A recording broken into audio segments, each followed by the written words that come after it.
Chapter 1. Release from prison. I don't want to. The 3-year-old Shi Bao struggled in her grandmother's embrace, her cherubic face now marred by tears and snot, a picture of distress. What do you mean you don't want it? Your mother, the one who bore you, abandoned you.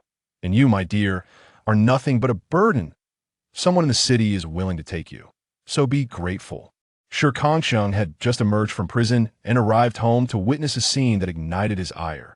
His younger brother's most cherished child was being offered up for sale by her own grandmother. Though aged, Shi grandma still possessed the strength garnered from years of agricultural toil, easily subduing the small child. With a grin etched upon her weathered face, she regarded the elegantly dressed woman before Hera city dweller, rumored to be unable to bear children, who sought to adopt a daughter. This little mischief maker of mine can be a handful, but a couple of whacks will set her straight. How about $5? Shi grandma said, her smile wide. $5.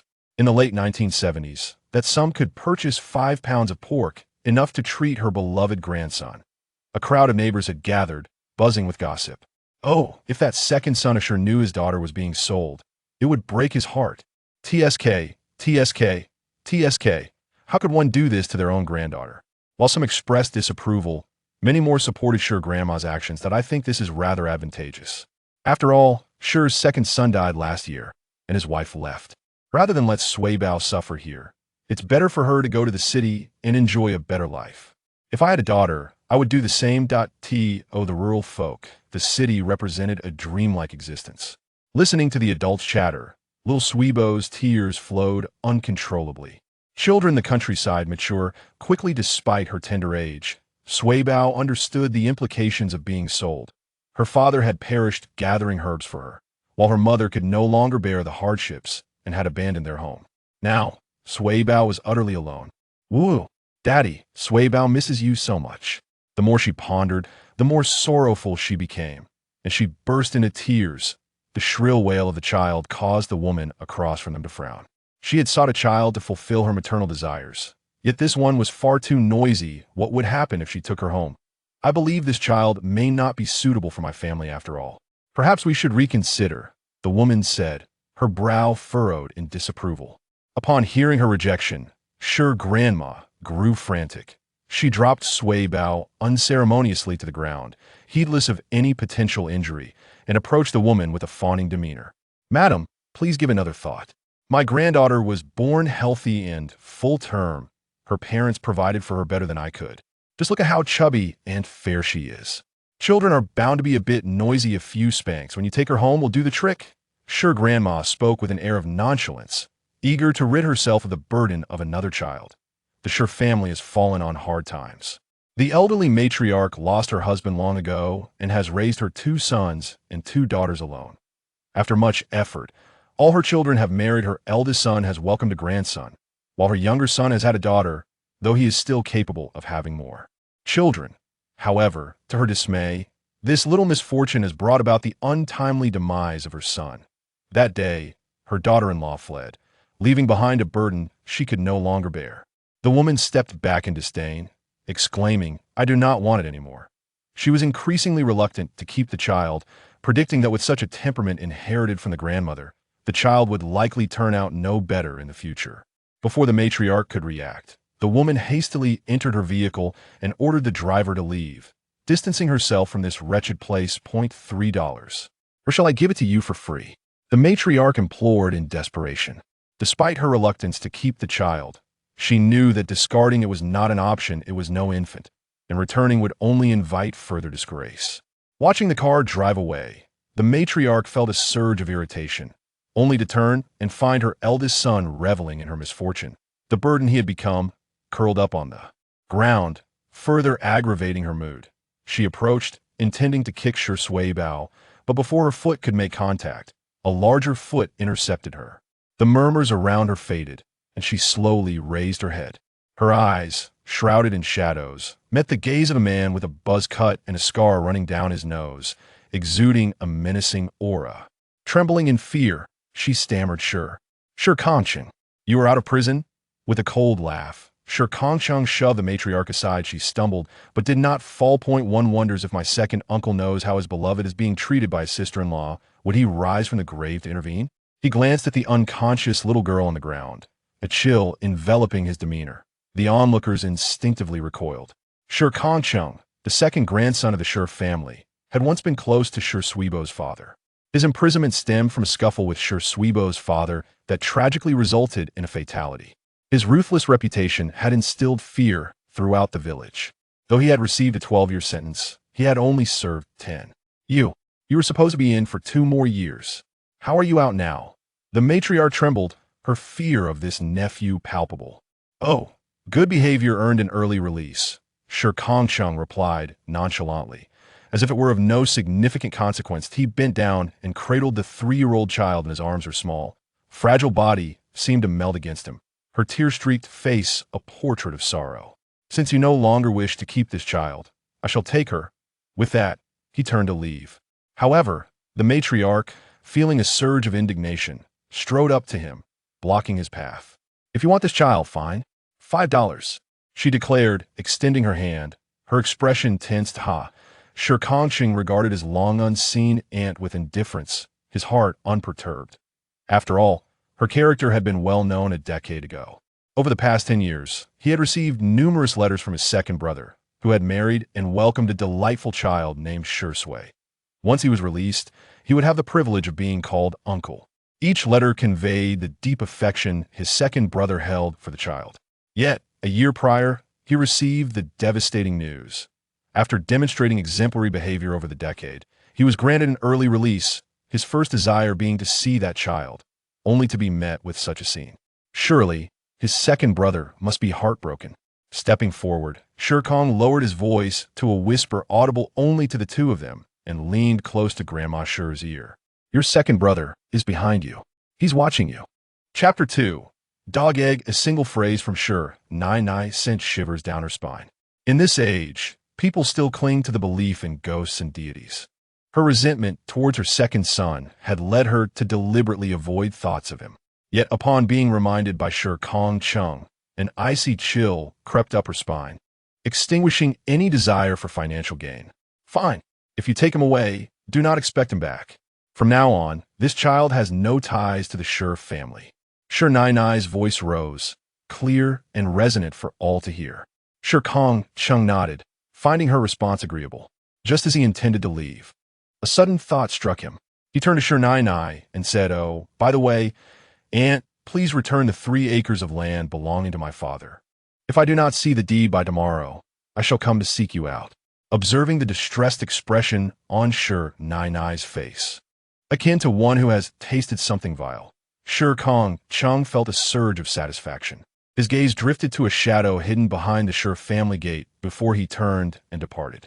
Once Shi Kangcheng's figure vanished completely, the onlookers collectively exhaled in relief. Damn, that scourge has returned. The Shi family was indeed unfortunate. One calamity was insufficient, and now they faced another. Goodness, with Shi Kangcheng and Shi Suibao together. They are a duo of misfortune. Who would dare approach that house? Concealed behind the gate, Shi Kangfu pressed his lips tightly together, nearly crushing the armrest beside him with his grip. Shi Kangcheng had returned. Would the truth be uncovered? The more he pondered, the darker his gaze became. Shi Suibao, feeling a warmth envelop her, slowly opened her eyes to behold a chin adorned with stubble. "Daddy is daddy," she exclaimed. Her father often playfully rubbed his stubble against her face, stopping only when she burst into laughter. Upon hearing her soft voice, Shi Kangcheng paused, looking down to meet Shi Suibao's innocent gaze. His demeanor softened entirely. "Suibao, I am not your father. I am your uncle. But you are daddy." Shi Suibao insisted with conviction. She could not recall her father's appearance, yet the warmth of his presence, the familiar stubble, and a similar tone of voice assured her that this was indeed her father. Extending her right arm, she wrapped it around Shi Kangcheng's neck and pressed her cheek against his chest, her voice filled with distress. "Daddy, where have you been? You disappeared, and now Mama is gone too. The Baogugu only bullies me. He throws stones and trips me. I do not like him. Grandma does not like me either. She never gives me food and scolds me, calling me a burden. Daddy, what does burden mean? But Aunt is very nice to me. I like her. She secretly gave me a chicken egg this morning. I didn't eat it. I saved it for you. Shi Kangcheng listened quietly as Shi Sui Bao's innocent words revealed the hardships of her life, filling his heart with sorrow. When he saw her produce the hidden broken eggshell, his heart melted. Eggs are delicious. Eating them helps you grow tall. Daddy, eat. As Shui Bao placed the peeled egg by Shi Kangcheng's lips, her face radiated anticipation. Shi Kangcheng looked down at her, opened his mouth, and took a small bite. It's truly delicious. Although their village was impoverished, the rural setting allowed families to raise livestock. Yet one would hardly expect a child to treasure an egg to such an extent. Go ahead, Shui Bao. Eat it. It will help you grow tall, he encouraged. Will I be as tall as Daddy? She asked. Of course, Shi Kangcheng replied with a chuckle, though he himself was only 178 centimeters tall. Upon hearing this, Shui Bao savored each bite of the egg, cherishing every morsel. When they arrived at the doorstep, the home, abandoned for a decade, was in a state of disrepair, yet it remained a home nonetheless. Standing at the entrance, Shi Kangcheng gently inquired, Shui Bao, would you like to live here with me from now on? Shui Bao turned her gaze to the dilapidated door, which seemed ready to collapse. The entire Huaining village was impoverished, and this home was the epitome of destitution. However, little Shui Bao was unfazed. She had but one question. Is it just you and me, Daddy? Just you and me, Shi Kangcheng assured her. He vowed to nurture the child with care, ensuring she experienced no hardship. Good. Little Shui Bao's eyes sparkled like crescent moons, for she now had a home of her own, and there was no need to see Grandma, which filled her with joy. Without needing to open the door, Shi Kangcheng kicked it down with a swift motion. Everything would need to be repaired. As he set Shui Bao on the ground and began to tidy up, he noticed something amiss with her. She stood there, her right hand exploring curiously, while her left hand hung limply. Shui Bao, what happened to your hand? Shi Kangcheng knelt down, his large hand brushing against her left hand, prompting her to cry out in pain. Daddy, it hurts. Shui Bao pouted, though no tears fell. Shi Kangcheng felt a surge of anxiety, hesitant to touch her more. When did you get hurt? It was when Grandma threw me on the ground just now. It's all right, Daddy. As long as I don't touch it, it doesn't hurt. Shui Bao reached out her right hand to gently stroke Shi Kangcheng's concerned face. She wanted to be obedient, not wanting to worry her father. Otherwise, he might leave again, and she would be left without him. Shi Kangcheng was engulfed in a tumult of emotions, a blend of anger and sorrow. This child was merely 3 years old. What had he been doing at that age? Mischief and playfulness, certainly not displaying such understanding. Be good, Shui Bao. Daddy will take you to see a doctor, he said, blinking away his emotions as he lifted her once more. Within 5 minutes of entering their home, they were on their way out again. Huaining village was exceedingly remote. A trip to the city would consume half a day, requiring 2 hours of walking, a 3-hour bus ride, and then some time to reach the outskirts of the county. Therefore, Shi Kangcheng was not headed to the county town, but rather to a barefoot doctor in Huaining village. Uncle, Shi Kangcheng called out as he approached the familiar house in the village center. Soon, a young man opened the door, his expression one of astonishment upon seeing Shi Kangcheng. Chang, you're back? After much contemplation, Shi Kangcheng finally dredged up from the recesses of his memory a snot-nosed child who had been trailing behind him. Dog Dan? Wang Feng's lips twitched. Indeed, that was the child's nickname, but he was already 20. It's me, Brother Aching. My full name is Wang Feng. You've come to see my father, right? Please. Guomin. Wang Feng opened the door wide, gesturing for Shi Kangcheng to enter. Carrying Shi Sui Bao, Shi Kangcheng stepped inside, where the curious child gazed at Wang Feng. Uncle Dog Dan. Chapter 3. The understanding daughter Wang Feng smiled, choosing not to respond. Shi Kangcheng had not recalled that Wang Feng was Bo Shu's son. As they entered the courtyard, the strong scent of traditional Chinese medicine filled the air. This child, is she the daughter of second Uncle Shi? Though reluctant to answer Sui Bao's call, Wang Feng couldn't help but steal a few glances at her adorable face, noticing hints of her father's features in her delicate features. From the moment they met, Wang Feng had not mentioned a word about Shi Kangcheng's imprisonment. Shi Kangcheng nodded. Now Sui Bao is my daughter. It seems her arm might be dislocated. Where is your father? Wang Feng raised an eyebrow, seemingly grasping the situation. My father has gone to treat the village chief. If you don't mind, Brother Aching, I could take a look at Sui Bao. Shi Kangcheng regarded Wang Feng thoughtfully and gently placed Sui Bao on the table. Though silent, his action spoke volumes. He trusted Wang Feng. With a warm smile, Wang Feng turned to Sui Bao. Sui Bao, tell uncle, how old are you this year? As he spoke, he tenderly lifted her hand, his other hand resting on her upper arm. It was Sui Bao's first encounter with Wang Feng, and she found him handsome and fair-skinned, instantly taking a liking to this uncle. Uncle Dogdan, I'm 3 years old. How old are you, Uncle Dogdan? She leaned in, asking eagerly. Wang Feng felt his eyelids twitch. This child had quite the audacity. Yet, with Shi Kangcheng's gaze fixed upon him, he could only muster a strained smile. I'm 21, so Sui Bao. Can you guess how many years apart we are? Sui Bao's large eyes brimmed with confusion. How could she comprehend the age difference between 3 and 21? Her little mind churned, but just then, a sharp pain surged through her hand, causing her to instinctively swing it away. A small yet forceful slap landed on Wang Feng's head. Stunned, Wang Feng was bewildered. It was his first time treating a child, and he had unexpectedly received a slap in return. Sui Bao, are you all right? Shi Kangcheng asked with concern. Sui Bao shook her hand and looked up in astonishment. Daddy, it doesn't hurt anymore. Ah, that's good. Shi Kangcheng sighed in relief. Despite his calm exterior, he felt quite anxious. After all, a 3-year-old girl is quite fragile. Wang Feng observed the tender scene between the father and daughter and sighed softly. He had indeed heard of the Shi family's circumstances. In a small village like theirs, it was impossible not to know. However, every family has its own burdens to bear, and it wasn't his place to interfere. Feng, how much do I owe you? Shi Kangcheng cradled Sui Bao and turned to Wang Feng, feeling a sense of dignity as a man. He would no longer refer to him as Dogdan. Wang Feng quickly waved his hand. It's merely a trivial matter. There's no need for payment. Moreover, the father had yet to grant his consent for him to practice medicine. Thank you, Uncle Godin, you are so handsome, exclaimed Sui Bao as she gazed at Wang Feng, before shyly burying her face in Shi Kangcheng's neck. The adorable demeanor of little Sui Bao left both individuals in a state of amusement. Cheng, now that you've returned, you aren't planning to stay in the old house, are you? Wang Feng inquired with concern. He was well aware of Shi Kangcheng's residence, the dilapidated cottage at the village's end, which likely wouldn't even provide shelter from the rain anymore. Shi Kangcheng nodded. Yes, that is our home. Today, I will make some rudimentary repairs to the roof. Fortunately, it is summer, and the bedding I brought back from there will suffice.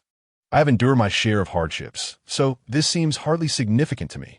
Seeing Shi Kangcheng's resolute stance, Wang Feng refrained from further persuasion and instead picked up the broom and hammer, leaning against the wall of the courtyard.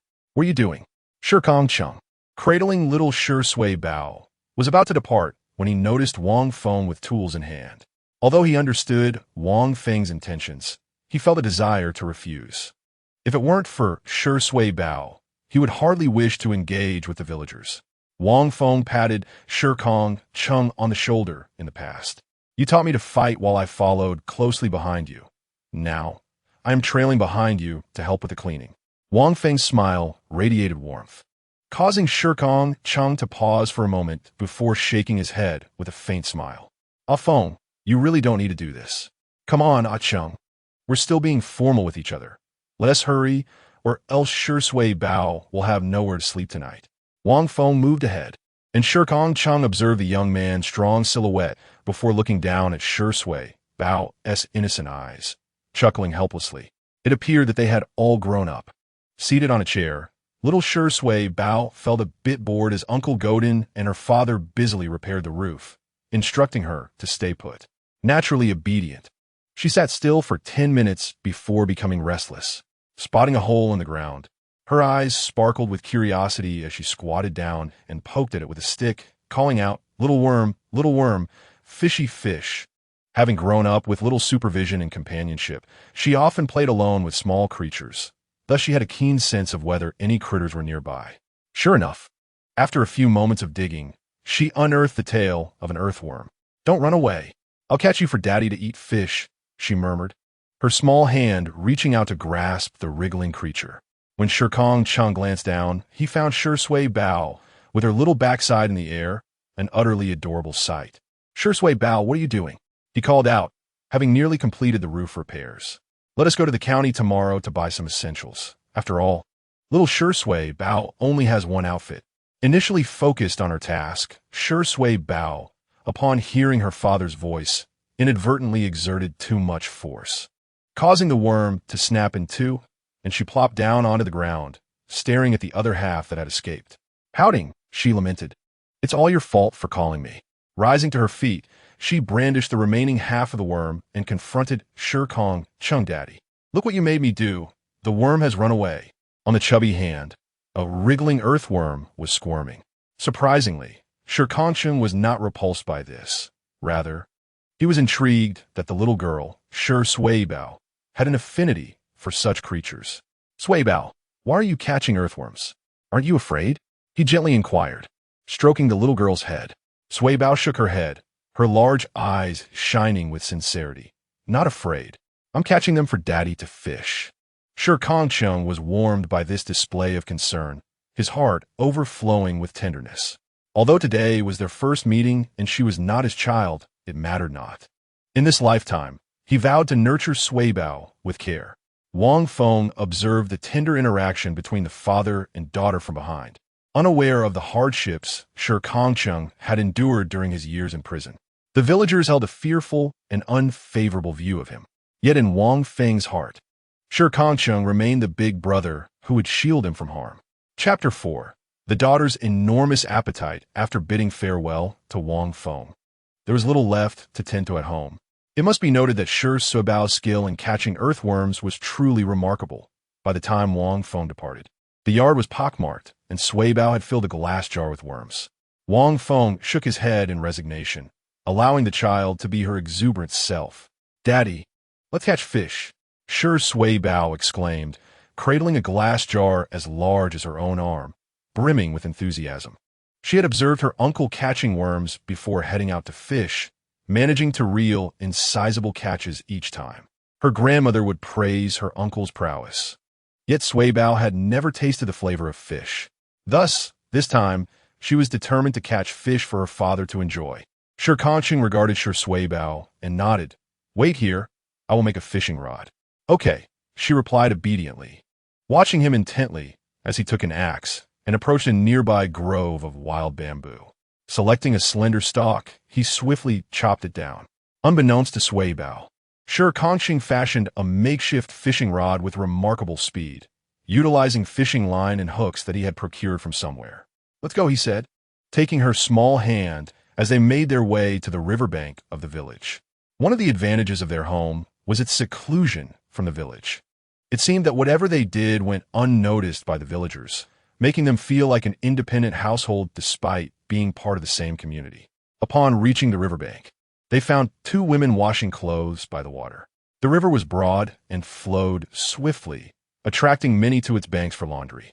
The moment they spotted Shi Kangcheng, the two women shivered. Isn't that the disaster from the Shi family? Surely not a disaster. He must be the harbinger of doom. Let us leave quickly, they whispered, abandoning their clothes and suds in haste. However, Shi Kangcheng and Shi Bao were undeterred. The grass along the riverbank was tall, and with a heave, Shi Kangcheng hoisted Bao onto his shoulder. Where do you want to fish, Bao? She surveyed her surroundings with earnestness and casually pointed to the right, further upstream. Over there are plenty of fish. All right, he replied. Shi Kangcheng nodded, finding a large stone to place Shi Bao down, allowing her to hold onto the bucket. He then poured two worms from the bottle and deftly threaded them onto the fishing hook before casting it into the middle of the river. Shi Bao kept her mouth closed, remaining silent, for her uncle had advised her that one must not speak while fishing, lest the fish be frightened away. Indeed, within mere moments, the fishing line twitched, and even Shi Kangcheng raised an eyebrow in surprise at the abundance of fish in this river. How could he have anticipated such a swift catch? With a firm tug, he pulled a fish, nearly the size of the bottle, from the water's surface.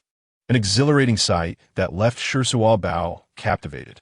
She had never witnessed such a scene before. Once the fish was placed into the bucket, little Bao finally snapped back to reality, her face beaming with joy. Daddy, we caught a fish. Yes, I'll cook it for you tonight, Shi Kangcheng replied, continuing to fish, for there was still a whole glass bottle of worms to use. On the first catch, Shi Kangcheng could attribute his luck to chance, and on the second, he could still consider himself fortunate. However, after a series of catches, where nearly every bait cast resulted in a fish being hooked within 2 minutes, he couldn't help but glance at Shi Bao with renewed interest. This child certainly had remarkable luck. Initially intending to catch just a couple of fish, he ended up returning home with a bucket brimming with them. As autumn had arrived, the fish would last only 2 or 3 days at most. Back at home, he planned to prepare 2 for dinner and sell the remainder in the county town the following day. Though regulations now prohibited individual trading and speculation, he had his own methods. The kitchen still held rice and flour brought by Wang Feng, enough to last Shi Kangcheng and Shi Bao for 2 days. Tomorrow, when he returned from the county town, he would reclaim his land. His identification was still in prison, and he was not yet required to work in the commune. His early release was due to his act of saving someone inside, yet he still had to endure a year of probation before he could retrieve his identification. A year from now would mark 1980. Shi Kangcheng's eyes glinted with calculation. His timing was impeccable. Although there were already large markets, tickets were still required for entry. He was determined to seize the opportunity that would arise next year, ensuring a better life for little Bao. "Daddy, is the fish porridge ready yet?" Shi Bao, unaware of her father's grand plans, gazed eagerly at the small pot of porridge. The dish was simple, consisting of fish meat mixed with porridge, a pinch of salt, and a sprinkling of wild onions to finish. Shi Kangcheng snapped back to reality, serving the hot porridge but refraining from handing it directly to Shi Bao. As it was too hot, she did not rush him, merely watching with anticipation. Though merely 3 years old, Shi Bao was already capable of feeding herself. Observing her contentedly savoring the fish porridge, Shi Kangcheng felt a pang of sorrow. This child had likely never experienced a proper meal. His thoughts drifted to his second brother and that cruel aunt, who, despite both being grandchildren, favored the boys solely because they were male. "Daddy?"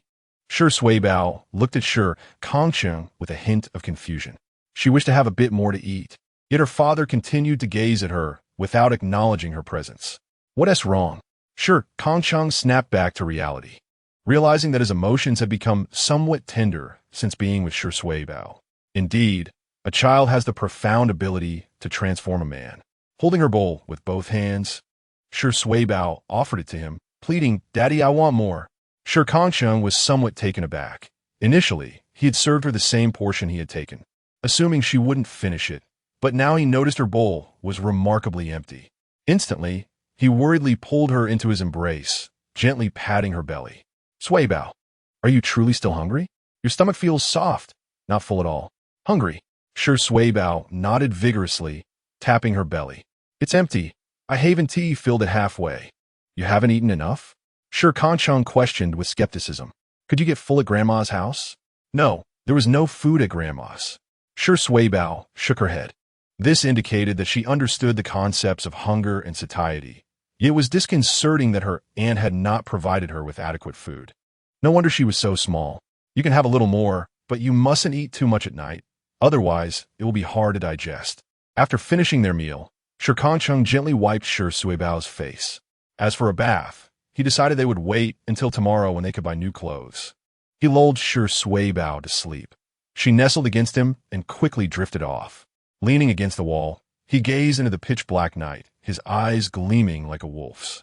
Exuding a fiersoha. Once he was certain that little Bao had fallen into a deep slumber, he carefully placed her on the bed, covering her with a small blanket before stepping out of the room. Tomorrow, they needed to venture into the county to procure supplies. Right now, the most pressing concern was money. Shi Kangcheng made his way to the backyard, where he retrieved a bow and arrow from the woodpile, a set he had crafted himself and hidden away upon his return. Securing his machete at his waist, he ascended the mountain with a calm demeanor. It was summer, and the moon and stars shone brilliantly. Just 10 minutes prior, he had been at home. Now, he was deep within the mountains, effortlessly navigating any obstacles in his path. Night belonged to the foragers. In the distance, a foolish roe deer was dashing about the forest, its speed making it seemingly invulnerable to predators. For there were few large carnivores in this mountain. However, its carefree existence was soon to be interrupted. An arrow swiftly pierced its neck, ending its life before it even realized who its hunter was. Weighing around 60 pounds, it should fetch 100 or so yuan. Shi Kangcheng pondered silently.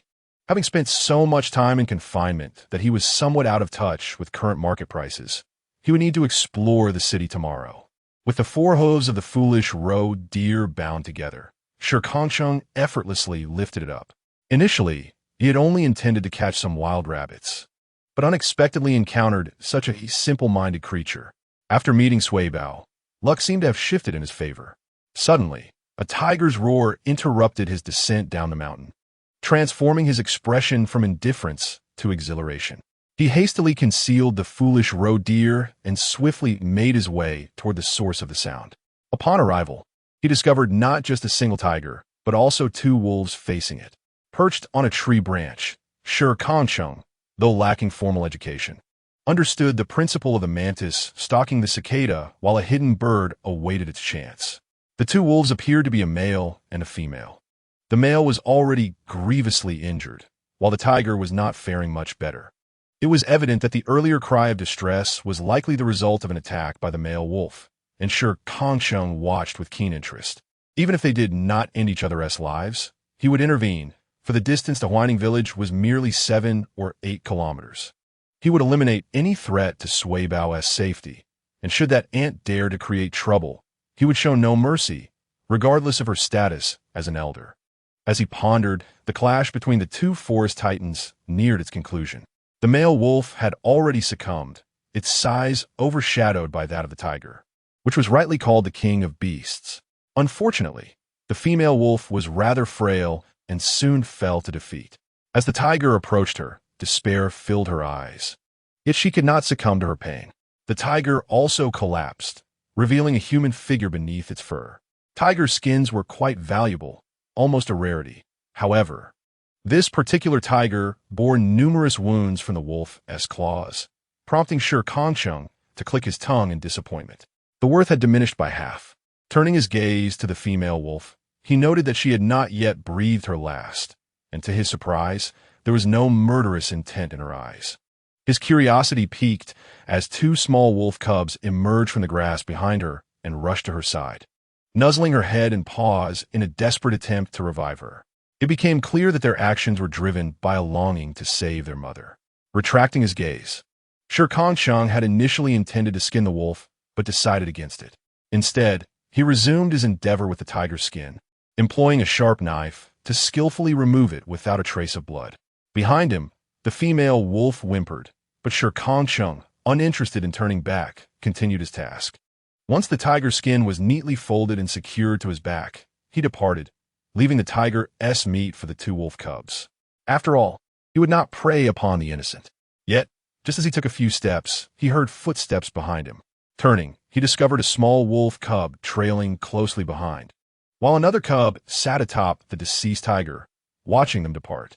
In that moment, Shi Kangcheng seemed to understand the female wolf's final intent. She is wagering on the kindness of Tang Cheng, while simultaneously considering the possibility that, even if her gamble fails, the wolf cub left in the forest would eventually seek vengeance for its kin. Tang Cheng gazes down at the somewhat daft little wolf cub that has chosen to follow him. Initially, he had no intention of rearing it. However, upon reflecting on the boredom of his daughter, Si Bao, he thought it would be better to find a companion in the form of a dog. With this thought, he tucked the little wolf cub into the back of his coat, leaving only its head exposed, and set off towards home, looking for the silly deer. Upon arriving home, he found Si Bao still sound asleep, though her position had shifted from lying down to resting on her stomach.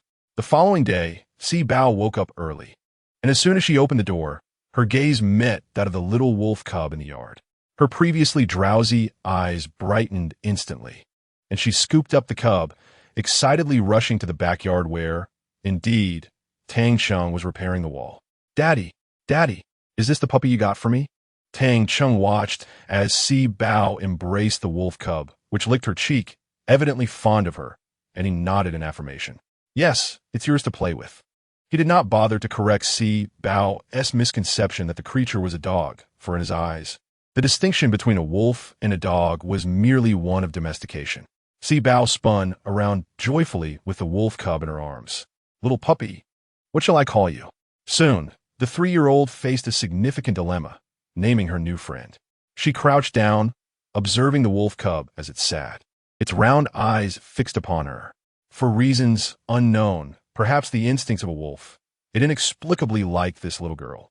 Fortune? No, that doesn't T sound nice. Little Black? But you aren't T Black. Suddenly, Si Bao's eyes lit up, and she exclaimed with excitement, from now on, I shall call you Ro-Ro. I hope to eat meat every day. Chapter 6. Selling Game Daddy. From now on, Ro-Ro will be called Ro-Ro. Si Bao declared as she ran to Tang Cheng, who was preparing breakfast. The corner of the wall that had collapsed was now repaired by Tang Cheng. He had begun making a simple breakfast of congee accompanied by 2 eggs, a fragrant meal that, for Si Bao, was satisfactory enough as long as there was food to eat, regardless of its taste. After their meal, Tang Cheng folded the coat back up and, with one arm holding Si Bao and the other carrying the silly deer, prepared to head to the county town. Ro-Ro was left behind at home, and Si Bao expressed her reluctance to leave. There was only one bus to the county town each day, departing in the morning and returning in the afternoon. Tang Cheng stood at the bus stop, holding Si Bao, while 2 women waited nearby. This was a junction between several villages, although they did not know Tang Cheng. The scarred visage of the formidable man stirred a sense of trepidation in them. Si Bao, growing bored, yawned cutely, causing the hearts of the 2 women to soften. No one can resist the charm of adorable children. A woman rummaged through her pocket and produced a small sugar cube, extending it toward Shi Bao. Little one, would you like some candy? In this day and age, sweets are a rare commodity, obtainable only through certain channels. Typically, children from ordinary households get to indulge in candy only once or twice during festive occasions, and items like white or brown sugar are considered gifts, reserved for those fortunate enough to have children. As for Shi Bao, her memories of candy were quite scant. She swallowed hard, but obediently refrained from reaching out. Instead, she looked to Shi Kangcheng. Perceiving little Si Bao's hopeful gaze, Shi Kangcheng glanced at the woman, noting her clean attire and the Women's Association armband on her arm, identifying her as the village's women's director. Understanding her background, he nodded slightly. Take it, and remember to thank your aunt, he said with a calm voice, which reassured the 2 women further. Shi Bao extended her tiny hand and accepted the candy, sweetly expressing her gratitude. Thank you, Auntie. You are truly beautiful. The woman beamed at this compliment, her eyes crinkling with joy. Soon, the bus arrived. Since Shi Kangcheng was accompanied by a child and a rather large deer, the driver allowed them to board with an extra 2 cents without protest. An hour later, they arrived in the county town. Gazing at the towering buildings, Shi Bao's eyes widened as she observed many people weaving through the crowd on bicycles. Shi Kangcheng carried the deer, noting that commercial activities were currently prohibited. And aside from a few marketing cooperatives, there were no other shops. Any establishment in sight was state-owned, as private enterprises were not allowed at this time. Nonetheless, Shi Kangcheng remained unperturbed and strolled eastward, passing a market, the only place in the county where one could set up a stall. However, only those with connections could afford to sell here, and Shi Kangcheng held no expectations of this place. As they continued forward, the cacophony of the bustling crowd gradually faded, replaced by exquisite buildings lining the street. Shi Bao shrank her neck in apprehension, feeling a chill from the quiet surroundings. Father, where are we? Why is it so deserted? She asked. This is the affluent district, home to the wealthiest residents of the county, Shi Kangcheng explained. The deer was considered a delicacy, affordable only to this elite group. If no one purchased it, he could always sell it to a restaurant, at worst earning a bit less. However, Shi Bao seemed to ponder something, tightening her grip on Shi Kangcheng's shoulder. Just as he was about to inquire, someone called out to him, Hey, you with the deer? Turning around, Shi Kangcheng noticed a woman at the second-floor staircase of the building they had just passed. She appeared to be in her 30s or 40s. Her hair curled and adorned with a floral headband, dressed in a matching floral dress. After calling out, she glanced around and, seeing no one else, descended the stairs in her heels with a clatter. Once on the ground, she leaned out, beckoning to Shi Kangcheng. "Come here." Shi Kangcheng obediently carried the road deer and walked over, his towering figure casting a shadow over the corridor. The woman felt a twinge of regret. Yet her focus shifted to the deer in Shi Kangcheng's hands. "Is this a wild road deer? When did it die?" "Wild, just yesterday," Shi Kangcheng replied succinctly, placing the deer on the ground for the lady to examine. The woman prodded the deer and leaned in to sniff, apart from the metallic scent of blood. There was no hint of decay, and the texture of the flesh indicated it had not been dead long. Satisfied, she nodded, even though the meat was scarce. Wild game was even rarer, reaching a point where it was valuable yet unattainable. She had just stepped out to dispose of the garbage when she spotted Shi Kangcheng. Had it been just him, she might have hesitated to speak, but upon seeing the child in his arms, her courage surged. Wild game was nourishing. This roe deer was sufficiently large. She could set aside some for her husband and send half to her in-laws and her own family to let them taste it. "I will buy this roe deer from you. How much do you want?" The lady was equally forthright. Shi Kangcheng pondered for a moment before responding, 80 yuan. The woman hesitated. 80 is a bit steep. Isn't it? This deer isn't that big. Shi Kangcheng shook his head, but it is wild. Besides, it's not easy for me to bring my daughter along, is it? I want to buy her some clothes and food. Upon hearing the mention of Shi Bao, the woman understood. This man was likely raising the child alone, which explained the difficulty. Looking at Shi Bao as innocent eyes, she sighed, "All right then, could you help me carry this deer to my doorstep? I cannot manage it." "Of course," Shi Kangcheng replied without hesitation, lifting the deer effortlessly. The lady lived on the second floor, and as the door opened, Shi Kangcheng was greeted by the warm decor within, a stark contrast to his own bare home. "I'll place it at your doorstep. Shi Bao, you can go inside with your sister to fetch the money," Shi Kangcheng said, setting Shi Bao down just a meter from the entrance. Instantly, the woman's fondness for him soared. "What sister? Just call me Annie. Come in with Annie, and I'll give you some candy." A considerate father and an adorable child made her delighted to offer more. Inside, there was an aquarium, and Shi Bao stood mesmerized by the beautiful goldfish, while the woman soon returned with the money. Chapter 7. Shopping. The lady crouched in front of Shi Bao, curiously asking, "Where is your mother?" "Mommy ran away. She doesn't want Shi Bao anymore." Shi Bao replied earnestly, unaware of her mother's whereabouts, having only retained what she heard from her grandmother. The woman felt a pang of sadness at the child's innocent demeanor. What kind of woman would abandon such a sweet daughter? Tenderly, she stroked Shi Bao's head. "Auntie's name is Li Tsuifen. You can call me Annie Tsuifen from now on. If your father catches any more wild animals, let him come find Annie Tsuifen, all right?" Li Tsuifen was not only enamored with the child, but also wished to help her, envisioning a mutually beneficial arrangement with the promise of wild game. Sui Bao adored the gentle and fragrant Li Tsuifen before her, nodding vigorously. "All right." Li Tsuifen playfully pinched her little face and then produced a pink hair tie adorned with a plastic bow, which captivated Sui Bao's gaze. "This is a gift from your Annie. Let's symbolize our promise, shall we?" With that, Sui Bao turned around, and despite her short hair, Li Tsuifen managed to fashion it into a small braid. Though somewhat comical, it was undeniably charming. Sui Bao is truly adorable. "Auntie is the most beautiful person I have ever seen," Sui Bao declared earnestly, her hands reaching up to touch the new braid atop her head. Li Tsuifen burst into laughter, delighted by her daughter's innocent charm, for indeed, daughters are a mother's little treasures. She then placed 8 large bills into Sui Bao's hands. "Take this to your father, and remember our promise." Sui Bao will not forget." Sui Bao's little face was serious, as if entrusted with a momentous task. Li Tsuifen opened the door once more, revealing Shi Kangcheng still standing there.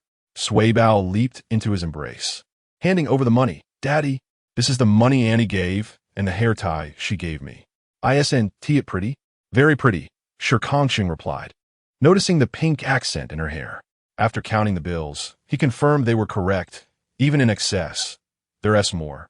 He glanced at the gentle Li Tsuifen standing at the door, to which she waved dismissively. "Consider it my advance the next time you catch game. Also, Think of it as buying some extra fabric for Sui Bao. Thank you, Shi Kangcheng said sincerely before lifting Sui Bao and descending the stairs. Sui Bao waved cheerfully at Li Tsuifan, who smiled back before closing the door. With a sigh, she looked at the pile on the floor, rolled up her sleeves, and got to work. All the while, Sui Bao delightedly swung her little braid, unable to get enough of it. Shi Kangcheng paid her no mind as he headed directly to the clothing store. Welcome. What can I assist you with? The uniformed attendant greeted Shi Kangcheng with a smile. He gestured towards Sui Bao, and the attendant immediately understood, leading them to the children's section. Given that Sui Bao was a girl, she quickly selected 2 or 3 sets of charming pink dresses.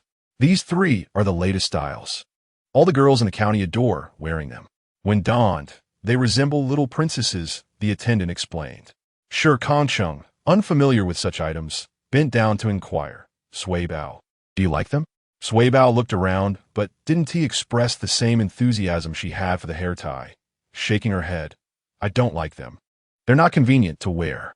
The attendant was momentarily taken aback. How could this child be so oblivious to fashion? Nevertheless, she patiently selected a few more expensive outfits, all of which Sui Bao rejected, finally pointing to a simple pair of pants and a short-sleeve shirt. I want that simple one. She still needed to accompany her father up the mountain. Wearing such beautiful dresses would be too precious to take outside, let alone for a climb. It must be said that although Shuang Sui Bao is merely 3 years old, her mind is brimming with thoughts. She calculates gains and losses with remarkable precision. Clothes can be worn at any time, but ascending the mountain requires daily attire. Hence, 2 sets will suffice. Shi Kangcheng did not insist, acquiescing to Shuang Sui Bao's desires and selecting 2 outfits. The waitress's demeanor visibly shifted to one of impatience as she swiftly yanked down the 2 sets, a total of 1 yuan. Can't my child try them on? Shi Kangcheng's voice deepened, imbued with a certain severity. However, the waitress appeared unfazed, handing over the garments with a gesture towards the nearby fitting room. Don't get them dirty. Though still lacking in patience, her tone softened considerably. Not wishing to provoke further complications, Shi Kangcheng took the clothes to the fitting room for little Sui Bao to try on. They were somewhat oversized, yet children grow quickly, so it was acceptable. Spending 1 yuan for such simple styles, which could easily be fashioned from a piece of fabric costing mere cents, seemed excessive. Nevertheless, Shi Kangcheng deemed it too troublesome to pursue alternatives. With the new clothes in hand, Shuang Sui Bao's spirits soared. Daddy, what else shall we purchase? Let us acquire some grain and seeds. We shall reclaim our fields upon returning. Shi Kangcheng responded succinctly, revealing that this year's plan involved cultivating their own crops and foraging for game in the mountains, with aspirations to realize everything in the following year. Seeds were only available at the supply and marketing cooperative, so Shi Kangcheng proceeded there, procuring a substantial quantity of seasonal seeds for merely 50 cents. The rice, flour, and a seasoning amounted to 5 yuan. However, considering the 40 yuan in his pocket, he found this expenditure rather substantial. By the time they completed their shopping, it was noon. Hearing Shuang Sui Bao's stomach rumble, Shi Kangcheng swiftly turned his feet towards the state-owned restaurant. After selecting a table and perusing the menu, he noted that the prices were quite steep, in an era when workers earned only 22 yuan a month. A meal at such an establishment could easily cost 2 or 3 yuan. It was undeniably a luxurious indulgence. Observing little Sui Bao, eagerly awaiting her meal, Shi Kangcheng ordered 3 meat dishes and 4 portions of rice. The waitress appeared somewhat astonished. Can you finish all that? Yes, indeed, Shi Kangcheng replied nonchalantly, exuding a confidence that suggested he could manage it. The waitress merely mentioned that if he couldn't finish, they could pack the leftovers. The efficiency of the state-owned restaurant was commendable, and the portions were generous. 3 bowls brimming with meat arrived. At the sight of the meat, Shuang Sui Bao's eyes sparkled with delight. Once the white rice was served, she immediately clutched 1 bowl and began devouring it with gusto. Lacking the skill to use chopsticks, she resorted to using both hands, leaning over the bowl to shovel in the rice. Nonetheless, this did not hinder her voracious appetite. Chapter 8. Four good brothers' beautiful children inevitably attract attention. A couple at the adjacent table observed little Sui Bao, who was relishing her meal with great enthusiasm, and politely inquired of Shi Kangcheng, "Sir, may I ask how you have educated your daughter to be able to eat independently at such a young age?" The man spoke, and the woman, with a hint of envy, remarked, "Indeed, I also have a daughter, roughly the same age as yours. However, she is quite averse to eating. I have to chase after her to feed her, but she simply refuses, which truly troubles me." Shi Kangcheng swallowed the morsel in his mouth, glanced at Xiao Sui Bao, and casually responded, "When hungry, she will naturally eat." Although Shi Kangcheng indulged Xiao Sui Bao, and she obediently complied with his wishes. His parenting philosophy dictated that excessive pampering should be avoided, especially concerning meals. If she did not wish to eat, then she should be allowed to feel hunger. Once sufficiently hungry, she would inevitably eat. The couple exchanged thoughtful glances, seemingly recognizing the validity of Shi Kangcheng's words. After finishing their meal, Shi Kangcheng cradled Xiao Sui Bao and returned home, catching an earlier bus that, while still several kilometers from their village entrance, was a bit ahead of schedule. As they walked under the sun, Xiao Sui Bao soon fell asleep in his arms. Upon arriving home, she remained in slumber. Shi Kangcheng covered her little belly with a blanket, fed her the leftover soup mixed with rice and meat, and then casually picked up a hoe from beside the wall before heading out. His destination was, of course, the 3 acres of land left behind by his father. Guided by memory, Shi Kangcheng located the cherished 3 acres, which had received the finest agricultural care since being entrusted to him. However, upon surveying the untidy land, his spirits dampened. Following Shi Kangcheng's comments the previous day, his grandmother had hastily harvested all the vegetables from the field, while he bore no ill will towards the harvesting itself. The sight of the impoverished land revealed that it had not been properly tended to over the past decade. With a resigned sigh, Shi Kangcheng began to till the soil, determined to thoroughly rejuvenate it by incorporating the vegetable remnants into the earth. Once decomposed, they would serve as excellent fertilizer. While he was engrossed in his labor, a figure caught the edge of his vision. Lifting his gaze, he recognized several men, all familiar faces from his past: Ahai, Huzi, Pingzi, and Arun. As he stood before these 4 men, now clearly matured, each one elicited memories of their childhood, spent together in carefree play. Shi Kangcheng had not anticipated rekindling such camaraderie upon returning. His reputation in the village was far from favorable, and his return was solely for Xiao Sui Bao. Lan Hai, sporting a buzz cut and clad in a tank top, approached and threw an arm around Shi Kangcheng's shoulders, exclaiming, "You rascal! You didn't come to see us when you returned yesterday. If my wife hadn't brought it up today, I would have remained oblivious to your return." Lan Hai, 2 years older than Shi Kangcheng, had always been boisterous and had a 2-year-old son named Lan Xiangyang. Huzi, whose real name is Liang Ben, has been fond of sporting stubble since his youth, earning him the nickname Huzi. He is a composed individual, standing before Shi Kangcheng, his face a portrait of calmness. "Kong, this is where you are mistaken. We grew up together as brothers, sharing the same struggles. In times of trouble, you ought to seek our assistance." Liang Ben has a 4-year-old son named Liang Jimu, known in the village for his mischievous antics, a stark contrast to his father's demeanor. Mo Ye Ping snoted derisivelu. That lad is far too proud to come to us for help. Is we who should be rushing to assist him? Mao Goping was the most distraught when Shi Kangcheng was arrested, often masking his concern with bravado.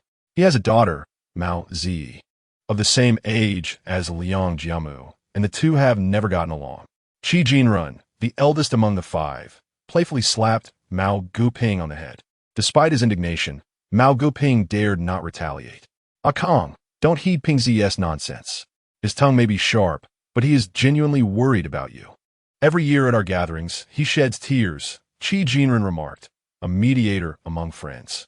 He has a 5-year-old daughter, Qi Xinxue, who is obedient and well-mannered, much like her father.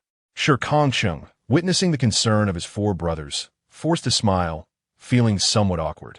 "I appreciate your care, but there is no need for such gestures." To him, associating with them felt like inviting scandal. In the past, They were all solitary souls, indifferent to public opinion. However, now that they each have families, he feared their connection might draw criticism. As they observed the emotional wall Shi Kangcheng had erected around himself, the four brothers exchanged glances, sensing mutual helplessness. Enough. We are not here to assist you. We are here for Sui Bao. She at least calls us uncles and elder brothers. By helping you in the fields, we ensure she has food to eat. Indeed, it would help you. We have no interest in that, they jested. Yet their hands were already at work. Shi Kangcheng opened his mouth to speak, but found himself at a loss for words. To cultivate 3 acres of land would take one person a week, but with 5, they had already tilled a significant portion by afternoon. As night fell, Shi Kangcheng decided to halt their efforts and called out, "All right, you all should head home." One by one, the 4 approached, wiping the sweat from their brows. "Since we've lent you our labor, you ought to treat us to a meal," Mao Gu Ping asserted. Raising his chin, surprisingly, the others did not object. Shi Kangcheng chuckled and shook his head. "Fine, I'll go up the mountain tomorrow to catch some game. You can come over for dinner in the afternoon." He realized that these childhood friends were seeking to rekindle their bond. If he continued to decline, he might hurt their feelings. Seeing Shi Kangcheng's acquiescence, Mao Guping beamed with satisfaction. "Now that's the brother we know. Tomorrow, I'll bring my child. Sui Bao has always been a part of the Shi family. We refrained from intervening in the past. Now that she is your daughter, she is ours too." Lan Hai nodded. "My Xianyang has just learned to walk, and I brought her along for you all to play." As they walked along the country path, bathed in the golden hues of the setting sun, the 5 figures, despite a decade of separation, appeared to overlap with their 10-year-old selves. Chapter 9. The Python. When Shi Kangcheng returned home, Sui Bao was already awake. During his midday absence, he had instructed her not to wander off, so she merely remained in the yard with Ro, digging for earthworms, observing the painstakingly leveled ground, now riddled with holes. Shi Kangcheng felt a twinge of exasperation. It became evident that while Sui Bao had previously been digging alone, her newfound companion had accelerated the process. With a mere gesture, Ro would immediately begin excavating, unearthing a hole in less than a minute. Upon seeing her father, Sui Bao scampered over on her short legs, leaping into his embrace. "Daddy, I've caught so many earthworms. Let us go catch some fish." "Perhaps tomorrow," Shi Kangcheng replied, unable to deny his daughter's plea, even with a dozen dried fish hanging nearby. The following day, he intended to keep Sui Bao at home, but her resolute demeanor compelled him to take her up the mountain. With Sui Bao's presence, Shi Kangcheng could not indulge as he might wish. He chose the easier paths and avoided venturing too deep. "Daddy, wild chicken eggs." However, he underestimated Sui Bao's fortune. After only a few steps, she stumbled upon a wild chicken nest, burrowing into it, and emerging moments later, her clothes bundled with a dozen green eggs. Shi Kangcheng glanced back at the path they had just traversed. They had barely ascended 200 meters. Were the villagers blind to such treasures? Am I amazing? Sui Bao tugged at her clothes, her eyes sparkling with anticipation for her father's praise. Shi Kangcheng placed the wild chicken eggs into his basket, generously showering her with compliments. "Little Sui Bao is truly remarkable. I would never have spotted these." Indeed, he had not seen them. From his height, the view was merely a lush thicket, while Sui Bao, being shorter, had the perfect angle to spot them. Hearing her father's praise, Sui Bao beamed with excitement. Half an hour later, Shi Kangcheng had yet to see a single wild chicken, but their progeny were on the verge of being completely harvested by Sui Bao. All right, Sui Bao, let us leave some for the little ones. Otherwise, their mother will surely weep upon returning home." Shi Kangcheng felt compelled to intervene. Otherwise, by nightfall, they would be feasting solely on a banquet of eggs. Sui Bao nodded, ceasing her foraging, and led Shi Kangcheng further along. "Daddy, follow me. Let us catch some rabbits to eat."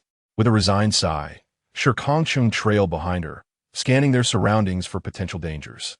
Unbeknownst to him, a pair of eyes hidden among the branches above had already fixated on them. Soon, Shua Bao discovered a wild rabbit.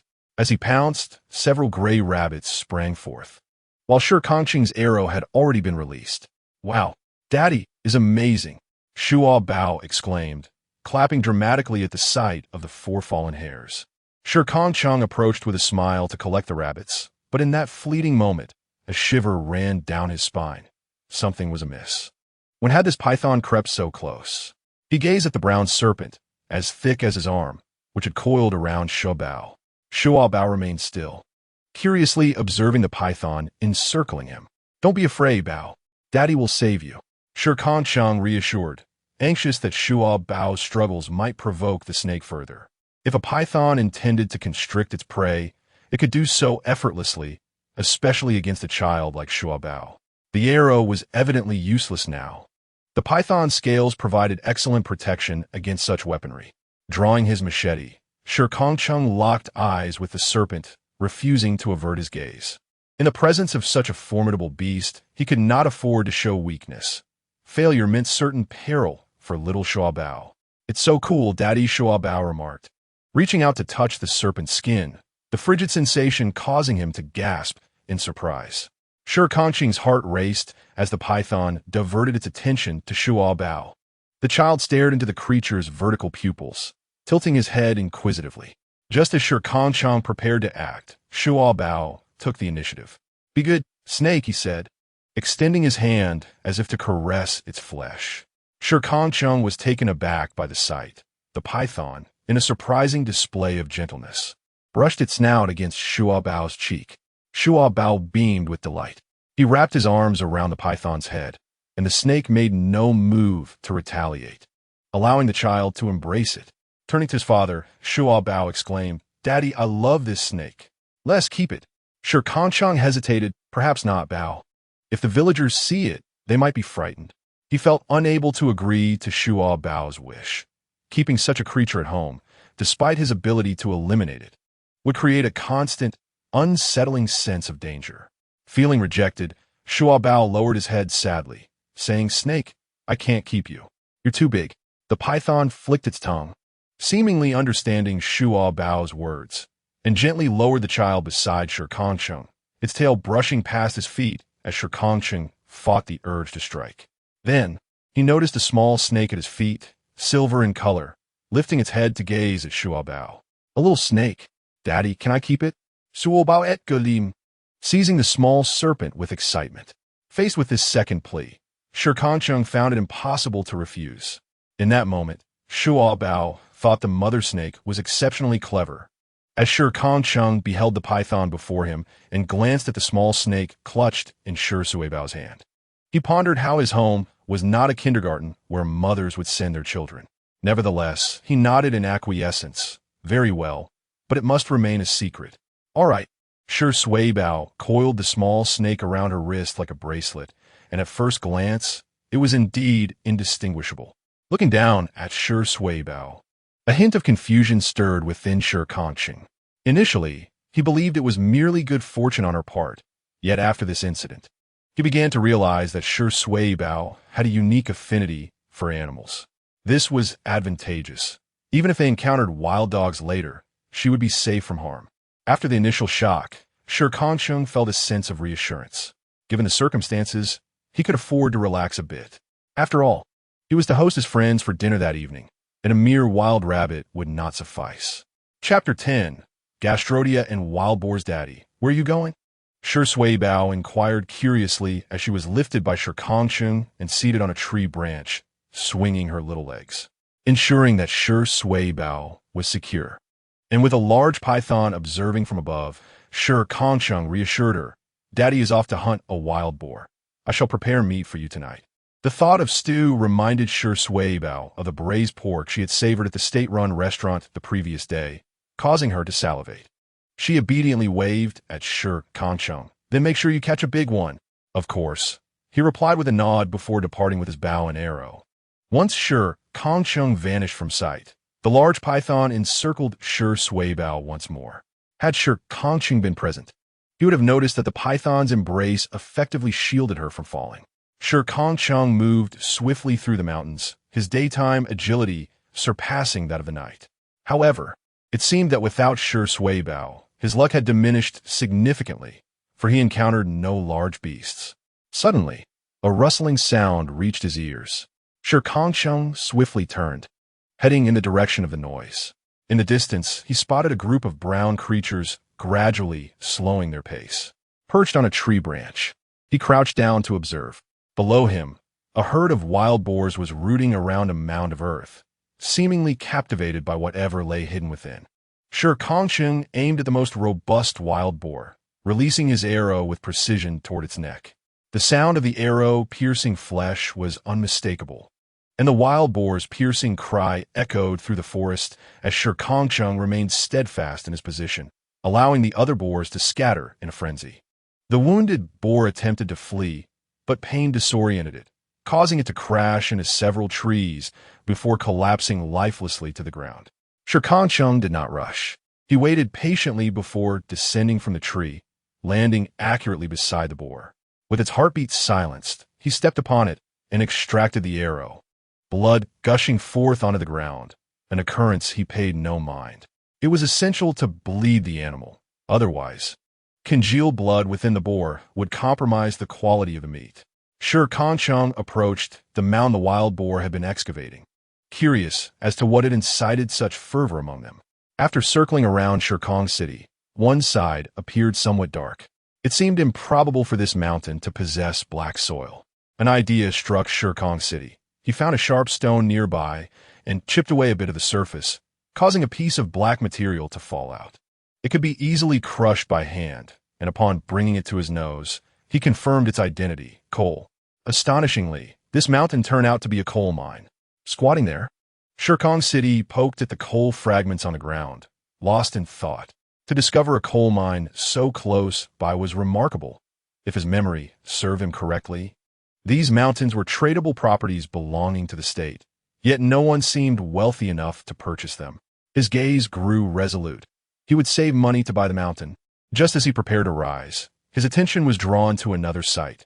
2-meter-tall plants devoid of any greenery, standing tall and straight, creating a visually appealing scene. However, Shi Kangcheng City was not concerned with their aesthetic value. Just 2 days prior, while repairing the roof with Wang Feng, they had discussed Wang's father venturing into the mountains to forage for wild Gastrodia elata, known for its numerous health benefits, particularly for the heart and brain. With the prolonged period of reform and opening up, the price of wild Gastrodia had risen significantly. According to Wang Feng in the county town, wild Gastrodia was selling for 5 yuan per pound. In an era where laborers earned only 21 yuan a month, digging up just a few pounds of Gastrodia could yield more than a month's wages. However, due to the plant's specific growing conditions and the abundance of wild beasts in the mountains, Wang's father dared not venture deep, resulting in minimal foraging. Shi Kangcheng City gazed at the patch of Gastrodia elata, a faint smile gracing his lips. Meanwhile, Sui Bao had been waiting patiently, bored to the point of counting the scales on the python's back. 1, 2, 1, 2, Sui Bao could only count to 2. Sui Bao, come down. Shi Kangcheng City's voice echoed from nearby. Sui Bao excitedly lifted her head and saw Shi Kangcheng City carrying a basket filled with items, his other hand gripping a wild boar. Daddy, what's in your basket? What happened to my wild chicken eggs? Sui Bao inquired, as the python gently placed her on the ground after wrapping around her. It circled the wild boar curiously, tempted to eat it, but ultimately refrained out of affection for Sui Bao. Panting, Shi Kangcheng City, who had dug up nearly 50 pounds of Gastrodia while hauling over 100 pounds of wild boar, felt the strain of the rugged mountain path, ruffling Sui Bao's hair. He reassured her, "Don't worry, everything is here. What I'm carrying is a medicinal herb." "Daddy, is it heavy? Do you want Sui Bao to help you carry it?" Sui Bao asked with concern, noticing the weight Shi Kangcheng City bore. Feeling warmth from her care, Shi Kangcheng City grasped her hand with one hand while holding the wild boar with the other, slowly making his way down the mountain. "It's not heavy, but Sui Bao should watch the path carefully, or else Daddy might fall." "Okay, Sui Bao will help Daddy keep an eye on the way." Under the blazing sun, Shi Kangcheng finally gathered all the harvests of the day, laying the tima out on a winnowing basket in the backyard to dry.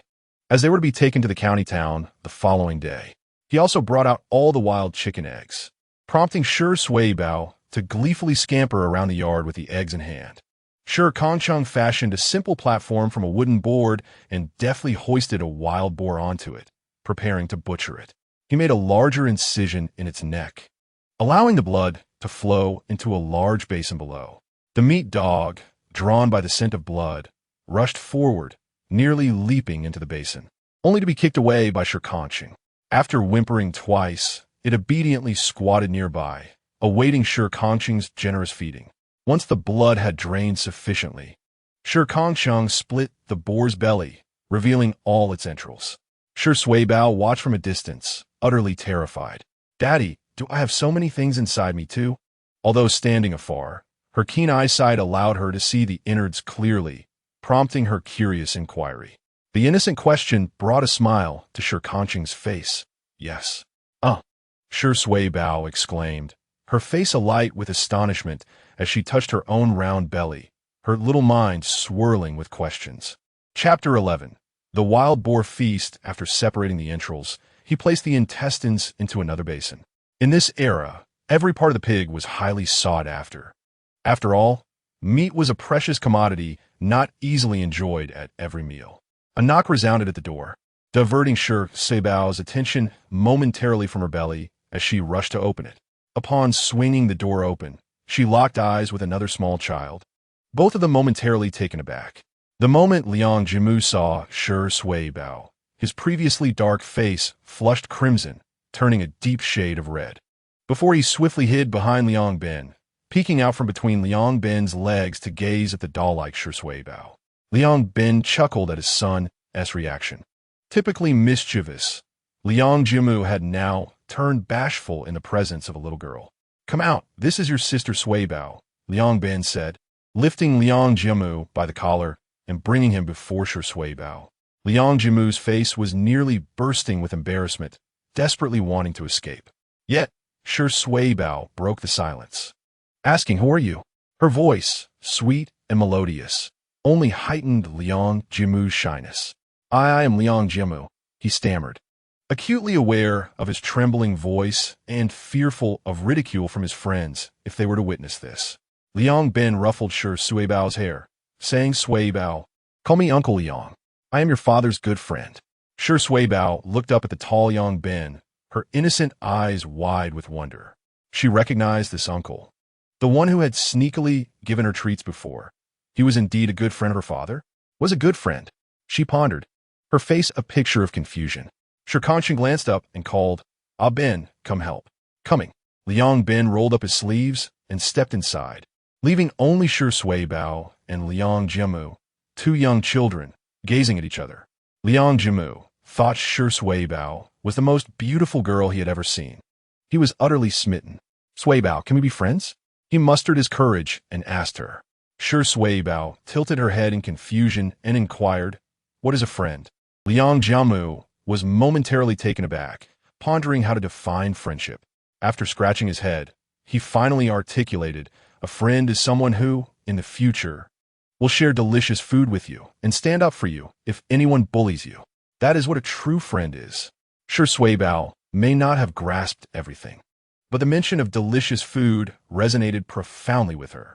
Hence, this person was willing to share delectable treats.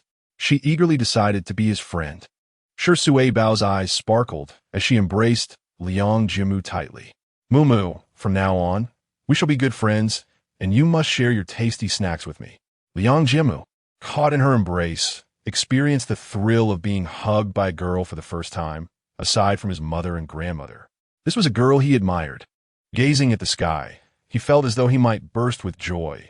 He was over the moon, vowing to share all his treats with little Suibao. The Hazy had been hugged by a girl. How embarrassing! Just as Liang Jimu felt shy, a melodious voice rang out beside him. Upon recognizing the familiar voice, Liang Jimu felt a surge of excitement. It was Mao Zi, who was the same age as him. Shi Suibao released Liang Jimu and turned to face Mao Zi, who was dressed in a little skirt, her hair styled in whimsical twin buns that made her appear particularly lively. In Shi Suibao's eyes, Mao Zi was incredibly beautiful. Now devoid of the embrace, Liang Jimu returned to his senses, ready to engage in a playful argument with Mao Zi. When he observed Shi Suibao enveloping Mao Zi in a hug, it was now Mao Zi's turn to feel shy. her naturally rosy cheeks becoming even more flushed from the unexpected compliment. Hee, you are truly beautiful, Shi Suibao exclaimed sincerely. Although Mao Zi appeared extroverted, she had never received such straightforward praise before. Her cheeks, already flushed, turned an even deeper shade of red as she stammered, I am not that beautiful. My name is Mao Zi, what is yours? Shi Suibao, glancing enviously at the two red hair ties adorning Mao Zi's hair, felt slightly disheartened as she only had one. Liang Jimu, initially feeling a twinge of jealousy at Shi Suibao's affectionate gesture towards Mao Zi, could not help but tease. You call me shy, but you're the one who is blushing. Oomph. Suibao, let us not play with boys. Mao Zi huffed, taking Shi Suibao's hand and leading her towards home, with Liang Jimu following closely behind. He inwardly grumbled about how troublesome girls could be, yet he found Suibao utterly adorable. Mao Geping allowed the children to bicker as he entered the house, only to be taken aback by the sight of such a large wild boar, his expression swiftly shifting to one of concern. When I mentioned Shikang City, we merely intended to dine here. There is no need for you to venture into the depths of the mountains. Do not presume that your years of incarceration have bestowed upon you any formidable prowess. The wilderness is fraught with peril. Should anything untoward occur, what would become of Suibao? Upon hearing Mao Geping's admonition, Shikang City momentarily halted his actions, raising his gaze to meet Mao Geping's concerned expression. The venomous remarks from that bottle remained as sharp as ever. Were it not for his familiarity with him, one might easily mistake this for reproach, and had his temperament been even slightly less placid, he would have surely bristled with indignation. Liang Bin took the knife from Shikang City's hand, offering reassurance. Kong, do not take offense. You are well aware of the bottle's nature. He is merely expressing his concern for you. The wild boar does indeed appear ferocious, so it would be prudent for you to refrain from wandering into the mountains again. During the famine in our village, many ventured into the perilous woods and never returned. I understand, rest assured, Shikang City replied, harboring no ill will towards Mao Geping, though he would not abandon his plans to explore the mountains. Thus he offered a non-committal response. This disingenuousness was conspicuous, prompting Mao Geping to snort. When Rengu arrives, I shall certainly lodge a complaint against you. A complaint about what? Just as he spoke, Qi Jinren and Lan Hai entered, each leading one of their companions, their faces aglow with smiles. Upon seeing Qi Jinren, Mao Geping was akin to a child witnessing the arrival of a leader. He swiftly recounted Shikang City's disobedience and his ventures into dangerous territories, embellishing the narrative for effect. Lan Hai and Liang Bin exchanged knowing glances, suppressing their laughter. Indeed, Mao Geping's demeanor resembled that of a petulant child. Shikang City listened in silence, tacitly acknowledging the truth of the matter. Qi Jinren regarded the group before speaking earnestly. Kong, you have just returned, and I have inquired. Your status remains that of an inmate, which precludes you from working and earning labor points. How do you intend to proceed? While the labor point system had been abolished in many areas, it persisted here, for collective effort undeniably yielded swifter results than solitary toil. Consequently, the rewards earned by the collective were distributed according to labor, a hallmark of Huining Village. Chapter 12. Bitten by a snake, Lan Hai and the others ceased their tasks, their combined gazes fixated on Shikang City, intensifying his sense of pressure. He glanced around, then offered an encouraging smile. Do not fret. I have my own means of making a living. Come now, you've just been released. In this unfamiliar place, what avenues for income could you possibly have? Mao Geping scoffed, rolling his eyes. My brother-in-law is involved in construction in the city. I can introduce you to him. Though it may be arduous, the earnings are substantial. He had contemplated this for an entire night and discussed it with his wife. It was, in fact, her suggestion. The others nodded in agreement upon hearing this. Lan Hai chimed in. Actually, I have an acquaintance who works at the docks, handling cargo. I often lend a hand there. If you're interested, Kong, I could take you along. Alternatively, I could speak to the brigade on your behalf, enabling you to start work sooner. The brigade would certainly grant me that favor, Qi Jinren added earnestly. Qi Jinren, a composed and thoughtful individual, serves as the head of the organization department in the brigade. He firmly believes that the brigade will grant him a modicum of face. Listening to his brother's suggestions, Shi Kangcheng feels a warm glow in his heart. However, these notions do not align with his own plans. Shaking his head, he earnestly declares, "I appreciate your goodwill, but I have my own agenda. Rest assured, even for the sake of Sui Bao, I shall not act foolishly. I intend to earn more and provide Sui Bao with a life fit for a little princess." His gaze falls tenderly upon Sui Bao, nestled among the 5 children in the corner of the yard, exuding rare gentleness and affection. Following Shi Kangcheng's line of sight, Qi Jinren sighs deeply. Noticing that Mao Guping is about to voice another opinion, he promptly gestures for silence. Enough. A king has always been resolute. Now that he has made his decision, we need only to support him. Qi Jinren harbors a genuine admiration for Shi Kangcheng. Mao Guping, with a slight pout, though inwardly in agreement, cannot refrain from a quip. Indeed, quite resolute, and yet he sits in jail for others. Enough. Lang hai hat monits de li. And Mao Guping immediately falls silent. This matter remains their secret. While the fathers engage in conversation, the children converse amongst themselves. The arrival of Qi Xian Shui brings an end to the quarrel between Liang Jiamu and Mao Ziyi, for she wields considerable authority among the little ones. Qi Xian Shui surveys the 4 children, her 5-year-old countenance stern. Currently, the youngest among us is Xiao Xiangyang, but since Xiao Sui Bao is new here, you must not bully her. She earnestly instructs, primarily addressing Liang Jiamu and Mao Ziyi. Mao Ziyi swiftly embraces Sui Bao, her smile radiant. I adore Xiao Sui Bao and would never bully her. If there is to be bullying, it is reserved for the boys. She shoots a glance at Liang Jiamu, who immediately grows anxious. However, Sui Bao comes to Liang Jiamu's defense, proclaiming, "Mu is my good friend." Indeed, you see, Mao Ziyi, Sui Bao has acknowledged me as her good friend, so how could I ever bully her? Liang Jiamu retorts, lifting his chin defiantly at Mao Ziyi, who huffs and turns away, ignoring him. Qi Xian Shui sighs, feeling a sense of helplessness toward her younger siblings at such a tender age. Lan Xiangyang gazes eagerly at his older siblings. At 2 years old, he has just mastered walking and knows little else. Yet, his attention is quickly captured by a pair of dark, glimmering eyes. Upon Sui Bao's wrist lies a flash of silver, and Lan Xiangyang is instantly entranced by the snake's gaze. The little chubby legs carry him to Sui Bao's side, who is puzzled by his intentions and gazes back at him. Lan Xiangyang makes a move. His small hand reaches out to grasp the snake on Sui Bao's wrist. However, the snake, perceiving this seemingly aggressive gesture, instinctively opens its mouth to bite. Although its fangs are not sharp, it bites down with force. The previously smiling Lan Xiangyang, feeling pain, bursts into tears. "Wow, it bit me. Daddy." The cries of a child pierced the air with a dissonant shrillness. Upon hearing the sound, the elders hurried over. Lan Hai swiftly cradled Lan Xiangyang, offering comfort. "What troubles you, Yangyang? What does it hurt?" "It hurts," Lan Xiangyang wailed, raising his hand. Lan Hai immediately noticed 2 distinct bite marks with beads of blood oozing from them, clearly the result of a snake bite. At once, Lan Hai's expression darkened, and he pushed the children away, exclaiming, "There is a snake here."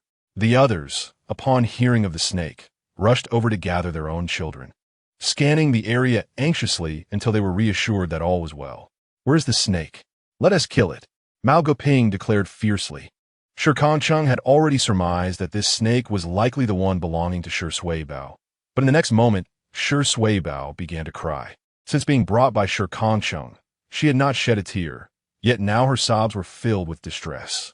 She clutched her hand tightly and cried out to the adults, "Please don't kill my little Bai. My little Bai isn't a bad creature." He only bit because he was startled when he reached out to grab him. Sui Bao pointed at the now sobbing Lan Xiangyang. All the adults listened in bewilderment to Sui Bao's lament, some unable to comprehend her words. A large hand lifted Sui Bao into the air, feeling a sense of security. She turned to Shi Kangcheng, pleading urgently, "Papa, please don't kill my little Bai, okay?" She was terrified. Although Little Bai had only been with her for a few hours, in her heart, he had already become family. Lan Xiangyang, witnessing Shi Suibao's heart-wrenching tears, felt anxious. Sister, please don't cry. He adored this sister, yet it seemed she no longer held affection for him. Shi Suibao turned away, ignoring Lan Xiangyang. Lan Hai chuckled softly. As if having understood, Suibao, you have raised a snake?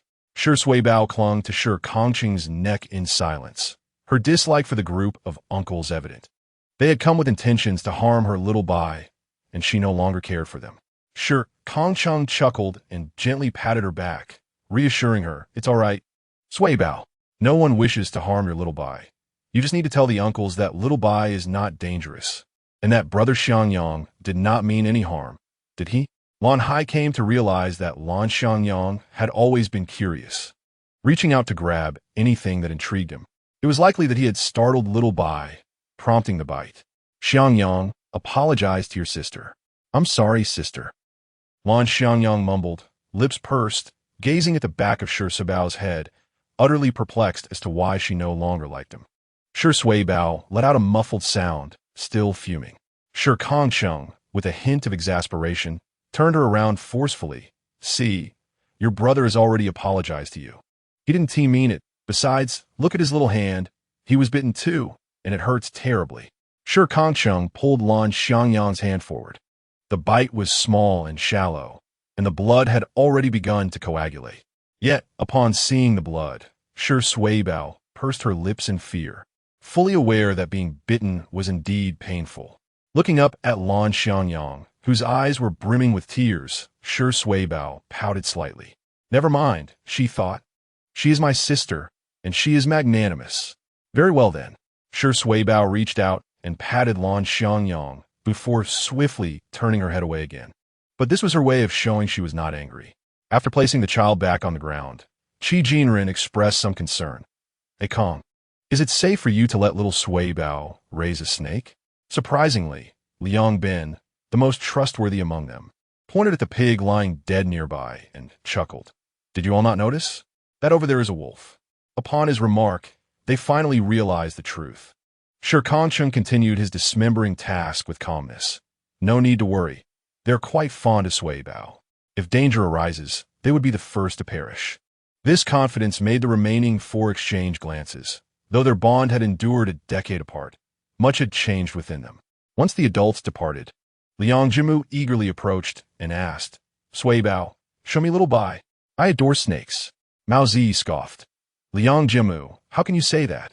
Wasn't it you who nearly wet yourself when you spotted a snake on our last mountain trip?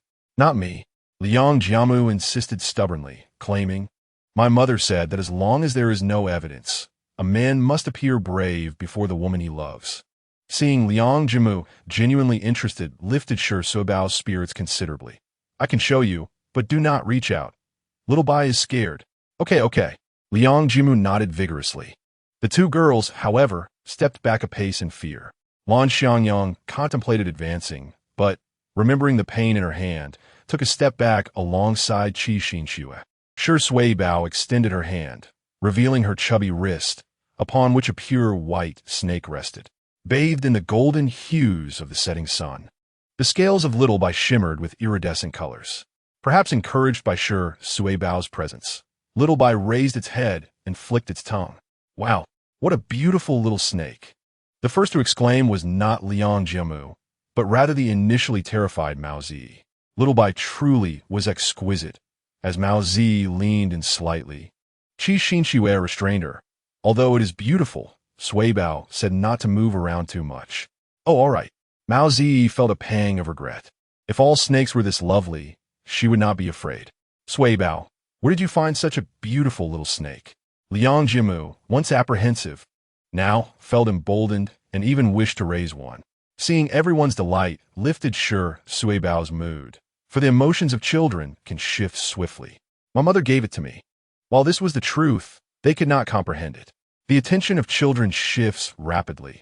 Liang Jimu soon pulled out a few marbles from his pocket, exclaiming excitedly, "Let us play marbles together." Marbles had recently become the latest craze, though initially a pastime for city children. Liang Jiamu and his friends were fortunate enough to have them, due to their decent family circumstances. Even Shi Kangcheng produced some. Sure, I have a few new ones. And they are quite beautiful. I have some too. Mao Zi, unperturbed, retrieved a marble from his pocket, its exquisite design stirring excitement among the children, regardless of gender. However, only the three of them possessed such treasures. Shi Suibao and Lan Xiangyang were devoid of any, but several elder siblings generously offered one each. Here, take it to play with, but remember, it's not for eating. Shi Kangcheng cautioned. Shi Suibao gazed at the transparent marble in her palm, which was tinted with vibrant colors, her eyes widening in delight. Wow, it's so beautiful. Shi Suibao and Lan Xiangyang perched themselves by the wall, while Liang Jiamu even lay sprawled on the ground. The game of marbles was simple. Each player took turns launching a marble, and if one struck another, the latter became theirs. The trio engaged earnestly in the game. Lan Xiangyang fixated on the marble in his hand. His troublesome habit was not limited to grasping a single marble. Typically, once he had one, he would succumb to a second troublesome habit, putting it in his mouth. Shi Kangcheng's earlier warning had gone unheard by Lan Xiangyang, who promptly raised his hand to stuff the marble into his mouth. Upon witnessing this, Shi Suibao wrestled with two conflicting thoughts. I don't like him. I should ignore him, and Sister Shui said not to eat it. I must stop him. Just as Shi Suibao pondered, Lan Xiangyang had already managed to insert the marble into his mouth. Without hesitation, she delivered a firm slap to his back, causing him to spit the marble out onto the ground. The sting from her slap prompted Lan Xiangyang to nearly burst into tears. Shi Suibao quickly covered his mouth, casting a glance at the adults nearby, tending to the roasting pig, her voice laced with urgency. Don't cry. I was helping you. Sister Shui said marbles aren't for eating. Please don't cry. I'll let you pet Xiaobai, all right? Tears streamed down Lan Xiangyang's face. Yet he managed to nod in agreement. Really, no crying? Shi Suibao found it hard to believe him, fearing that if he wept again, their fathers would scold them. Lan Xiangyang nodded vigorously, affirming that he wouldn't cry anymore. Shi Suibao exhaled in relief, lowering her hand and extending her wrist. Here, you can only pet it once. Lan Xiangyang eagerly extended his little hand. This time, Xiaobai remained still, obediently allowing Lan Xiangyang to stroke its smooth, cool fur, which elicited a joyful laugh from him. When Lan Xiangyang smiled, he truly resembled a little son. The wild boar was substantial, even with the 5 grown men together. They managed to consume only a single leg and a modest portion of pork belly. The 5 children each received a bone to gnaw on, relishing the meat as they clutched their prizes, their smaller bodies animatedly tackling the bones with fervor. Qi Jinren had specifically brought wine, and, after a few rounds, everyone was slightly tipsy, except for Shi Kangcheng, who remained composed. Mao Guping, filled with exuberance, stood up unsteadily, raising his glass and calling out to Shi Kangcheng, "Big fool, though I berate you daily, I truly miss you. Welcome home." Only after a few drinks did Mao Guping reveal his heartfelt sentiments. Shi Kangcheng also rose to his feet, clinking glasses with his companion and downing the contents in one swift motion. Shi Suibao joyfully gnawed on a bone, relishing her love for meat. Meanwhile, Shi Kangcheng gazed curiously at the several fathers who were weeping profusely and inquired, "Why is Daddy crying?" Mao Zi, munching away, replied, "Perhaps it's the alcohol. My mother says that every time my father drinks, he tends to shed tears, blubbering and blushing." Liang Jiamu chuckled heartily, realizing that his father was also quite the sentimental soul. The revelry continued until nightfall, and as the children began to yawn, the adults finally sobered up a bit. Enough. We must take the children home to sleep. Akong, we should be on our way. Wait a moment. Shi Kangcheng insisted, returning to his position before going to the kitchen to fetch 4 enormous pieces of meat, all tied up with straw, ready to be carried away. Upon sighting the meat, the others quickly declined. No, Akong, keep it for yourself. Besides, Suibao still needs to eat. We don't require any. Enough of that. It's hot outside. This meat can only last a few days. I certainly won't risk giving it to Suibao. Just take it. Shi Kangcheng was equally resolute. shoving the meat into their hands. They soon realized that they were no match for his strength. All right, they conceded, helplessly taking hold of a child with one hand while clutching a 10-pound chunk of meat with the other as they made their way home. Under the moonlight, their smiles radiated brightly, for their dear brother had truly returned. Sui Bao, don't sleep just yet. Let us wash up first. Shi Kangcheng called to Sui Bao, who had already dozed off on the chair. She was utterly exhausted and refused to awaken. With no other option, Shi Kangcheng gently washed the slumbering Sui Bao, making her fresh and fragrant before placing her on the bed. He then set about tidying the chaotic scene outside. And it wasn't until the early hours of the morning that he finally finished, lying down beside Sui Bao and closing his eyes. When Mao Guping returned home, he was immediately seized by Aunt Mao, who pinched his ear painfully. Please, dear wife. I was wrong, dear wife. Oh, so you finally decided to come home. Just look at the time. Not only did you stay out late yourself, but you also let Z come home at this hour. You must be itching for trouble. Aunt Mao had quite the fiery temper, and while Mao Guping was no less fiery, in her presence, he became rather submissive. Mao Zi yawned, accustomed to her parents' dynamic. Mom, I'm heading to bed now. Oh, go on then. Aunt Mao's demeanor softened as she turned to Mao Zi, but as she pivoted back, she reverted to her fierce persona. Mao Guping hurriedly offered the wild boar meat he was holding. Wild boar meat. From a Kong. The moment Aunt Mao laid eyes on the pork, her mood instantly shifted.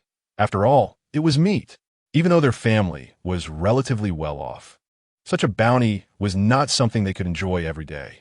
Glancing at the sizable portion, she realized it would last them quite a while. You've done well. I'll let you off the hook this time.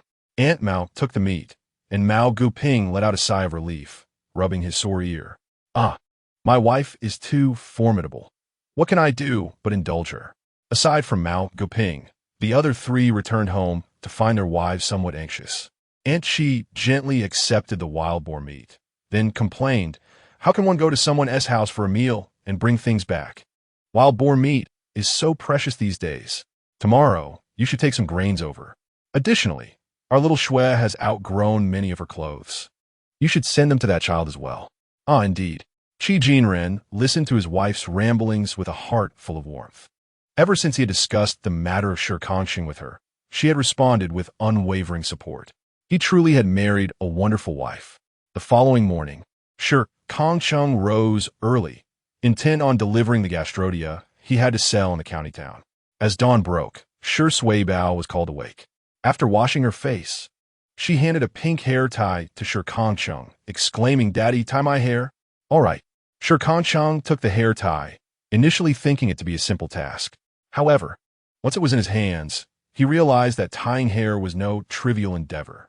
Sui Bao felt as though time had stretched endlessly, and soon, she sensed a slight tightness at her scalp, followed by Shi Kangcheng's somewhat guilty voice saying, all done. She touched her head and felt a braid. But without a mirror at home, she excitedly dashed downstairs, proclaiming, great, off to the city. Gazing at the somewhat disheveled hairstyle, Shi Kangcheng sheepishly touched his nose. After packing the gastrodia into a sack, he had breakfast with Sui Bao before heading to the bus stop to wait for a ride. While they waited, another father and child were nearby.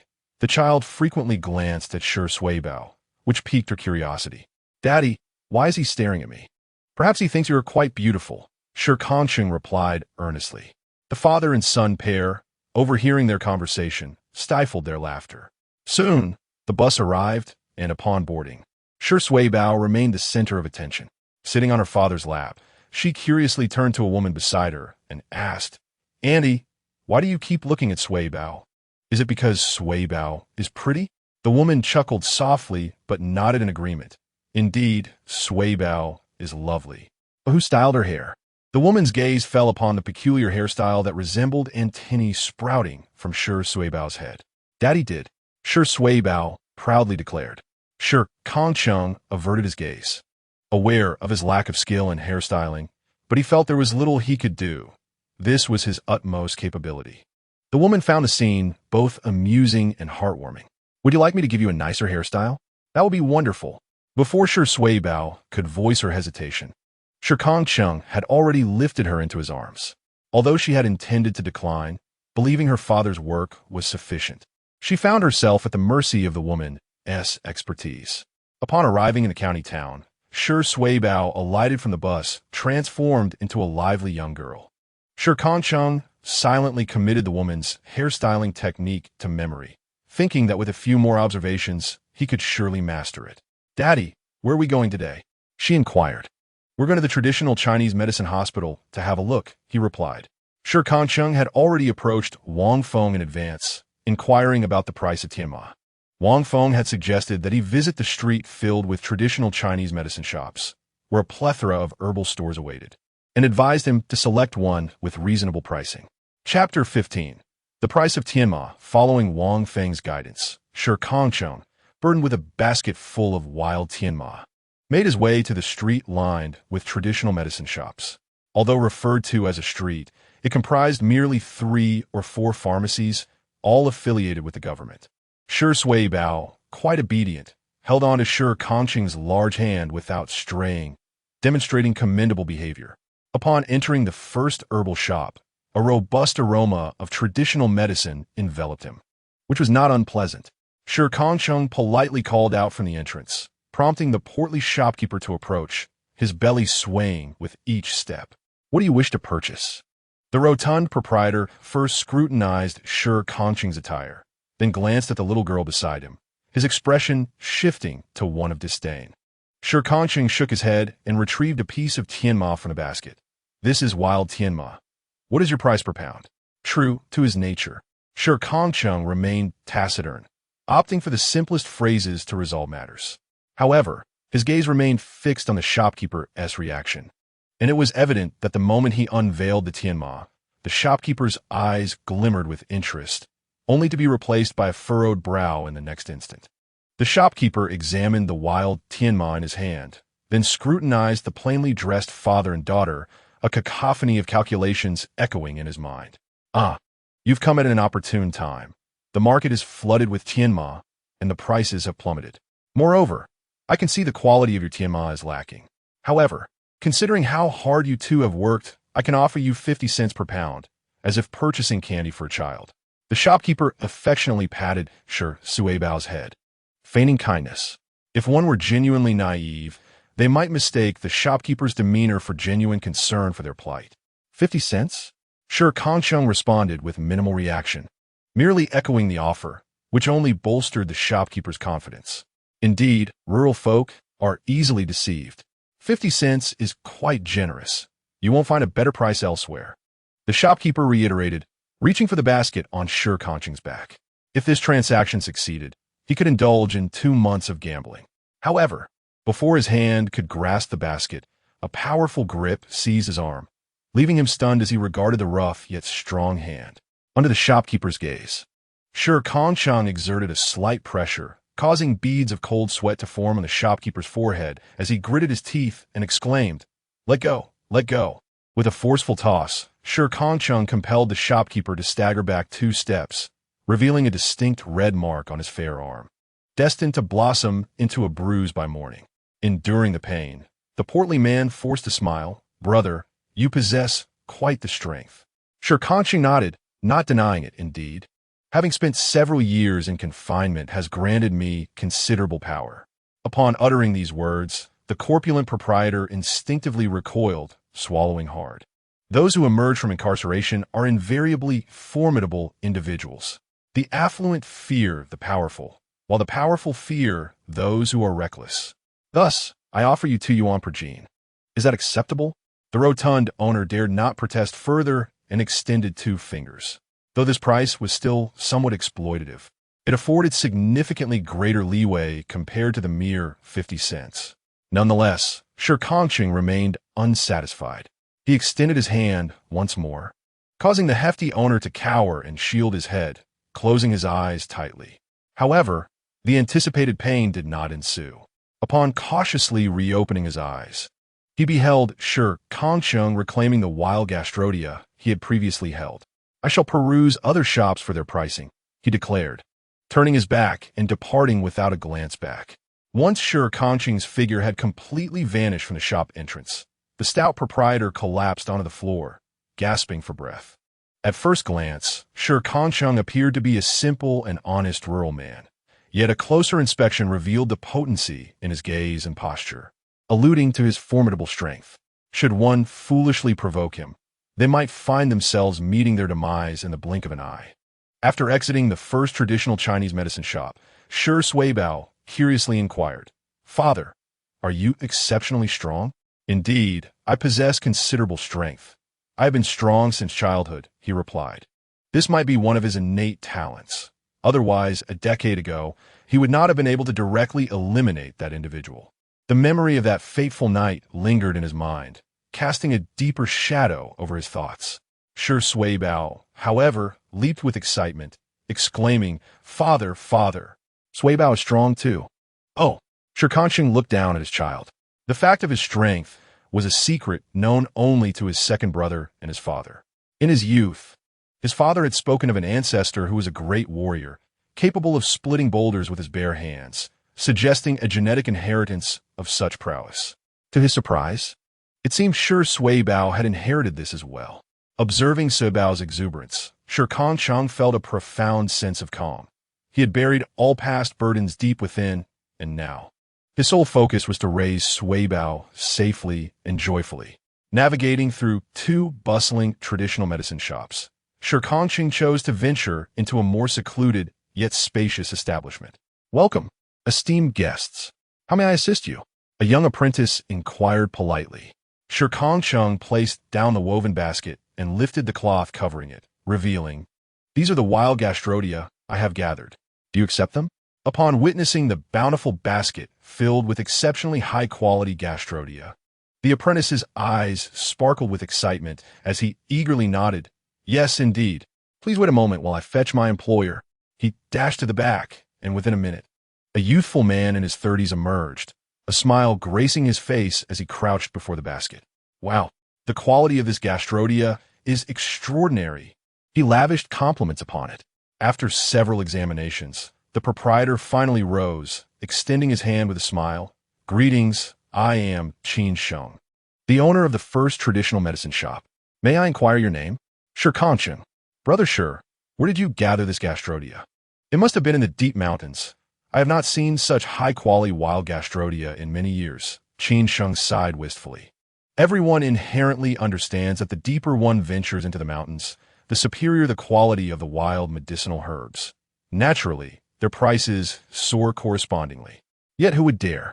Life and money are distinct in everyone's mind. The atmosphere in Shi Kangcheng remained tranquil, perhaps 100 or so pounds. "What?" Shi Kangcheng was momentarily awestruck. "So much?" Despite the apparent lack of customers, the first traditional Chinese medicine hall actually catered to a considerable clientele, as it adhered to a principle of quality above all, offering only the most expensive yet impeccably reliable products. In Chapter 16, The Mouse Steals the Ganoderma, ordinary citizens typically purchased their herbs from the other three shops, but the affluent exclusively frequented his establishment. Furthermore, he occasionally supplied some herbal medicine to hospitals. "Brother Shi, I will buy all your tiama at $5 a pound. Additionally, I'll take the 100 or so pounds you mentioned. Here's a $50 deposit. Just deliver whatever quantity you have at that price." Shi Kangcheng declared decisively without a moment's hesitation. Tianma was in high demand, especially among the older generation who greatly needed such remedies. He could not let this high-quality product slip away, even if it meant a slight reduction in his own profit. His priority was reputation. $5 was a reasonable price. Satisfied with the arrangement, Shi Kangcheng readily agreed to do business with such a straightforward individual. "All right, let us weigh it." Shi Kangcheng sighed in relief. He feared Shi Kangcheng might raise the price again, which would become untenable for him. The apothecary quickly weighed the herbs, and after deducting the basket, the total was 57 pounds and 8 ounces. Returning the basket to Shi Kangcheng, Shi Kangcheng took out his abacus. "I'll count it as 58 pounds, totaling $290. Additionally, I'll give you a $50 deposit. Any TMI you dig up afterward must be delivered to me." "Good," Shi Kangcheng replied, accepting the $340 with a nod. He kept his word. Once the matter was settled, Shi Kangcheng said little more and prepared to leave with Shi Suibao. However, Shi Suibao did not move, Sui Bao. Do you want to buy something? Daddy, there's a little mouse inside, she replied, shaking her head and pointing to the nearby counter. Upon hearing her words, Qin Sheng chuckled and shook his head. How could that be, little one? Everything here is sealed. There is no way a mouse could get in. The presence of mice was the bane of a herbal medicine shop. A single mouse droppings could ruin an entire batch of precious herbs. Should a mouse nibble on the herbs and leave droppings, it would be catastrophic. Yet, Sui Bao nodded vigorously, her little face scrunched up. There really is. If you don't believe me, I'll catch it for you. Before Shi Kangcheng could react, Sui Bao had already slipped from his grasp, darting towards the counter. Qin Sheng hurried after her. Don't run off, little one. Moments later, Qin Sheng scooped Sui Bao up, and upon seeing her, the apothecary screamed. There really is a mouse.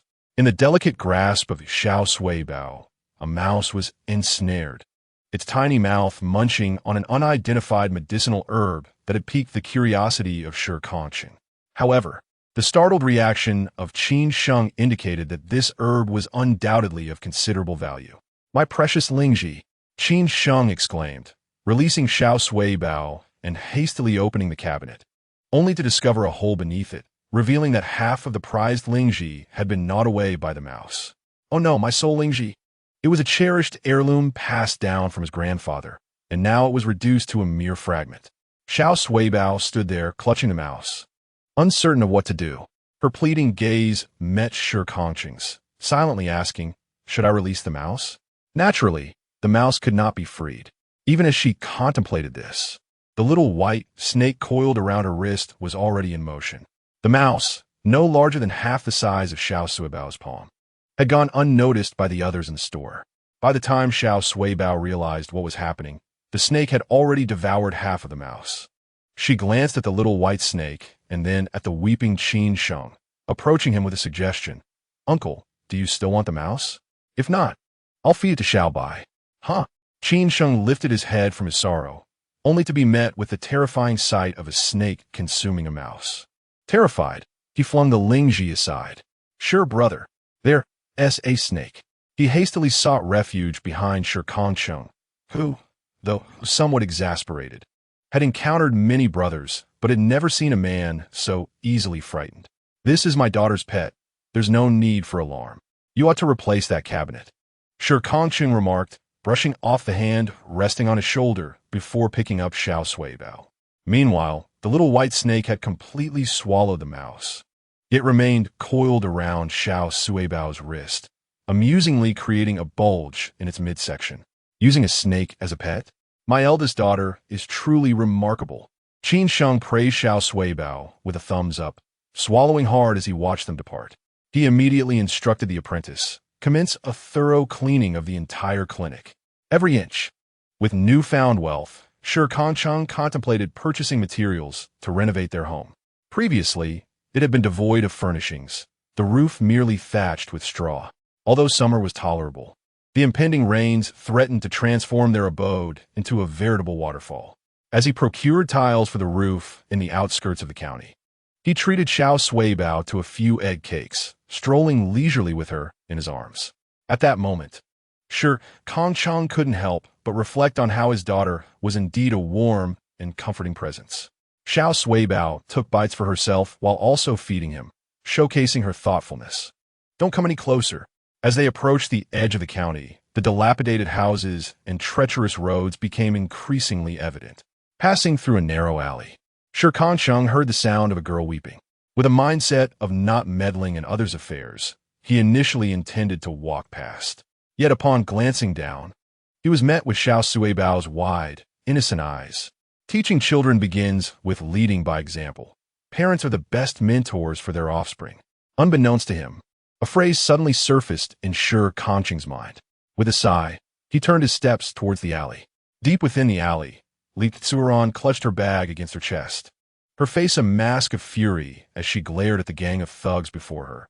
Yet her feet involuntarily retreated until her back pressed against the wall, leaving her with no escape. Don't come any closer. My brother-in-law is the deputy chief of police.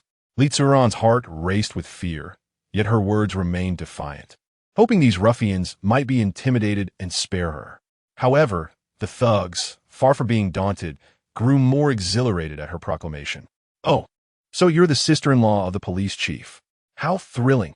They were the enforcers of protection money in this area, and had long been observing the beautiful girl who seemed to be searching for someone. "Such a beauty. We're not bad guys. Just give me a kiss, and I'll let you go. How about that? Get lost, you scoundrel." Li Tsu'eron's face flushed with anger. Her reaction only further excited the thugs, whose greedy hands reached out towards the unfortunate girl. Chapter 17. The rich girl despair began to envelop Li Tsu'eron. "Lu Tung, where on earth are you?" she shouted, closing her eyes. The ensuing cries of pain from the thugs brought her momentary joy, but upon opening her eyes, the sight that greeted her was not the person she yearned to see. Shi Suibao sat atop a discarded trash bin, munching on snacks, his gaze fixed intently on Shi Kangcheng as he strode towards the thugs. "Hey," Shi Kangcheng called softly, placing a hand on one thug's shoulder. The thug, disturbed from his revelry, turned around impatiently. "Don't come looking for trouble." He swung a punch towards Shi Kangcheng's face, but the lackluster blow was effortlessly ensnared by Shi Kangcheng's powerful grip, which twisted forcefully, rendering the thug's arm at an agonizing angle. The intense pain elicited a scream from him.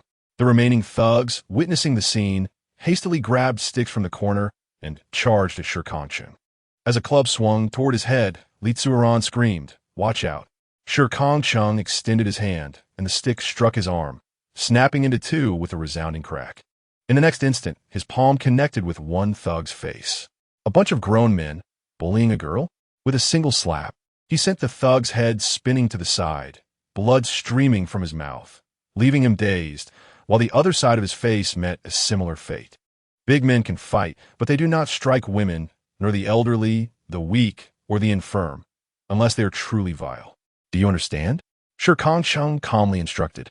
The thugs knelt on the ground, their cheeks swollen beyond recognition. Hearing Shi Kangcheng's words, they nodded dazedly. "We understand." "Good. Obedient children are the best children." Shi Kangcheng nodded in satisfaction, then turned around and lifted the sparkling-eyed Shi Suibao into his arms. Shi Suibao gazed at Shi Kangcheng with admiration, exclaiming, "Dad, you are amazing." "Oh, it's nothing," Shi Kangcheng replied, slightly blushing at his daughter's praise, yet he continued to stride outside.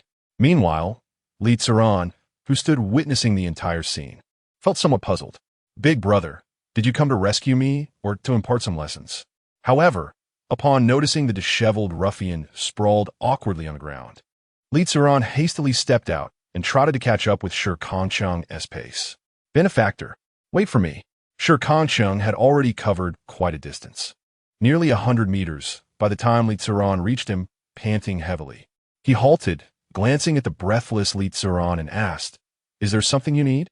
"Big brother, you saved me just now," Li Tsu'eron replied, still catching her breath, speaking earnestly. Shi Kangcheng nodded in acknowledgement of his earlier act of heroism. And then? Then Li Tsu'eron found herself momentarily at a loss for words due to Shi Kangcheng's forthright demeanor. "Since you saved me, should you propose some conditions or something?" Observing the serious expression on Shi Kangcheng's face, Li Tsu'eron suddenly burst into laughter. "Big brother, you're just like my brother-in-law. He also asks the most peculiar questions with such sincerity, leaving my sister utterly speechless yet unable to do anything about it." Shi Suibao tilted her head and asked, "Sister, you look so lovely. What are you doing here?" Although still young, Shi Suibao understood that one's attire often reflected their living conditions. The village girls wore coarse cloth and looked drab, whereas city girls, like the sister before her, were dressed beautifully. Indeed, Shi Kangcheng mused, slightly perplexed. Though this may be considered a county town, it hardly seems a place for a girl like Li Tsu'eron, especially given those fine shoes she wore. Upon being questioned, Li Tsu'eron's earlier enthusiasm faded, replaced by a despondent expression. "I came to find my boyfriend, but he broke up with me, and now I cannot locate him." "Your boyfriend lives here?" Shi Kangcheng's gaze held a peculiar intensity, as he valued social compatibility. "Ah, since he no longer wants me, I am disappointed. It's fine." Li Tsu'eron comforted herself, shaking her head to dispel the sorrow, reverting to her previous lively demeanor. "Big brother, where are you taking your daughter?" I'm called Shi Suibao.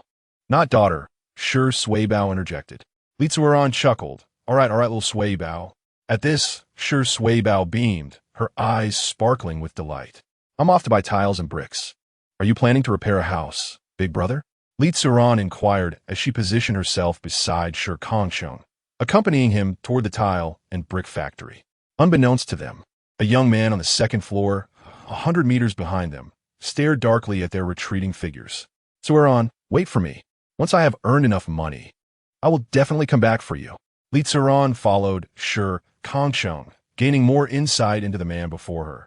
30 years old, just released from prison, and a father to a 3-year-old daughter. Upon hearing this, it became evident that the child was not the biological offspring of Shi Kangcheng. Although having served time in prison is certainly a blemish, Li Zuoran has always believed that those who assist others in times of distress cannot be inherently malevolent. In her eyes, Shi Kangcheng was not a bad person. After walking for another 10 minutes, they finally arrived at the tile and brick factory. Li Family Tile and Brick Factory. Li Zuoran sheepishly scratched her head, saying, Actually, Brother Shi, this brick factory belongs to my family. It would have been easier to access through that road. It leads to the main thoroughfare. However, had Shi Kangcheng not taken the side path, she might have lost her virtue by now. Shi Kangcheng nodded, seemingly unfazed by the fact that Li Zuoran was a wealthy heiress, having already discerned this earlier. As they entered the factory, the courtyard was filled with stacks of tiles and bricks, with numerous tractors transporting materials, indicating a commendable sales performance. Rest assured, Brother Shi, our factory never compromises on quality. Whatever quantity you require, I'll ask my father for a discount, Li Zuoran asserted confidently. Shi Kangcheng nodded and then pointed to the blue bricks and black tiles, inquiring, For constructing 2 houses and a small kitchen, how many bricks and tiles do you think I will need? Unfamiliar with the specifics, Shi Kangcheng sought the advice of a professional. Li Zuoran, lacking expertise, replied, Let me call my dad. She then dashed off, leaving Shi Suibao drowsily leaning on Shi Kangcheng's shoulder. Chapter 18. Purchasing bricks and tiles. Li Guan was in his office, enjoying a cigar when the door was abruptly pushed open. Slightly irritated, he looked up and exclaimed, Don't you knock? Upon seeing his daughter standing at the doorway, he quickly extinguished the cigar and, with a warm smile, said, Ruan, you're here. What brings you to the factory today? Li Guan was quite the doting father, lavishing affection on both of his daughters. The elder was already married, leaving him exceedingly protective of his younger daughter. Initially, Li Zuoran felt a twinge of anger upon seeing her father smoking, as his health was precarious and doctors had advised against it. However, upon witnessing the concern in her father's eyes, she could no longer contain herself and threw herself into his arms, sobbing, Oh, Daddy, I'm so scared. Li Guan's smile transformed into worry as he gently patted her back and asked, What is wrong, Ruan? Who has bullied you? Tell Daddy, and I will handle it. Was it that scoundrel Lu Teng? Didn't I say that I approved of your relationship, provided he comes here to study diligently? He could achieve great things in the future. Although Li Guan harbored reservations about Lu Teng, he ultimately capitulated to his daughter's feelings. Yet, why was Li Zuoran now crying even more sorrowfully? Daddy, today, I went to find Lu Teng and encountered a group of thugs. Li Zuoran choked on her words, and though they were unclear, Li Guan understood her perfectly. His concern swiftly morphed into fury as he smashed the water cup on the ground. Damn it! How dare they bully the treasure I hold in my palm? He exclaimed. Are you all right, Ran? I'm fine, Daddy. Brother Shi saved me and dealt with that group of thugs. After a heartfelt outburst of tears, Li Zuoran felt a weight lift from her heart and, wiping her tears, turned to console Li Guan. Yet, Li Guan remained agitated. Did you go looking for that brat, only to encounter those ruffians? Yes, Li Zuoran admitted, nodding. Then she spoke earnestly, Daddy, I no longer have feelings for Lu Teng, and I will not seek him out again. Her seriousness was unprecedented. She was indifferent to Lu Teng's lack of wealth, but his cowardice, his absence during her most perilous moment, was what truly troubled her. She could defy her beloved father for the sake of their love, yet Lu Teng had vanished, fleeing when she needed him most. Such a man was not worth her affection. Upon hearing his daughter's declaration, Li Guan initially felt a chuckle rise within him. Yet the moment was far from jovial. He embraced her with a sorrowful expression and gently admonished, Ran, you are still young and do not fully understand. Love is a matter of fate. You two simply lack compatibility. Enough of that, Daddy. Brother Shi is renovating his home and needs bricks. You must help him. Li Zuoran deftly changed the subject. Li Guan, aware of his daughter's nature, quickly reassured her, he is the one who saved my daughter. Rest assured, I shall provide whatever he requires to build a grand and beautiful house. Together, Li Guan and Li Zuoran descended the stairs.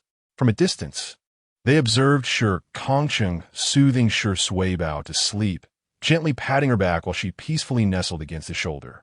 Suibao is the daughter of Brother Shi's cousin. He has adopted her, Li Zuoran whispered to Li Guan, who nodded in understanding, his regard for Shi Kangcheng deepening. Men who cherish their daughters are undoubtedly good men. Comrade Shi, Li Guan approached, calling out softly and gesturing toward Li Zuoran. Please, hand the child to Ran. We need to discuss the bricks. Shi Kangcheng glanced at Li Zuoran, ultimately placing Shi Suibao in her arms. He watched as she carried the child to a quieter spot, glancing back every minute, clearly concerned. Isn't she adorable? Li Guan remarked, hands clasped behind his back, a broad smile gracing his face. Indeed, Shi Kangcheng nodded. When my two daughters were born, they were irresistibly charming. Everyone insisted on sons, but I found daughters to be more endearing and thoughtful. Hence, despite advice to have another son, I chose not to pursue it. 2 daughters are quite sufficient, and my wife has enough to handle. Shi Kangcheng nodded in agreement. Daughters are indeed more considerate. However, sons are also valuable, as they require parental guidance to grow into good men. Quite right. Li Guan gave a thumbs up to Shi Kangcheng, expressing his admiration for the taciturn father. I heard you plan to build a house. How large will it be? Perhaps 3 rooms, along with a living room, a kitchen, and a bathroom, Shi Kangcheng replied, having just contemplated this notion, considering that a child would grow up and might bring friends home for a visit. That will likely require around 30,000 bricks. Since you saved my daughter, I shall gift them to you. Li Guan clapped Shi Kangcheng on the shoulder, the firm muscles beneath his clothing impressing Li Guan even more. However, Shi Kangcheng shook his head. No, that cannot be accepted. I merely happened upon her in danger and offered my assistance. You should charge me what is fair. I do not wish to owe anyone a favor. Shi Kangcheng's words compelled Li Guan to acquiesce. Very well, let me calculate this for you. With no alternative, Li Guan recognized that Shi Kangcheng's resolute demeanor suggested he might simply walk away if pressed further. So, he beckoned his assistant, who promptly approached. Let us send over 35,000 bricks. Currently, they are priced at 5 cents each, so that amounts to 125. We will also need approximately 5,000 tiles. In total, I will charge you 150 delivered to your home. How does that sound, given that these were quality bricks? Li Guan's pricing drew a surprised glance from his assistant. Boss, you're practically giving them away. Agreed, Shi Kangcheng nodded, appreciating the offer. He was well aware of the discount, but felt that accepting this small favor for having saved Li Guan's daughter was reasonable. Where is your home? I will deliver it in the next couple of days. Enter Huining Village. The isolated courtyard at the entrance is mine. I will be home tomorrow morning. In the afternoon, I need to head up the mountain. Understood. I will deliver it in the morning. With 150 exchanged, the arrangement was settled. Chapter 19. A promotional wave. Li Zuoran cradled the little girl, Suibao, in her arms, her heart softened by the sight of the adorable child. If Lu Teng had not fled, perhaps in a couple of years, she too could give birth to such a lovely child who would sweetly call her mother. The mere thought filled her with happiness. Suddenly, a chill sensation brushed against Li Zuoran's arm, piquing her curiosity. She turned to see a small white creature with tiny black eyes and its flickering tongue. The hair on Li Zuoran's arm stood on end as she inhaled deeply, preparing to scream. In the next instant, a large hand, carrying a faint scent of traditional Chinese medicine, covered her mouth. Shi. Li Zuoran looked up to find Shi Kangcheng's face mere inches away. At first glance, the scar on his face may not have struck one as handsome, but now, in such proximity, she noticed the depth in his eyes, the prominence of his nose, the thinness of his lips, and the sculpted contours of his cheeks. If only he were a shade paler, many would surely pursue him. This is Sui Bao's pet. Do not be afraid, Shi Kangcheng whispered gently. Li Zuoran nodded. Her previous fear of the snake forgotten, her gaze fixated on Shi Kangcheng until Sui Bao's exuberance snapped her back to reality, prompting her to stand. Have you already made the purchase? Li Zuoran was perplexed by her sudden stutter. Shi Kangcheng nodded appreciatively and said, Thank you. It's a relief to do this so easily.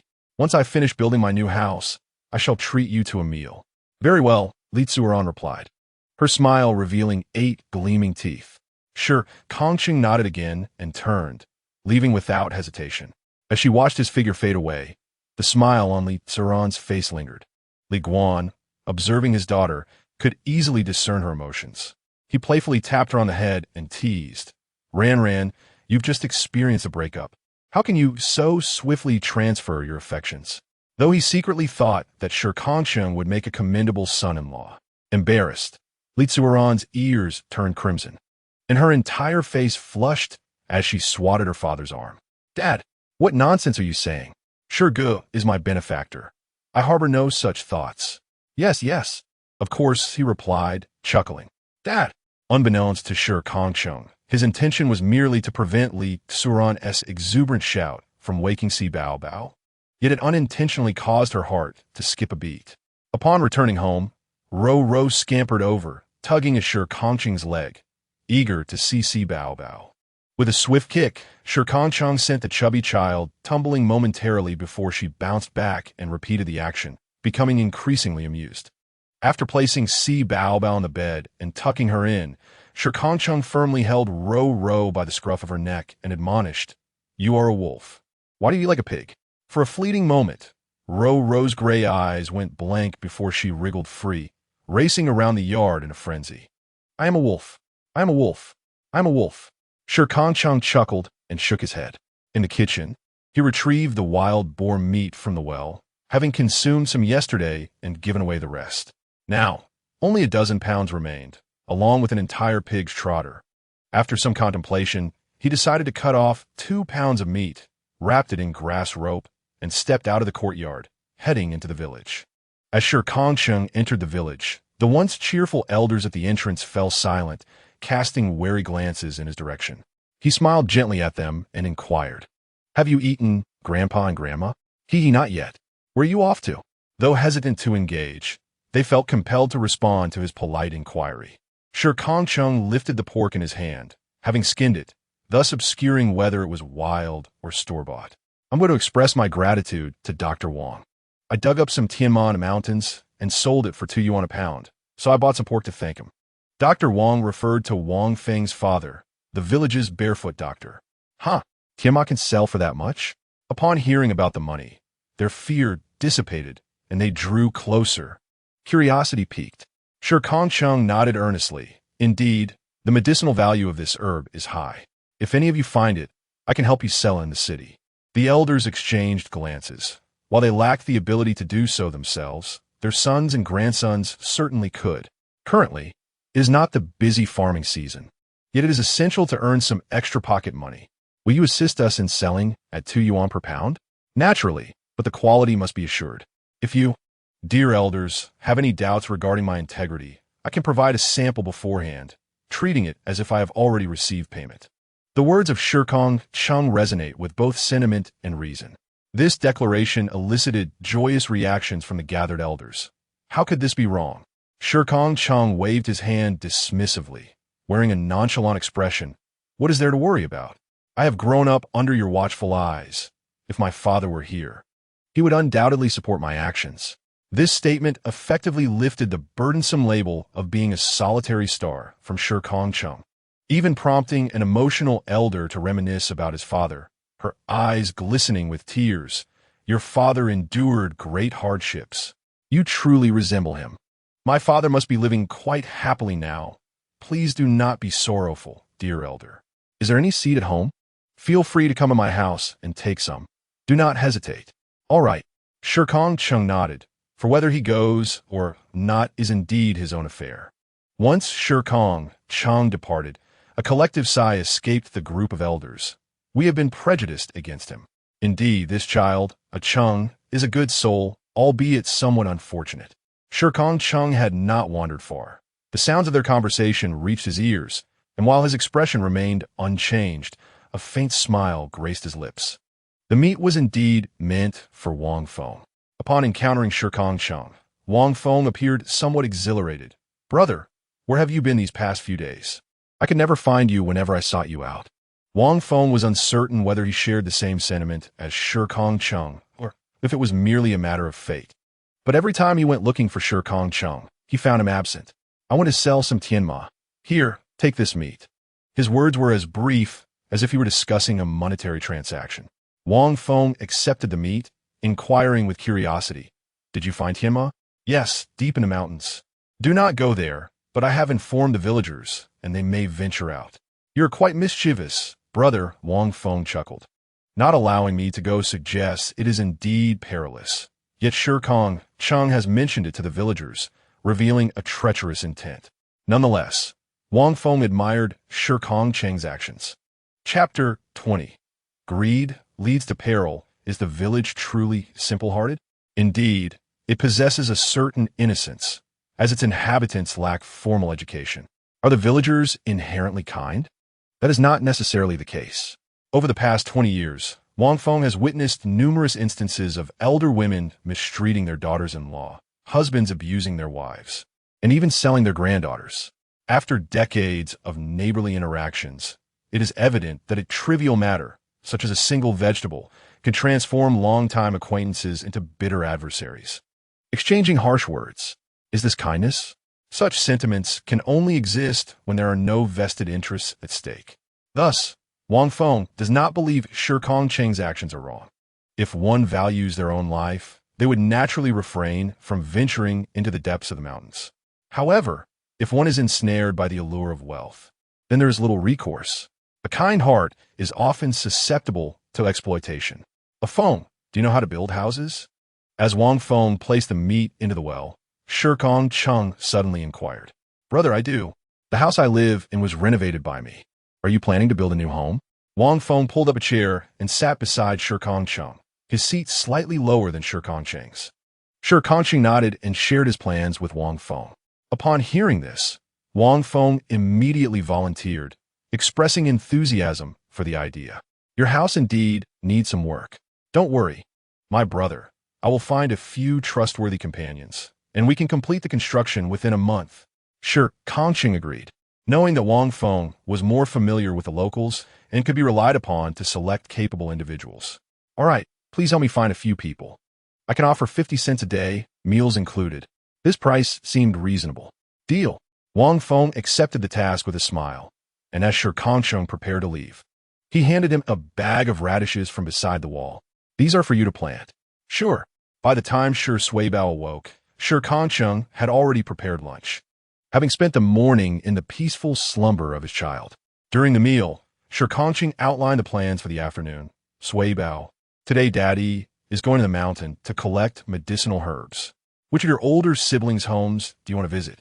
Upon hearing this, Shi Suibao immediately protested. "Daddy, aren't you taking me with you? Please, just take me." Her charming pleas, however, were of little effect today, as Shi Kangcheng remained resolute. "Not today. I will be gathering a significant amount of tianma, and it will take a while. I promise to take you next time." Seeing her father's stern demeanor, Shi Suibao relented, being a thoughtful and understanding daughter. "All right, then I will go play with Yang Yang." Shi Kangcheng raised an eyebrow, initially expecting her to choose to play with either the two girls her age or Mao Zi. Moreover, he recalled that Lan Xiangyang had been bitten by a dog recently, thinking that Shi Suibao might prefer not to play with him.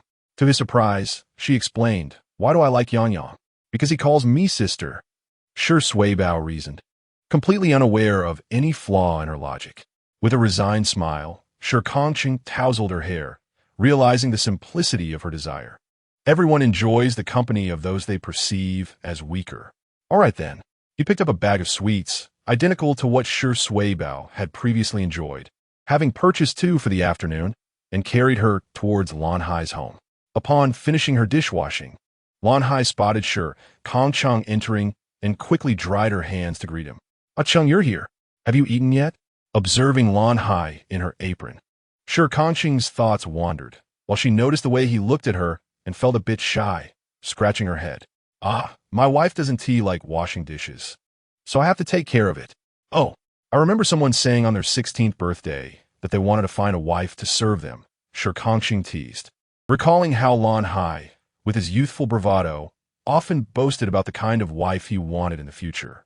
It left him curious about the type of partner he had ultimately chosen. Lan Hai blushed, scratching her nose to change the subject. What brings you here today? I plan to go to the mountains this afternoon and wanted to let Sui Bao play at your place for a while. Of course, my dear wife. Without a moment's hesitation, Lan Hai agreed, knowing he was scheduled to work in the brigade that afternoon. Yet his wife was not in need of such labor, for she could not endure hardship. Shi Kangcheng glanced towards the door, where a gentle woman emerged, offering him a tender smile upon seeing him. In return, Shi Kangcheng courteously nodded. Lan Hai am that by my, introducing her with a cheerful demeanor. Wife, this is my good brother, Shi Kangcheng. Ah Chung, meet my wife by May. Isn't she beautiful? The joy radiating from Lan Hai was palpable, while Bai Mei bashfully nudged him and sweetly addressed, Ah Chung, I've heard so much about you from Ah Hai. It's a pleasure to finally meet you. Little sister-in-law, Shi Kangcheng smiled faintly, observing the compatibility of the couple. You've trained Ah Hai well. This genuine compliment caused both to lower their heads in modesty. Auntie Sui Bao exclaimed sweetly, fully aware of the household's hierarchy and who to curry favor with. Upon seeing Sui Bao, Bai Mei's affections surged. She favored young girls and promptly enveloped the child in her arms, saying, Sui Bao, you are such a good girl. Shall we play together this afternoon? Of course. This is for my little brother. Wow, Sui Bao, you are truly wonderful. Watching Sui Bao being led into the room, Shi Kangcheng felt a sense of reassurance. Lan Hai then turned to Shi Kangcheng and suddenly remarked, Ah Chung, I believe you've changed significantly. Shi Kangcheng withdrew his gaze and met Lan Hai's eyes. Have I? Indeed, Lan Hai affirmed, nodding decisively. The Shi Kangcheng of 10 years ago was impulsive and passionate, akin to a volcano ready to erupt at any moment. But now, Lan Hai paused before continuing. The present Shi Kangcheng resembles a steadfast mountain, exuding a profound sense of stability. This metaphor resonated deeply with Lan Hai's perception. However, Shi Kangcheng smirked. Could it be that I am merely a dormant volcano, yet to erupt?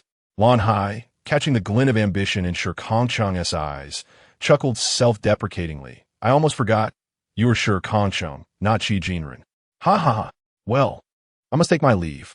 Time is of the essence, and the 100-odd pounds of Tianma will require considerable time. Just as Shi Kangcheng was about to depart, he paused and turned back to Lan Hai. Ah Hai, when you have a moment, could you inquire how much it would cost to contract a mountain from the brigade? Although the time is not yet ripe, it never hurts to ask beforehand. Once his household registration returned, he could commence his grand endeavors. Chapter 21. Childhood affections. Only after Shi Kangcheng had walked far did Lan Hai come to realize the implications. A mountain? Ah Chung intends to purchase a mountain?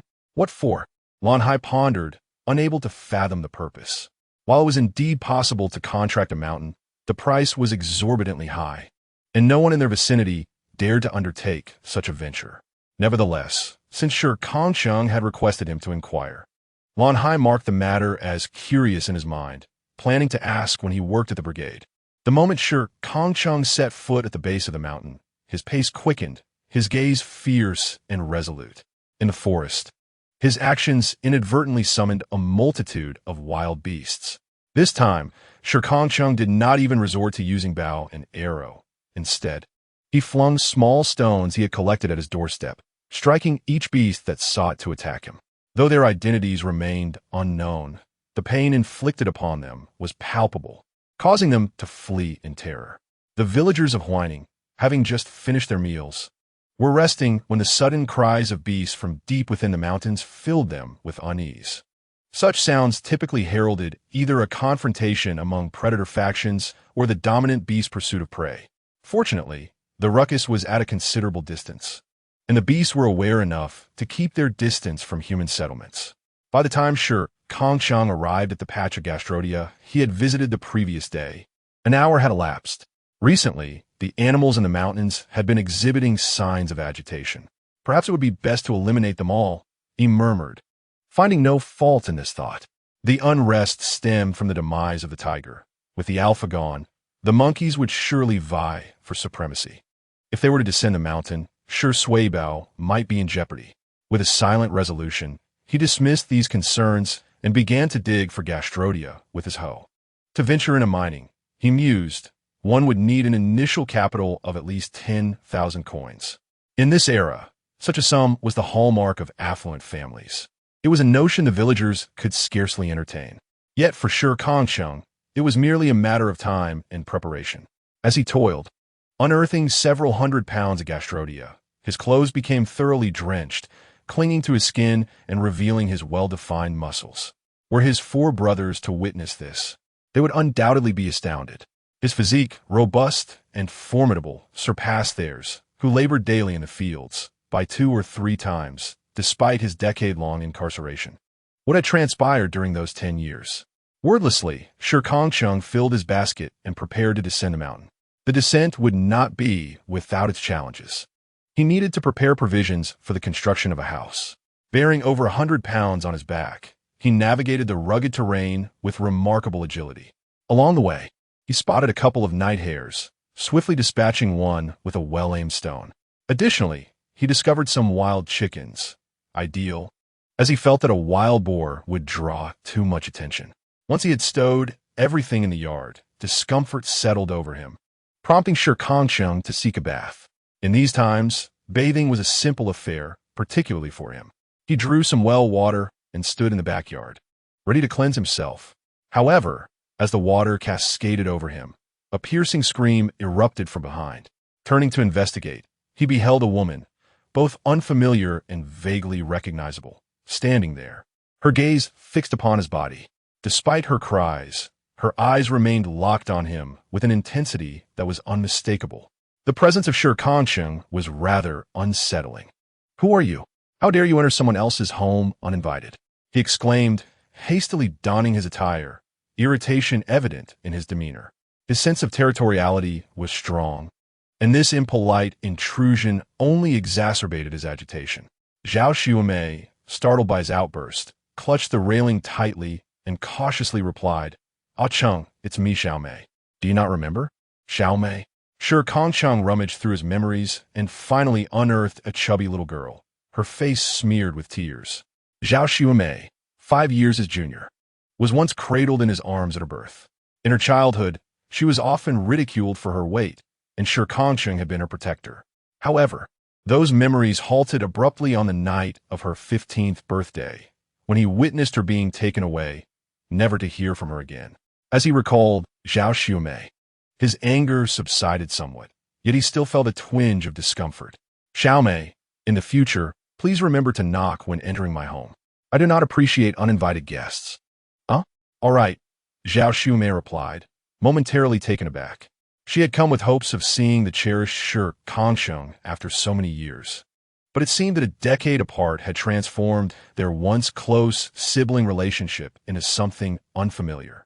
"Is there something you need?" Shi Kangcheng inquired, his tone devoid of emotion. Despite Zhao Xiumei's evident transformation into a captivating woman, he felt a distant familiarity. "Oh, so does Xiaomei." "Nothing else," she replied with a self-deprecating smile. Then, as she lifted her face, her expression returned to normal, and she cheerfully extended her hands, presenting him with a gift. "Ah Cheng, I have married into the neighboring village. My husband works at a shoe factory in the city, and I have a 4-year-old daughter. I heard you returned and adopted the daughter of Shi Urge, so I thought I would bring you some clothes. As a man, you surely must appreciate my expertise in this matter." With that, she revealed the contents of her basket, which held toys and garments for her daughter, knowing that children grow quickly, and these items would soon be outgrown. Upon seeing the colorful toys, Shi Kangcheng realized that his daughter, Sui Bao, would indeed delight in such treasures. It wasn't that he could not afford them, as Zhao Xiumei suggested. He simply lacked the knowledge. "Thank you, Xiaomei. Please wait a moment. I shall fetch something for you," he said, not declining her gesture, which relieved Zhao Xiumei. She had come secretly, concealing her visit from her family and many others. Her sole desire was to see the person who had occupied her thoughts since childhood, to ascertain whether he was well and unscathed. As she waited, Zhao Xiumei gazed around a modest home, reminiscing about the times she frequently visited as a child. Feeling a pang of nostalgia. "Take this pig trotter back and stew it for a meal," Shi Kangcheng said, emerging with a sizable pig trotter in hand. Chapter 22. The thoughts of Zhao Xiumei. When Zhao Xiumei beheld Shi Kangcheng presenting the large pig trotter, she was utterly flabbergasted. Hadn't he just claimed he could scarcely afford a meal? The cost of this pig's trotter is quite substantial. One can easily ascertain it weighs over 20 pounds. Thus, it must be priced at $4 or $5 at the very least. The price of meat these days is exorbitant. Moreover, one requires meat coupons. Even for someone working in a factory, indulging in pig trotters is a rare treat, perhaps only during the festive season. No, Brother Achong, this is simply not feasible. Such a large pig's trotter would certainly cost a pretty penny. You ought to keep it for yourself. Zhao Xiumei swiftly retreated, shaking her head in refusal. However, Shi Kangcheng was resolute in his decision to gift it. This pig's trotter, after all, is exceptionally delicious. It cost me nothing. I hunted it myself. Please, take it as a belated wedding gift, since I could not present you with anything at your wedding. Without further ado, Shi Kangcheng thrust the pig's trotter into Zhao Xiumei's embrace. In his heart, Zhao Xiumei was akin to a sister. Thus, offering a wedding gift was entirely appropriate. Zhao Xiumei found it difficult to refuse and could only smile helplessly. Brother Achong, you have become even more impressive than before. In the past, Shi Kangcheng would venture into the mountains and even collect bird eggs for her to eat. Shi Kangcheng shrugged. We have all grown up. Indeed, we have matured. Once we could laugh and play together, but now we are destined to tread different paths. Zhao Xiumei lowered her gaze to conceal her sorrow. Then I shall head home first, Brother Achong. All right. Shi Kangcheng saw her off and then locked the door. Having thought no one would come by, he had merely left it ajar. He had yet to finish his bath. Meanwhile, as Zhao Xiumei walked back, she first took the pig's trotter to her maternal home. Upon seeing her, Zhao's mother was initially puzzled and about to scold her, but then her gaze fell upon the enormous trotter in her arms. With a beaming smile, she exclaimed, "Son, come out and see how thoughtful your sister is. She has brought back such a large pig's trotter. This must be worth a considerable sum." Zhao's mother called out to her son, Zhao Shuelin, who was lounging in the room. Zhao Shuelin, 3 years older than Zhao Xiumei, was notoriously lazy. Yet he was his mother's favorite son. She had even found him a hard-working but meek wife, just to maintain control over him. Upon hearing the commotion, Zhao Shuelin dashed out. "Wow, it truly is a pig's trotter. Indeed, you are my dear sister." Zhao Xiumei rolled her eyes. She had little fondness for this brother of hers. As for her mother's preference for sons over daughters, she remained indifferent. At least her mother had not sold her off like others did, ensuring she had enough to eat and drink throughout her childhood. "I did not buy this, mother. You can have half, but I wish to take the other half back to my in-laws' home." This was her way of ensuring fairness between both families. Hearing this, Zhao's mother took the trotter into the kitchen, while Zhao Shuelin curiously approached. "Sister, did you not get this from your brother-in-law's family? Where did you acquire it? You surely do not possess such money or meat coupons." Zhao Xiumei sighed. "Brother, do you know that Brother Achong has returned?" Yes, Zhao Shuelin nodded. This was common knowledge in the village. However, he had never been close to Shi Kangcheng, so it did not concern him. Suddenly struck by a thought, Zhao Shuelin exclaimed in surprise, "Sister, you do not still harbor feelings for Shi Kangcheng, do you?" His voice was loud, as if he wished to announce it to the entire village. Zhao Xiumei was left exasperated, exclaiming, "Brother, what nonsense are you spouting?" Zhao's mother, who had overheard from the kitchen, stormed out wielding a fire tong. Despite her preference for sons, she believed in delivering a reprimand when necessary, and she aimed to strike directly at Zhao Shuelin. "I won't tolerate your foolishness. Your sister is already married. Do you wish to tarnish her reputation with your words? Use your brain for once." Zhao Shuelin, terrified of his mother, quickly capitulated. I was wrong. After all, if his mother were to withdraw her affection. He truly wouldn't know how to continue living. Zhao Xuemei sat sulking in a chair while Zhao Xuelin fell silent. Meanwhile, Zhao's mother retrieved half of a pig's trotter and placed it in a basket, taking her daughter's hand in a tender manner as she implored, "Xuemei, a girl must follow her husband, just as a chicken follows a chicken and a dog follows a dog. Besides, Chun's family is quite decent. And with Xiaobao already 4 years old, you ought to dispel any unwarranted thoughts and rest early." Everyone in the Zhao family knew that Xuemei had clung to Shi Kangcheng's side throughout her childhood. Had it not been for the recent incident involving him, Zhao's mother would have been delighted to see her daughter marry him. However, now it was out of the question. "Mother," Zhao Xuemei called out helplessly, "Ah Cheng is still like a brother to me, so what harm is there in visiting him? Besides, I'm merely delivering something to Sui Bao. I know what I ought to do. You can rest assured." "That's good. That's good," Zhao's mother sighed in relief. Little did the Zhao family know, someone had been eavesdropping on their conversation from the other side of the wall and promptly made their way to the shoe factory. At the shoe factory, those who could enter were indeed envied by many. 2 years prior, Chun's family had pulled numerous strings to secure him a position as a grassroots employee. Although his monthly salary was a mere 19 yuan, he felt quite proud, especially since his family owned a bicycle, which he rode home every day, relishing the chance to flaunt it. Upon the end of his shift, Chun-He pushed his bicycle out of the factory, laughing and chatting with his colleagues. Chun-He! Chun-He! He heard someone calling his name.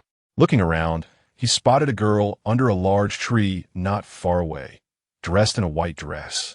Her hair styled into 2 braids, her cheeks slightly flushed as she gazed at him. His colleagues immediately began to tease, "Wow, Chun-He truly has charm. I remember your sister-in-law was beautiful. Who is this young lady?" "Cough, cough. She is just a sister I know," Chun-He replied, trying to dismiss the attention. "You all should head home."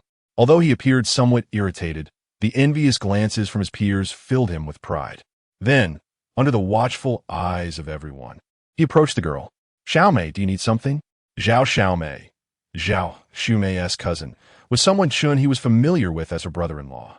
With her head bowed and her cheeks rosy, Zhao Xiaomei nervously twirled a braid with her slender fingers, her shyness evident.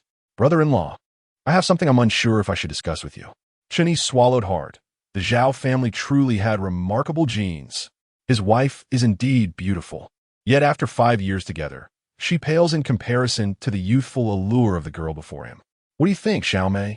Chun-He's voice was tinged with a hint of hoarseness. Zhao Xiaomei stole a glance at Chun-He, and upon witnessing his emotional demeanor, a sense of pride swelled within her. "Look, Zhao Xuemei, your man is no different. He is merely a dog that follows at my beck and call." Chapter 23. The price of renting the mountain. "My cousin visited Shikang City today," Zhao Xiaomei stated directly. Her home was adjacent to Zhao Xuemei's, and she had intended to spend the day mending shoes in her yard until a remark from Zhao Xuelin startled her, compelling her to overhear the entire ensuing conversation. Zhao Xiaomei was 2 years younger than Zhao Xuemei. In her youth, she had been quite lovely, but Shikang, the elder brother, had always favored Zhao Xuemei, leading her to compare herself to Zhao Xuemei, both consciously and unconsciously. When Zhao Xuemei married Chun-He, Zhao Xiaomei scoffed, for at that time, Chun-He was merely an ordinary farmer. However, she never anticipated that Chun-He would secure a factory job, and in a couple of years, might even be allocated a city apartment. Envy began to gnaw at her once more. She remained unmarried, now considered an old maid by societal standards. In terms of looks, Zhao Xiaomei believed she could easily attract a city dweller. "Who is Shikang?" Chun-He pondered, slightly perplexed. The name sounded familiar, yet he could not place it. However, the previously enchanting atmosphere had dissipated, and Zhao Xiaomei sighed, seemingly reluctant to speak on the matter, which only heightened Chun-He's sense of urgency. In his mind, men could have confidants, but women should remain at home, dutifully tending to their households. He grasped Zhao Xiaomei's shoulder, causing her heart to flutter, and her shyness intensified. "Xiaomei, please tell me, who did Xuemei go to meet?" "It was Shikang, the man from our village who just returned from prison. Our cousin had a fondness for him in her youth. Had he not gone to prison, she likely would have married him." Zhao Xiaomei spoke the truth, though to Chun He's ears, it was painfully jarring. Huh, Zhao Xiaomei, you shameless woman. You're married to me, yet you sneak off to meet an old flame? Chun He's eyes darkened with a stormy rage. The thought of being cuckolded stirred a fierce indignation within him. Zhao Xiaomei reveled in the situation, placing her small hand on Chun He's, her face a mask of sympathy. Brother-in-law, what my cousin did is utterly wrong. How could that man compare to you? You are so capable. If I were to marry you, I would cherish and serve you well, never entertain such thoughts. Seizing the opportunity to express her sentiments, Zhao Xiaomei spoke freely, but Chun He was deaf to her words.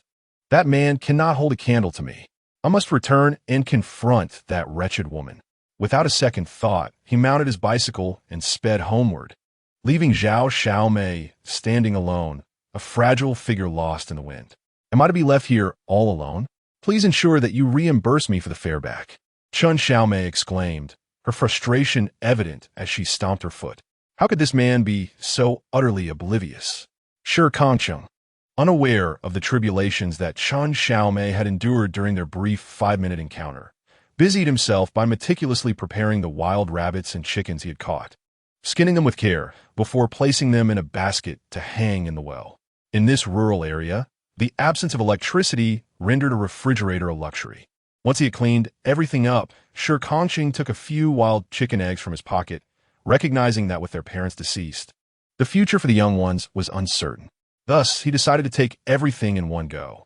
Upon reaching the home of Lan Hai, he was greeted by the lively sounds of conversation. As soon as he stepped inside, he noticed a man, bearing a striking resemblance to Lan Hai, seated across from him, beaming with delight. "Ah Chung, you've arrived," Lan Hai exclaimed, eagerly pulling him over and introducing him. "This is my uncle, the accountant for our brigade. You had asked me to inquire about the mountains this morning. My uncle is well versed in such matters.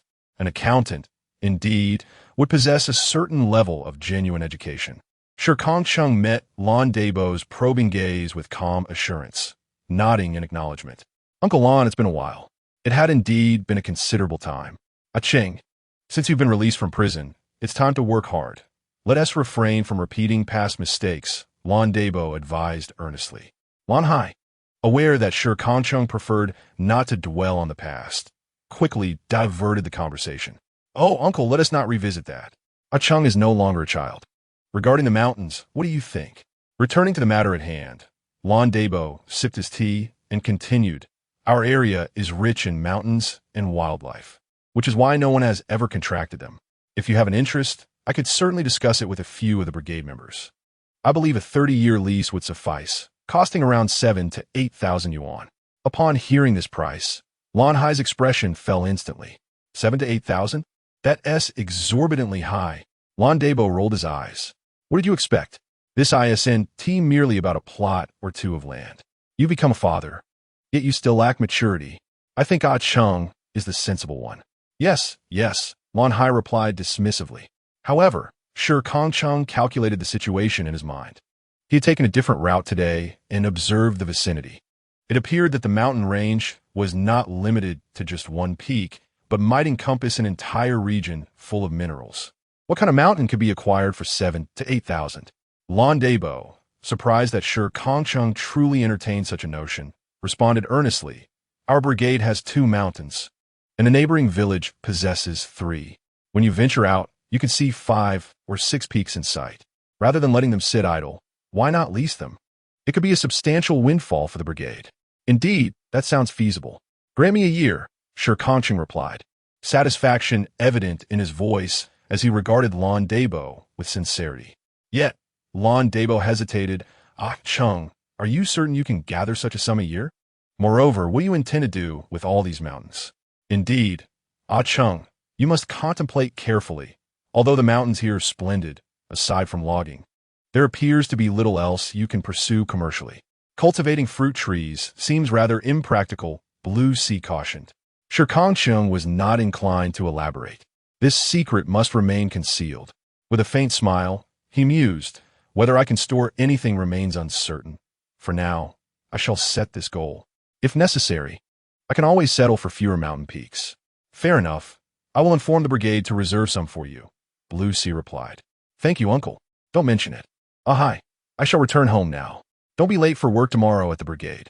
Understood. Blue Sea bid farewell to Uncle Shi and then turned to Shi Kangcheng with a resigned expression. Chapter 24. Where does all this money come from? Ah Cheng, your appetite is quite large. Let's hope you do not end up losing all the hard-earned money. Blue Sea voiced his concern. Such is the thought of all the impoverished, for they cannot afford to gamble. To become a proprietor is akin to placing a grand wager. If fortune smiles upon you, you may ascend to greatness. Yet, should you falter, all that you possess may vanish, and the likelihood of starting anew diminishes significantly. Shi Kangcheng shook his head, asserting, My life shall not regress. It can only improve. Hence, in all his endeavors, he aimed for betterment, fortified by ample self-assurance. Blue Sea, though resigned, relented. Very well. Dinner shall be at my place. Do savor my culinary skills. Agreed. Shi Kangcheng did not refuse, curious about Blue Sea's newfound prowess in the kitchen, having previously been notorious for transforming everything into charred remnants. That evening, 3 adults and 2 children dined joyfully. Indeed, Blue Sea's cooking was commendable. After a delightful afternoon, Shi Suibao had grown quite fond of this gentle aunt. When Shi Kangcheng carried her away, she reluctantly let go, only releasing her grip once he promised to return in a couple of days for more amusement. Wow, did you buy this, Daddy? It's so beautiful. Upon returning home, Shi Suibao rushed into her room, clutching a stuffed toy, and discovered several outfits and accessories brought by Zhao Xuemei, all items beloved by little girls. The stuffed toy was tossed aside as it grew envious and gnawed at Shi Suibao's pant leg, leaving it quite damp. It wasn't tea bought by Daddy. It was a present from an aunt. Shi Kangcheng lifted the garments, trying each on Shi Suibao, and they fit her perfectly.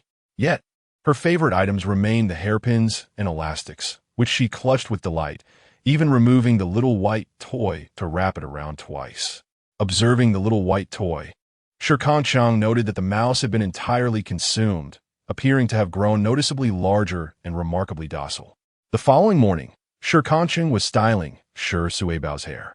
She insisted on utilizing all the hairpins and elastics, leaving him somewhat flustered, as he only knew a singular method of arranging hair.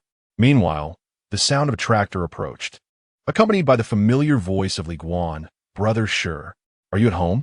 Li Guan stood at the entrance, surveying the somewhat rudimentary courtyard, which, though spacious, bore a dilapidated appearance, evoking a sense of structural peril, until the gates swung open, revealing the site of Shi Kang City. Li Guan finally confirmed that this was indeed Shi Kang City as home. What brings you here in person? Shi Kang City expressed some surprise, for Li Guan was a prominent figure, and it was rather unusual for him to personally deliver goods.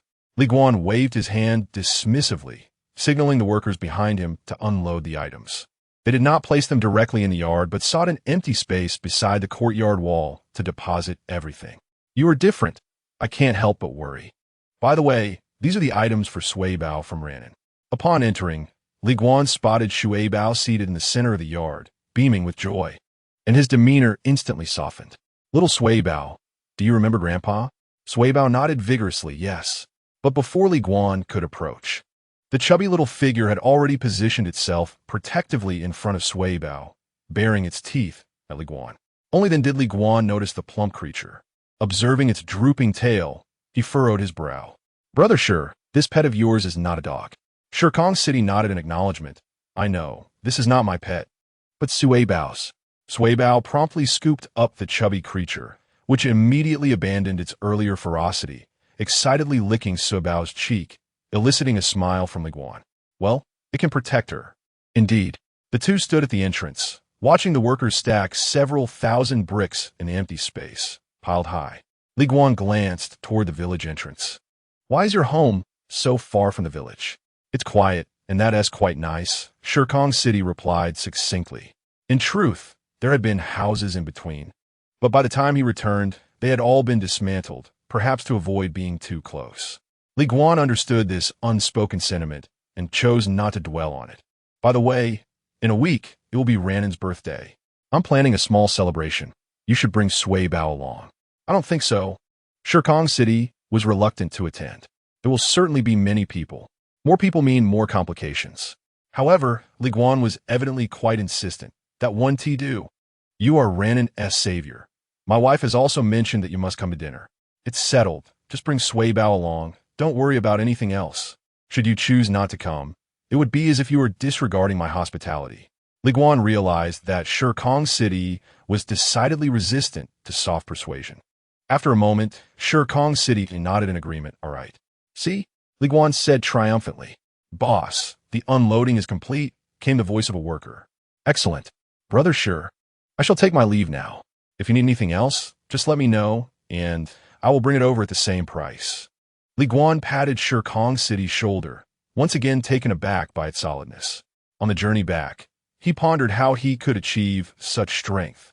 The bricks at the entrance now resembled a mountain, and the elderly villagers at the village entrance had long since noticed, immediately engaging in lively discussion. Where did this lad acquire so much wealth? Could it be true that he obtained it by digging for some kind of rare herb? Dig. I'll send my eldest son to dig for that herb as well. Honestly, with this many bricks, how much would that cost? Yesterday, a fire ignited, and today another blaze has erupted, stirring the hearts of everyone. Particularly, the mood of Grandma Shi has been dismal since her return from Kangcheng. Now, observing her eldest daughter-in-law adding an extra piece of meat, she struck Qi Chunjuan's hand with her chopsticks. Qi Chunjuan, wincing in pain, dropped her chopsticks and with tearful eyes gazed at Grandma Shi. Mother, why did you hit me? Why did I hit you? As a woman, you can't even manage your work, yet you dare to eat meat? That meat is meant for my precious grandson, Grandma Shi replied, rolling her eyes in disdain before transferring the meat directly into Shi Beo's bowl. Qi Chunjuan was on the verge of tears, her hands swollen with angry red marks, causing her great distress. She turned to her husband, Shi Kangfu, hoping he would speak up for her. However, he merely lowered his head, engrossed in his meal, showing no concern for her grievances. Their son, too, devoured his food without any hint of sympathy for her plight, feeling a sense of despair. Qi Chunjuan glanced at Grandma Shi's fierce demeanor and ultimately bowed her head, consuming her coarse bread. Even white rice was beyond her reach. Only Grandma Shi's beloved grandson and son were entitled to such indulgence. Noticing Qi Chunjuan's submissive demeanor, Grandma Shi felt a surge of triumph, sitting up straighter, reveling in her authority over the household. Then, casting an irritated glance at her eldest son, she struck Shi Kangfu on the head with her chopsticks, prompting him to react. Mother, if you're eating, just eat. Why hit me? He continued, look at yourself, so unaccomplished. Your cousin, imprisoned, has managed to purchase tens of thousands of yuan worth of blue bricks and several tractors today. Grandma Shi, witnessing this, was consumed by jealousy, nearly grinding her teeth in frustration. Who would have thought that someone imprisoned for just a few days could afford such luxuries? Those 3 acres of land were now planted with the latest seeds, appearing quite promising. Meanwhile, Shi Kangfu remained silent, offering no retort. In the next moment, he reverted to quietly eating grain by grain, muttering to himself, let him buy what he wants. It has nothing to do with me.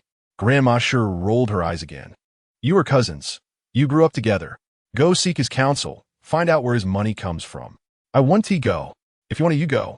Shi Kangfu exploded, his eyes darting away, revealing his fear. He was terrified of facing Shi Kangcheng. Just the sight of him invoked memories of that fateful night, sending shivers down his spine.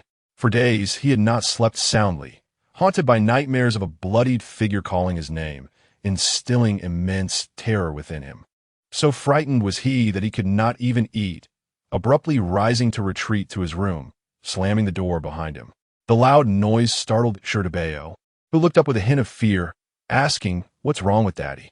Nothing, my dear grandson. You eat well, and enjoy your meat. Grandma Shi quickly coaxed, and Shi Beo immediately resumed his meal, his round figure a testament to the nourishment provided by his grandmother, bite by bite. Shi Sui Bao, adorned with numerous hair ties atop her head, brimmed with joy, though 2 remained in her hand, intended as gifts for Mao Zi and Qi Ixin. Shi Kangcheng, with a burden of Tianma on his back, prepared to enter the city. When Li Guan arrived, he brought along 2 large waterproof tarps. Shi Kangcheng covered the blue bricks and tiles completely before stepping out, only to encounter several curious elderly folks. Ah, Suibao is truly adorable, praised the elders, causing Suibao to shyly nestle into Shi Kangcheng's embrace. While Shi Kangcheng discerned the true intent of the elders, he feigned confusion and inquired, "Elders, where are you headed?" "Ah Cheng, are you off to the county?" they asked, noticing the enormous load he carried. "Indeed, I've gathered some tiama to sell," he replied. "Is there really that much on the mountain?" "Yes, if one diligently searches, they will surely find some. However, it is best if you do not venture there. The wild beasts are numerous, and if harm befalls you, you would place the blame on me," Shi Kangcheng advised with a furrowed brow. To the elders, it seemed as though Shi Kangcheng was preventing them from earning money. "How can we blame you?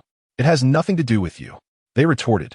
"But Cheng, aren't you worried about leaving so many blue bricks unattended? What if someone steals them?"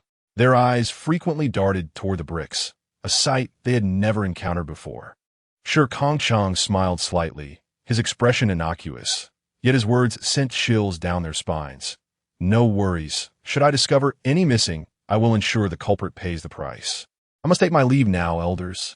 Satisfied with their frightened expressions frozen in place, Shi Kangcheng turned and departed. The elders exchanged glances, swallowing hard, and none dared to entertain any thoughts about the blue bricks thereafter. Upon arriving at the first medical hall, Shi Kangcheng found it in the midst of reorganizing. However, Qin Sheng quickly noticed him and approached. "Brother Shi, back so soon?" He had anticipated waiting several days for Shi Kangcheng's return. The tiama harvested yesterday had already been sent to Jingyang overnight, where several prominent figures had a penchant for this wild delicacy, especially the elderly among them. Indeed, Shi Kangcheng replied succinctly, placing the basket down. He was eager to earn more money. Otherwise, acquiring the mountain would remain a distant dream. Observing the quality of the tiama in the basket, Qin Sheng couldn't help but exclaim, "This is truly excellent. Surely, this isn't all there is? Is there more?" Qin Sheng looked at Shi Kangcheng with hope. He considered 150 pounds insufficient. "I'll search further. There should be more," Shi Kangcheng responded, having yet to explore for additional finds. "That'll be splendid. Just as before, when you have more, send it over. Even if the quality is slightly lower, it will suffice." Qin Sheng placed his trust in Shi Kangcheng. Wild tianma had become increasingly rare over the years. A total of 120 pounds. With 600 yuan in hand, Shi Kangcheng was just preparing to leave when Shi Suibao spoke up. "Daddy, I want to buy something." "What do you wish to purchase?" Shi Kangcheng halted his steps, gazing at his daughter with curiosity. Shi Suibao turned her gaze towards Qin Sheng. "If someone's leg is broken, is there medicine?"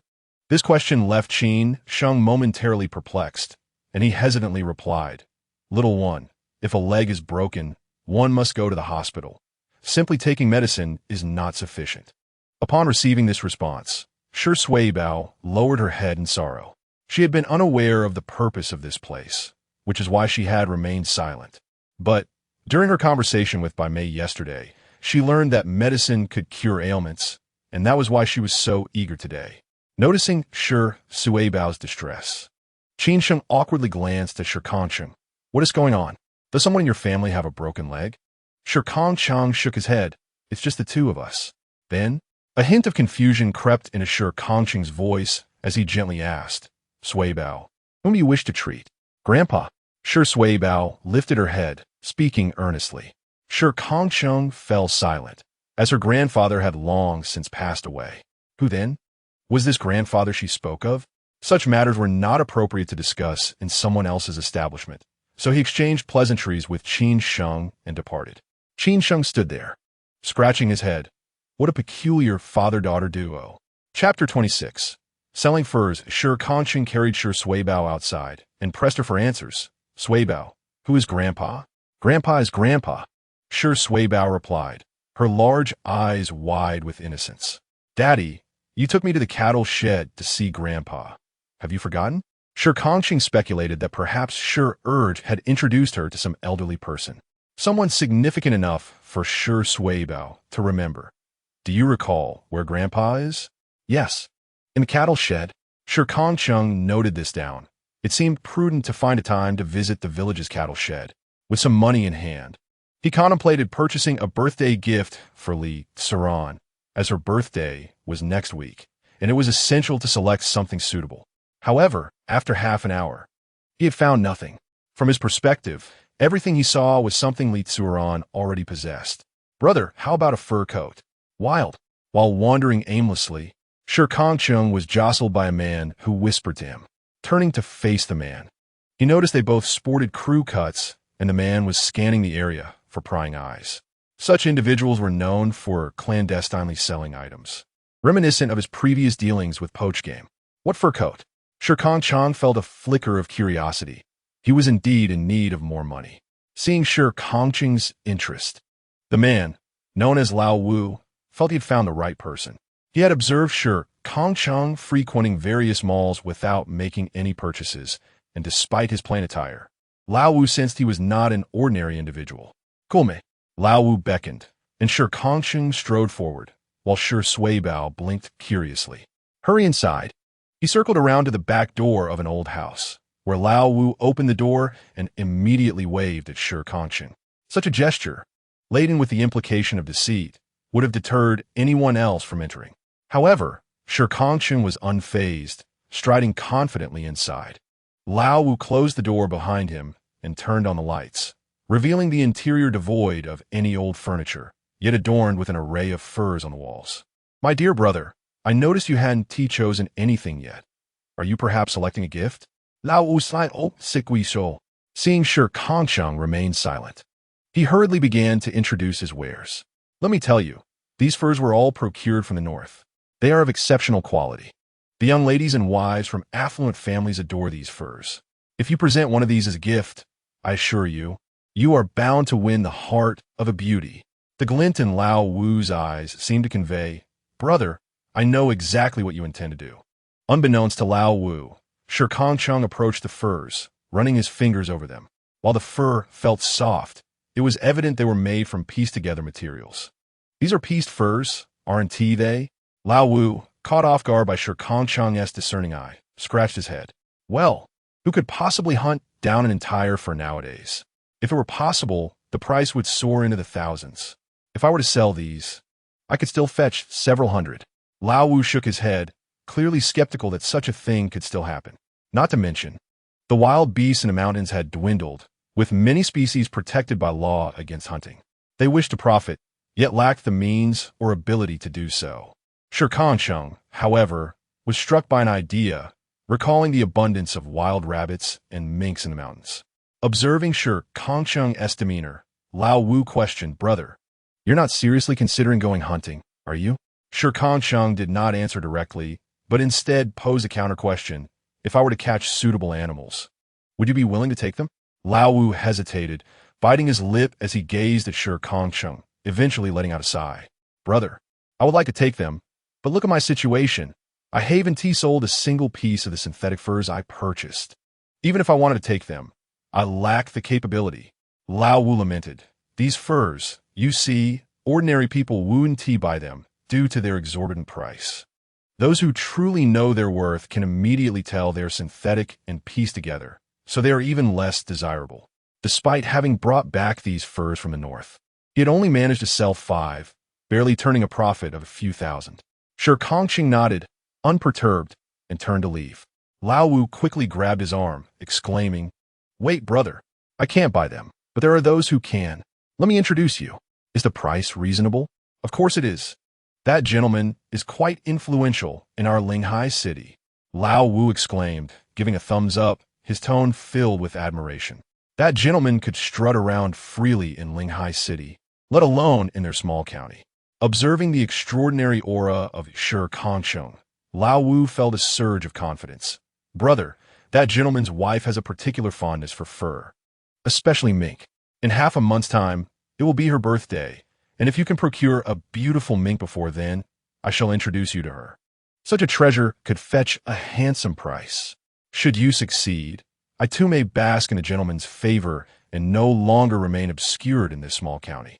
Shi Kangcheng nodded, as he also harbored similar intentions, planning to acquire more and perhaps gift one to Li Saran as well. "Very well. Then enlighten me on the art of fur making." "Certainly, brother. It is quite simple. After half an hour in the small room, Shi Kangcheng emerged cradling Shi Bao, while Lao Wu's face radiated joy, as if Shi Kangcheng were already his elder brother. Watching Shi Kangcheng depart, Lao Wu exhaled in relief. "My future rests upon you, brother." As they stepped outside, Shi Bao spoke up. "Daddy, are you going to hunt small animals?" "Yes, Bao, would you be sad?" Shi Kangcheng did not conceal the truth. He understood that his daughter had a special affinity for animals. If she truly disapproved, he would venture alone. Regardless, he was resolute in his pursuit of wealth. His heart was steely. Beyond his affection for Bao, he would not hesitate to act against any creature when the time called for it. Yet, Shi Bao shook her head, her youthful demeanor betraying an unexpected maturity. "No, Daddy, some small animals can be bad. You can hunt the bad ones. But please don't harm the good ones. They're all my friends." She wrapped her arms around her father's neck, playfully pleading. Chapter 27. The grandfather's identity. Shi Kangcheng affectionately nuzzled his daughter and smiled. But how can Daddy discern which small animals are good and which are bad? In truth, he understood her sentiment. In any realm, the law of the jungle prevails, and many creatures are born with inherent malevolence, commonly referred to as bad seeds. Shi Bao raised her hand high. Bao knows. "Daddy, just take Bao to the mountains." "All right. Shall I take you tomorrow?" "Yay." Using the money he had saved, Shi Kangcheng purchased a substantial quantity of flour and rice, items unavailable in the village. The remaining staples could be acquired directly from the villagers later. These preparations were all in anticipation of building a house in the future. Upon returning home and finishing dinner, the night had fully enveloped the sky, and Huaining village lay in tranquil silence. Shi Kangcheng held Bao's small hand as she cradled 2 warm steamed buns, which she had deliberately saved. Bao was familiar with the path, having been taken to the cattle shed each month by her second uncle. Shi Kangcheng silently trailed behind, gazing at the familiar cattle shed. This shed had been in existence for several decades, dating back to the early Cultural Revolution, when many capitalist roaders and intellectuals were sent down to such places. Despite being called a cattle shed, it was merely a term, as it turned out that the area was indeed suitable for raising cattle. As many people had lost their homes, they remained here indefinitely. Moo! Upon entering, the pungent odor of manure enveloped them, but both had grown accustomed to the scent, showing little reaction. However, the cows in the pen seemed to react to the arrival of Shi Bao, beginning to bellow. Shi Bao promptly released Shi Kangcheng's hand and commenced her inspection of the cattle, examining one cow after another with a serious demeanor, hands clasped behind her back. The sight of this little adult was utterly endearing, causing a smile to bloom on Shi Kangcheng's face. "Is it you, Bao?" Suddenly, the oil lamp in the room flickered to life, illuminating the space. Shi Kangcheng turned his gaze to see the door creak open, revealing a tiny figure struggling to emerge. The old man's trousers hung loosely, empty beneath his thighs, and he clutched 2 small stools, swaying as he approached. Upon seeing Shi Bao, his eyes brimmed with tears. "Bao, it truly is you." "Grandfather!" Shi Bao exclaimed, dashing out of the cattle pen to stand before the old man, offering him the 2 steamed buns cradled in her arms. "Grandfather, these are the buns that Bao brought for you. They're white buns." Good. Bao, have you been wronged?" The old man, momentarily disregarding the buns, gently stroked Shi Bao's hair with a sorrowful expression. He was well aware that her second brother had passed. The child had lost her father, and her mother had abandoned her. How could she survive? "Daddy is here. Bao will not be wronged," Shi Bao declared, pointing toward Shi Kangcheng with a beaming smile. Yet, in the next instant, the old man pulled Shi Bao behind him, eyeing the man concealed in the shadows with suspicion. "Who are you? What is your intention towards Bao? Though I may have lost my legs, my health remains intact," he proclaimed defiantly. "Even in death, you shall not bully my Bao." Such was the fierce protectiveness of the old man, who, despite his frail body, stood resolutely before Shi Bao. However, Shi Kangcheng remained unfazed. He stepped forward, allowing the dim light to illuminate his features. "Uncle Li, I am Shi Kangcheng." Li Xiao, one of the intellectuals who had been sent here for struggle sessions, had arrived during a time when Shi Kangcheng was just born. As a child, he had been oblivious to the chaos surrounding him, only aware that many villains were imprisoned here. Li Xiao, a cultured man, had endured several years of hardship in a damp environment, which had weakened his body considerably. During a mountain ascent, he had fallen, resulting in a tragic injury that led to the amputation of both legs. In the realm of Shi Kangcheng City, the mischievous Shi Kang had little affection for this place.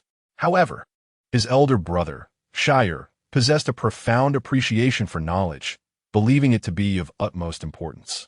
Consequently, he would often clandestinely visit Li Xiao, bringing with him the game and provisions they hunted from the mountains during the day to nourish Li Xiao's health. Although Shi Kang was initially reluctant, he found himself unable to disregard his brother's wishes. Gradually, Shi Kang observed his brother's growing wisdom, which only deepened his admiration for Shire, leading to a shift in his own disposition towards Li Xiao. Yet, before he could pay his respects in person, calamity struck. Recalling the past, Shi Kang gazed at the elderly man before him, feeling an uncanny resemblance to his brother Shire. Shi Kang, are you the Chang spoken of by my second brother? Did you not end up in prison? The old man furrowed his brow. His entire countenance creased with displeasure. Prison is not a death sentence, Shi Kang retorted, a hint of annoyance creeping into his tone. The old man was evidently displeased, exclaiming, "How unfortunate for my second brother. It seems you bear no resemblance to him at all.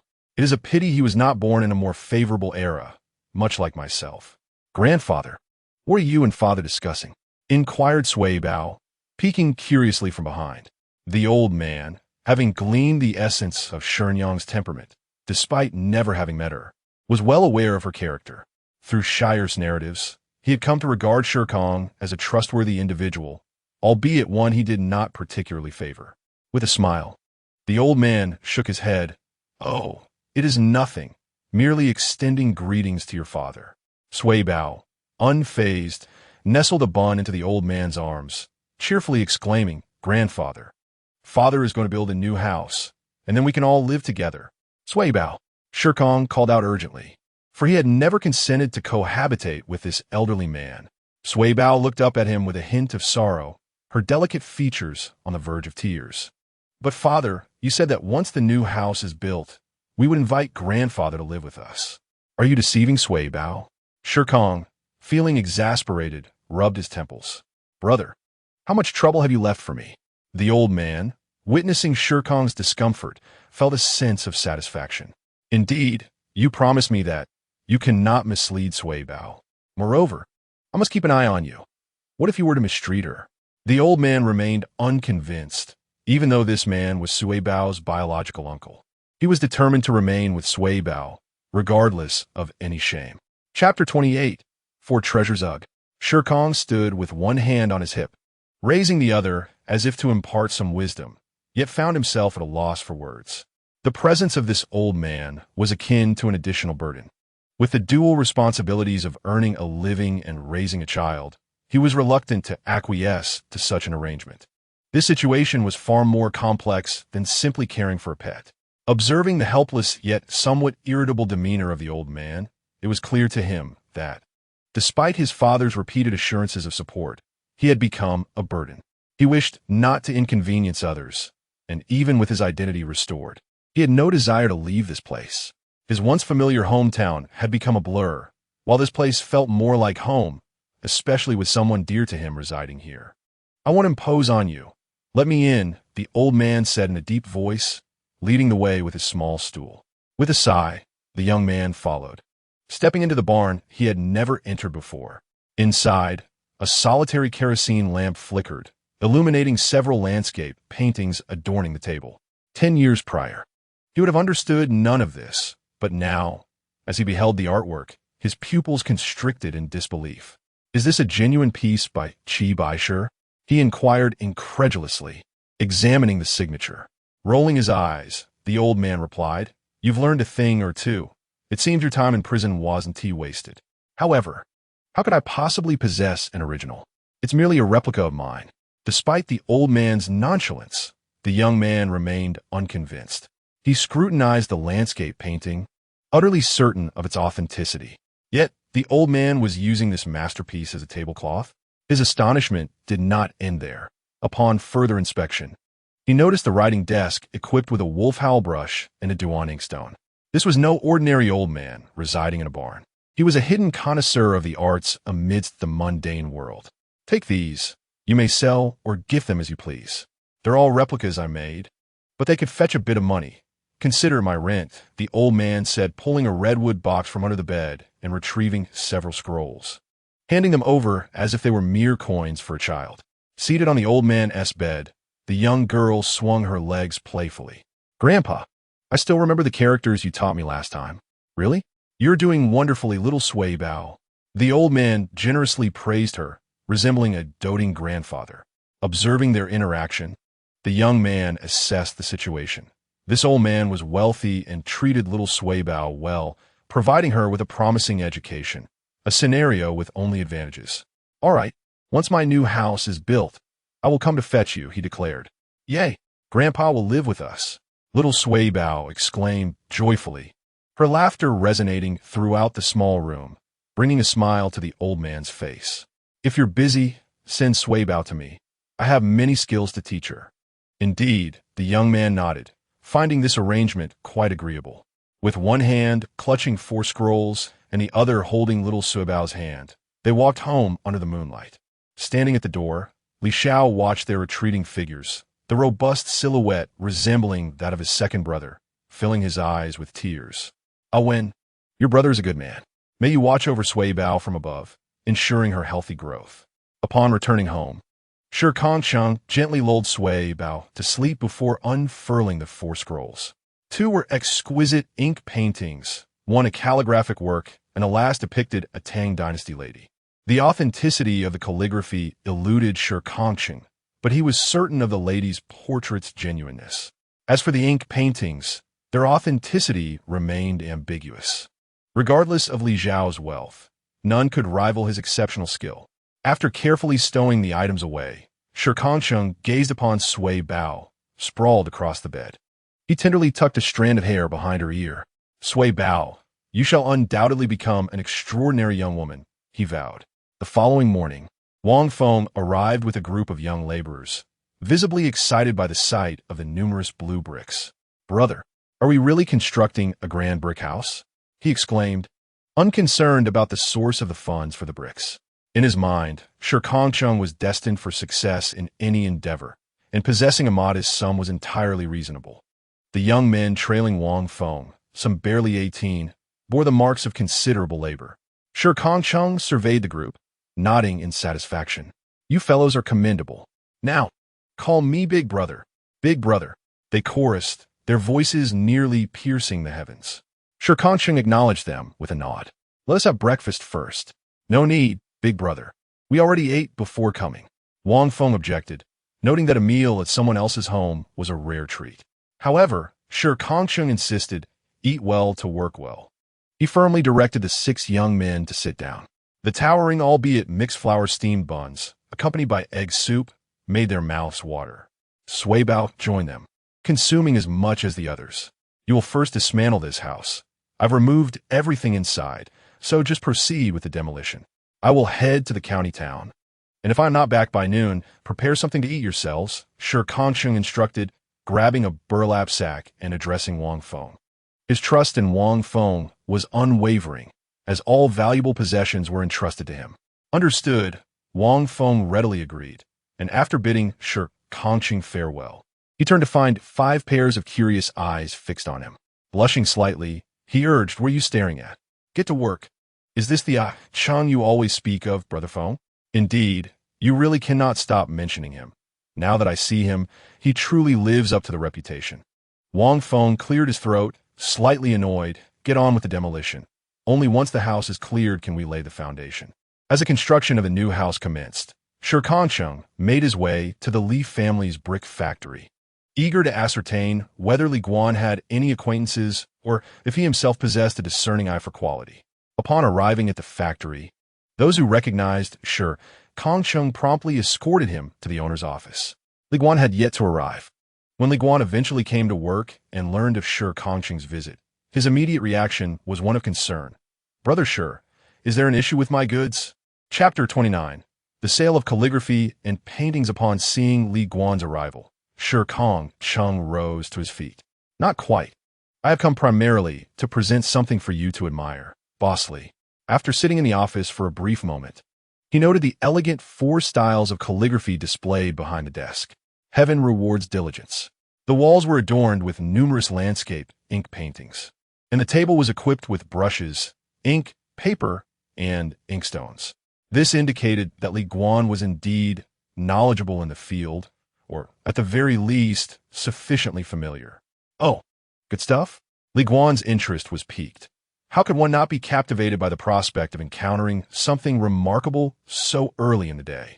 As he unfastened the burlap sack, for scrolls were revealed, Shi Kangcheng took one out and, under Li Guan's attentive gaze, began to unfurl it slowly. My goodness! Li Guan's eyes gleamed, his hands trembling with the desire to touch the artwork, yet hesitating.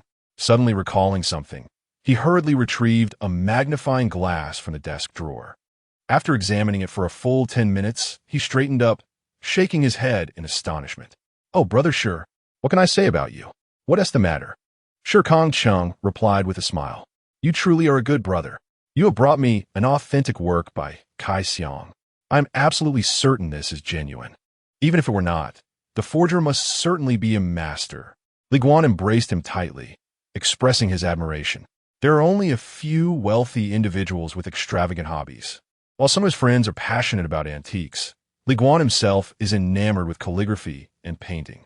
Leaning closer, he whispered conspiratorially to Shi Kangcheng. How about this? Brother, would you consider selling this painting to me? I can offer you this amount. He gestured with his palm. 5,000? Shi Kangcheng raised an eyebrow in response. Li Guan clicked his tongue. 5,000? Are you looking down on me or on Kai Xiang? The absurdity of his statement elicited laughter from Shi Kangcheng, though he pondered whether the painting could truly fetch 50,000. It is worth noting that while the era of millionaires gracing newspapers is no longer, it is still commendable for a county to boast around 100 affluent individuals. Clearly, the Li family is genuinely wealthy. Noticing Shi Kangcheng's silence, Li Guan assumed he was offering too little and quickly clarified, Oh, Brother Shi, I understand that if this painting were to be sent to a big city, it would undoubtedly command a higher price. My finances are currently tight, and most I can offer is 50,000. I genuinely appreciate it. Li Guan appeared anxious.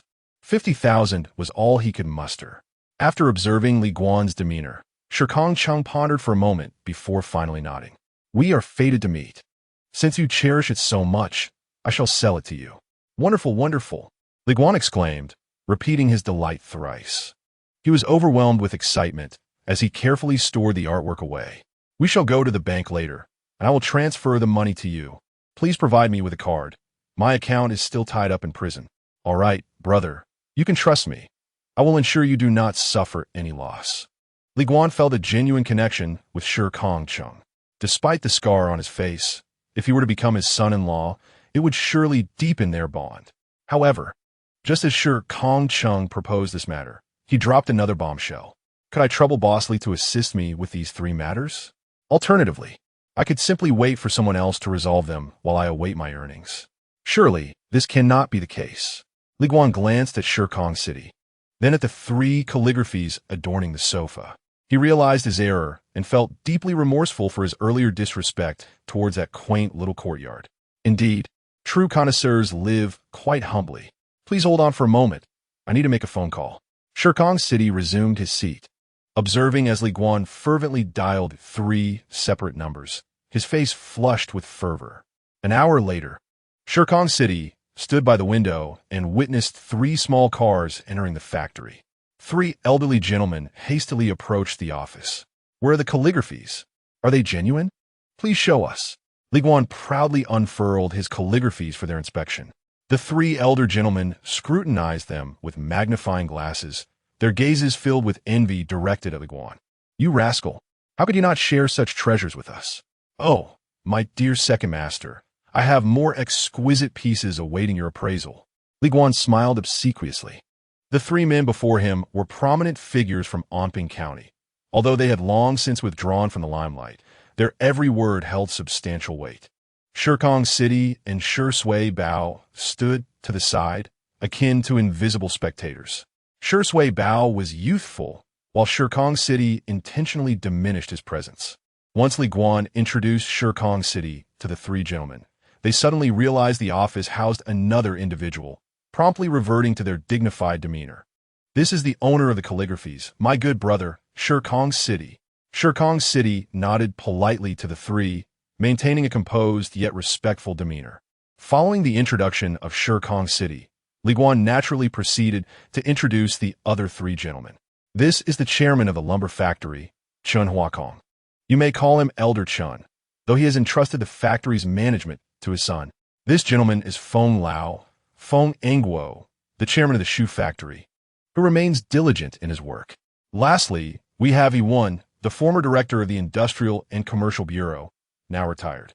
From left to right, the first two were portly elderly men, their hair graying and heads held high. The final gentleman, Yi, at 60 years of age, stood tall and vigorous, exuding vitality. When Shirkong City met Yi's gaze, he recognized that this elder was indeed a formidable character. "Greetings, esteemed seniors. I am Shirkong City." In the presence of such distinguished individuals, Shirkong City ensured he maintained proper decorum, respectfully addressing each one, while Shi Sui Bao took a more proactive approach. "Hello, grandfathers." The charming child was an instant favorite among the elders, instantly warming the atmosphere of the office. "Where did you acquire these calligraphies?" He inquired, his brow furrowed. "These calligraphies have been lost to time. Their sudden appearance, especially if authentic, raises considerable questions. And there may even be three?" His gaze resembled that of a detective scrutinizing a suspect, a familiarity that irked Shirkong City. "These are family heirlooms. If you doubt their authenticity, you need not purchase them." Shi Kangcheng harbored a deep disdain for such expressions. "Just because you are in a position of superiority, do you presume that others must be villains?" Wei, perplexed by the sudden ire of the young man before him, softened his tone slightly. "I tend to have a stern demeanor. It's not that I distrust you, but the sudden appearance of this item has inevitably raised my suspicions." Chapter 30. The three titans. Shi Kangcheng recognized that his attitude had been somewhat impulsive and nodded towards Wei. "These three paintings have been passed down through generations. I kindly ask teacher He to examine them for authenticity, as I lack knowledge in this area." Wei, maintaining his calm demeanor, nodded in acknowledgement, allowing Li Guan to breathe a sigh of relief. As they unfurled the remaining three ink-wash paintings and depictions of ladies, the four of them became engrossed in their exploration. Shi Kangcheng, feeling rather bored, held the child Shi Sui Bao in his arms while seated on the sofa. Sui Bao, resting against his chest, grew so bored that he pulled out his little white toy and began to swing it like a rope, causing the toy to spin dizzily. "Sigh." Feng Guan, rising from his seat, let out a profound sigh, which captured Shi Kangcheng's attention. The other two also stood up, mirroring Feng Guan's expression of dismay. "Alas. What is it, esteemed teachers? Are they all forgeries?" Shi Kangcheng approached, puzzled, and inquired, "Surely not. For what I know, there's an 80% chance they are genuine." Feng Guan, visibly excited, approached and firmly patted Shi Kangcheng on the shoulder. "Brother Shi, let us be friends. From our perspective, all three are indeed authentic. Though we might not be experts, we have gathered some understanding over the years. Henceforth, you shall call me elder brother. And how about selling these paintings to me?" Feng Guan spoke with a grin, but was promptly interrupted by Chun Huakong. "Little Feng, you cannot take advantage of me just because I am retired. These three must include a share for me and Wei. Indeed, Feng Ge, it will be quite unfair for you to hoard them all." The three men engaged in a lively dispute, while Li Guan leaned closer to Shi Kangcheng, nudging his shoulder with a hint of envy. "You are truly fortunate. It took me a decade to establish a good rapport with them. These three men are not only titans in this county, but are also renowned within the city. Well, let us play a part. Oh, by the way, why did you mention you couldn't obtain a card?" Li Guan, now regaining his composure, recalled the matter, having been so exhilarated earlier that he hadn't fully registered Shi Kangcheng's previous words. Shi Kangcheng turned to face Li Guan and replied earnestly, "Because my identification card is still in prison." "Prison? What are you talking about?" The attention of the three men shifted to Shi Kangcheng. Under the scrutiny of 4 pairs of eyes, Shi Kangcheng remained remarkably composed. 10 years ago, I accidentally killed someone and have been incarcerated for a decade. The 4 exchanged glances, their expressions reflecting disbelief. Surely not, a Cheng. You do not strike me as such a person. Li Guan expressed skepticism, unable to reconcile the image of a doting father with that of a murderer. Oh, they were bullying my second brother, and I intervened, which led to an accidental injury, Shi Kangcheng stated matter-of-factly. Regarding the specifics of the matter, he did not elaborate. Li Guanzong let out a sigh of relief, thinking to himself that Shi Kangcheng could not possibly be that kind of person. However, the other 3 held a different view. The act of silencing someone through murder had become commonplace decades ago. Those who reached such positions surely had blood on their hands. Thus to them, Shi Kangcheng appeared to be a person capable of handling significant affairs. Firstly, he valued loyalty, and secondly, he did not shirk responsibility. Indeed, since he had emerged from that situation, he ought to live well. You say your ID is still in prison? He Wei asked with a smile, to which Shi Kangcheng nodded. If it weren't for that, he could have accomplished many things ahead of time. He Wei nodded in agreement. Leave it to me. Shi Kangcheng's eyes lit up. Teacher, do you have a solution? But my time isn't up yet. He Wei waved his hand dismissively, appearing quite nonchalant. Since you've turned over a new leaf, why hold on to someone else's ID? Are you waiting to earn no money and go back in? This remark elicited laughter from everyone, and Shi Kangcheng genuinely smiled. If he could reclaim it, he could open an account. The money from selling those 4 paintings could allow him to establish a mine.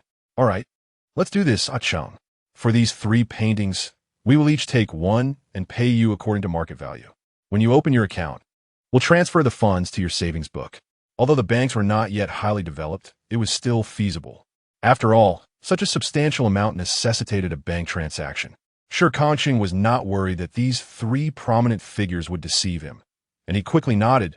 Thank you for your consideration, esteemed seniors. No need for pleasantries. When you have good things in the future, remember to come to us. The 3 left, content with their acquisitions, knowing that the price would exceed what Li Guan offered. After bidding farewell to them, Li Guan looked at Shi Kangcheng with satisfaction. Brother Shi, you're still quite young. Have you thought about finding a wife? Taken aback by the sudden question, Shi Kangcheng pondered for a moment before shaking his head. No. Li Guan's smile faltered, revealing a hint of sadness. Why not? Due to my nature, I may not be able to care for another person well, and I still have Xiao Sui Bao. I cannot fulfill the duties of a good husband, so it is better not to burden any young lady. Shi Kangcheng was self-aware, as a straightforward man. He had never considered marriage before and still did not wish to now. Listening to Shi Kangcheng's sincere words, Li Guan sighed, acknowledging the validity in his reasoning. Rather than marrying and suffering grievances, it was better to remain single.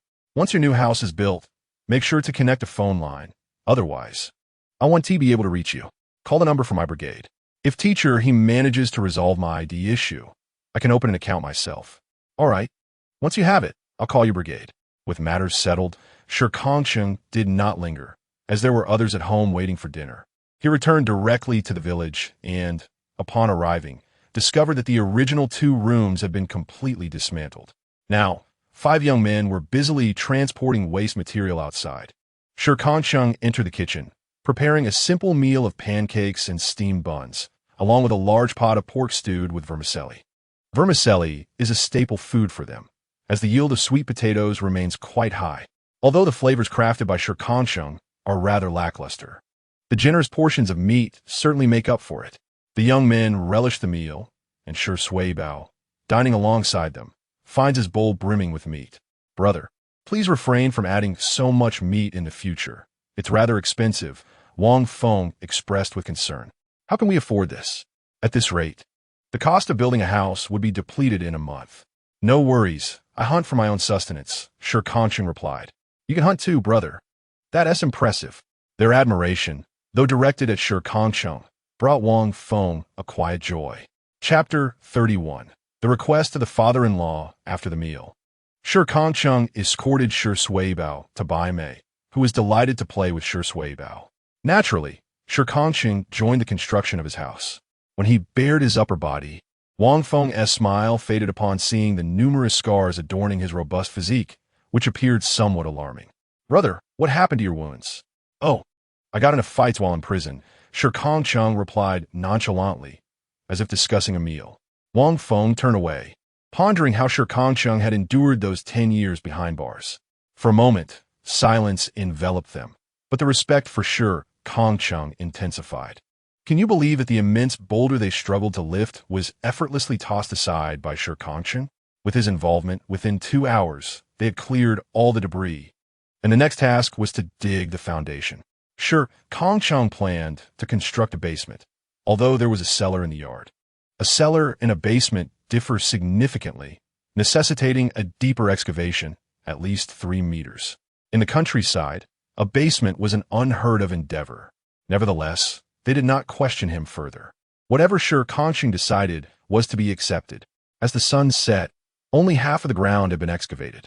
The young men, exhausted, sat on the ground panting, while Shi Kangcheng, amidst them, produced some change he had prepared earlier and distributed 50 cents to each.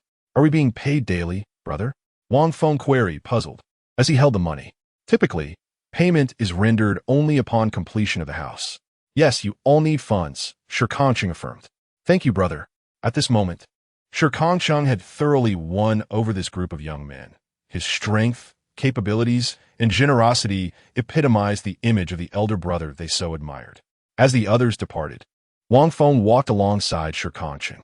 With his house demolished, he needed temporary shelter, which would be at Wang Feng's home. Wang Feng's father had gone out, claiming to visit relatives, though Wang Feng was unsure, making things convenient for Shi Kangcheng. Ah Feng, Shi Kangcheng suddenly spoke, prompting Wang Feng to turn in curiosity. If I were to venture into mining, would you assist me? Mining? Brother, are you jesting? Wang Feng was taken aback. It seemed that whatever Shi Kangcheng proposed, he would inevitably bring to fruition. However, the minerals seem somewhat elusive, do they not? Just tell me if you are coming or not. Shi Kangcheng was not inclined to elaborate. Wang Feng was the person he trusted the most, aside from his second brother. Therefore, with the prospect of profit at hand, he could not possibly forget this good brother.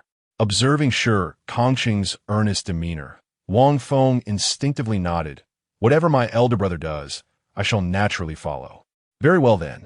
Shi Kangcheng draped his arm over Wang Feng's shoulder, and the two of them, bathed in the golden light of the setting sun, set off to fetch the child. Along the way, they encountered Mao Guping, who was headed towards Lan Hai's home. Binzi, where are you off to? Shi Kangcheng called out. Mao Guping approached, playfully punching Shi Kangcheng in the chest. Wang Feng chuckled, watching the two elder brothers banter, well aware of the nature of their relationship. You scoundrel, building a new house without asking your brothers for help. Are you looking down on me? Mao Guping clung onto Shi Kangcheng, visibly disgruntled.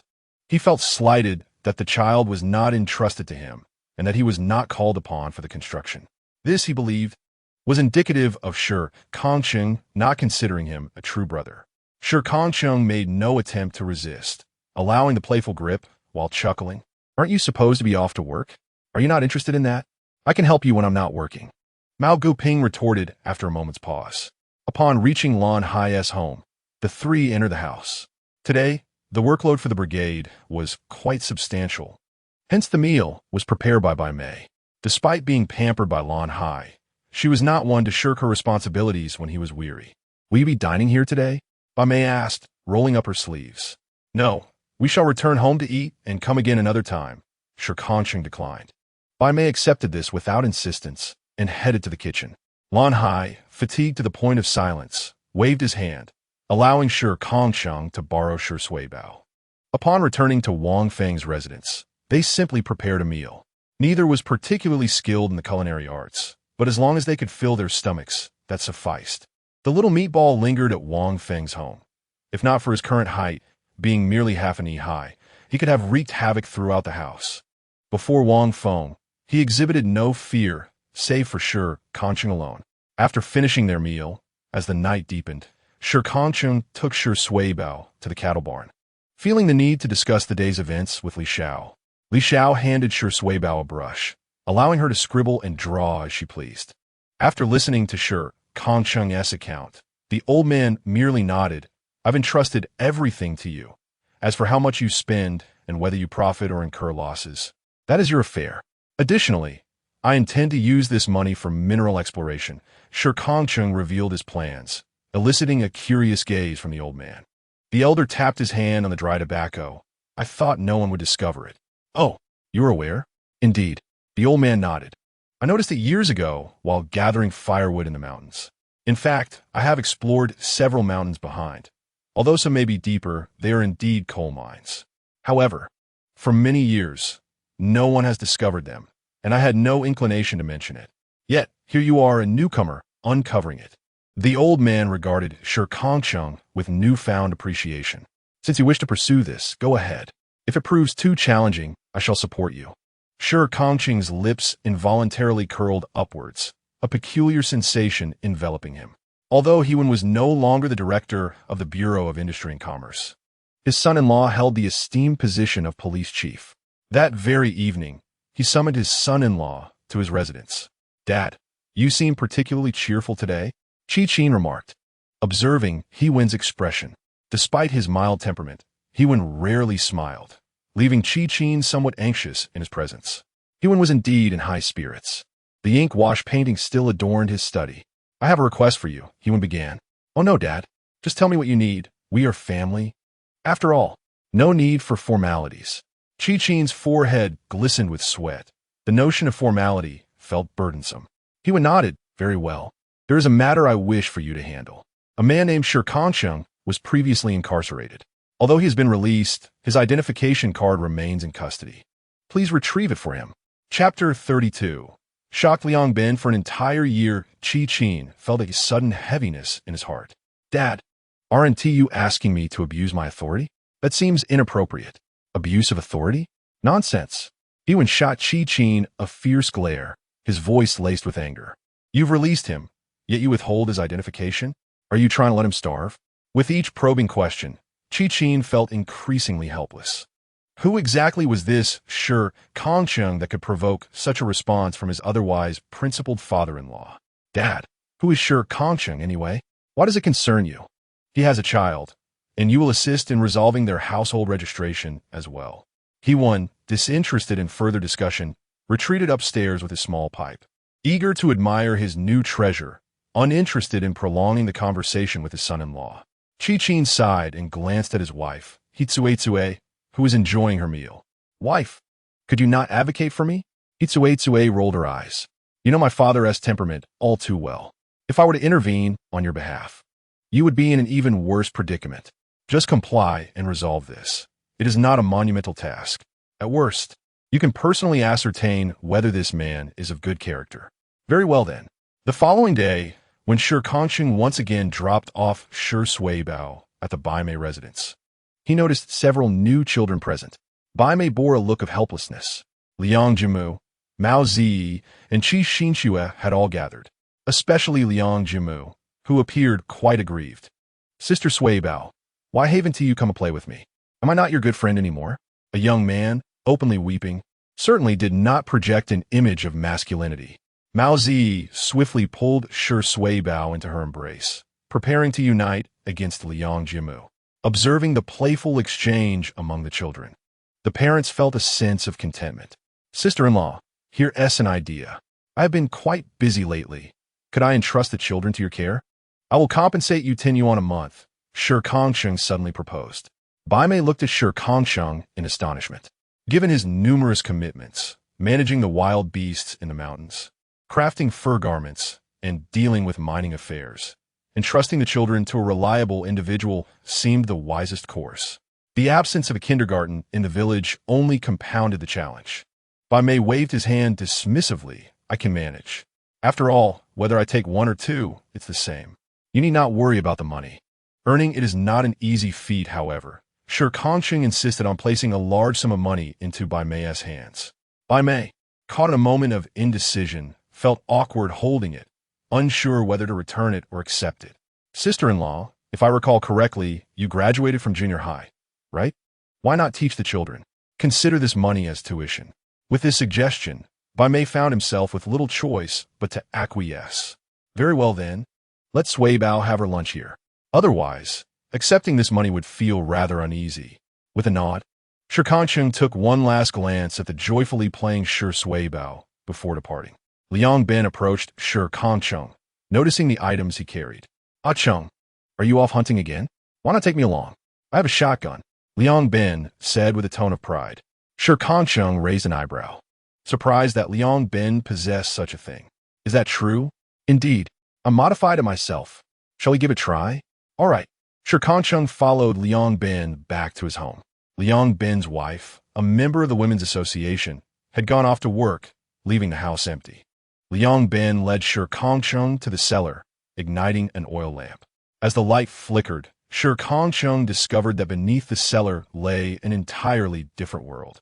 "Ben, how long have you been at this?" he inquired, noticing various parts hanging on the walls, all recognizable as handmade components of shotgun. Liang Bin beamed with joy. "I began self-learning after you left.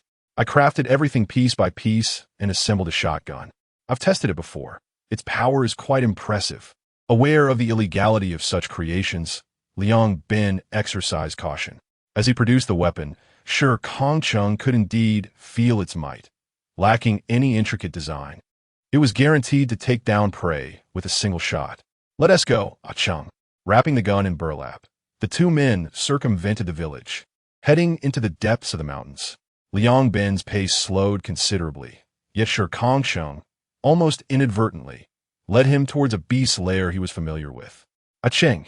Liang Bin halted, having spotted a wolf lounging on a nearby rock. Wolves are social creatures. The presence of one indicated a pack nearby. Liang Bin gulped nervously, suddenly regretting his impulsive decision to venture up the mountain. It was not just one wolf, it was a whole pack. He glanced apprehensively at Shi Kangcheng's back, realizing that he had just returned. "This is my fault." Gritting his teeth, Liang Bin whispered, "Ah Cheng, you run first. I'll hold them off. If anything happens to me, take care of Amu and my wife." Hearing Liang Bin's words warmed Shi Kangcheng's heart, and he turned slightly to look at him. "Do you see the tree beside you?"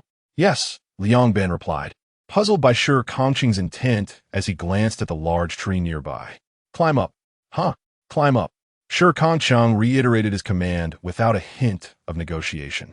Liang Bin obediently climbed up and settled on a branch, gazing down at Shi Kangcheng, expecting him to follow. However, he watched in astonishment as Shi Kangcheng effortlessly glided to the ground beneath the tree, as light as a feather. When did he become so formidable? "Here they come," Shi Kangcheng suddenly announced, and Liang Bin realized that a pack of wolves had discovered their presence and was stealthily approaching. Trembling, Liang Bin nearly dropped his gun, its muzzle directed at the advancing wolves, while a cold sweat began to bead on his back. In stark contrast, Shi Kangcheng remained remarkably composed, retrieving a handful of sharp stones from his pocket and hurling them one by one at the wolves. The stones struck true, landing squarely on the wolves' heads, eliciting their anguished howls, followed by their furious charge. The wolves rushed towards the base of the tree, clawing at its trunk but unable to ascend. This only facilitated Shi Kangcheng's actions as he dispatched them one after another. The once menacing pack began to fall, one by one, lifeless on the ground. Liang Bin, no longer trembling, stood in stunned silence. He could hardly fathom the scene unfolding before him, as a majority of the wolves lay dead. The alpha sensed something was amiss and began to retreat. Yet, Shi Kangcheng would not allow their escape. "Who's he shoot but avoid my feet?" "What?" Liang Bin exclaimed, quickly raising his gun and firing at the retreating alpha wolf. A tremendous gunshot echoed through the mountains, startling the birds into flight. The alpha wolf staggered forward a few steps, its belly blown open, before collapsing to the ground dead. Shi Kangcheng spared none of the remaining wolves, ensuring they all met the same fate, yet miraculously, their pelts remained unscathed. "Ah Cheng, what do you intend to do with these pelts?" Liang Bin inquired curiously as he observed Shi Kangcheng's skinning technique. "I plan to make fur garments," came the reply. "Oh, and what about the meat? You don't want it?" "Wolf meat is unpalatable," Shi Kangcheng shook his head. "Besides, I cannot carry so much. My primary objective here is slaughter." Liang Bin nodded, partially comprehending, though he remained puzzled about when Shi Kangcheng had ever consumed wolf meat. With a collection of wolf pelts bundled together. Shi Kangcheng hung them from a tree and pressed on, declaring that it was still insufficient. It was not until the sun dipped below the horizon that Liang Bin, his expression numb, descended the mountain with a heavy load of pelts, depositing them in Wang Feng's yard. Upon witnessing the vast quantity of pelts, Wang Feng was equally astonished. Initially, when Shi Kangcheng had mentioned hunting in the mountains, he assumed they would return with merely some meat. Yet now they had meat indeed, but the sheer number of pelts was staggering. "Ah Feng, I'll leave this to you. I must return now," Liang Bin said wearily, feeling more fatigued than after a full day of labor, primarily due to the mental strain. "Oh, Huzi, you head back. Big brother, I'll assist you." He quickly began to clean the pelts, knowing that in the summer heat, blood and flesh would soon rot if not properly tended to. Once all the pelts were hung, the yard was completely filled. It seemed that Ro caught a whiff of a familiar scent, incessantly swaying beneath the wolf pelts. At first, Shi Kangcheng thought it was a sign of affection, but in the next moment, Ro bared its teeth and viciously tore at one of the wolf skins. This was a nemesis. The house was being constructed smoothly, and Shi Kangcheng had successfully cured all the pelts. After 2 days of sun exposure, the pelts would become even fluffier. Suddenly, a small car drove into the village. In this era, a car would certainly attract attention. However, the vehicle did not enter the village, but stopped at the entrance of Shi Kangcheng's small courtyard, under the gaze of the villagers. Why is it seeking Shi Kangcheng again? What fortune has this lad from the Shi family stumbled upon? Shouldn't we be on good terms with him? Some villagers began to entertain such thoughts, while others remained quite displeased. "You better not. That lad is rather cunning. He claimed digging for yam would be profitable, and my grandson went for it. Now he is lying in the hospital." Indeed, due to Shi Kangcheng's words, some had ventured forth, and they did not end up in a favorable situation. They wished to confront Shi Kangcheng, but they had resolutely declared that they would not meddle in his affairs, as the older generation cared for their reputation. Thus, they could only suffer in silence. However, upon hearing the villagers speak positively of Shi Kangcheng, the old man was the first to disagree. Although he voiced his dissent, the others still harbored some thoughts, for Shi Kangcheng was not the same as he once was. Shi Kangcheng was busy laying bricks. Though he had not learned it formally, he grasped the technique quickly with Wang Feng's simple guidance. "Is Shi Kangcheng here?" Qi descended from the vehicle, having come to retrieve Shi Kangcheng's identification card, as well as to ascertain what kind of person he truly was. Dressed in police uniform, Qi's arrival made Wang Feng's heart race. He approached Qi and blocked his path. "What do you want of my brother? Has he done anything wrong?" Wang Feng was terrified, having witnessed the police take Shi Kangcheng away years ago, never to see him again. He was determined not to let such a thing occur once more. Observing the young man before him, who bore a fierce demeanor, Qi smiled slightly. "Are you afraid I'll take your brother away again? I am Shi Kangcheng, and you are?" Noticing the commotion, Shi Kangcheng approached. Donned in a hard hat and holding a shovel, looking every bit the laborer, Qi scrutinized Shi Kangcheng from head to toe. He certainly did not resemble a murderer. However, Qi was not one to judge solely by appearances. "I am Qi. My father-in-law is he one. Do you have a moment?" He gestured for Shi Kangcheng to follow him to the riverbank. Shi Kangcheng could surmise that this man was likely there to return his identification card. "Is there something you wish to inquire?" Noticing Qi's intense gaze, Shi Kangcheng took the initiative to speak, meeting Qi's eyes without any hint of evasion. After a moment of contemplation, Qi asked, "Do you still kill?" This question had not crossed Shi Kangcheng's mind. After contemplating for a moment, he thought, "If someone were to threaten the lives of my family, I might act, but unless absolutely necessary, I would not step out of that place. In my youth, I was impulsive, but now I am no longer young, and I have a daughter to consider." Shi Kangcheng's response was unexpected for Qi. He had anticipated that Shi Kangcheng would utter the usual official platitudes, promising never to kill again. Instead, this answer seemed to reveal more of Shi Kangcheng's character to Qi. From his inner pocket, he produced Shi Kangcheng's identification card and even a household registration book. Handing them to him, "I wish to believe that you will be a trustworthy father. I hope you do not disappoint me." Shi Kangcheng accepted the household registration book. The head of the household, Shi Kangcheng. Daughter, Shi Suibao. Upon seeing these words, Shi Kangcheng smiled and expressed his heartfelt gratitude. Thank you.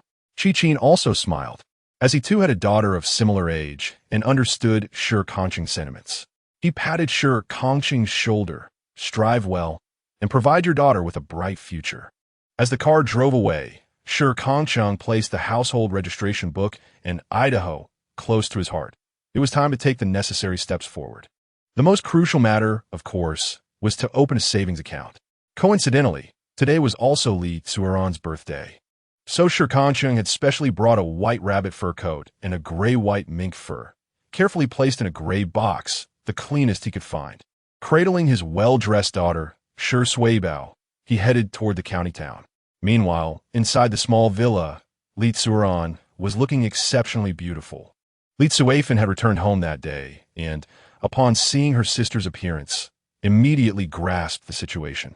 What is this? Is Lu Teng coming today? You look splendid. Li Guifen Dessa. Li Tsueron rolled her eyes in exasperation. Sister, don't mention him. Father has already agreed to our relationship. And just when I was about to find him, he ran off. Chapter 34. Zhao Xuemei faces domestic violence. Li Tsuefen raised an eyebrow. Although she had only met Lu Teng a few times, she felt he should not be the type to flee at a crucial moment. Surely not, Ran. Lu Teng does not strike me as that kind of person. Seeing her sister speaking of Lu Teng, Li Tsueron felt uncomfortable and revealed the incident where she had nearly been bullied, something she had not intended to disclose. After hearing such a perilous account, Li Tsuefen was furious. You should have informed me that day. I would have had your brother-in-law apprehend those ruffians. That fellow, knowing you would come looking for him, still chose to hide. Regardless of his reasons, I cannot forgive him. The two sisters now stood united, and Li Tsueron felt satisfied. All right, sister. It's all in the past, and if it weren't for Brother Shi's timely rescue, I might have faced real trouble. As she mentioned Shi Kangcheng, Liquidans Zaks Flusha. The pink dress she wore accentuated her bashfulness. With a 6-year age difference, Li Tsueron had been raised by Li Tsuefen, so her sister easily recognized her current state. Spring has once again stirred the heart. However, dear sister, allow me to impart some wisdom. Do not allow a single incident to captivate your affections for a man. He must possess both virtue and talent before you can truly invest your heart in him. Li Tsuefen felt it was her duty to enlighten her somewhat naive younger sister. Li Tsueron, with her innocence, was far too susceptible to deception. With a sigh, Li Tsueron remarked, Elder sister, even if I were to like someone, that person may not reciprocate my feelings. This response took Li Tsuefen by surprise. After all, Li Tsueron was quite attractive, and their family was among the more affluent in Huaining County. If Li Guan were to pursue her, suitors would undoubtedly flock to their door. Li Tsuefen found herself quite curious about her elder brother today. Would he attend the gathering? Indeed, the banquet had commenced, and the invited guests were arriving one by one. Li Guan and Duan Zhangwo stood to the side, welcoming the attendees. Duan Zhangwo, of course, was Li Tsuefen's husband and the deputy director of the police department. Father, who is my younger sister waiting for? As the guests were nearly all present, they were expected to enter and oversee the proceedings. Yet, seeing Li Tsueron lingering by the entrance, gazing longingly, even Duan Zhangwo felt a tinge of curiosity. Li Guan glanced at his youngest daughter, chuckling as he teased. Waiting for a person she yearns for, but cannot have, I suppose. Zhangwo, let's enter. We must not be remiss. Thus they proceeded. Li Tsueron kept rising onto her toes, but no one appeared at the doorway. The music from within had already begun to play, and her face was clouded with sorrow. Come, Ran. He is likely delayed by some matter. We must enter. You are the star of the day. Li Tsuefen sighed, gently pulling Li Tsueron inside. Meanwhile, where was Shi Kangcheng? An hour prior, he had just finished adorning Shi Suibao and was preparing to leave with a gift in hand. Yet, just as he was about to step out, he spotted Zhao Xuemei being assisted by her mother, trembling as she approached. Zhao Xuemei's face was marred with bruises. Her left eye even bloodshot. Upon witnessing this scene, Shi Kangcheng hurried over. What happened? Who struck you? He inquired, his brow furrowed and a fierce aura emanating from him. Zhao Shumei immediately buried her head in her mother's embrace, exclaiming, "Ah Cheng, I am fine. Please do not concern yourself. Mother, I wish to go home." Zhao's mother, filled with maternal anguish, recalled having brought fresh vegetables to Zhao Shumei just days prior, only to find that her daughter now bore no unblemished spot on her body. Chen He had taken Zhao Shumei to the factory, locking her at home while sending their daughter to her grandparents. Without hesitation, Zhao's mother smashed the lock and took her daughter home. "All right, my dear, mother will take you home," she assured, aware of Zhao Shumei's plea, not wishing for Shi Kangcheng to witness her daughter's plight. Observing the retreating figures of the mother and daughter, Shi Kangcheng surmised the unfortunate circumstances. As Wang Feng emerged, he spotted Shi Kangcheng lingering at the village entrance and jogged over. "Ah Cheng, were you not heading to the city?" "Not anymore. Gather the brothers. We shall avenge the girls of our village." Zhao Xuelin reclined comfortably in his chair when he heard a noise at the door. "Mom, did you bring my sister back?" There was no response. As Zhao Xuelin opened his eyes, he was met with the sight of Zhao Xuemei, her face marred by bruises. For a brief moment, he was stunned, but he quickly stood up, anxiety coursing through him. "Little sister, what happened to you? How'd you get hurt like this?" Despite Zhao Xuelin's laziness and selfishness, he had always defended Zhao Xuemei from bullies throughout their childhood, ensuring that none dared to trouble her again. As a result, he had become increasingly lethargic. "Brother, why? Shouldn't he call me a slut? He kept hitting me." Upon seeing Zhao Xuelin, Zhao Xuemei could no longer hold back her tears, having endured 3 days of confinement and abuse. She felt as though she had descended into hell. In Zhao Xuelin's embrace, she wept uncontrollably, and he held her tightly.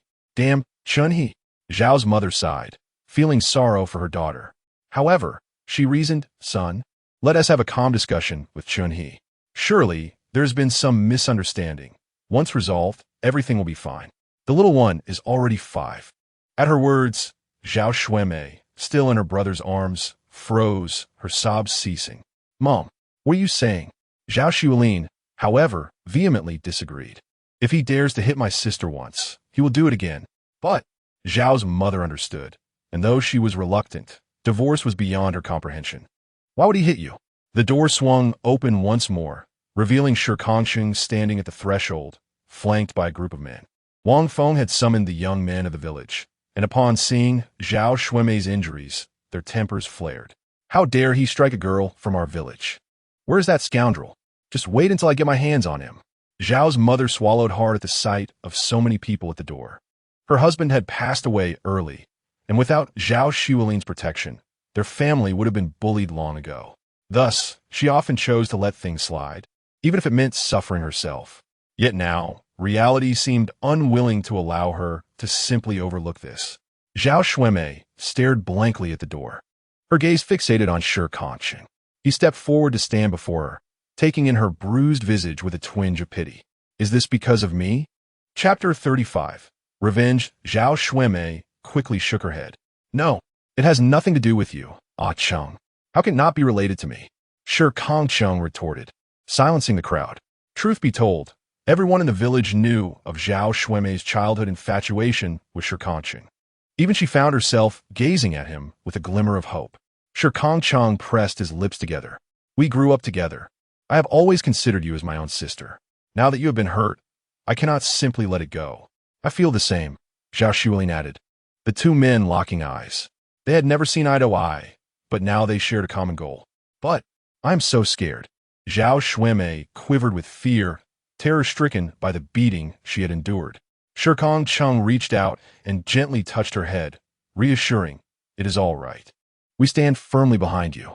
A man should never lay a hand on a woman, and whatever decision you make, your brothers will support you." "Indeed, little sister," Zhao Xuelin concurred. "Though I may be somewhat lazy, rest assured, I can provide for both you and your mother." Zhao Xuemei cast a pleading glance at Zhao Mu, who ultimately relented. "You may do as you wish." "Very well.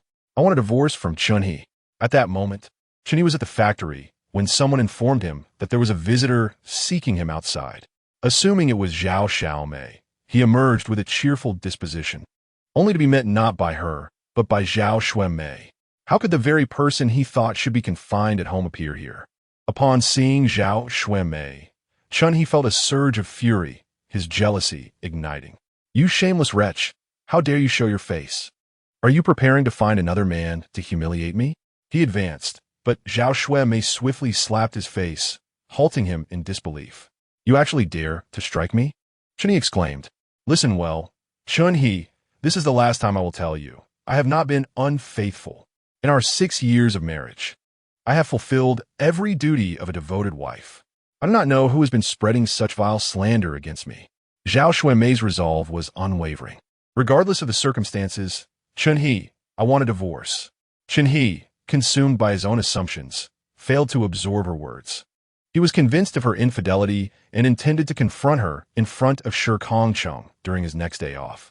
You wish to divorce me and run off with your old flame? Dream on. Chun He sneered, closing the distance between them with malice in his eyes. He raised his hand, preparing to strike again. Zhao Xuemei did not flinch, her determination unwavering. Suddenly, Chun He felt a firm grip on his wrist. Who dares? He turned to find Shi Kangcheng's fierce gaze locking onto him.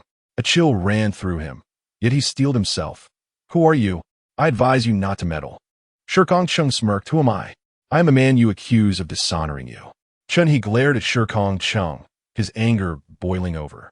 So, you come to me when I have yet to seek you out. Zhao Xuemei, you truly are despicable. You want a divorce and to be with this peasant?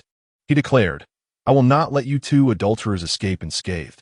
As he prepared to strike with his other hand, it too was seized, this time by Zhao Xuelin. You dare lay a hand on my sister? You will rue the day. The factory was surrounded by vacant buildings, and although security was present, they had been bribed by Wang Feng. Look at this fine cigarette. Isn't it acceptable? Chun He found his mouth covered, unable to utter a sound, as Zhao Xuemei led him into an empty room. There, he was unceremoniously thrown into a pit, his mouth filled with dust. Damn it, you two against me? Chun He stood up, his mind racing with calculations. After all, there were only two individuals. If he were to fight earnestly, he believed he could prevail. First, he needed to deal with that interloper. He rose and pointed an accusatory finger at Shi Kangcheng. However, before he could utter his fierce retort, he sensed something was amiss. The pit was crowded with people, over 20 young men wielding clubs, all watching him with amused expressions. Chun He swallowed hard, realizing the gravity of the situation. Xuelin, I am your brother-in-law. Isn't it rather inappropriate to summon people to assault your own brother-in-law? Zhao Xuelin, brandishing a wooden club, scoffed at Chun He's words. I generally possess a good temper and seldom engage in conflicts, but you have crossed my threshold. You may attack me, but touching my sister is unacceptable. Each word dripped with his fury. If your sister were to divorce you, who would want her? In this day and age, divorce brings shame. Chun He recognized that softening his stance was futile. He had to take a firmer approach. Everyone values their reputation these days. Ridiculous. The fault lies with you. What ill reputation does my sister bear? Even if she could not find another partner, I would support her. Regardless, you have harmed my sister. You shall not escape unscathed today. Brothers, charge. Zhao Xuelin led the charge, swiftly kicking Chun He, sending him sprawling. Though he appeared robust, Chun He was but a fade of strength. That single kick rendered him incapacitated, allowing the others to rain blows upon him. Only a few descended into the pit, while the rest remained at the edge, watching with keen interest, apprehensive of any serious repercussions. Shi Kangcheng stood by, observing the scene with cold detachment.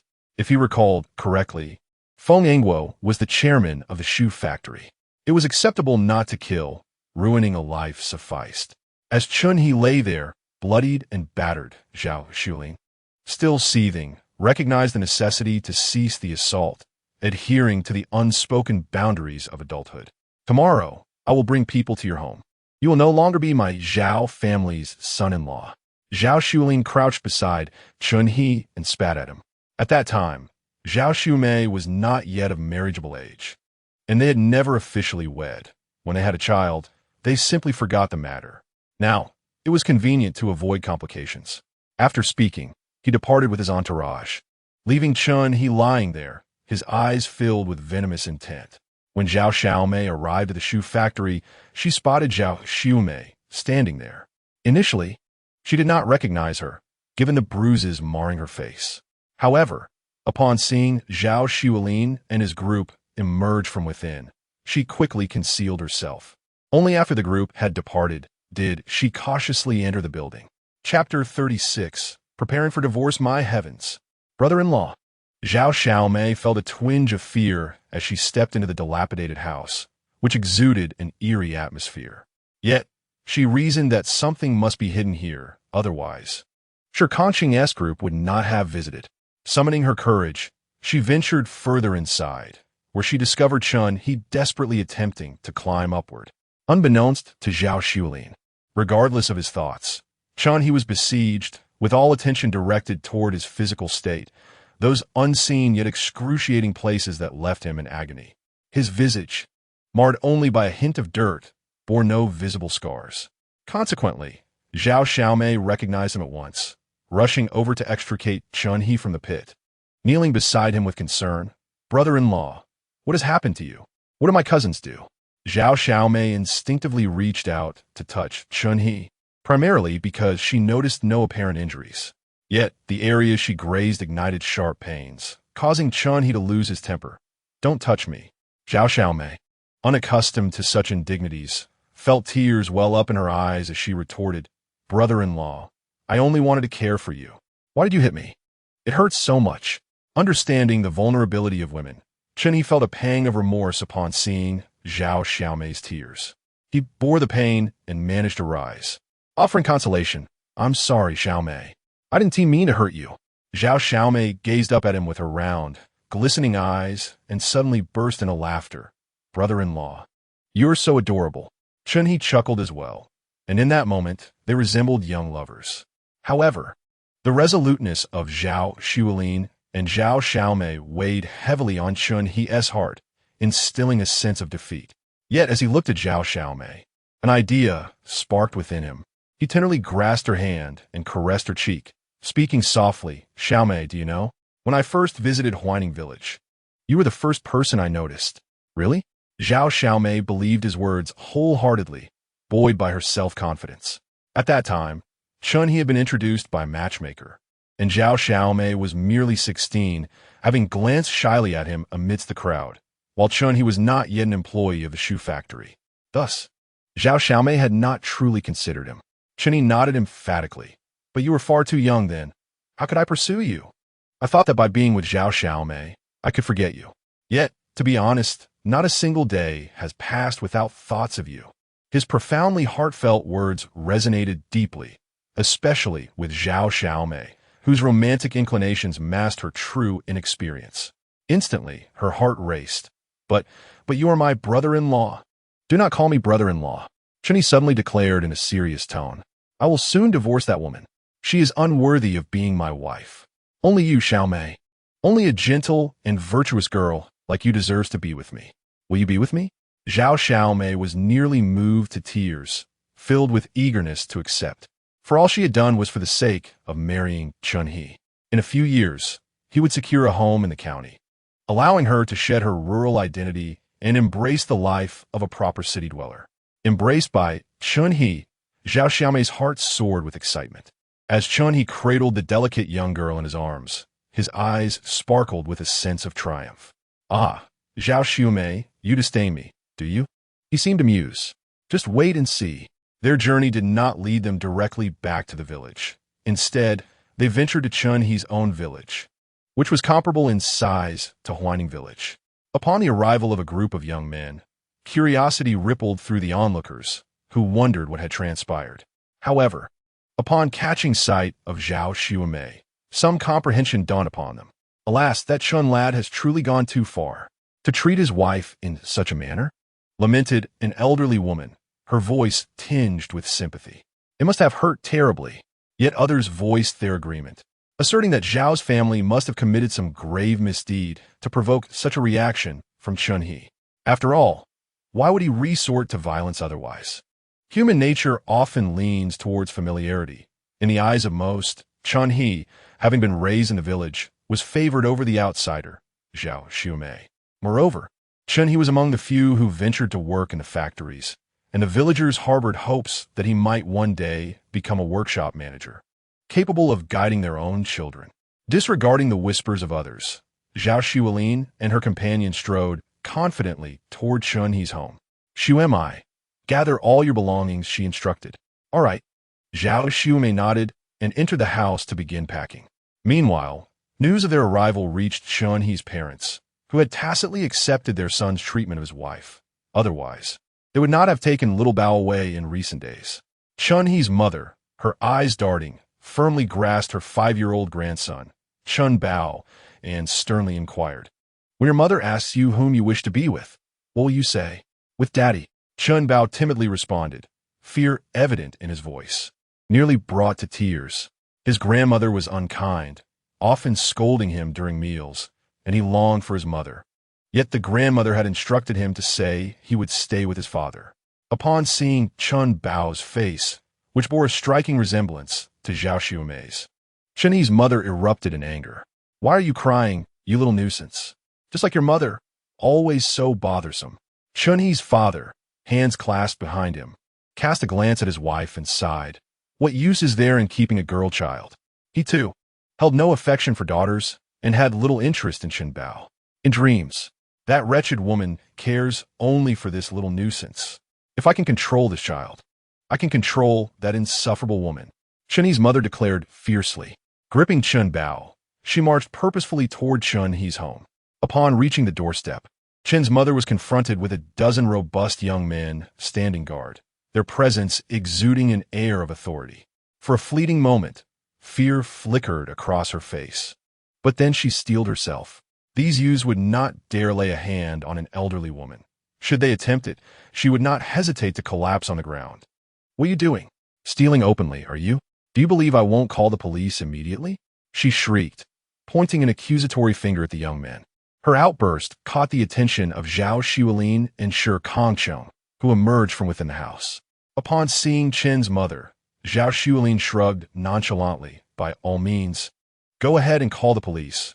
I am quite curious to see what punishment awaits for such a petty domestic squabble." "What do you mean domestic squabble? It's merely a trivial tiff between a husband and wife. After all, Xiulin, you've never been married. You simply wouldn't understand." Chapter 37. The late arrival, Zhao Xiulin seemed to have an epiphany. "So this is how it is." "Yes, indeed." Chen's mother nodded vigorously. After all the effort to marry off her son, even if she disliked the daughter-in-law, it was imperative to have her bear a grandchild first. Letting her leave now would be a tremendous loss. Suddenly, Zhao Xiulin turned to the silent Chen father. "Uncle, do you hit Annie every day?" Caught off guard by the question, Chen father shook his head. Zhao Xiulin, scratching his chin in confusion, remarked, "That's strange." Annie said it's normal for couples to engage in such behavior. Could it be? His face reflected shock. "Are you not actually a couple? Then it seems, Chun, he is not your biological son." "Uncle, you must investigate who his real father is." Though his words were nonsensical, they elicited stifled laughter from everyone present. Chen's mother, infuriated, retorted, "What nonsense are you spouting? If this gets out, will I hide my face?" Zhao Xiulin countered, "But auntie, you said it yourself. Are you deceiving us? At your age, it is unbecoming to lie." Standing at the doorway, Shi Kangcheng observed Zhao Xiulin's back. Although they were of similar age, they had never interacted. However, Shi Urge had previously described Zhao Xiulin as someone intelligent yet exceedingly lazy, an almost unbearable level of laziness. While Shi Kangcheng had not noticed it before, he now recognized that Zhao Xiulin was not only clever but also quite articulate. It is known that women from farming families are quite loquacious, and reasoning with them often proves futile. Yet, Zhao Xiulin had managed to gain the upper hand. Chen's mother, realizing her predicament, attempted to change the subject. "Regardless of anything else, since Zhao Xiumei has married into our family, she is my daughter-in-law, and there is no way she is leaving. If she wishes to go today, she shall have to step over my dead body." Such a statement left everyone speechless. However, Zhao Xiulin remained unfazed, curiously inquiring, "Annie, do you have connections at the police station?" "Pardon? What are you talking about?" Chen's mother furrowed her brow. struggling to comprehend the thought process of this young man. Divorce is a right everyone possesses. On what grounds do you oppose it? Are you the police chief or perhaps a hidden wealthy tycoon? Seeing Chen's mother fall silent, Zhao Xuelin lost interest in further banter. We are not here to negotiate. My sister has been harmed by your son, and thus they must divorce. Moreover, they never obtained a marriage certificate, so you cannot impede us. Zhao Xuelin, hand in pockets, leaned closer to Chen's mother, slightly bowing. Annie, should you push me too far, I cannot guarantee the safety of your precious son. Chen's mother looked at the young man. Now alarmed, Zhao Xuelin glanced down at Chen Bao. Then in an instant, snatched him from Chen's mother's grasp and lifted him high. Little Bao, shall we go to Grandma's house? Chen Bao, delighted by the height, was about to respond when he caught sight of Chen's mother's venomous glare. In an instant, Chen Bao buried his head into Zhao Xuelin's neck, falling silent. I'm fine now. Zhao Xuemei emerged from within, holding 2 bags containing her clothes and Chen Bao's. Upon seeing Chen's mother and father at the doorway, she merely cast them a glance before disregarding them entirely. Mother! Chen Bao exclaimed upon spotting his mother, a smile brightening his face. Zhao Xuelin took the luggage, and, as they were about to depart, Chen's mother obstructed their path. No way. Our family paid $5 as a bride price back then. $5? Aunt, how can you even utter such a thing? Zhao Xuelin scoffed, recalling how, had it not been for Chen He appearing honest and upright, that meager sum would never have sufficed to marry off her sister. Without hesitation, she retrieved a $5 bill from her pocket and tossed it at Chen's mother, declaring, if you obstruct me again, I shall truly step over your corpse. This time, no one dared to impede their exit. Watching their retreating figures, Chen's mother could only grit her teeth in frustration, realizing she would have to wait for Chen He to return. Turning around, she met the strange gaze of Chen's father, prompting her to furrow her brow. An ominous premonition began to stir within her. After safely delivering Zhao Xuemei home, Zhao's mother finally breathed a sigh of relief. Thank you all for your assistance today. Please join us for dinner tonight. She expressed her gratitude to the crowd at the door. No need for that. Aunt, Shi Kangcheng shook his head. Just take care of Xuemei. I will treat my brothers. We have matters to attend to, so we shall take our leave. The prospect of so many dining at the Zhao household would surely lead to financial ruin. Brother Acheng, thank you. Well, Acheng, I truly appreciate your help, Zhao Xuelin said, a hint of awkwardness in her voice. Shi Kangcheng nodded and departed. Due to this incident, he had postponed Li Tsuoran's birthday celebration. Hastening to fetch Shi Suibao from Bai Mei, and with gifts in hand, they made their way to the Li family's villa. Although Li Tsuoran's birthday party was grand, it was not extravagant. It concluded with a buffet and a cake-cutting ceremony. Alas, why hasn't T brother Shi arrived? Surely he hasn't forgotten my birthday. Liquidan la manta. Resting her chin in her hands, despondent as she sat on the steps. She vowed this was the most unhappy birthday she had ever experienced. Li Tsuifan joined her, attempting to console her. Oh, don't dwell on brother Shi. Although he saved you, you've only met once. It's entirely normal for him to forget. But father said he would come. Li Tsuoran was puzzled, while Li Tsuifan struggled to find the right words of comfort.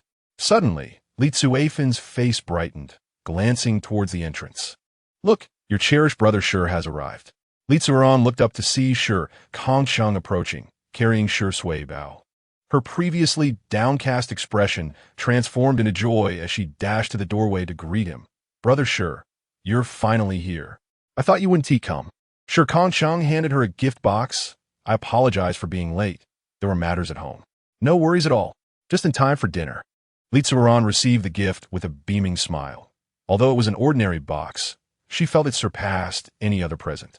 Shi Suibao glanced at Li Tsuoran and then noticed Li Tsuifan standing behind her, joyfully exclaiming, Aunt. Shi Suibao still remembered this Li Tsuifan, who had gifted her a small hairband. Chapter 38. A baby in the belly. Li Tsuifan, too, remembered. Upon seeing Shi Kangcheng holding Shi Suibao earlier, she was momentarily taken aback, but then it all became clear. Though she had only met Shi Kangcheng once, there was something about his character that inspired her unshakable trust. Thus, it felt only natural to her that Shi Kangcheng had come to Li Tsuoran's aid. Elder sister, you know him? Li Zuran was surprised to discover her sister's acquaintance with Shi Kangcheng, which brightened her mood even further. Although Li Zuifan had no children of her own, she possessed a nurturing spirit towards young ones, and she immediately embraced Shi Suibao, saying, "You two carry on with your conversation." She then playfully winked at Lu Zuran, causing Li Zuran to blush profusely. "Brother Shi, is there a significant matter at home? Do you require my assistance?" Lu Zuran's hands were clasped nervously over her chest, her fingers entwining in a fidgety manner, betraying her anxiety as she dared not meet Shi Kangcheng's gaze. Shi Kangcheng remained composed, since explaining the situation to Li Guan. He regarded Li Zuran merely as a younger sister. "No need. It's just that a girl from the village was abused by her husband, and my brothers and I went to avenge her." Domestic abuse. Li Zuran gasped, lifting her head in shock. Are there still men who dare to lay hands on their wives? This is utterly unforgivable. She must divorce him. What does she think about it? If she cannot decide, I will speak to her. Upon hearing this, Li Zuran's anger surged, casting aside her shyness as she fixated on resolving the issue. Observing her fervent demeanor, Shi Kangcheng thought to himself that indeed, women understood one another best. It's all right. She has already decided to divorce him, and we all support her. That's good. That's good. A man who resorts to domestic violence is absolutely intolerable. Li Zuran shook her head, seemingly recalling something, and quickly added, "Of course. I believe a person like Brother Shi would never raise a hand against his family.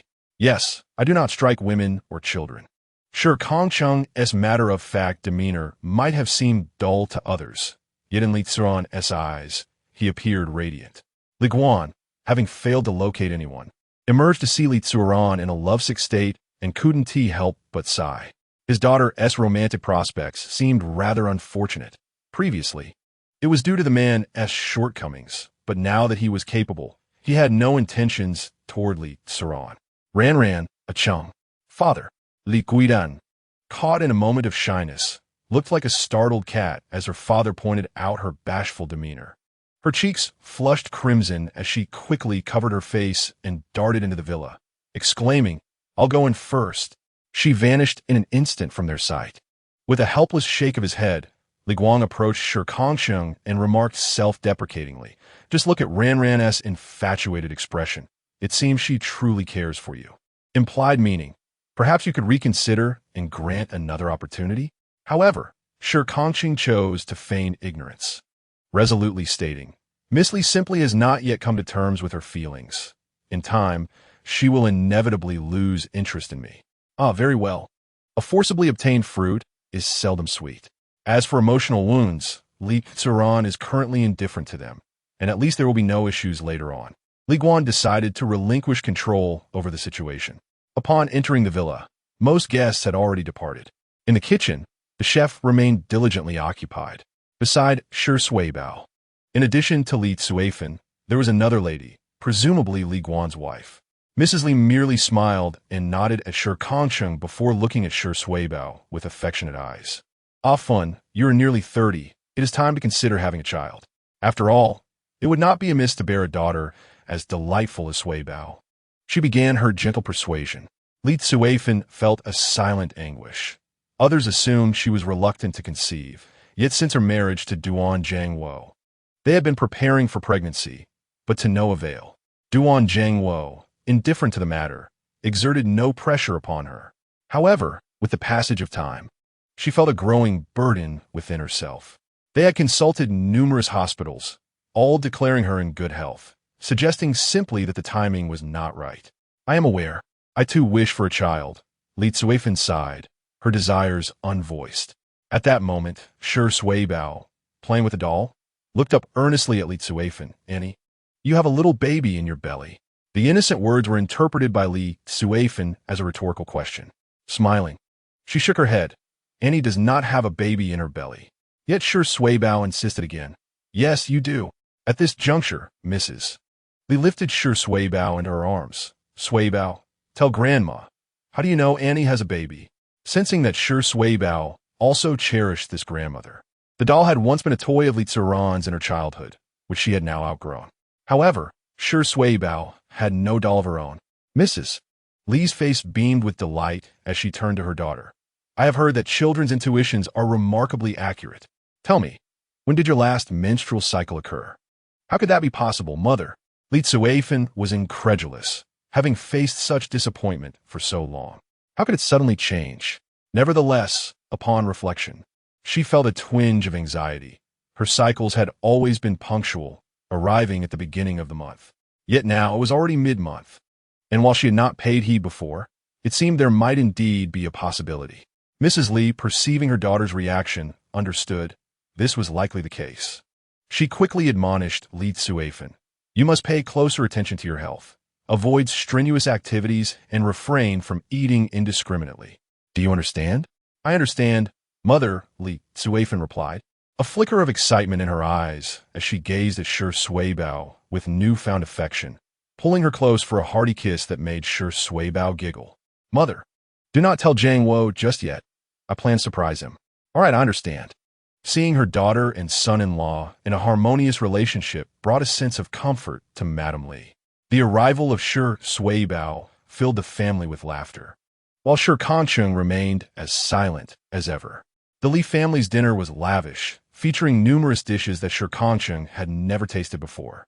However, the portions were modest, and for the appetites of both Shi Kangcheng and Shi Suibao, the meal merely served to satiate their hunger.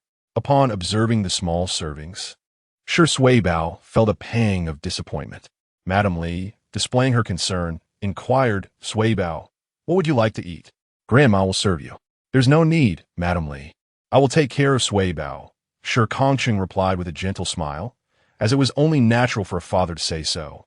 He then leaned closer to Shi Suibao and whispered, just eat a little for now. When we return, Daddy will make you some braised meat. Chapter 39. Revenge. Shi Suibao's eyes sparkled with delight at the prospect. Although her father's cooking was not particularly exquisite, it was filling. Instantly, her cheerful demeanor returned. She relished whatever was offered to her, showing no signs of pickiness, which delighted everyone at the table and encouraged them to eat more than usual. After dinner, Shi Kangcheng had no intention of lingering. He needed to catch the last bus, for missing it would be quite unfortunate, as public transport could be quite inconvenient without a car. Despite having the means, he was not inclined to purchase a vehicle, believing that funds should be spent judiciously. Initially, Li Guan considered driving Shi Kangcheng home, but Shi Kangcheng firmly declined, stating, you've been drinking, it's south best not to drive. I will be back in the county tomorrow. Very well, I will transfer the money to you then. Additionally, their funds are with me, Li Guan replied. All right. This arrangement suited Shi Kangcheng, as he preferred not to ask others for money, especially not from individuals of considerable influence. Upon arriving at the bus station, Shi Kangcheng found the last bus still waiting. As he boarded, the driver rolled his eyes, exclaiming, I've been waiting for you for 10 minutes. Previously, when Shi Kangcheng had traveled to the county, he had made arrangements with this driver, offering 50 cents to wait for him.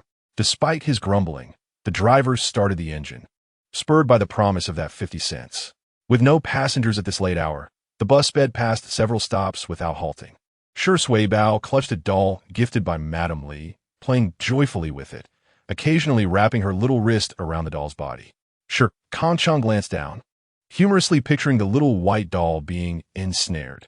The scene appeared somewhat macabre, yet Shi Kangcheng paid it no heed. Suddenly, the bus came to a screeching halt, and due to inertia, Shi Kangcheng found himself propelled forward, instinctively pressing one hand against the seat in front to steady himself. The driver rolled down the window and shouted, Are you trying to get yourselves killed? Who will be responsible if you get hurt?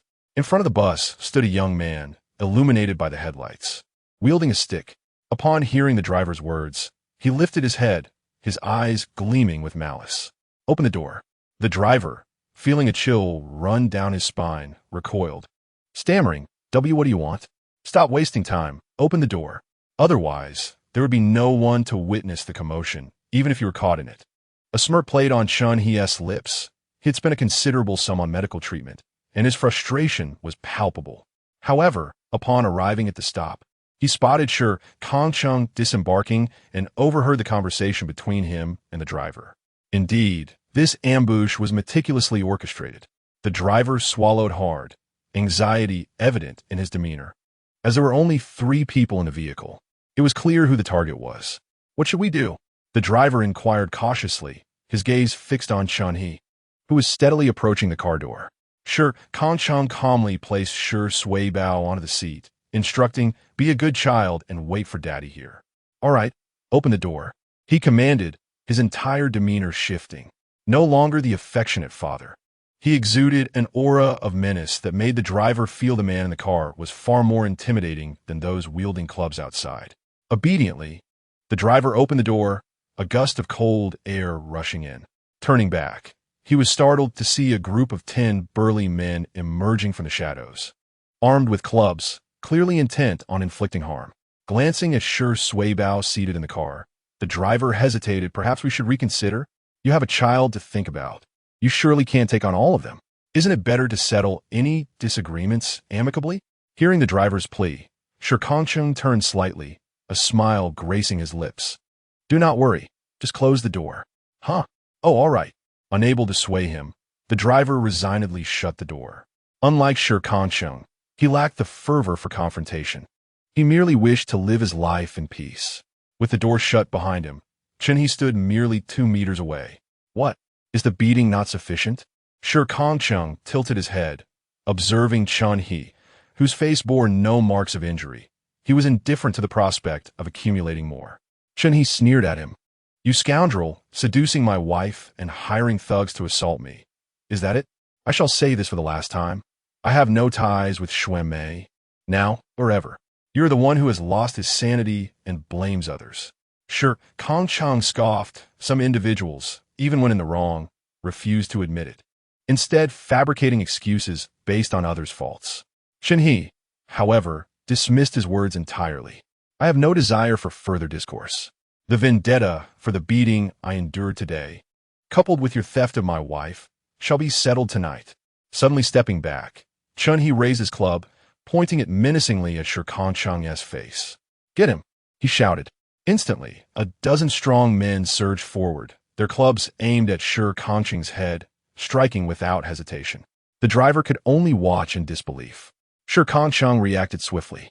In an instant, he grasped Chun-Hee's club, whose smile remained frozen on his face, and with a powerful kick, sent him sprawling to the ground. The club was thrust backward, and the charging assailants found themselves toppled one after another.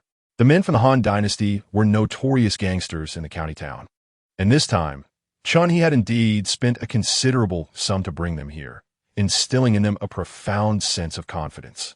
Yet how was it that, despite the fact that the man before them was not even as tall, they found themselves utterly powerless against Shi Kangcheng? The driver, initially hesitant to speak, soon found himself exclaiming words of admiration. Shi Kangcheng was simply too striking. In a matter of 10 minutes, all the burly men lay sprawled on the ground, unable to rise. Shi Kangcheng had endured a beating as well, his mouth injured and bleeding. He licked his lips, tasting the metallic tang of blood, and spat out a mouthful before steadily advancing toward Chun-Hee. This time, Chun-Hee was genuinely afraid. He endured the pain, retreating step by step, wearing a sycophantic grin. "Brother, I was wrong. I truly understand my mistake. It was my blindness, my unjust suspicion, my pettiness. This is entirely my fault." Shi Kangcheng's methods were far more ruthless than those of Zhao Xuelin and his ilk. He remained silent, listening to Chun-Hee's pleas for mercy, devoid of any compassion. He squatted down, grasped Chun-Hee's collar, and issued a stern warning. "Do not let me see you again. Every time I do, I will strike you." "Yes, yes." Chun-Hee nodded repeatedly, genuinely terrified. He scurried away, half crawling, half running, vanishing from sight. Shi Kangcheng turned back, and the group of men trembled in fear. "Brother, it was that man who summoned us. We were merely paid to do a job." "Yes, yes. Here, as the 50 yuan he gave us. It's all yours." The leader, with half of his face swollen, held up the 50 yuan, kneeling before Shi Kangcheng. Seeing him silent, the leader assumed the money was insufficient and hastily gestured to his comrades. Each one dug into their pockets, eventually gathering about 80 yuan. "Brother, please accept this." Shi Kangcheng, with hands in his pockets, did not take the money but instead inquired, "Where do you operate?" "Brother, we are under Baogu, on the stretch of Xinmin Street." The leader replied candidly. Modern gangs typically consist of small factions, each claiming a street. Shi Kangcheng nodded, committing Xinmin Street to memory.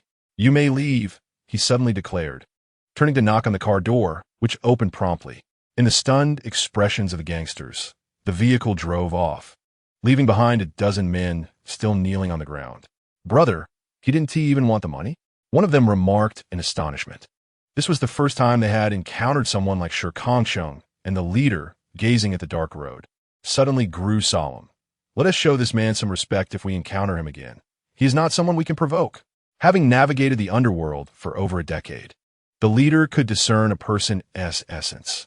Though it seemed Shi Kangcheng had spared them, he firmly believed that should they cross paths again, their fate would be dire. Strangely, he sensed an aura of lethal intent emanating from Shi Kangcheng. Shi Kangcheng embraced Shisubo once more, who yawned and said, "Daddy, please make me some stewed meat when we get home." Shi Kangcheng kept his eyes closed, striving to conceal the barely restrained killing intent from Shisubo. "All right," he replied, his voice slightly hoarse.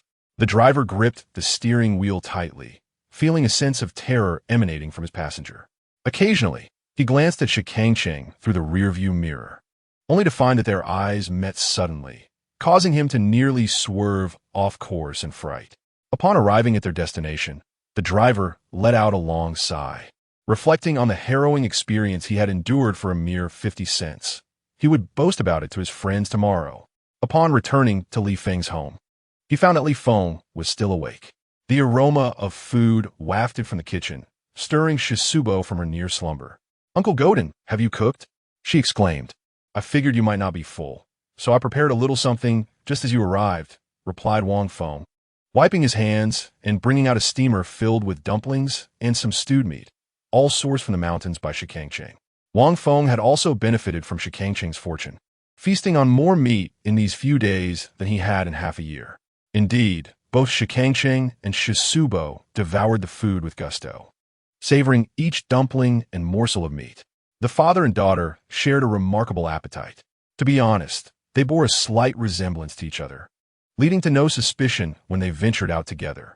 "You will continue working tomorrow. I still need to make a trip to the county," Shi Kangcheng stated.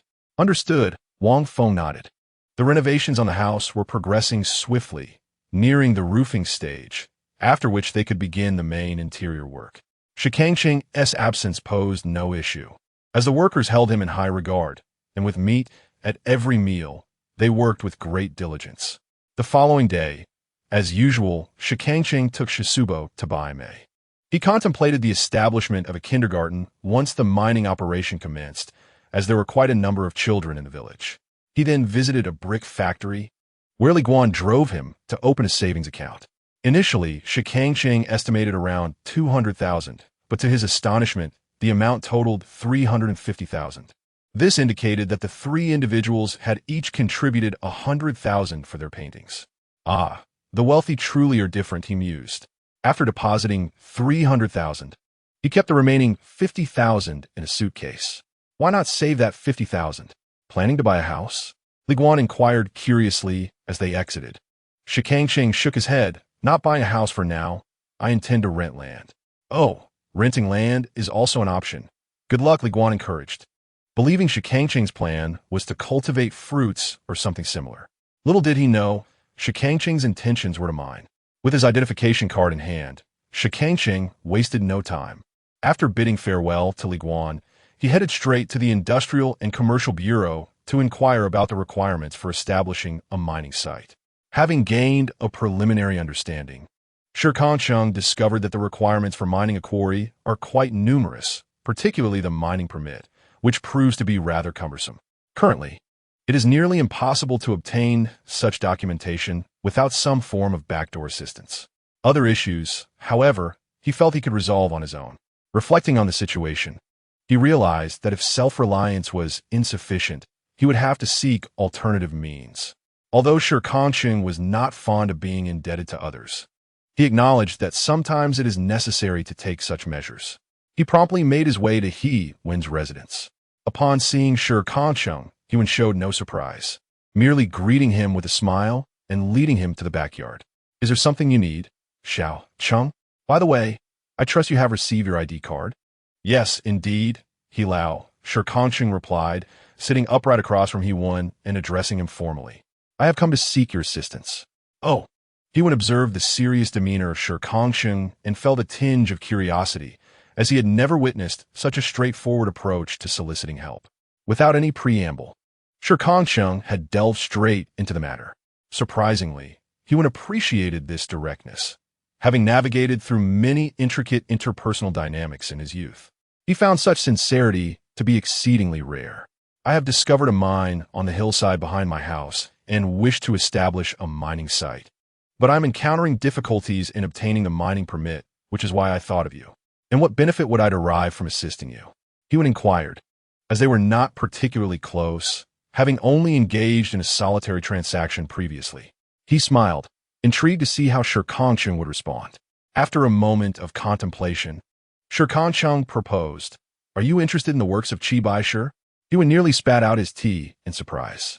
Leaning in closer, he asked, Do you truly possess such a piece? I do not, but my elders at home may have one, Shi Kangcheng replied, recalling the painting that had been used as a tablecloth, speaking half-truths with a hint of sincerity. The primary goal was to pique He Wen's interest, and it appeared to have worked. He Wen's demeanor shifted significantly from playful to serious. Now it was Shi Kangcheng's turn to remain composed as he sipped his tea. Though he lacked the sophistication to truly appreciate it, he could discern the flavor of wealth that lingered in the drink. After pondering for 5 minutes, He Wen recognized the allure of Shi Kangcheng's proposition, but remained steadfast in his principles. He was not one to easily compromise. While he had overlooked previous minor matters, this situation bore greater significance. If Shi Kangcheng was not a trustworthy individual, the implications could affect entire villages. Here's the deal. While I am inclined to assist you, I have retired and my influence is not what it once was, He Wen stated modestly. Shi Kangcheng doubted this claim, but found himself unable to counter it. What do you suggest I do then? Let me offer you some guidance. Recently, the vicinity of Limin Street has been fraught with unrest. The leader, known as Brother Bao, has already taken 5 lives under his command. However, the police department has failed to uncover any leads. If you can resolve this predicament, I would be more than willing to assist you, wouldn't I?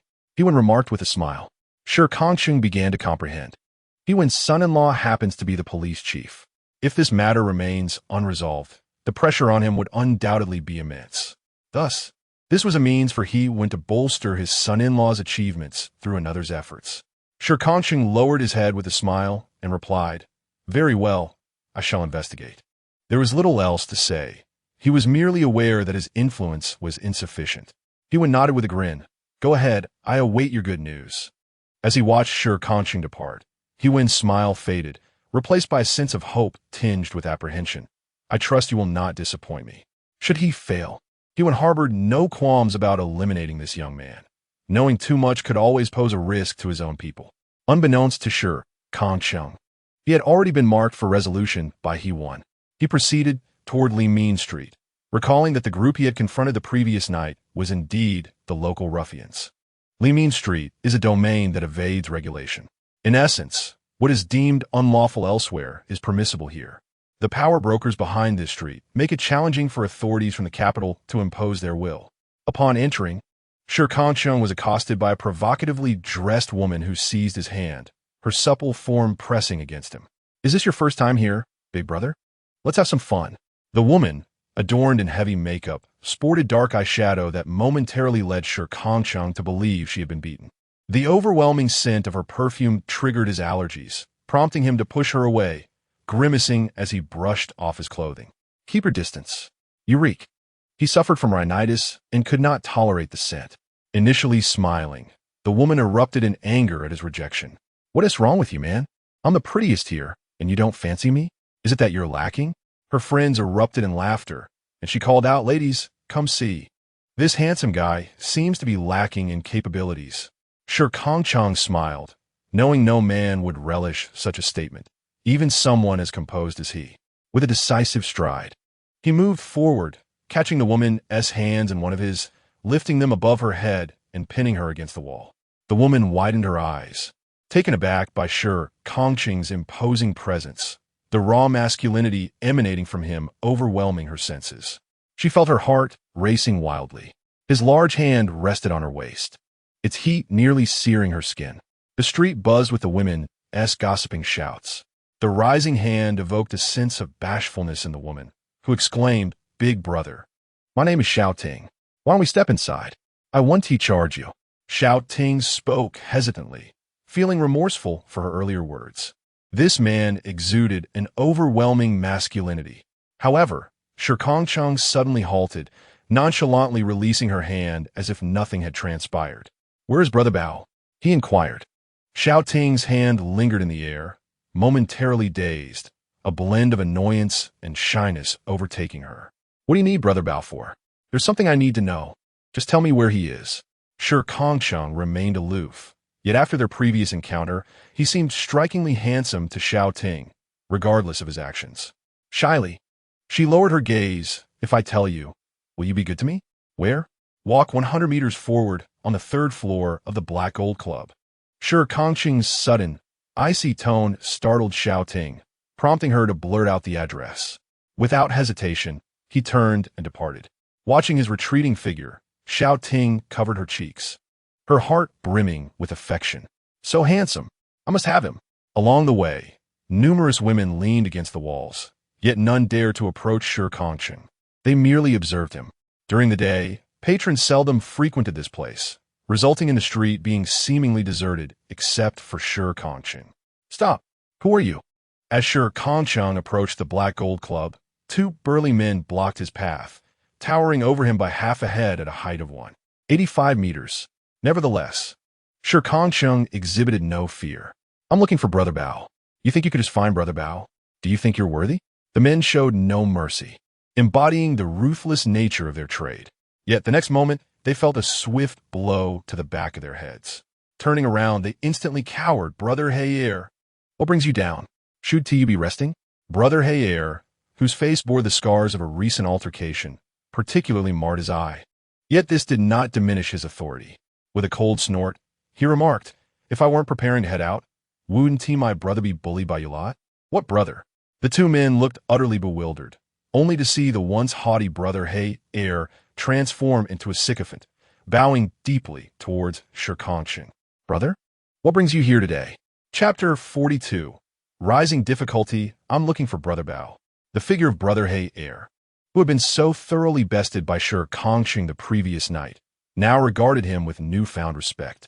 Since that encounter, Shi Kangcheng had dramatically elevated his status in Brother Heyer's eyes, who had initially thought it would be a long while before encountering him again. "Looking for Brother Bao? Just so happens he is here today. Allow me to escort you upstairs." Brother Heyer's face radiated eagerness as Shi Kangcheng nodded with calm assurance. Turning serious, Brother Heyer asked, "How shall I address you?" "Shi Kangcheng. From now on, you shall be known as Changge. Is that clear to everyone?" Brother Heyer was formally introducing Shi Kangcheng. In a matter of moments, Shi Kangcheng had transformed from an ordinary individual into the revered Changge in the eyes of the underworld. The Black Gold Club, where the 1st floor serves as a venue for drinking and singing, conceals certain clandestine activities on the upper levels, with a distinct lack of surveillance. As long as the arrangements are sufficiently extensive, not even a single police officer would pose a threat. Any hint of impropriety is swiftly dealt with by them. Thus, to this day, certain untouchable matters remain undiscovered by the authorities. Brother Heyer is in high spirits. Despite having been beaten, he feels elated. "Sheng Yi, Bao Ge will surely be delighted to see you. Bao Ge has a fondness for capable individuals, and the moment I laid eyes on you last night, I sensed your remarkable abilities." Brother Heyer's praises flowed incessantly as he ascended from the 1st floor. Even Shi Kangcheng found it hard to endure. "We have just met, and you do not truly know me. Please refrain from such excessive flattery." Feeling somewhat embarrassed, Brother Heyer scratched the back of his head, as it was his first experience of this kind. Upon reaching the innermost room on the 3rd floor, the 2 ruffians at the entrance immediately swung the door open upon seeing Brother Heyer, revealing the opulence within.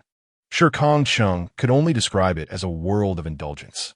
The dimly lit room, adorned with golden wallpaper, exuded an air of extravagant luxury. A person clad in a bathrobe reclined comfortably on an ornate leather sofa, while a woman beside her engaged in self-indulgent movements. The air was thick with the scent of musk. Yet, the room housed more than just these two. Others were engaged in a game of mahjong, seemingly unfazed by the scene. Brother Heyer, that's Bao Ge. Bao Ge is in a good mood today, but Cheng Ge, it might be wise to temper your words. Brother Heyer offered a cautionary reminder before stepping inside. Bao Ge, I brought someone for you. I'm certain you will appreciate her. A raspy voice emerged from Bao Ge's throat, and the woman instantly displayed an expression of utter ecstasy, retreating to one side. Bao Ge casually donned his bathrobe and turned his gaze toward the entrance. Upon locking eyes with Shi Kangcheng, a smile broke across Bao Ji's face as he waved a hand nonchalantly. The perspiring woman swiftly placed a cigar in his hand and lit it for him. You are the one who assaulted me yesterday? You dare to return to my domain? Are you not afraid of being beaten again? Bao Ji's demeanor was languid, reminiscent of a leopard lounging on a tree. Despite his current docility, one must remember that a leopard, once it begins to hunt, is fearsome indeed. Shi Kangcheng approached Bao Ge. The reason for my attack was their incompetence, and they initiated the provocation. It would have been foolish not to retaliate. His reasoned assertion elicited hearty laughter from Bao Ge. Little Hazy, you have indeed chosen someone bold. Brother Heyer wiped his brow and nodded sheepishly. Cheng Ge is truly audacious. What brings you here today? Bao Ge inquired, taking a drag from his cigar. Finding the taste unsatisfactory, he carelessly extinguished it beside him, the burning and falling onto the arm of the woman nearby. Yet, she gritted her teeth, enduring the pain with unwavering resolve, causing even Shi Kangcheng to cast her a sidelong glance. Ah, oldie, the challenge you have presented to me is far from simple. I have come, of course, to seek refuge with Brother Bao. Having recently emerged from prison a month ago, I find myself in dire need of sustenance, Shi Kang City remarked with a smile. Brother Bao nodded in agreement. That makes sense. Indeed, I, Brother Bao, have a penchant for talent. Very well, little Hazy, please accompany Shi Kang City and make the necessary arrangements. Absolutely, Brother Bao. Little Hazy responded eagerly, pulling Shi Kang City towards the exit. As the door closed once more, the smile faded from Brother Bao's face. Go. Keep a close watch on him. Brother Bao did not believe that Shi Kang City's intentions were so straightforward. If his assumptions were incorrect, that would be fortunate. If not, he would undoubtedly not spare Shi Kang City. During the day, the Black Gold Club remains closed, and as little Hazy guided Shi Kang City, he explained, Brother City, although much of our operations here may contravene the law, life often presents us with unavoidable circumstances. Take, for instance, the girls below. They have all been abandoned. Without engaging in this, they would struggle to survive. Moreover, they are supported by Brother Bao, so if we do not find ways to earn, our Li Mean Street cannot thrive. Little Hazy sighed. Shi Kang City cast a sidelong glance at him, suspecting that this man might be somewhat naive. What is your most lucrative venture? I am in need of funds, he inquired, intending to gauge the situation, for the matter of buying the mountain could wait. Little Hazy led Shi Kang City underground. I regard you as a big brother, and I shall not conceal anything from you. These items, in truth, are narcotics. In a room lay numerous small packages of white powder, presumably the very substances the police sought. Observing Shi Kang City's focused gaze, little Hazy reassured him, rest assured. Everything here will be concealed shortly. Those foolish police officers will never find it. Furthermore, Brother City, do not involve yourself with these. It is perilous. I understand. I have a daughter. I will not act foolishly, Shi Kang City nodded, now more convinced that little Hazy was rather simple-minded. Additionally, there were hidden gambling establishments. Indeed, within the Black Gold Club, one could find anything. Our Black Gold Club maintains strict security. Only members may enter. To become a member, one requires not only money, but also a respectable family background. Each candidate undergoes thorough investigation. Should their family have any ties to the police, we will not permit membership. Shi Kang City comprehended, acknowledging the meticulous groundwork that allowed Brother Bao to operate with impunity. Had it not been for this, the the police would not find themselves so vexed, and the challenges of his own mission would steadily escalate. Chapter 43. Overwhelming Strike. Brother City, please wait a moment. I will summon some individuals so we may all become acquainted. From now on, when you visit Li Mean Street, consider it your own home. Little Heisey guided Shi Kangcheng City on a complete tour of the Black Gold Club before arriving at the main hall. Shi Kangcheng City nodded, and before long, Little Heisey returned with over 40 individuals, leading them with enthusiasm. Greet Brother City. Hail Brother City. 40 individuals shouted in unison, among whom those who had previously been beaten by Shi Kangcheng shouted the loudest, their voices tinged with a deep sense of submission. Shi Kangcheng calmly nodded, greeting them with a simple, hello. From now on, Brother Cheng will be one of us, so please show some courtesy when you see him. Now, let us get to work. After Black Urge spoke, he dismissed the crowd. Shi Kangcheng chose to remain silent, adhering to the adage that the more one speaks, the more one risks saying something foolish. However, Black Urge was quite pleased. Come on, Brother Cheng, Baoge has asked me to take you to work. What are we doing? Naturally, we're collecting protection fees, Black Urge replied nonchalantly. The 3 streets adjacent to Li Mean Street were all under its jurisdiction. Conflicts often arose during the collection of protection fees due to rivalries with other gangs. As Black Urge walked ahead, 5 or 6 individuals trailed behind. Let me tell you, Brother Cheng, the Qinglong Society has been utterly shameless lately. They're planning to claim our Union S streets as their own, all because they have a particularly formidable fighter among them. Oh, Shi Kangcheng feigned curiosity, while Black Urge vented his frustrations, his disdain palpable. Soon, under Black Urge's guidance, Shi Kangcheng had garnered a fair understanding of the other Union S general situation. The name Qinglong Society was rather unremarkable, yet their numbers were considerable. They had long relied on their numerical superiority to intimidate other unions within their territories. Were it not for a semblance of restraint, conflict would have erupted long ago. For now, skirmishes remained minor, primarily to avoid providing the police with any incriminating evidence. The group arrived at another street, where the most impoverished individuals resided. Some running small shops, all operating under the shadow of organized crime, as many lacked business licenses. Although they could operate their shops now, obtaining a license had proven a formidable challenge for many. Black Urge, you've arrived. How about some freshly caught fish? A fishmonger instantly donned a smile upon seeing Black Urge and his entourage. Upon closer inspection, one could discern that the smile was rather forced. Who would want your inferior fish?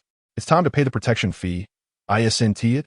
Black Urge spat disdainfully, a stark contrast to his demeanor in front of Shi Kangcheng. The fishmonger's face fell, his expression filled with bitterness. Black Urge, you know as well as I do that I've barely made a few coins selling fish this month. Besides, just 10 minutes ago, the people from the Qinglong Society paid me a visit. He was even contemplating quitting, yet with the city's residents unable to find work in factories, they had no choice but to scrape by under the thumb of these gangs. Black Urge and Shi Kangcheng exchanged a knowing glance. The saying, speak of the devil, and he shall appear, ringing true. Were they? Shi Kangcheng stepped forward, his tone surprisingly polite. The fishmonger remained silent, having never seen this man before. This is Brother Cheng. Be polite when you see him from now on, Black Urge introduced, prompting the fishmonger to bow repeatedly. He then gestured towards the interior of the market, explaining that this was Anping County's largest vegetable market, long dominated by the Qinglong Society and the Bao Gang, who collected protection fees with ease.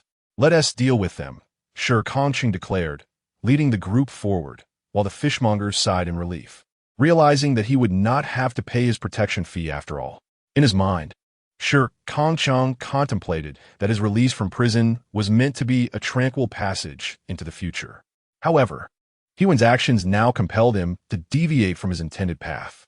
Having strayed from the right course, it would be best to return promptly, gain Brother Bao's trust, and then seek the evidence needed to dismantle these gangs. He envisioned returning to his life as a coal magnate. With this resolve, Shi Kangcheng quickened his pace, casually snatching a bottle of liquor as he passed a tobacco and alcohol stall. Black Urge, observing from behind, felt a surge of excitement. This time, we shall reclaim our territory. Chengge is formidable. The commotion drew the attention of the King Longhui members collecting protection fees, who turned to see what was happening. Unfamiliar with Shi Kangcheng, they overlooked him, but upon spotting Black Urge, mockery spread across their faces. "Oh, ISNT this little Heisey? You seem a bit late today. How about I lend you some money?" The leader approached with a sinister grin, swaggering with each step. In the past, such taunts would have enraged Black Urge. But today he responded with a carefree smile. "Goodbye." Black Urge waved at the advancing King Longhui members, and before they could comprehend the situation, the bottle shattered against the leader's head. The shards scattered across the ground, silencing the bustling market as all eyes turned towards the commotion. Someone dared to strike a member of the King Longhui?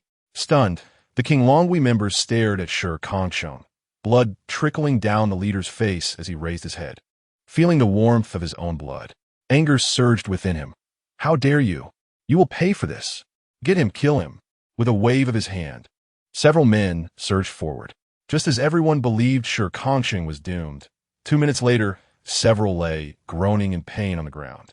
As for the bleeding leader, he merely turned away, wiping the blood from his face, only to find his comrades had already been subdued. He took a step back, realizing they were among the best fighters. "Who are you?" he stammered. "Baozi Gang, Shi Kangcheng," he replied, shaking his wrist with an air of calmness that belied the underworld. Black Urge, witnessing this scene, felt exhilarated as he approached. For the first time, he stood proudly before the Qinglong Gang. "This is my Chengge." "What? Unsatisfied? Come on, let us fight again. You dare to call for help? Are you even a man?" The Qinglong Gang members retorted, visibly irked. Yet, Black Urge shrugged indifferently. "That is not quite right. Chengge is one of us from the Baozi Gang. How can that be considered calling for help? If you have the guts, summon your Qinglong Gang members. We are always ready for a challenge." His gaze was fierce, devoid of fear, confident in the strength of those standing behind him. Even if they revealed all their cards, the Qinglong Gang would not prevail. Chapter 44. "Yes, it is I." "All right, just you wait." The leader covered his head, now too intimidated to continue fighting. All those on the ground lay still, and he stumbled away in haste. As they witnessed their leader's retreat, the others, despite their pain, managed to rise and fled in disarray. Brother Heyer, observing their escape, erupted into raucous laughter, his mirth echoing through the marketplace, where silence reigned. None daring to utter a word. "Gulme, pay the protection fee." With a wave of his hand, Brother Heyer transformed the merchants' expressions into masks of despair. They had just been extorted by the Qinglong Gang. Shi Kangcheng interjected, "There's no need for that now." "Why?" Brother Heyer frowned, scrutinizing Shi Kangcheng, who remained unfazed. "The Qinglong Gang will not let this go easily. What you need to do now is gather your brothers. Otherwise, relying solely on me, we will not prevail. Right?" Brother Heyer smacked his forehead, realization dawning upon him. He certainly did not believe the Qinglong Gang would simply relent. Their pride would not allow it. Thus, the issue of protection fees had become trivial. The paramount concern was to rally support. Today, they must reclaim all the losses endured over the past 2 years. "Sheng Yi, wait here. We shall return shortly." "Very well." Shi Kangcheng nodded, and Brother Heyer promptly departed with his men. The remaining merchants exhaled in relief, their gazes filled with gratitude as they looked upon Shi Kangcheng. Yet, as he approached, a tinge of fear lingered in their eyes. Shi Kangcheng surveyed the vegetables. Though this was a realm dominated by dark forces, the produce appeared remarkably fresh. "Is this lotus root?" he inquired, lifting 2 dark segments. Such an item was a rarity. The merchant nodded vigorously. "Yes, Chengge, this lotus root is good for health. Allow me to get some for you to take home. Please weigh me a portion." Shi Kangcheng replied. His daughter, Shi Suibao, was not fond of leafy greens, and he hoped to encourage her to eat more than just meat for her growth. The merchant hesitated, shaking his head. "That cannot be. How can I charge you, Chengge? Just weigh it." No need for so many words. Shi Kangcheng's tone turned stern, silencing the man, who quickly weighed the chosen lotus root. "That will be 50 cents. He barely managed to whisper, fully aware of the item's high cost. "Very well." Shi Kangcheng handed over the 50 cents without hesitation, taking the bag and standing at the entrance. His demeanor left the market's patrons perplexed. Who exactly was this newcomer, Changge? If he were benevolent, one would question the severity of his earlier actions. Yet, if he were malevolent, he had indeed paid for his vegetables. Behind Shi Kangcheng stood a small supermarket, where he had purchased snacks. The shopkeeper, observing his retreating figure, gulped nervously before finally retrieving an ice pop from the freezer and offering it. Changge, would you like an ice pop? Ah, thank you, Shi Kangcheng replied, eyeing the ice pop, a nostalgic treat priced at just a penny. Feeling parched, he accepted it without hesitation. The boss let out a sigh of relief. Acceptance was all that mattered. Both factions began to file complaints against one another. The members of the Green Dragon Gang returned, bruised and battered, and the initially cheerful Longo was suddenly engulfed in rage. Who dares to lay a hand on my men? Boss, it was that group from the Leopard Gang. The leader of his men replied, tears welling in his eyes, his face smeared with blood, appearing quite dire. What? Longo exclaimed in disbelief. You all are utterly useless. The tone of skepticism brought a frown to the leader's face. Big brother, this isn't our fault. The Leopard Gang found someone incredibly strong. We simply couldn't compete. Someone incredibly strong? Is that true? Or are you merely making excuses for your own incompetence? Longo dismissed the claim, recalling how he had previously dominated the Leopard Gang subordinates. If not for the hold that Leopard Go had over his life, the Leopard Gang would have long been under his control. The leader, on the verge of tears, insisted, it's true, big brother.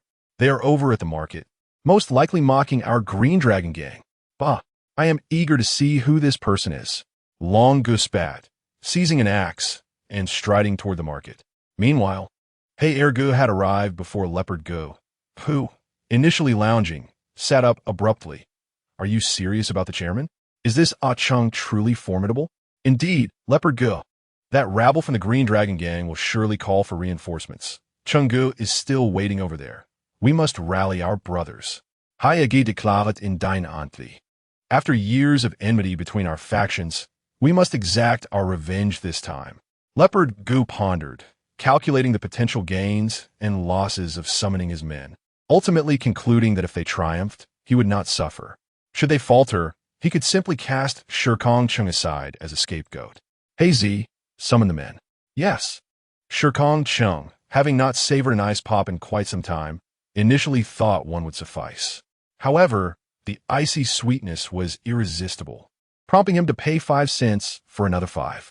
As 6 ice pops accumulated at his feet, a sudden commotion erupted from the market behind him. Turning around, he noticed that the small shop had closed in an instant, and the market gate had mysteriously shut as well. A gust of wind swept through, leaving only a bottle rolling at his feet. It seemed they were well accustomed to such occurrences. Shi Kangcheng secured his bag to prevent any mishaps with his precious lotus roots and proceeded to the right, joining forces with the Leopard Gang. The two groups came to a halt, and Leopard Go, spotting the bruised faces of the Green Dragon Gang members, raised an eyebrow, his mood delightfully buoyant. Along, it appears your men have grown rather complacent lately, unable to handle even our newcomers. The Green Dragon Gang seems to be TSK. Leopard G's self-satisfaction was unmistakable. Longo scoffed coldly. It's just one strong opponent. What does it matter? A sneak attack on me is hardly a testament to skill. I did not sneak attack. Shi Kangcheng interjected slowly. The voice was remarkably steady, not at all reminiscent of a mere ruffian. Brother Long's gaze finally settled upon the scarred man, Shi Kangcheng. At first glance, one might easily overlook him, yet a closer inspection would leave an indelible impression. Is it you? Indeed, it is I. Chapter 45, Brother Long. I shall be serious now. Brother Long possessed a robust physique, his neck adorned with a hefty gold chain, exuding an unmistakable aura of a gang leader. However, Shi Kangcheng's attention shifted to Brother Leopard, who had changed out of his flamboyant pajamas into a vibrant floral shirt. Rather than a thug, Brother Leopard bore the appearance of a debauched scion. Hey, I'm talking to you. Brother Long's irritation escalated upon realizing Shi Kangcheng was ignoring him. What is this? How dare you underestimate me? I was here making my mark while you were still in your mother's womb. Brother Long rubbed his neck, removing the gold chain, and strode forward with confidence. Leopard, We've coexisted peacefully for many years. I want to bully you. Here's the deal. I'll challenge your newcomer. No matter how I handle him. Let's remain brothers, shall we? As he spoke, he brandished an axe, embodying the essence of a bully. Brother Leopard scoffed, Brother Long. Yuyist. I am quite easygoing. If my brother agrees, I have no objections. Aching, what do you think? All eyes turned to Shi Kangcheng. Brother Leopard was astute. The reason he had yet to deal with the brash and reckless Brother Long was clear. Brother Long was extraordinarily formidable. A decade prior, someone had attempted to eliminate him, only to find Brother Long in a bloodthirsty frenzy, single-handedly dispatching dozens and severely wounding many more, nearly losing his own life in the process. Since then, few dared to confront this reckless man head-on. Now, Brother Leopard shared this sentiment. Shi Kangcheng was merely a test stone. Should he succeed, the spoils would be his. Shi Kangcheng hesitated in his response, noticing the unease etched on Brother Hei's face. Brother Hei appeared flustered. Though Shi Kangcheng was unaware of Brother Long's past, they were well aware. Leaning closer to Brother Leopard, Brother Hei whispered, tinged with concern, Leopard, we know Brother Long's strength. Chungu alone. He trailed off, initially intending to summon help. Why had it now devolved into Chungu facing this alone? This was not in line with their principles of camaraderie. Brother Leopard chuckled derisively. Hey Z, do you think I'm using your Chungu? No, that was not my intention. Brother Hei hastily denied, fully aware of Brother Leopard's deceptive nature, which was particularly fearsome in moments like these. After years of following Brother Leopard, he recognized this truth. Enough, I'm fine. Shi Kangcheng wished to alleviate Brother Hei's worries, agreeing to the contest. As for Leopard's thoughts, he understands and remains indifferent. Good, truly worthy of being my brother. Rest assured, regardless of the outcome, I will take responsibility for you and your family. Leopard chuckled as he patted Shi Kangcheng on the shoulder, his words carrying a subtle hint of menace. Previously, Shi Kangcheng believed he could take his time, but after hearing Leopard's words, he smiled and replied, Don't worry, Leopard. My family doesn't require your concern. His grin was honest and sincere, and after speaking, he turned to approach Longo, while Leopard's expression darkened. Longo watched Shi Kangcheng enter with a grin, chuckling, Kid, have you never heard of my illustrious history? I haven't, came the reply. I once single-handedly faced 100 opponents and lived to tell the tale. Impressive, isn't it? Longo spoke with pride, relishing the opportunity to boast about such an achievement for a lifetime. Listening to Long Ji's words, Shi Kangcheng's mind wandered back to his time in prison, where fights were a daily occurrence, and even the guards did not intervene in the brawls. He emerged as the ultimate victor. If that is the case, please enlighten me, Longo. Shi Kangcheng placed one hand behind his back and extended the other toward Longo, showing no sign of retreat. Long Ji's smile gradually faded.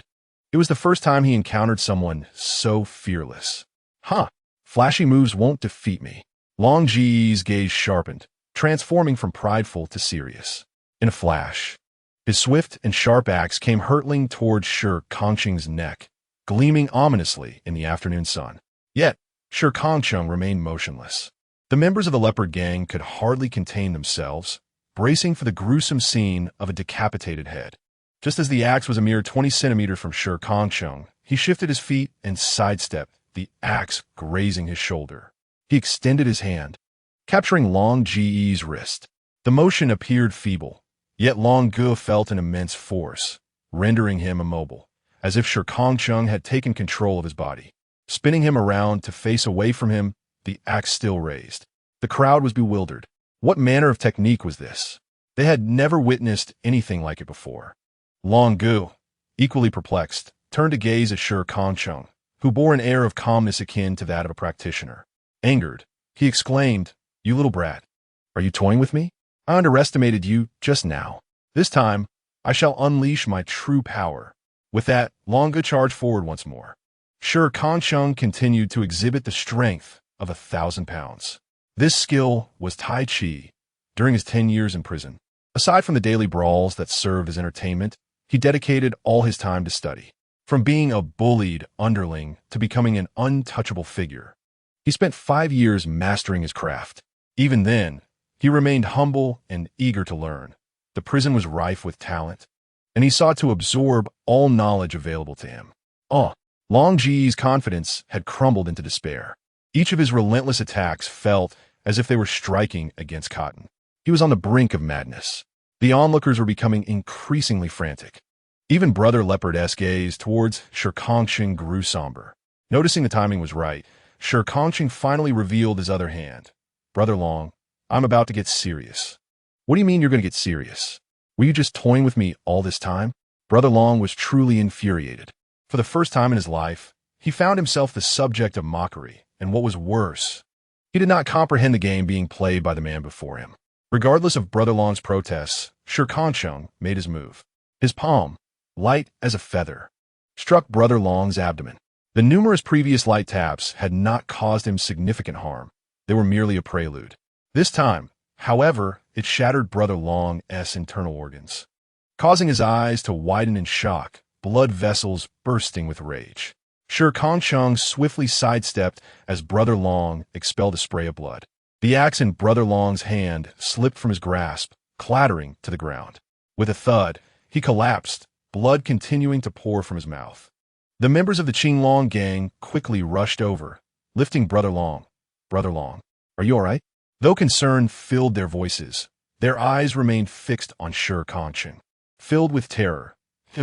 You killed our Brother Long? Shi Kangcheng brushed off his hands, remarkably composed. He is not dead, but if you don't get him to the hospital soon, that may change. Shi Kangcheng had vowed from the moment he brought Shi Suibao back that he would not take a life. He wished to remain untainted by bloodshed, doing it all in the name of virtue for Shi Suibao. The Qinglong gang hastily hoisted Brother Long up, and Brother Leopard, seizing the favorable situation, approached. Hurry, take Brother Long to the hospital. Losing a leader is no issue. I can return later to take Brother Long's place. After all, we are good brothers. Brother Long, still conscious, attempted to respond, but only managed to cover his chest and spit out another mouthful of blood before losing consciousness. As for the other members of the Qinglong gang, they dared not utter a word. Without Brother Long, they would not dare act arrogantly before Brother Leopard, who was even more terrifying than Brother Long. The Qinglong gang departed in haste, while the members of the Leopard gang erupted in cheers. The spectacle had been exhilarating. Although there were no grand displays of combat, it was Brother Long who had been thoroughly humiliated. Filled with joy, Brother Leopard turned to Shi Kangcheng. Cheng, where did you learn that technique? It's truly remarkable. In prison, Shi Kangcheng replied, meeting Brother Leopard's gaze. A strange urge to evade his penetrating eyes arose within Brother Leopard, but he dismissed it as mere illusion. Brother Leopard chuckled heartily and patted Shi Kangcheng on the shoulder. This was a test, a measure of your capabilities. Clearly, you have succeeded. Today, I shall claim Brother Long's territory as my own. Since you acquired it, I propose you manage it. What do you think? However, Shi Kangcheng shook his head. No, thank you. Why not? I lack the ambition for such endeavors. My sole desire is to lead a modest life under your guidance, Brother Bao, while raising my daughter. The notion of becoming a leader is far from my aspirations. Such unadorned words took Brother Bao by surprise. After a moment's contemplation, he nodded affirmatively. Very well. Since you do not wish for that, I shall not press you. Your daughter will henceforth be regarded as my own. Rest assured, in terms of finances, I will not let you suffer. From this point onward, you shall be my most capable subordinate, as long as you are part of the Leopard gang. None shall dare to look down upon you. Brother Bao was quite pleased with Shi Kangcheng, his previous thoughts vanishing entirely. He trusted his instincts, knowing that with an able ally, the territory of Huaining would inevitably be claimed as his own. Let us go. Brother Bao led his men toward the Qinglong gang. Brother He Er quickly approached, excitedly exclaiming, Chengge, you truly are formidable. Indeed, it's acceptable. When should I come tomorrow? Brother He Er scratched his head, suggesting, how about tomorrow afternoon? We have an important matter then, and your presence would ensure greater safety. Shi Kangcheng nodded. I will return tomorrow. Huh? Are you not joining us at Qinglong gang? No, I shall return to tend to my child. Shi Kangcheng replied as he removed the lotus hanging nearby and walked in the opposite direction. Observing Shi Kangcheng's retreating figure, Brother He Er found himself perplexed by him, but ultimately dismissed it acknowledging that he was a father. In truth, Shi Kangcheng did not head straight home. After leaving, he diverted to a furniture market, as his house was nearing completion. Soon, it would be painted white, and then the furnishings could be brought in. His own room could be casual, but for his daughter S, he meticulously selected various pink furnishings, finalizing his choices.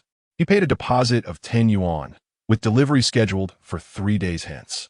After selecting the furniture, Shi Kangcheng returned to He Wen's residence. He found He Wen still in the backyard, now accompanied by Feng Engguo, with the two engaged in a game of chess. Noticing Shi Kangcheng's approach, Feng Engguo greeted him with a smile. Ah Cheng has arrived. Due to the painting, they were eager to cultivate a rapport with Shi Kangcheng, in case he possessed further treasures. Indeed, Elder Feng, Shi Kangcheng replied, not surprised by Feng Engguo's presence, but rather pleased, as this meant he need not seek him out for minor matters. You have already visited the leper gang? He Wen inquired while making his move. Feng Engguo raised an eyebrow at the mention of the leopard gang. The leopard is no ordinary individual, I must concede. He possesses considerable intellect. Such praise from an elder indicated Brother Bao's formidable intelligence. Yes, I have made his acquaintance, and I shall return tomorrow. I expect to provide you an answer in about a month. Shi Kangcheng conveyed a rough timeline. While it was feasible to act immediately, the items had already been relocated by Brother Bao, and even if captured, the consequences would not be severe. A month? He Wen gazed at Shi Kangcheng in astonishment. After all, his son-in-law had spent 3 long years without uncovering a single clue, nor could he even get close to the truth. Unbidden, He Wen felt a flicker of anticipation. Since you possess such confidence, I shall await the outcome. Whatever you seek, I shall provide at that time. The two appeared to be engaged in a game of cryptic dialogue, provoking a sense of curiosity in Feng Engguo. What are you discussing? Allow me to listen in, he inquired, embodying the essence of a curious old rascal. He Wen merely smiled in silence. Meanwhile, Shi Kangcheng shifted the focus of the conversation. Old Feng, do you have an employee at your shoe factory named Chunhe? Chunhe? Which workshop is he from? I'm not quite sure, Feng Engguo admitted, clearly distracted. As the chairman of such a vast shoe factory, it was understandable that he couldn't recall every employee. However, he graciously continued, what is the matter? Do you have an acquaintance? I could possibly pull some strings for you. No, he is an adversary. He has been abusive towards my sister, and I believe a person of your integrity should not harbor such a character in your employ. Shi Kangcheng's words carried a veneer of righteousness, prompting Feng Engguo to roll his eyes. All right, you rascal. Such rhetoric does not suit you. Just speak plainly. Oh, then dismiss him, Shi Kangcheng responded obediently, his earnest demeanor eliciting hearty laughter from both He Wen and Feng Engguo. Chapter 47. Your dream, tell me, did that individual truly commit such acts? Once the laughter subsided, Feng Engguo asked with curiosity. Given his age, he had witnessed a time when women's social standing was significantly lower, and domestic violence was often considered commonplace. Though he had never engaged in such behavior himself, he had certainly observed it. Typically, if the matter was not too severe, one would endure and move on. Shi Kangcheng shook his head. It cannot be tolerated. Observing the seriousness in Shi Kangcheng's expression, Feng Engguo deemed it unnecessary to inquire further. After all, it was merely a matter of dismissing an employee, a request easily fulfilled with a simple word. Very well. I shall speak on your behalf tomorrow. Wait, old Feng. A sudden thought crossed Shi Kangcheng's mind. He had previously seen a girl accompanying Chunhe, though he was uncertain if it was merely an illusion. Feng Engguo frowned. What is it? If an individual were to fall from a flat surface, the pain might be manageable. However, if one were to ascend to great heights only to plummet, the resulting crash would surely be catastrophic. Shi Kangcheng gazed intently into Feng Engguo's eyes, articulating his thoughts with gravity. Though he did not express it explicitly, the implication was clear.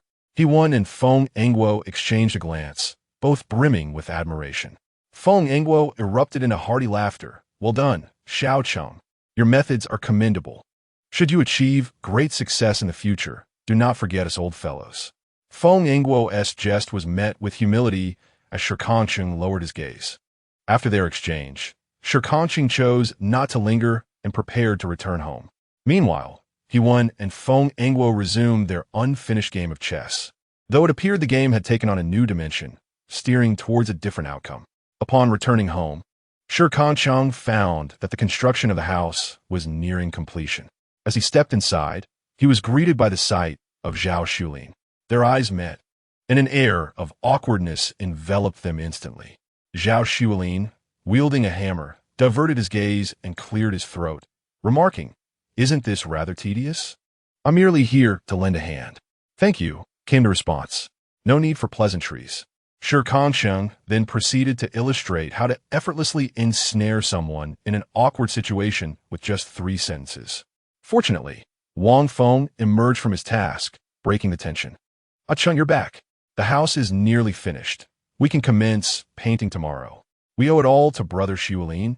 Otherwise, it would have taken much longer." "Indeed." Shi Kangcheng nodded. "Perfect timing. Let us dine together tonight. Tell the brothers to freshen up and return." "Sure." Wang Feng agreed cheerfully. They had grown accustomed to dining at Shi Kangcheng's, for the abundance of meat was simply irresistible, even if it made them feel slightly awkward. Zhao Xulin touched his nose, preparing to take his leave, but was abruptly halted by Shi Kangcheng's grip. The force was almost painful. "Ah Chung, that hurts." "Oh, my apologies," Shi Kangcheng replied, feeling a twinge of embarrassment. He admired Zhao Xulin and recalled the words of second brother Shi. Yet the prospect of forming a connection felt daunting. Zhao Xulin, shaking his wrist, discerned that Shi Kangcheng had something he wished to convey but was holding back. "Ah Chung, although we haven't been close in the past, I genuinely appreciate your help with Shui Mei's situation. So if you have something to discuss, please feel free to speak." With Zhao Xulin initiating the conversation, Shi Kangcheng felt no need for pretense. He turned to Zhao Xulin, sincerity etched on his face. "Your intellect is quite impressive. I would like you to assist me in the future. What do you have in mind?" "I plan to establish a factory and require your support." Shi Kangcheng refrained from divulging too much, as the establishment of the factory would take time. Zhao Xulin scrutinized Shi Kangcheng, searching for a hint of jest in his eyes, but found only earnestness. Strangely, he found himself placing his trust in Shi Kangcheng, even though the concept of the factory felt as nebulous as a mere dream. Far from fruition. "All right, I'll follow your lead." "Excellent. Then join us for dinner tonight." Shi Kangcheng nodded and proceeded towards the kitchen, leaving Zhao Xulin to touch his nose and smile in relief. Shi Kangcheng had always been this way, due to the number of attendees and the significance of the occasion. Shi Kangcheng decided to bring out the previously cured pork leg. Having had some free time, he had hunted a wild boar the previous night, storing the excess in the well for daily consumption, while the surplus was preserved. Recently, there had been a scarcity of wildlife in the mountains, which troubled Shi Kangcheng, as he and Shi Suibao could not afford to be without meat. As Zhao Xulin returned home, he found Chun Bao squatting on the floor, engrossed in drawing, while Zhao Shui Mei sat nearby. Her wound had begun to heal, though it still appeared alarming.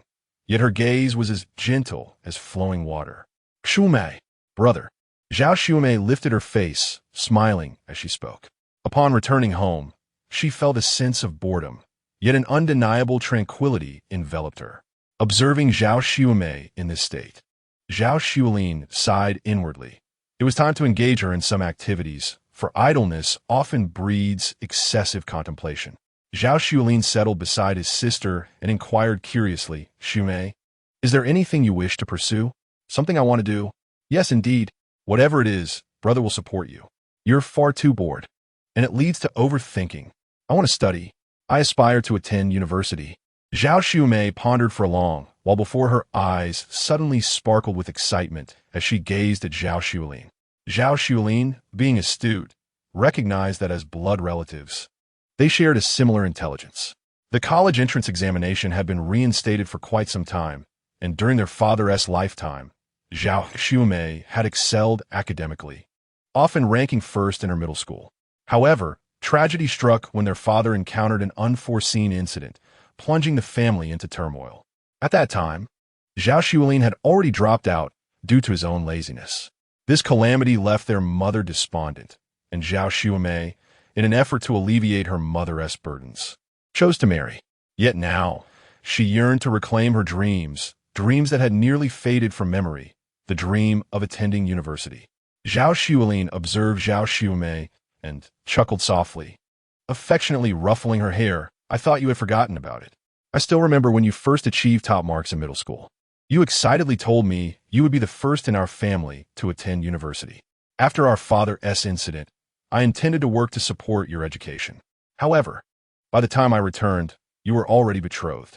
Zhao Xiumei looked at Zhao Xuelin in surprise, realizing that even within a family, many things can be overlooked.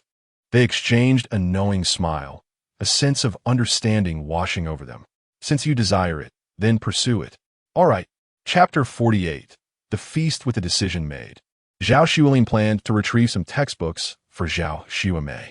Although the village lacked university students, there were still some high schoolers from whom he could borrow materials.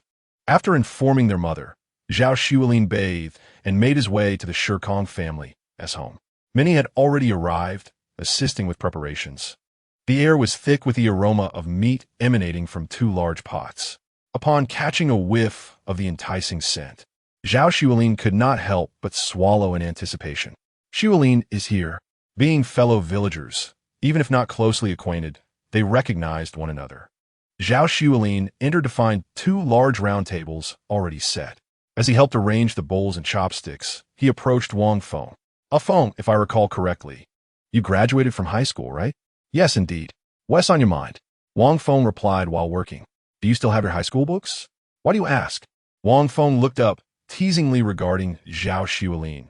Didn't you refuse to continue your studies before? Now you're considering a return? Wang Feng and Zhao Xuelin were of similar age and had previously been classmates, allowing for a casual exchange. Zhao Xuelin was the kind of student who could secure top marks even while sleeping. At that time, he was the object of envy for many. Yet this very individual succumbed to self-destruction. Wang Feng still recalled how tirelessly the teacher had visited their village, all in an effort to persuade Zhao Xuelin to return to school. Ultimately, the teacher's words fell into obscurity. It was from that moment that Wang Feng gradually drifted away from Zhao Xuelin.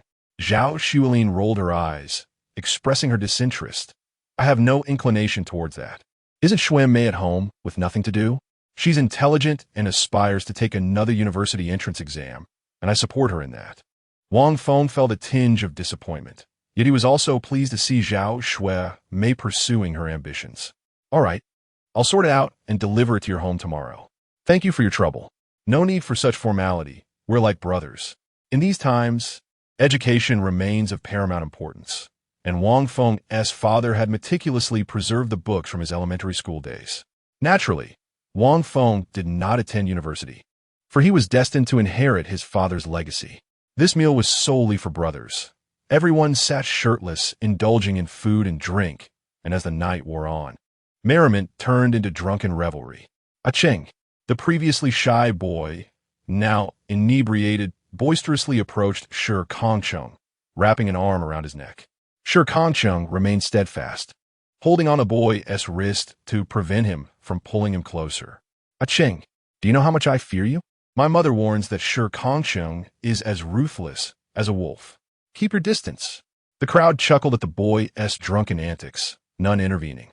With bleary eyes and a loud belch, he proclaimed, But I don't believe it. They don't understand. Cheng, I admire you. From now on, I'll follow you. Following you means there's meat to eat. In unison, the others echoed his sentiments. Shi Kangcheng smiled helplessly. You can follow me. But it will take time. I'm not ready yet.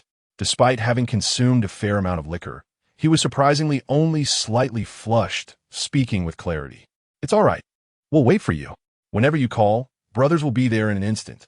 After finishing his declaration, the boy belched again, causing a burst of laughter among the group, to which Shi Kangcheng also chuckled. That night, everyone drank joyfully, unaware that years later, they would never have the opportunity to gather like this again. When the initial enthusiasm fades, what remains is merely regret. The following day, Shi Kangcheng rose early, dragging Shi Suibao from her slumber to wash her face.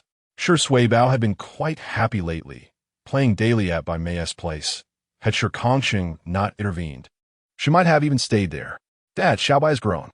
Shi Sui Bao exclaimed, revealing her pet, which had now grown to the thickness of her arm. With its tongue flicking out and its eyes wide open, it exuded a charming naivety. Is it heavy? Not at all, Shi Sui Bao replied, and with that, Shi Kangcheng chose not to intervene further. This was his own way of protecting Shi Sui Bao. Meanwhile, beneath them, Ro stretched lazily, now reaching up to Shi Kangcheng's knees. Every day, subjected to the whims of Shi Sui Bao, I have lost my primal instincts, now resembling more of a husky. Father, are you going to the county today? Yes. Why do you ask? Could you buy me some candy? Shi Sui Bao opened her arms, allowing Shi Kangcheng to dress her, her voice timid. For she had never asked anyone for anything before. In the past, whenever she uttered a request, she would be reprimanded by Grandma Shi. Thus, this time, she felt compelled to speak up. Shi Kangcheng perceived nothing amiss and nodded naturally. Of course, what kind of candy do you want? Anything. I want to share with Moo and the others. They gave me some before. Upon hearing Shi Kangcheng's agreement, Shi Sui Bao beamed with delight. She always remembered that if others treated her well, she ought to reciprocate. Shi Kangcheng nodded in understanding. We could buy candy, but don't eat too much. It will harm your teeth. All right. Although Shi Sui Bao acquiesced, Shi Kangcheng felt it necessary to inform Bai Mei, for these little mischief makers would surely indulge themselves if presented with delicious treats. After escorting Shi Sui Bao to the Lan family home and advising Bai Mei, he also delivered the leftover meat from yesterday before setting off for the county, where important matters awaited him.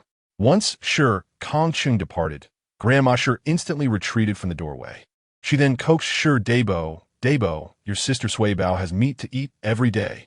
Grandma, I want to eat meat too. Shi Dabo, spoiled by Grandma Shi, threw a tantrum upon hearing that Shi Sui Bao had daily access to meat, nearly collapsing onto the ground. Grandma Shi quickly restrained him. All right, don't get upset. Let me teach you something. She leaned in to whisper to Shi Dabo, having just witnessed Shi Kangcheng carrying several pounds of meat into the Lan family's home. As an elder, Grandma Shi could not bring herself to ask for it, but Shi Dabo was free to do so. Do you understand? Yes. The meat belongs to the Shi family. We must get it back, Shi Dabo declared with determination, his little fists clenched before bursting out the door. His target clear, the Lan family. Meanwhile, inside the house, Chi Chunwan appeared conflicted, glancing at her husband, Afu. Are you not going to intervene? Is it really necessary for Grandma to send Dabo for such a trivial matter? It felt utterly embarrassing to let this happen. The room was thick with the scent of dry tobacco, as Shi Kangfu took a puff and casually responded, What? You don't want to eat meat? Chapter 49. The cherished Sui Bao, Chi Chunwan swallowed hard. Who wouldn't he want to eat meat? Across the globe, everyone dreams of indulging in meat daily. Their family, indeed, had meat every day, thanks to Shi Kangfu as high work points and the numerous chickens raised in their backyard, all tended to by Chi Chunwan. Yet in the end, only Dabo and Shi Kangfu enjoyed the meat. Even Grandma Shi refrained from partaking, always finding excuses to deny herself whenever Chi Chunwan expressed a desire to eat. Chi Chunwan could not lie, so she found herself unable to voice any desire to abstain from meat. Shi Kangfu rolled his eyes, placed the dry tobacco aside, turned to the side, and closed his eyes, saying, All right, you needn't concern yourself with such matters. It's none of our business. Don't disrupt my sleep, as I have work to do this afternoon. In an instant, Chi Chunwan fell silent. Grandmother Shi stealthily followed them out, despite Shi Dabo being involved. He was still her beloved eldest grandson, and she could not allow him to be wronged. If he were bullied, she could rush to his aid. Grandmother Shi's thoughts were perfectly orchestrated. Hey, you little troublemaker. Shi Sui Bao was playing in the courtyard, waiting for Liang Jimu, while Maui Easy and Chi Xinxue had already arrived. Along with Lan Xiangyang, the four children were thoroughly enjoying themselves. Meanwhile, Bai Mei sat on a chair, mending shoes, as the morning was for leisure activities before the afternoon classes. Suddenly, a boy's voice interrupted from the entrance, causing everyone in the courtyard to turn around. They beheld a chubby little boy standing at the door, glaring disdainfully at Shi Sui Bao, who was holding a piece of candy. Shi Dabo, feeling even more displeased, marched over and snatched the candy from Shi Sabao's hand, exclaiming, "Troublemaker! You don't deserve candy. This is mine." He then unwrapped it and stuffed it into his mouth, chewing with such fervor that he nearly spat it out. The incident unfolded too swiftly for even Bai Mei to react, and Shi Suibao had already been pushed to the ground. "Suibao!" Bai Mei hurried to help her up, brushing off her clothes. "Are you all right, Suibao?" "Shi Debao, how could you push your sister?" Bai Mei scolded, frowning at the chubby boy, who she recognized as Shi Suibao's cousin. Shi Debao displayed no manners whatsoever, hands on his hips, and shouted loudly, "She is not my sister. She's just a troublemaker. She's a harbinger of misfortune. What nonsense are you spouting?" Maui Easy, known for her fiery temper, was incensed to hear such words directed at Shi Suibao. She stepped forward and pushed Shi Debao down. Shi Debao, resembling a plum ball, tumbled and rolled twice upon hitting the ground. Having never faced such humiliation in his 7 years, he sat there and wailed, "Grandma! Grandma! Someone's bullying me!" Grandmother Shi, who had been waiting outside, rushed in upon hearing her grandson's cries. Seeing Shi Debao sitting on the ground, her heart ached for him. "Oh dear, my precious grandson, are you all right?" Grandmother Shi attempted to help him up, but he now weighed over 100 pounds, making it quite a challenge. In an instant, her anger shifted towards Bai Mei. "Land's daughter-in-law, so now you bully my grandson, is it? I shall summon the village chief to settle this." "Go ahead," Bai Mei replied with a cold smile, standing protectively in front of the children. Though her appearance was delicate, her resolve was unwavering. "I am currently pregnant, and your hefty grandson barged into my home, even insulting my student. I, too, wish to see the village chief and determine who is truly in the right." The commotion from Alon family had spread, drawing in the neighboring residents. Bai Mei, known for her kindness and generosity, maintained a favorable reputation among the neighbors. "Hey, Bai Mei, are you all right? Should I call for help?" one inquired. "Yes, Bai Mei, don't worry. We're all watching." In that moment, Granny Shi found herself in a predicament. Not a single person offered to assist her. Were these people truly oblivious? Here she was, an elderly woman with a small child in her arms, and yet they showed no concern for her, focusing instead on the ruckus. "Shi Suibao, I am your grandmother. Why won't you help me?" With no other recourse, Granny Shi shifted her ire towards Shi Suibao, who was standing behind Bai Mei. Bai Mei scoffed, "Granny Shi, Suibao is merely 3 years old." The implication was clear. How could you possibly lay such a burden on a child so tender? Just when everyone expected Shi Suibao to burst into tears, as she had when she was sold off previously, she instead stepped forward with clenched fists, her gaze unwavering. Devoid of tears, "You said you didn't want me. You said I have no connection to you anymore." Shi Suibao articulated, each word resonating with clarity, leaving the onlookers astonished. Even Granny Shi was taken aback by the transformation in the child within such a brief span. Although those words had indeed been her own. What did that matter now? Huh. So after spending time with your criminal father, you've abandoned your own grandmother, have you? Truly an ungrateful wretch. She spat.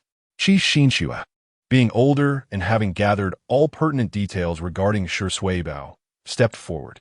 "Father said to take good care of my sister." With determination, she grasped Shi Suibao's hand and addressed Granny Shi firmly, embodying the integrity of her father despite her young age. "First, you were the one who didn't want Suibao. As an adult, should you not uphold your word? Furthermore, it was Shi Debao who intruded upon another's home and stole their belongings. I can report this to the authorities. Moreover, Suibao is not an object of misfortune, nor is she a harbinger of doom. She is Uncle Shi's treasure and our little sister to protect." Her mature articulation, remarkable for a 7-year-old, drew admiration from the adults, who could not help but respect her composure. It was evident that Shi Jinren had imparted wisdom to his child. Indeed, Xinxue will undoubtedly achieve great things as she grows. The praise for Shi Xinxue resonated behind her, and even Granny Shi shared this sentiment, although she would never admit it. With a scoff, she recognized her plans had unraveled and wished to avoid further scrutiny. She yanked Shi Debao, who was seated on the ground, to his feet. "Your tongue is quite sharp. I shall not converse with you children any longer, Debao. We're leaving." "Grandma, the meat." Chapter 50. the clever Liang Jiamu. Shi Debao, unwilling to depart, protested as he had not yet received the meat he desired. Upon hearing those words, Bai Mei finally grasped the situation. She inquired why they had come unexpectedly, realizing it was due to the several pounds of meat sent by Kangcheng that morning. Oh, I thought it was something else. Grandma, sure, you would have come just for the meat that Ah Cheng delivered, would you? Haven't you two drifted apart? How can you still show your face here? Bai Mei retorted. The embarrassment was evident on Grandma Shi's face, which flushed a deep crimson. No matter how thick-skinned she was, she couldn't endure the mocking gazes from so many onlookers. If she had not previously made those harsh remarks, it might have been bearable, but she had openly spoken them in front of many people, resulting in her being thoroughly embarrassed now. Don't be ridiculous. I only came to find a bow. Let's hurry home. Unable to withstand the pressure any longer, Grandma Shi hastily covered Shi Debao's mouth and whisked him away. Once they disappeared, Bai Mei rolled her eyes, lamenting that there wasn't a single sane person in that family. Redirecting her attention, Bai Mei noticed Shi Bao's tears cascading down her cheeks, prompting her to crouch down. Why are you crying, Sui Bao? Are you all right? Oh, sister, thank you, Auntie. Shi Bao could no longer contain her emotions and cried out loudly. What does a child understand? She only knew that her grandmother disliked her, her brother shunned her, and her uncle had no affection for her. Thus, Shi Bao seldom expressed her feelings, having previously wept only when she feared being sold. Her sorrow was palpable, leaving everyone around feeling helpless. The little boy, Lan Xiangyang, stamped his feet in anxiety, yet he could hardly articulate his thoughts, let alone comfort her. The elders outside could not bear to witness the child's anguish and gradually departed. Liang Jiamu entered, holding a pile of baked sweet potatoes. Upon seeing Shi Bao's distress, he dropped the potatoes on the ground and rushed over. Sui Bao, who made you cry? I'll go teach them a lesson.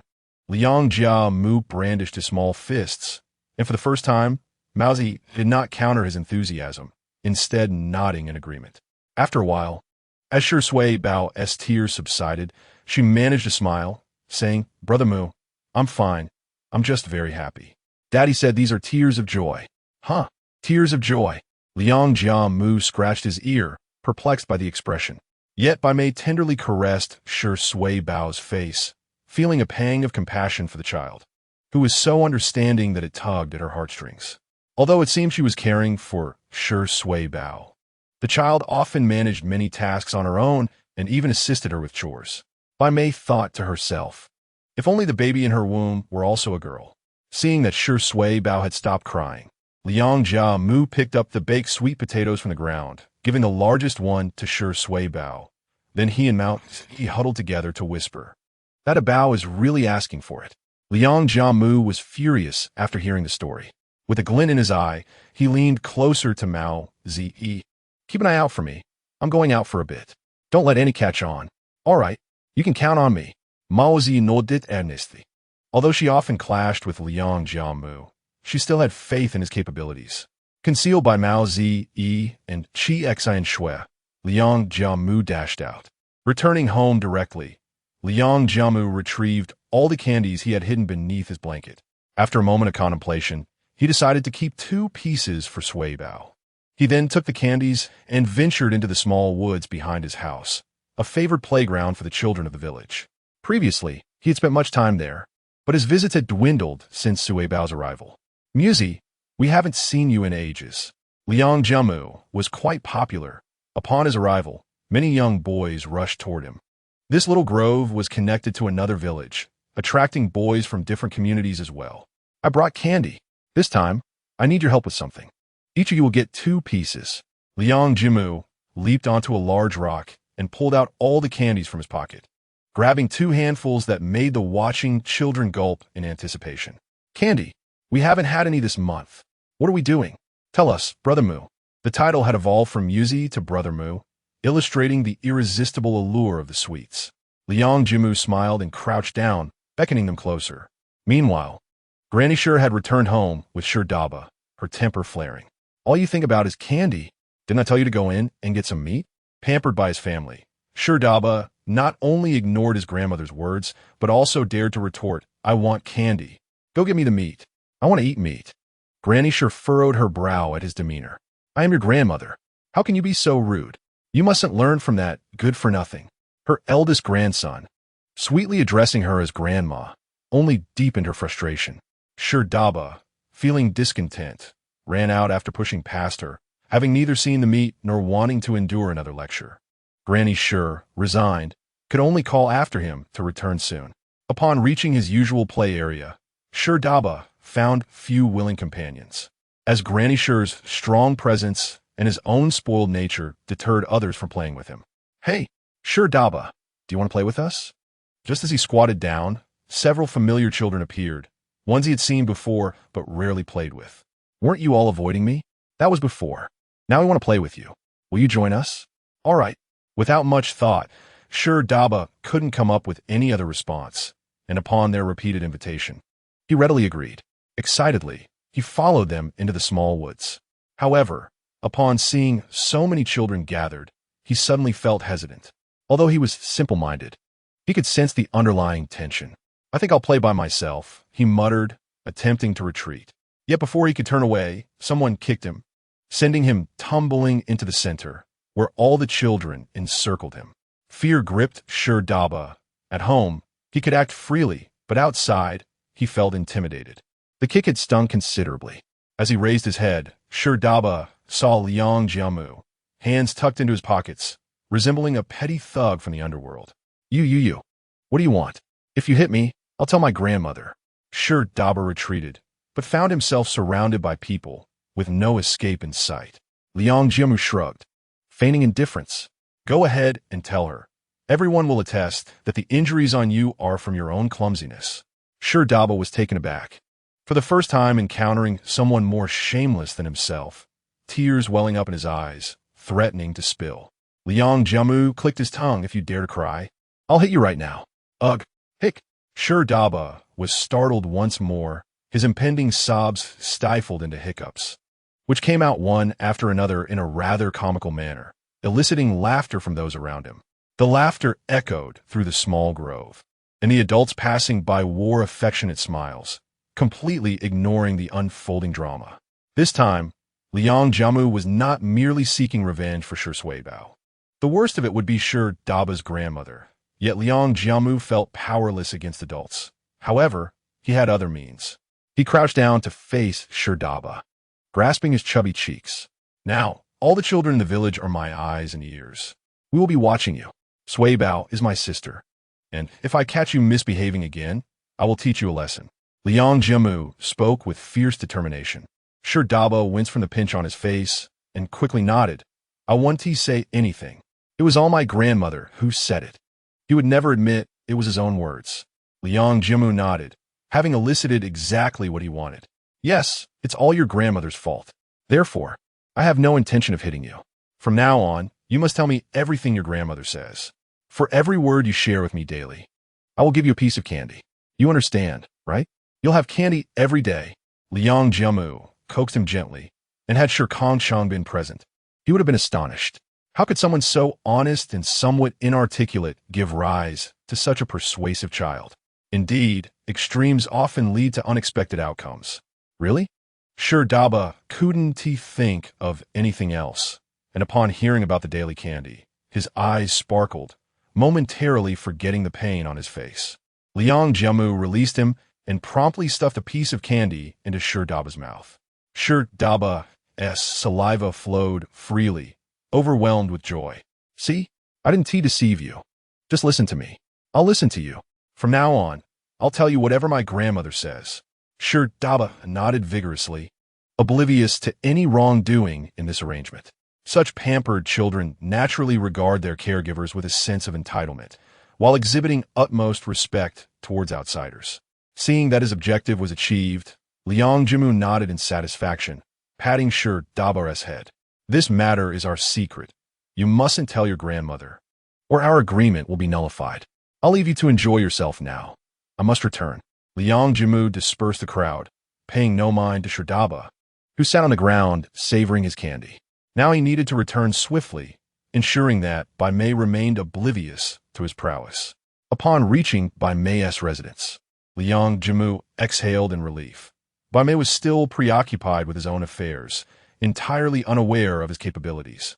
Mao Zi glanced over, and their eyes met, both sharing a brief smile. Sheng Yi. Sheng Yi. Shi Kangcheng suddenly snapped back to reality, having drifted into distant thoughts. It was only upon hearing Hey Gu call out to him twice that he regained his focus. What's the matter? Lost in thought, Hey Gu looked at him with curiosity. Nothing. Shi Kangcheng shook his head, turning his gaze towards the window. When he had arrived at the Heijin Club, Bao Gu and the others had already organized their belongings. Several cars lined up, as if preparing to depart for some destination. Before Shi Kangcheng could inquire further, he was already ushered into a vehicle. The car headed towards the outskirts of the county, its destination being Linhai City. Vaitzi, what exactly are we going to do this time? Shi Kangcheng retracted his gaze and turned to the driver. Hey Gu. With a smile. Hey Gu pointed to two large cases in the back seat. Last night, we spent the entire evening consolidating Long Gu's territory. However, there was nothing untoward found at Long Gu's place. It was all remarkably clean. These are meant for trading with several bigwigs in Linhai City. The materials are quite substantial, hence the larger entourage. Shi Kangcheng raised an eyebrow, glancing at the rearview mirror. So, these two large cases contain drugs? Bao Gu is audacious enough to be so blatant? Isn't he afraid of the police? If it were anyone else, we would certainly be apprehensive. However, the party we are dealing with this time is no ordinary player. It is said that their backing is formidable, and they require a significant quantity for this transaction. Hey Gu divulged everything he knew without reservation. Shi Kangcheng nodded in understanding. It was evident that where wealth and power existed, shadows of darkness would inevitably follow. This was an undeniable truth, particularly in this era. If the state did not impose strict controls, these individuals could indeed operate with impunity for nearly 2 decades. Once more, Shi Kangcheng fell into silence. We are nearly there. Hey Gu paid little attention to Shi Kangcheng, as he had always been a man of few words. What thoughts occupied his mind? He was weighing gains and losses. By neutralizing Bao Gu, he would secure his position as a coal tycoon. If he could eradicate the narcotics trade within, the path for his future business endeavors would surely become more manageable. Children mature swiftly. In the future, he would undoubtedly send them to Linhai City for middle and high school. Thus, in a few years, he must establish a firm foothold there, allowing Shi Suibao to act freely in Linhai City. Finally, they arrived. The vehicle came to a gradual halt. Shi Kangcheng peered outside. They were not in the city center, but rather in the suburbs, seemingly at an abandoned estate. Bao Gu emerged from the lead car, impeccably dressed in a suit, exuding an air of sophistication. Hey Z, Chung, grab the items. The rest of you, keep a vigilant watch around us. Understood. A contingent of several dozen individuals surrounded the trio, with Shi Kangcheng and Hey Gu each lifting a case. The boxes were dusty, crafted from mahogany. After a rough calculation, Shi Kangcheng realized that the box was quite heavy, weighing around 10 pounds by itself. He slightly lifted it and estimated its weight to be over 30 pounds. With 2 of them, the total weight of the contraband reached over 40 pounds. This was not merely a few grams or ounces, it was indeed 40 pounds. A sense of unease settled in Shi Kangcheng's heart. This quantity was somewhat excessive. However, there was no immediate need to communicate this concern. He maintained a stoic demeanor, trailing behind Brother Bao as they slowly entered the abandoned villa estate. Haizi, curious, remarked, "This estate is truly vast. It is said to have belonged to a foreigner during the Republic of China era. After his family relocated, it gradually fell into disrepair. If it weren't for the exorbitant price, I would have considered purchasing it myself."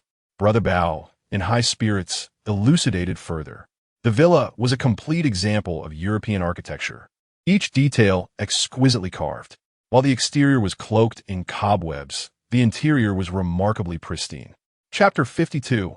A duel awaits Brother Bao. At last, I've been waiting for you. Ascending the grand staircase, they arrive at a dining room on the 2nd floor, which was already filled with an array of delicacies. Upon entering, a few individuals were intercepted by black-clad bodyguards. Brother Bao showed no anger, raising his hand to allow them to conduct their checks. Shi Kangcheng remained still. After all, there was nothing they could uncover from his belongings. Once the inspection was complete, as they crossed the threshold, the bald man who had been seated at the head of the table instantly transformed his expression into a beaming smile, extending his arms in greeting. Shi Kangcheng, however, noted a fleeting flicker of impatience on Brother Bao's face.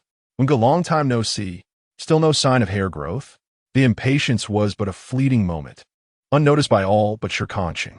Then, Brother Bao donned a smile that mirrored the other's. Wengu, whose real name was Li Wen, was the second in command of the largest underworld faction in Linghai City. Although he held the title of second in command, to Brother Bao, he was merely a lackey.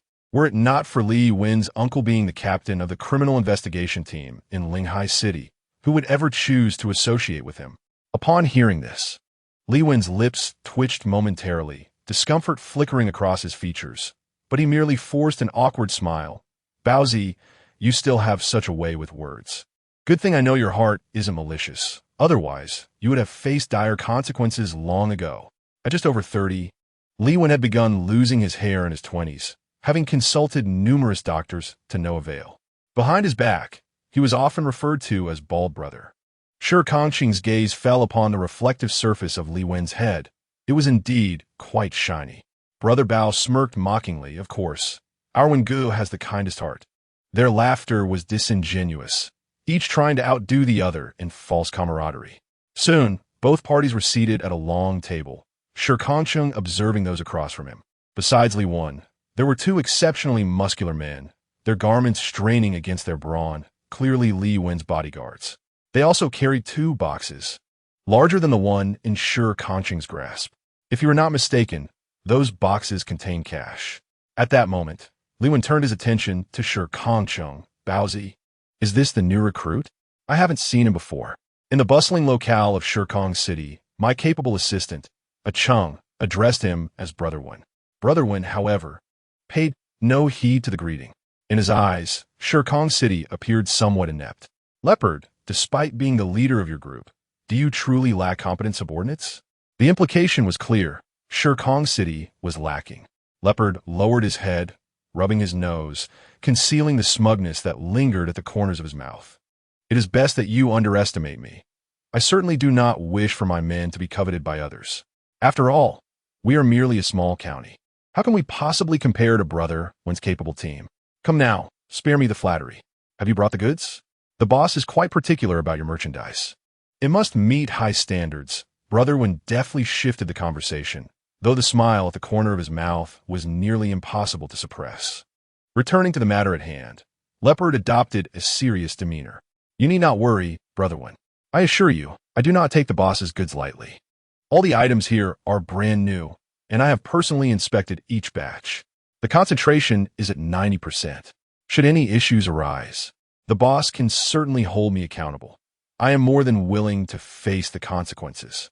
Leopard, I have every faith in your capabilities. However, as you are aware, procedures must still be followed, Li Wen remarked with a smile.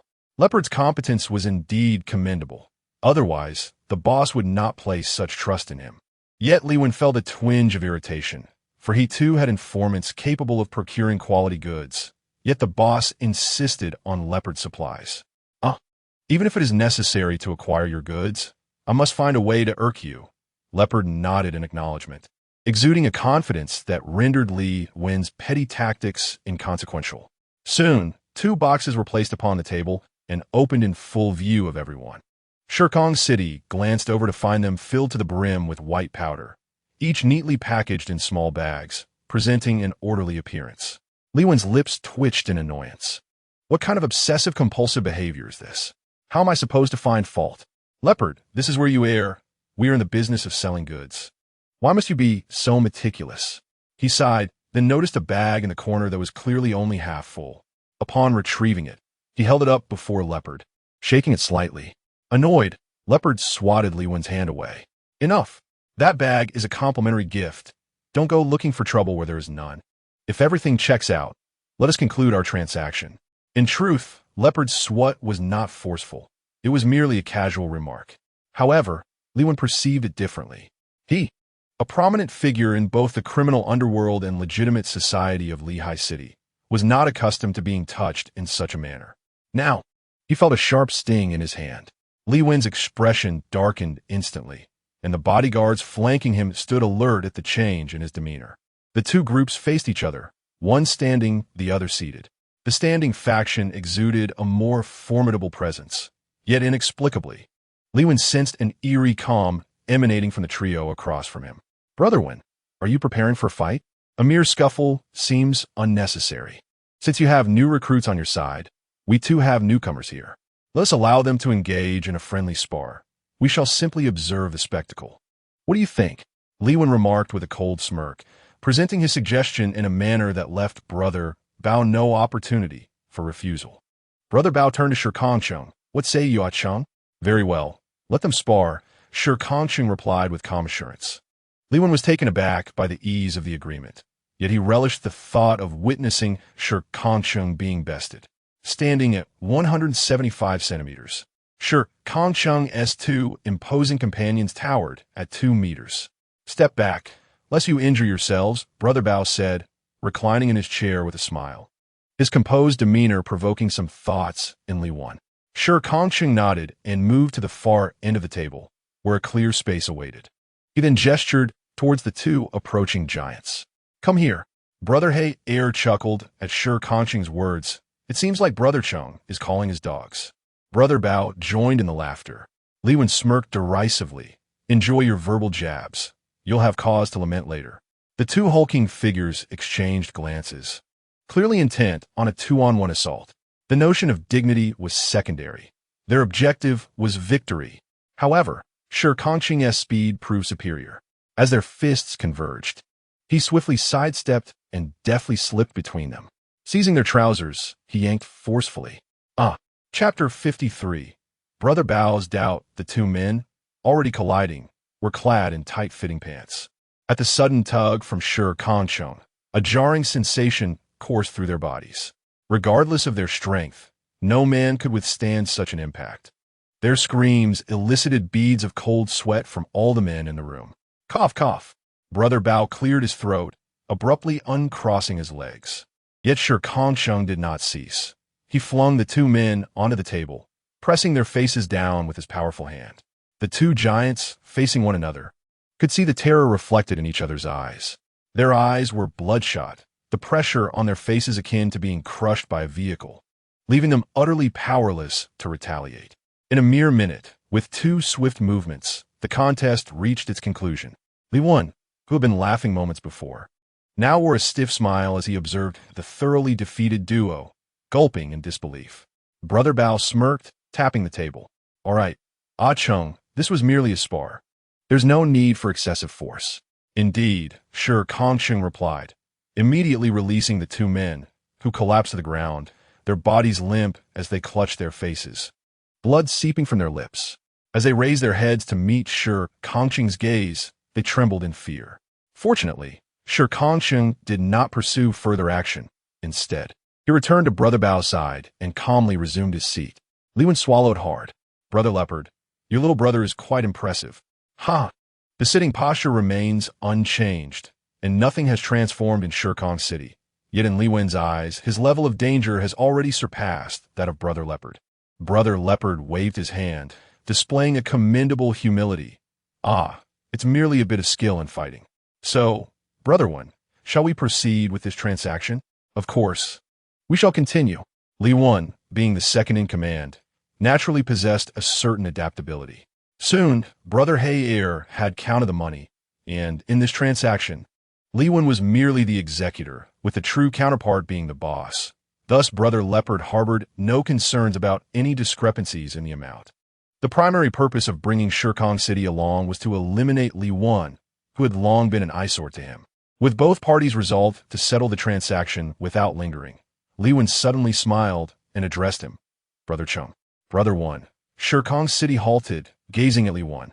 Li Wen paused, then stepped forward, draping an arm around Shi Kangcheng's shoulder, speaking with a sly tone. "Brother Cheng, your prowess is remarkable.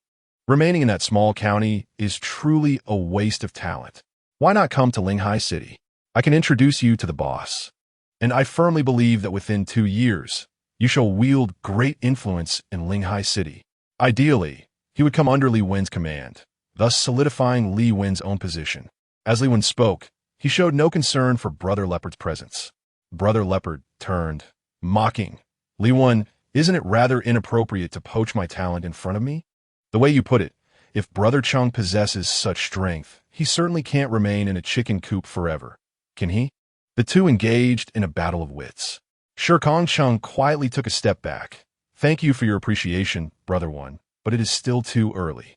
This statement bore significant implications.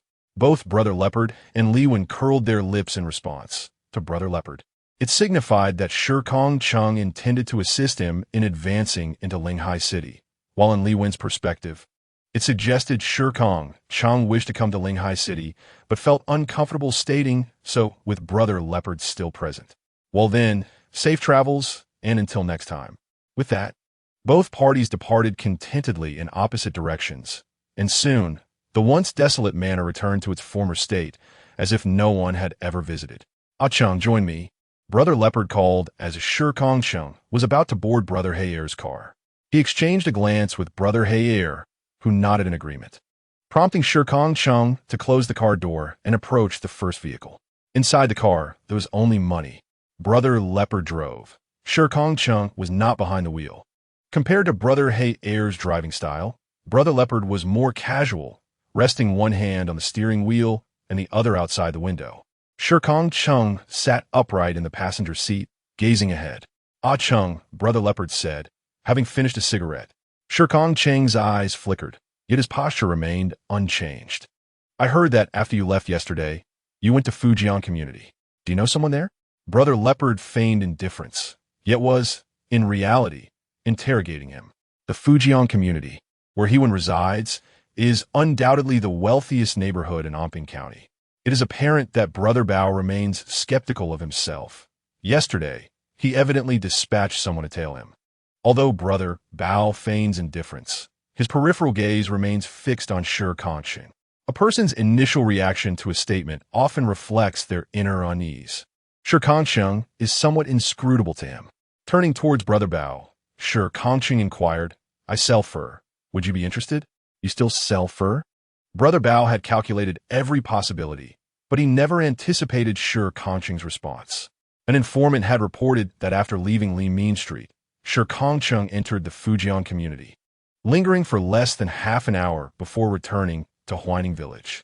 Logically, a person like Shi Kangcheng should not exhibit any anxieties about mingling with the wealthy residents of Fujian Community, where only those with both wealth and power could reside. This led Brother Bao to ponder further. Was Shi Kangcheng an undercover agent sent by the police? Yet, in light of this unexpected answer, he found himself at a loss for words. Ah Cheng, are you joking with me? No, I previously met someone who sells furs and thought about doing business with him. However, when I went to find him, he had vanished. So, I considered selling it myself. Coincidentally, a lady in Fujian Community expressed interest. So I asked her about her preferred styles and planned to deliver them once they're ready. Shi Kangcheng spoke with earnestness. Brother Bao, hands resting on the steering wheel, cast a sidelong glance at Shi Kangcheng. The sincerity in his eyes rendered Brother Bao momentarily speechless. Indeed, sincerity is a powerful weapon. All right, Brother Bao. I also have a fondness for furs. Will you bring me some as well? Sure. Shi Kangcheng nodded and then turned his gaze away, leaving an air of silence in the vehicle. For the first time, Brother Bao felt like a mere chauffeur rather than a leader. As for what transpired next, it was beyond Shi Kangcheng's involvement. Even Brother Heir was excluded from the proceedings. Each person received 500. What a profitable venture this was. Brother Heir counted the 50 large bills in his hand, a testament to why he chose to remain here, as others might not earn such a sum a year. Chingu, let us go. I'll treat you to a meal. Chapter 54. Visiting Brother Long, Shi Kangcheng nodded in agreement and did not refuse. The two exited.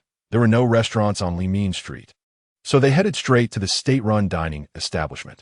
After ordering an array of dishes, Brother Heir also requested 2 jin of white liquor. Sheng Yi, your move today was truly impressive. When will you teach me? After downing a shot of liquor, Brother He's demeanor relaxed considerably, his voice boisterous, though fortunately, the restaurant was sparsely populated at this hour. All right, Shi Kangcheng nodded. By the way, what's the situation with the market on Limin Street? Shi Kangcheng had a general understanding of the other shops on Limin Street. Most possessed business licenses, indicating that Brother Bao had indeed put in considerable effort. Otherwise, merely operating without a license would give the police ample opportunity to create trouble. We would not have reached such a desperate impasse. However, the situation regarding the vegetable market remains perplexing. Brother He, with a mouthful of meat, furrowed his brow and inquired, "What is wrong with the market? Is there a license? What kind of license?" He rolled his eyes and continued, "The market was actually established by Brother Long from the very beginning. His mother came from a farming background, and once Brother Long ascended to power, he aimed to provide her with a livelihood. Thus, the vegetable market came into being. Over time, many people joined in, including numerous individuals from neighboring towns who came to purchase vegetables, as our market did not require food stamps. However, within 2 years, Brother Long's mother passed away, and everyone assumed the market would cease to exist. Yet, Brother Long continued to run it. While enjoying his meal, Brother He shared the tale, and Shi Kangcheng listened intently. Although lacking a business license in our small county, Brother Long had established connections, allowing them to turn a blind eye. Brother He sighed deeply. It's truly challenging to navigate this era. And what of Brother Long now? He is lying in the hospital. Fortunately, he is not seriously injured. But when the tree falls, the monkeys scatter and all his little brothers have flocked to our Brother Bao. Chung, you should eat quickly. The food is getting cold. The meal was quite fulfilling, costing Brother He over 30 yuan, a sum he didn't mind spending at all. Are you heading home? Yes, you go ahead. Shi Kangcheng watched Brother He depart, then turned to the supply and marketing supermarket to buy some canned fruit, thinking it only proper to bring something to the hospital. As he walked, he sensed someone trailing behind him. With a derisive smile, he mused, Brother Bao is quite persistent. Soon, he diverted into an alleyway, which had only one path, yet when a follower entered, Shi Kangcheng's presence had vanished. Damn it, where did he go? On the other side of the wall, Shi Kangcheng clapped his hands and continued on his way to the hospital. Following Brother He's directions, he soon found Brother Long lying on the hospital bed, situated at the far end of the ward, right next to the window. One could not deny the favorable feng shui. Brother Long, Shi Kangcheng called out, and upon seeing him, Brother Long abruptly turned, eyes wide, and sat up, only to wince in pain. You're already hospitalized. Refrain from strenuous movements and stay for a few more days, the doctor advised helplessly after completing his examination. Brother Long felt a pang of grievance. It wasn't his intention to engage in vigorous activity. What are you here for? To mock me? Brother Long lay on the bed, half alive. As Shi Kangcheng sat beside him, a plate of fruit he had purchased resting on the table. Brother Long even suspected Shi Kangcheng might have poisoned the fruit. I have some questions for you. What? Why did you choose to preserve the vegetable market after your mother passed away? It must require considerable funds, Shi Kangcheng inquired, gazing intently at Brother Long's face. He required assistance from another, originally intending to seek help from Brother He's. However, Brother He's limited cognitive abilities proved inadequate for orchestrating the plan. Thus, he pondered whether Brother Long could rise to the occasion. Brother Long, with a slight curl of his lips, remarked, I thought you were going to ask something more profound. In any case, I am no longer the eldest brother, so I fear no ridicule. My dear mother, bless her heart, insisted that I manage this market before her passing. She believed those people would struggle without a livelihood. I had no choice. Filial piety must prevail, so I took it upon myself to see it through. Brother Long spoke with an air of resignation. Yet Shi Kangcheng discerned no disdain in his gaze. Raising an eyebrow, Shi Kangcheng inquired, Yet you still collect protection fees? At this, Brother Long's demeanor changed, his brows furrowing with indignation as he retorted, What else should I do? I provide them a means to earn a living, and, each year, I must pay dues to those above me. Shouldn't they contribute their fair share? Do not paint me as the villain. Observing the irate Brother Long, Shi Kangcheng felt an unexpected urge to chuckle. The formidable brother they spoke of was, in truth, a devoted son, a tender-hearted yet proud man. This individual could be of use.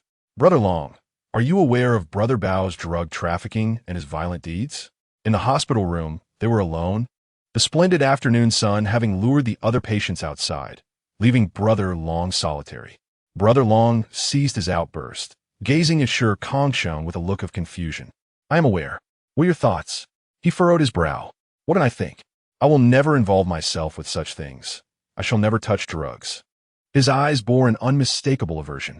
Shi Kangcheng considered this, realizing that Brother Long's perspective had likely been evident from the very beginning. Given the lucrative nature of Brother Bao's drug trade, anyone seeking profit would naturally cultivate a relationship with him, rather than constantly seeking to provoke him as Brother Long did. It's as if you've etched your discontent upon your forehead. Suddenly, Shi Kangcheng smiled, drawing closer to Brother Long, who flinched in surprise.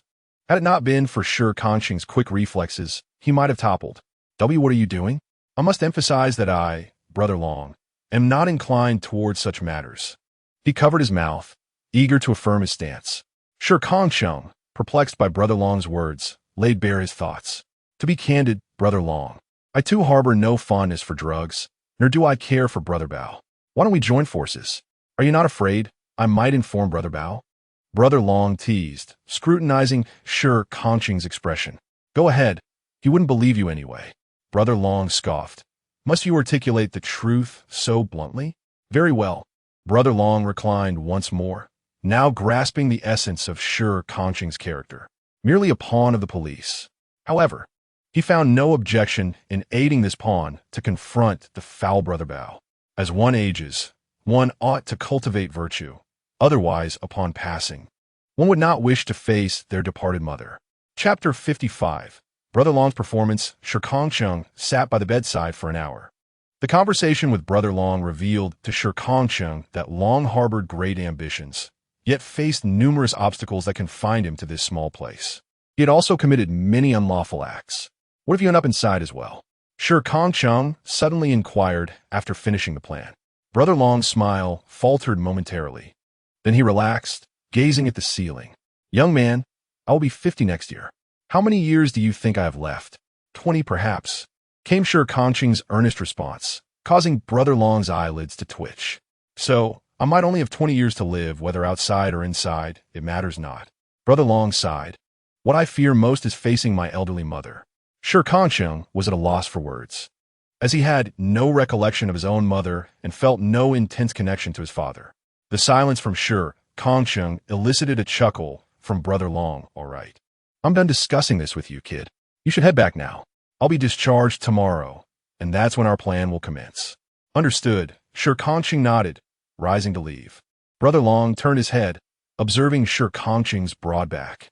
It struck him as peculiar how he had placed such trust in a mere boy. As Shi Kangcheng exited the hospital, he encountered Brother Leopard, who was also carrying a basket of fruit. The two paused simultaneously, eyeing each other. Brother Leopard tilted his head. Chung, what brings you here?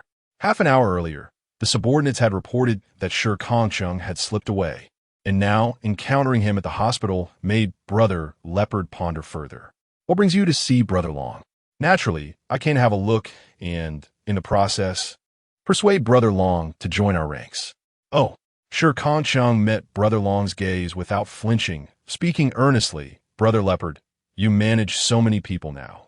It's inevitable some of Brother Long's former subordinates might be discontent. However, if Brother Long were to align with you, your position would undoubtedly become even more secure. Wouldn't you agree? Brother Leopard pursed his lips. This damned sincerity. I might even believe it if you confess your affection for me right now. Really? Have you managed to persuade him? Brother Long is 10 years my senior and quite stubborn. However, Shi Kangcheng's words stirred something within Brother Leopard. In the past 2 days, he had taken in Brother Long's subordinates, and while initially driven by fear, he could distinctly see a difference from his previous followers. Moreover, the workload had significantly increased. Shi Kangcheng nodded. Indeed, I told him that if he disagreed, I would give him another beating, so he consented. Haha, impressive. A filial son emerges from a beating. A brother is forged through a fist. Brother Leopard sighed, patting Shi Kangcheng on the shoulder. Good brother, your fists truly are advantageous. Having decided to pay a visit to Brother Long, I suggested that he return early. As I watched Brother Leopard enter the hospital, I cast a brief glance at one of the windows before averting my gaze. Thus, the plan commenced. Upon Brother Leopard's arrival in the ward, Brother Long was gazing out the window, his demeanor tranquil, reminiscent of the moment when I first arrived. "Brother Long," Brother Leopard called out, and Brother Long turned around, devoid of his previous arrogance. A semblance of panic accompanied a feigned smile on his face. "So you've come." His eyes lingered behind Brother Leopard, hinting at unspoken concerns. In an instant, Brother Leopard comprehended the situation, and his trust in what Shi Kangcheng had just articulated deepened. Simultaneously, he felt a pang of pity for Brother Long. At 50 years of age, fearing a mere 30-year-old was quite the embarrassment. "No need to worry, Brother Long. It's just me, not Ah Chung." A visible relaxation washed over Brother Long as he grasped Brother Leopard's arm. "I must say, Brother Long, I truly admire your ability to find such a capable fighter." Brother Leopard observed the rough, large hands of Brother Long, a testament to the aging process. With a benevolent smile, he placed his hand upon Brother Long's. "I apologize for the previous incident, Brother Long. You understand, in our line of work, we must maintain appearances for the younger generation." "I comprehend."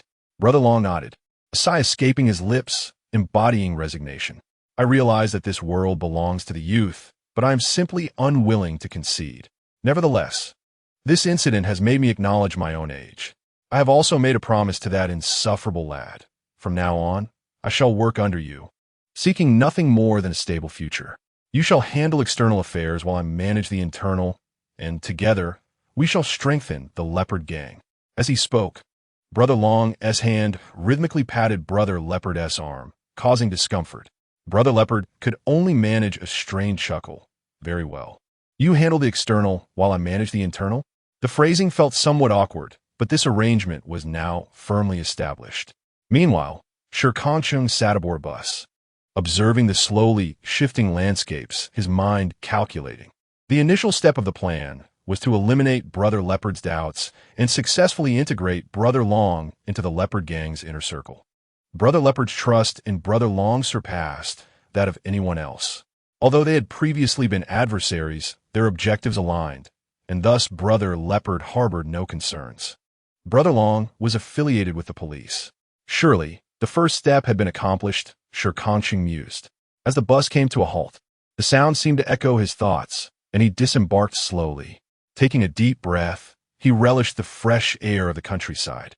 Approaching Huining village, he spotted a familiar group of individuals emerging from the neighboring village. Chen He, in high spirits, had been left with lingering shadows after his encounter with Shi Kangcheng. He had invested all his savings into that gang of miscreants, only to discover that each one was more inept than the last, unable to defeat a single individual, despite their numbers. Yet, asking him to demand money was out of the question. Chen He lacked the courage to ask for it, leaving his pockets utterly empty. However, just the day before yesterday, he unexpectedly received delightful news. Upon entering the workshop, he was greeted with the applause and envious gazes of his peers, and to his astonishment, he learned that he had been appointed as the workshop director. Chapter 56. A worldview shattered. This event propelled Chen He's confidence to unprecedented heights. Upon returning home, he promptly shared the news with his parents. Really? The most excited was undoubtedly his mother, whose joy was so overwhelming that she nearly leaped in delight, eager to announce this good fortune to the entire village. Yet, she was swiftly restrained by Chen He. "Mother, please wait a moment. There is something I need to discuss with you." Chen He spoke with a smile, asserting rather than negotiating. It was a jest, as he had always been the one in charge at home, and now, as the director, his authority was even more pronounced. Indeed, once Chen He began to speak, both his mother and father listened intently. "I wish to marry Zhao Xiaomei." "Huh? Who is Zhao Xiaomei?" His mother furrowed her brows. "Another Zhao?" His father took a drag from his pipe, the smoke obscuring his expression as he glanced at Chen He's mother, his fingers unconsciously rubbing together. Chen He nodded, explaining Zhao Xiaomei's background to his parents. Upon hearing this, his mother immediately shook her head. "Chen He, are you still fixated on that Zhao family? That Zhao Xiumei is not a good person, and now you wish to marry her cousin? They're all from the same lineage. What good could come of it?" "Bah!" His mother was filled with disdain towards anyone with the surname Zhao. Furthermore, now that her son had become the workshop director, she felt that it would be entirely acceptable for him to marry a woman from the city. She had assumed he was unwilling to give up on Zhao Xiumei. So she gently advised, son, although Zhao Xiumei is the mother of Xiao Bao, there is no need to dwell on her. Let me introduce you to someone more suitable. I guarantee she will be 100 times more beautiful than Zhao Xiumei. Mother, Chunhee impatiently brushed aside her hand. I'm not clinging to Zhao Xiumei. I simply wish to make her uncomfortable. The boy she fancies is merely a farmer, while I am now the workshop director. I must flaunt my success and ensure she regrets her choices. Chunhee spoke fervently, envisioning the moment Zhao Xiumei would see him marrying her cousin, juxtaposed with his newfound status and the regret etched on her face. Oof. If she were to kneel and beg for my forgiveness, I wouldn't be opposed to granting her that opportunity. Noticing his mother still hesitating, Chunhee added, rest assured, Xiaomei is nothing like that wretched girl. She is sweet and obedient. Once married, she will undoubtedly care for you well, and you can look forward to enjoying a life of ease. Really? His mother felt a flicker of hope. After all, who does not begin as a daughter-in-law, serving her mother-in-law? Chunhee's mother had endured much, managing all family matters by herself, and having finally endured to rise to the status of matriarch, she had hoped to enjoy some comfort. At the very least, she could sit back and oversee everything with authority. As a result, Zhao Xiumei's first demand upon marrying was to have a separate household, expressing her fondness for a world of just the two of them. Chunhee, initially captivated by her beauty, indeed moved out. To be frank, Chen's mother harbored a certain jealousy toward Zhao Xiumei. Chunhee nodded vigorously, proclaiming, indeed, Xiaomei is quite obedient. If she misbehaves, a little discipline will set her right. What is there to be reluctant about? Women must be taught a lesson to heed one's words. Furthermore, she had the audacity to pursue her own brother-in-law. If she possessed such boldness, she must face the consequences. Chunhee scoffed softly, fully aware of Zhao Xiaomei's little schemes, merely seeking to elevate her own status by working in the city. However, he did not mind. It suited his purposes perfectly. Thus, when Shi Kangcheng encountered Chunhee and his group, Chunhee was preparing to propose to Zhao Xiaomei. Upon spotting Shi Kangcheng, Chen's mother initially failed to recognize him. But upon closer inspection, she exclaimed in surprise, Chunhee, it's this rascal. He stole Zhao Xiulin away. Meeting Shi Kangcheng's gaze, Chunhee felt a twinge of fear. Nevertheless, recalling his current status, he straightened his posture and greeted, cough, Brother Shi, long time no see. How have you been lately? Oh, are you no longer in pain? Shi Kangcheng retorted. Chunhee stammered, hastily changing the subject. By the way, I have some good news. Chun, recently became the workshop director. If you ever seek employment, feel free to come to me. We can discuss it. The smug expression on Chunhee's face made Shi Kangcheng feel an urge to confront him, yet he restrained himself. Congratulations. I see Fengguan is quite swift in his actions, he remarked, noting Chunhee's triumphant demeanor, aware that Chunhee was swiftly rising to the pinnacle of success. Mistakenly assuming Shi Kangcheng was envious but too shy to admit it, Chunhee sighed, tell me, if Xiumei were to learn about my achievements after leaving me, would she regret her choice? No, Shi Kangcheng replied, shaking his head. Chunhee, unconvinced, clucked his tongue. Some individuals thrive on contradiction. Well, time grows short. I must go propose to the Zhao family. Until we meet again. With that, Chunhee departed with his entourage. Shi Kangcheng watched their retreating figures, then strolled back home, glancing around to see that the walls had been freshly painted, presenting a bright appearance, though still carrying a lingering odor that needed to dissipate. Sheng Yi, come quickly. That shameless scoundrel has returned. At the Zhao family's entrance, it was nearly dinner time, and with Chunhee's arrival, everyone gathered around, recalling their past encounters with Chunhee's family. Isn't he the son-in-law of the Zhao family? What brings him here with gifts? Observing the bustling discussions among the neighbors, Chen's mother raised her chin proudly, akin to an arrogant duck. Ahem. Good to see everyone. I am Chunhee's mother, and today I wish to convey 3 important announcements. First, our Chun, he is no longer associated with Zhao Xiumei. Second, Chun He has now ascended to the esteemed position of workshop director at the shoe factory, and soon he will reside in the city. The primary purpose of our visit today is to propose to Zhao Xiaomei. The room fell into a profound silence upon the announcement of these three significant matters. All eyes turned to Chun's mother in astonishment. Any one of these revelations alone would have been enough to astonish the crowd, yet the combination of all three was utterly staggering. They stood in the center of the Zhao family home, where every member, whether from the Zhao Xuemei or Zhao Xiaomei's side, could hear every word with crystal clarity. Zhao Xuemei's book fell to the ground, and Zhao's mother wore a displeased expression. However, Zhao Xuelin was not at home, so no action was taken. Meanwhile, the other door had already swung open. Zhao Xiaomei, adorned in a dazzling outfit, flitted towards Chun He like a butterfly, exclaiming, "Brother-in-law, you are amazing." In this moment, Chun He found himself enveloped in her embrace. Zhao Xiaomei had even spritzed herself with perfume today, the fragrance wafting directly to his nose, somewhat overwhelming. Yet he could not betray his discomfort. With a smile, he gently set her down, playfully teasing her by pinching her nose. "So many people are watching. Don't you feel shy? And calling me brother-in-law?" Only then did Zhao Xiaomei seem to realize the presence of others, her cheeks flushing as she lowered her gaze, nearly burying herself in Chun He's embrace. With a melodious tone, she called out, "Ah he go." How endearing. Chun He affectionately ruffled Zhao Xiaomei's hair. He relished the company of such obedient girls, as it greatly satisfied his masculine pride. The villagers of Huaining observed the couple's interaction, the men's eyes tinged with envy. It is well known that the young women of Huaining are exceptionally charming, yet alas, the local men seldom pursue them, as familial ties complicate matters. Thus, to find a bride, one must look beyond the village. Chun He, however, had successfully won over the sister-in-law. As for the women, they were not oblivious to the nuances of the couple's intentions. Zhao Xiaomei had always been one to compete, and now she had entangled herself with her brother-in-law. Was this pursuit of thrill not repugnant? "You wish to marry my daughter, Xiaomei?" At this moment, Zhao Xiaomei's mother emerged, her appearance commendable, yet possessing an extremely fiery temperament.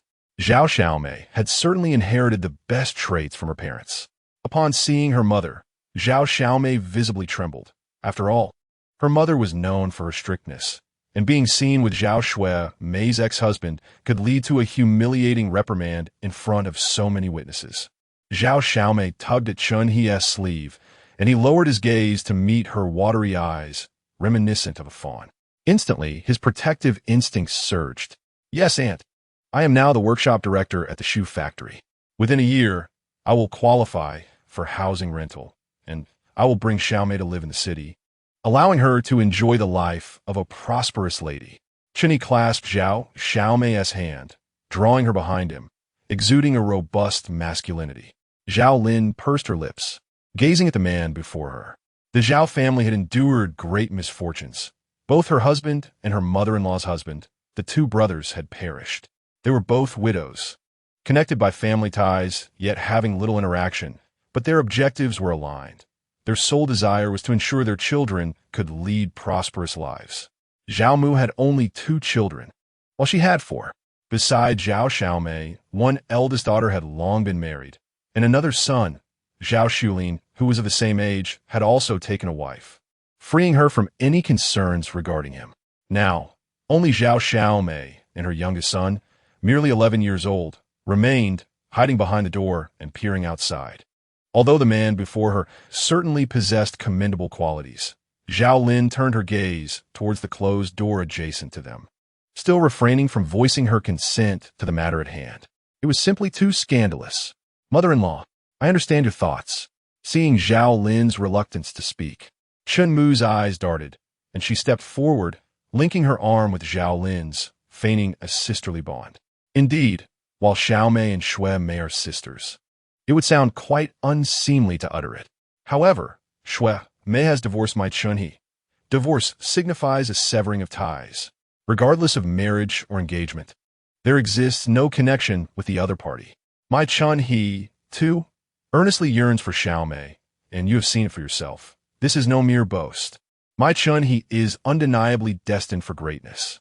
Chen Mu assured, and no one contested her statement. The only question was whether they could overcome their internal barriers. An increasing number of onlookers gathered, including Shi Kangcheng and his group of brothers, silently observing the unfolding spectacle. Just then, the tightly shut door swung open, and Zhao Xuemei emerged with a composed expression. The appearance of this pivotal character escalated the situation.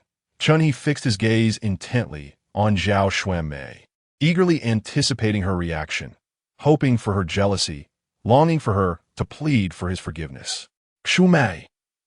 Upon seeing Zhao Xuemei, Zhao Lin felt an instant pang of guilt, shaking off Chun Mu's hand to approach her. Xuemei, it is my failure to properly educate Xiaomei.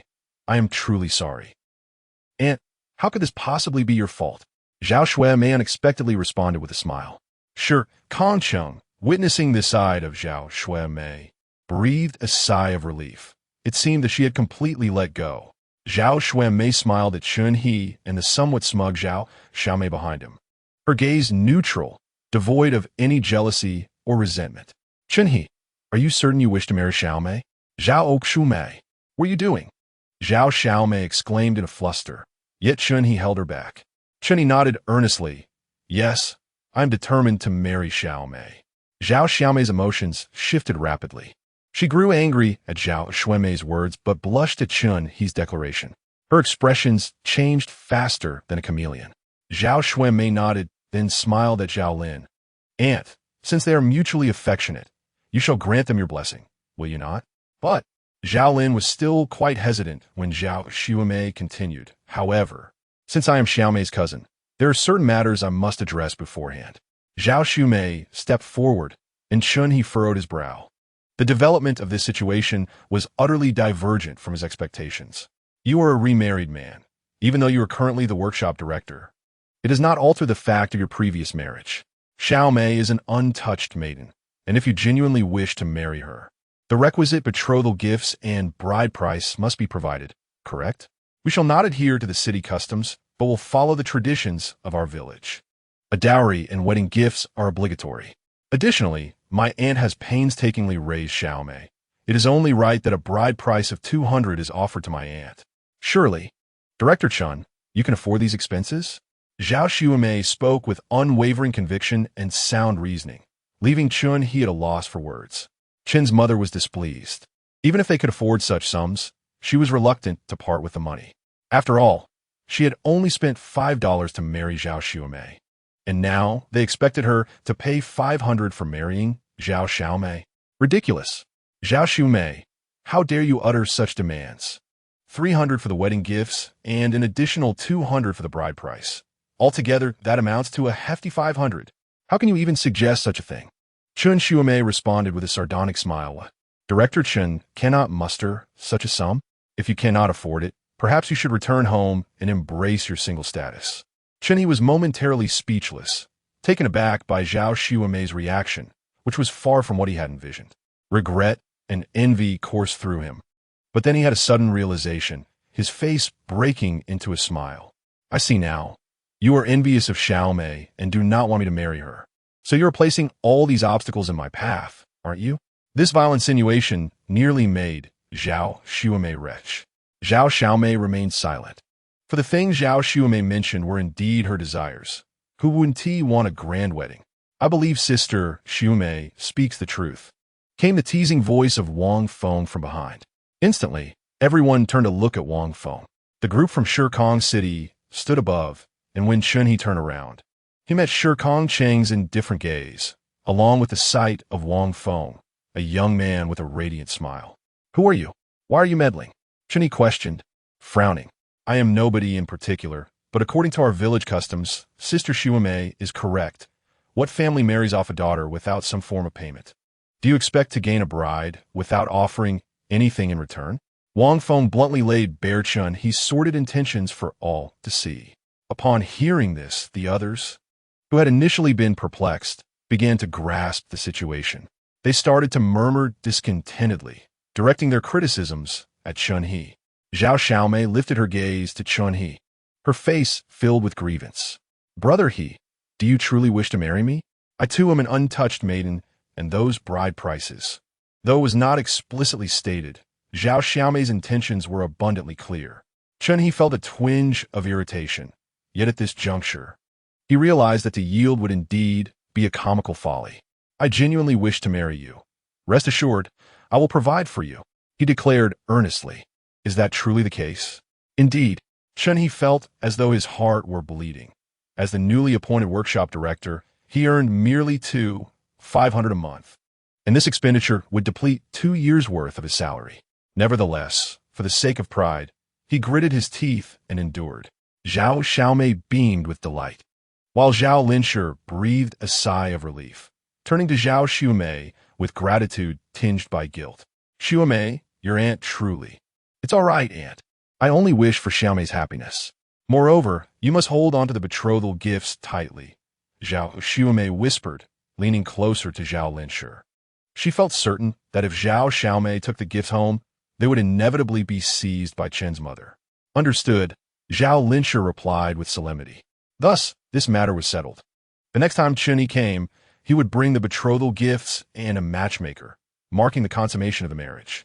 As Chen He departed, dragging his dissatisfied mother along, his gaze lingered on Zhao Xiumei, but in the blink of an eye, Shi Kangcheng stepped before her, his eyes locking with Chen He's.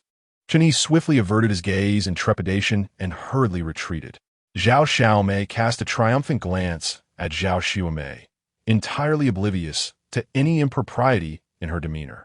She felt no gratitude for having obtained this through Zhao Xiumei's efforts, for her sole ambition was to outshine Zhao Xiumei. Zhao Xiumei remained unfazed, shyly calling out, Brother Acheng. Shi Kangcheng turned around, taking a step back. I heard from your brother that you were studying hard and aiming for university? Yes, Zhao Xiumei nodded. Though she felt a pang of disappointment at his retreat, she rallied her spirits and affirmed. That's wonderful. Keep up the hard work. Once you get in, I'll cover your tuition. Shi Kangcheng assured her. Sister Xiumei, rest assured, as long as you focus on your exams, we brothers will support you all the way. Wang Feng chimed in, joining Shi Kangcheng. A group of brothers followed behind. Zhao Xiumei smiled, relishing the warmth of their concern. The comedic farce passed with laughter. And Shi Kangcheng took Shi Suibao with him. Today was the day to visit the old man. So he packed a meal for dinner and led Shi Suibao to the old man's abode. Previously, he had only visited under the cover of night, but now, having decided to bring the old man to his home, he approached boldly. Upon arriving at the cowshed, a delectable aroma wafted through the air. Entering, Shi Kangcheng found the old man busily preparing a meal. The stove was elevated, and the old man was perched on 2 small stools, alternating between tending to the fire and stirring the dishes in the pan, an exhausting endeavor. Let me take over, Shi Kangcheng said, setting Shi Suibao down and picking up the spatula, silently commencing the cooking. Only then did the old man notice their presence, observing Shi Kangcheng at work. He ultimately did not refuse. Turning to Shi Suibao, a smile instantly adorned his face. Grandfather Suibao is here. Grandfather, I'm here. I brought a plethora of candies for Grandpa. Here, have some. Shi Suibao eagerly extracted her saved sweets from her pocket and placed them in the old man's hands. The old man accepted them with a beaming smile. Indeed, my little Suibao is the best. However, as he took the candies, a snake's head suddenly slithered out from Shi Suibao's sleeve, locking eyes with the old man. The old man exclaimed, What the? Grandpa, no foul language. Shi Suibao earnestly admonished, a lesson taught by Bai Mei. The old man took a step back and cleared his throat. Well, Acheng, aren't you going to do something about this? When Shi Kangcheng turned around after covering the pot, he was met with the sight of Xiao Bai, who had grown considerably. Fortunately, Shi Suibao's clothing was also ample, concealing the pet's growth. No need to worry about Suibao's pet. The old man thought to himself, affirming his belief that a child should not be entrusted to someone like Shi Kangcheng, who was single and childless. This thought intensified the old man's eagerness to relocate. Have you finished renovating your house? And what about your mine? Why has nothing been done yet?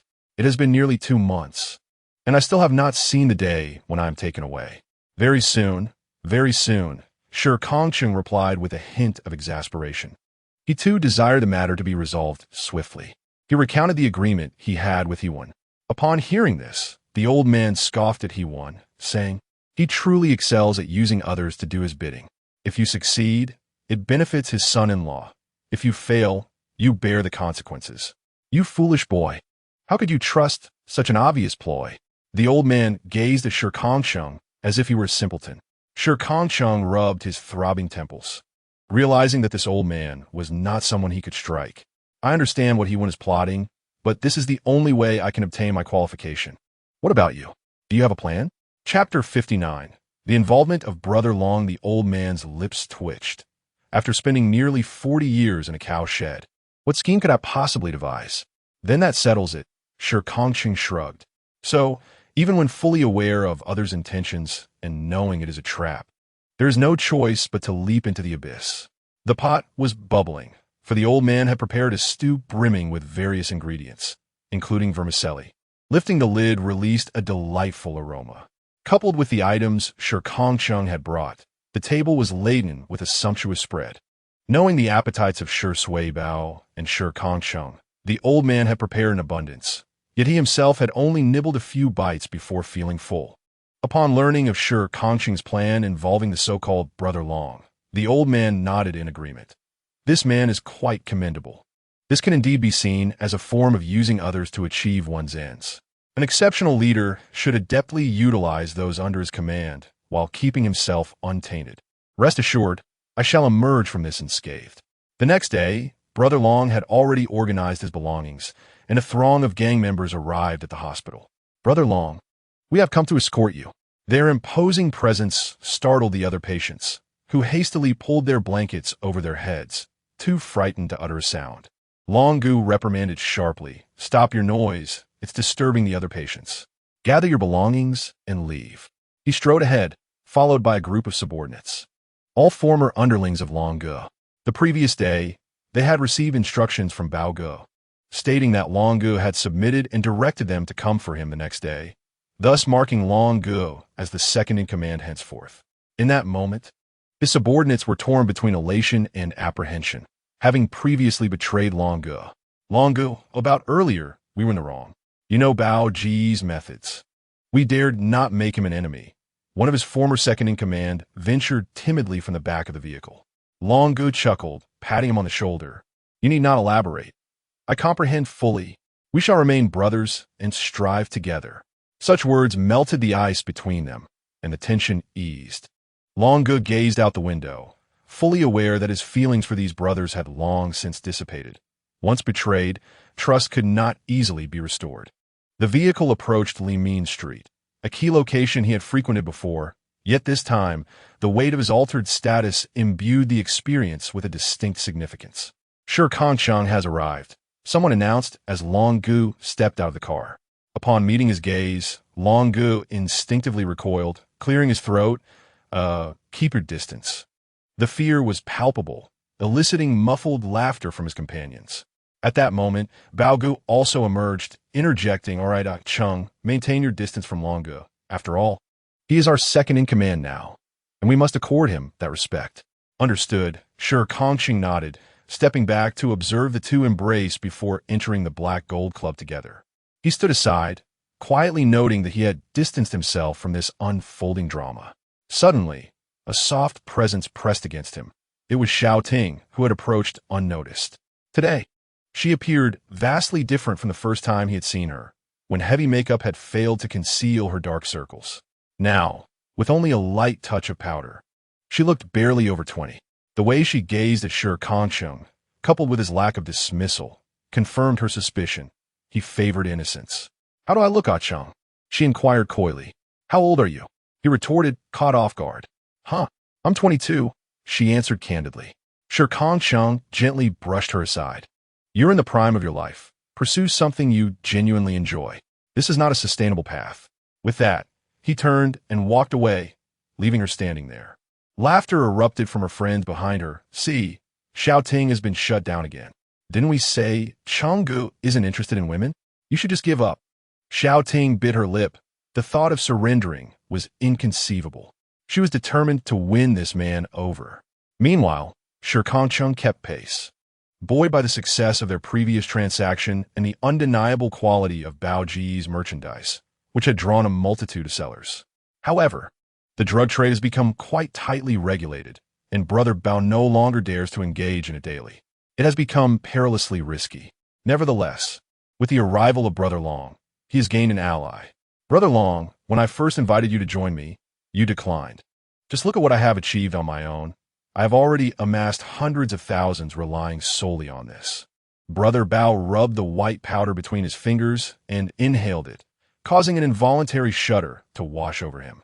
Brother Bao is a drug user. Brother Long subtly turned his head away, glancing at the white powder on the table, lamenting, "Ah, if only I had known I could earn this much, I would have quarreled with you." Indeed, it all boils down to money. In truth, Brother Bao only started this venture in the past 2 years, enduring considerable hardships along the way. "It's not too late, Brother Long," Brother Bao said, draping an arm over Brother Long's shoulder, his voice low and conspiratorial. "As long as you stick with me, I assure you that your future will be secure. But you know what we detest most in our line of work? Betrayal." Brother Bao's voice took on a menacing tone as he continued. "Initially, 2 shameless individuals in my gang thought they could bring me down. In the end, they lost their lives. Don't you think those officers have overstepped their bounds?" This sentiment echoed even in the farthest reaches of Shi Kangcheng. It turned out that among the 5 lives mentioned by He One, there were officers involved. No wonder they were so concerned. Brother Bao's words were not merely for the ears of those present, but serve as a stark warning to all members of the Bao gang about the consequences of treachery. Brother Long, understanding the gravity of the situation, patted Brother Bao on the shoulder. "You need not worry. I will keep an eye on things from now on. You know my capabilities." They exchanged smiles, a harmonious moment shared between them. Brother Bao waved his hand, signaling his subordinates to discreetly exit. What followed was a conversation meant only for the leaders, beyond their comprehension. Shi Kangcheng also stepped outside, and at the moment the door closed, he caught sight of Brother Bao opening another box, which was brimming with illicit substances. Chapter 60. The innocent black brother heir upon seeing the drugs. Brother Long was momentarily taken aback. This box weighed several pounds. If sold, the consequences would be dire. "Brother Bao, your audacity knows no bounds," Brother Long teased. "While I have seen others engage in drug sales, they typically sell by the gram. You, on the other hand, are dealing in dozens of pounds. One might mistake you for a flour merchant." Brother Long's jest incited hearty laughter from Brother Bao. At least, Brother Long's demeanor, aside from the playful banter, displayed no fear or hesitation, further solidifying Brother Bao's trust in him. "Brother Long, we are no longer children playing house. Selling mere grams yields trivial profits. I have no time for such games." With a dismissive smile, Leopard picked up a bag of pure white powder, his eyes brimming with obsession and desire for the object before him. His plan was straightforward. It was an opportune moment for drug trafficking, with soaring prices and widespread demand. With a modicum of caution, he believed he could evade the oblivious police, making this a perfect time to amass wealth. Over the next couple of years, he aimed to accumulate enough fortune to abandon this path and find a way to cleanse his reputation. Surely, his future would be smooth sailing. It must be noted that had Leopard not chosen this route, he would undoubtedly have become a wealthy figure 20 years hence. Regrettably, the path he initially selected was flawed. "What do you need me to do?" Long inquired directly. Leopard leaned closer to Long, enticingly revealing it's simple. "I've located a seller for you. Someone who has traveled from the north, recommended by the boss of Linhai City. If this deal goes through, our future will be secured, and within 2 years, the boss will be calling us brothers." Long looked at Leopard in astonishment, so confident. Unlike us, who are merely amateurs, that figure in Linhai City possesses an ancestral legacy of power. They operate beyond the confines of the underworld, traversing both black and white domains. Long acknowledged Leopard's sharp intellect, yet as he observed Leopard's growing arrogance, he felt a twinge of disdain. Once a person loses sight of their identity, failure inevitably looms nearby. "Rest assured, my confidence is well-founded. What I lacked was merely a solid backing, and now I have it," Leopard grinned, his eyes radiating an unwavering certainty. "Have you found a patron? Will those in the legitimate realm assist us?" Long asked curiously. his use of we indicating a bond with Leopard. Upon hearing this, Leopard smirked derisively. As long as the numbers are sufficient, who cares about justice? That's merely a pretense for the impoverished to deceive themselves. He rubbed his thumb and forefinger together, the implication chilling. No wonder Leopard exuded such confidence. It appeared that the plans of that young man from Kangcheng had encountered yet another obstacle. A glimmer of meaning crossed Long's eyes. Although he had agreed to assist Kangcheng, he was also eager to observe whether Kangcheng was worthy of the sacrifices he was prepared to make in the latter part of his life. All right, time and place, Kangcheng stated, seated on the sofa of the Heijin Club, a glass of foreign liquor in hand. In truth, Kangcheng preferred white liquor, as its sharp flavor sharpened his mind, while the foreign drink felt unsatisfactory. Brother Cheng, are you not returning home to see your child today? Brother Heyer, having completed his work, approached Kangcheng with curiosity. Typically, Kangcheng would leave early to tend to his child, so it was unusual for him to stay out so late. Shi Kangcheng beckoned, and Brother Heyer took a seat beside him, his small eyes betraying a hint of wisdom. What is up, Chungo? Recently, have any figures from the White Path visited? Based on Shi Kangcheng's observations, upon his arrival, the Heijin Club was shrouded in a palpable tension, maintaining a strict vigilance towards newcomers.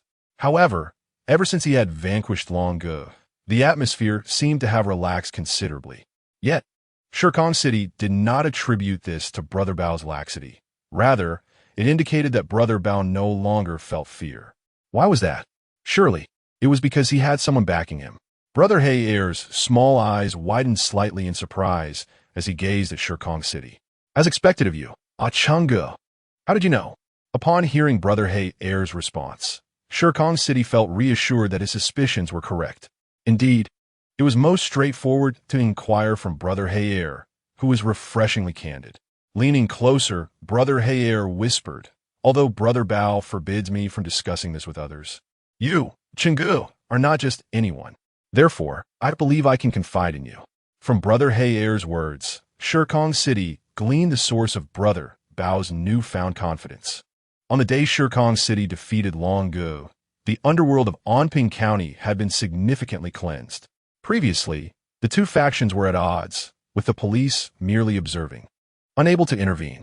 Yet now, Brother Bao stood alone at the helm, not only attracting the attention of numerous small gangs seeking to ally with him, but even some restless police officers felt inclined to join his ranks. That night, Brother Heyer welcomed a man who arrived in a private car, a rarity in Anping County.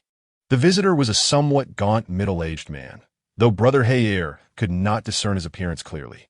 He only knew that the man spent nearly half an hour in Brother Bao's office, and upon his departure, the echoes of Brother Bao's laughter could be heard, even through a closed door. Though Brother Bao did not explicitly state it, Brother Heyer was certain that this man was a government official. Previously, Brother Bao had considered seeking a powerful ally, but their strength had rendered them dismissive of the Leopard Gang.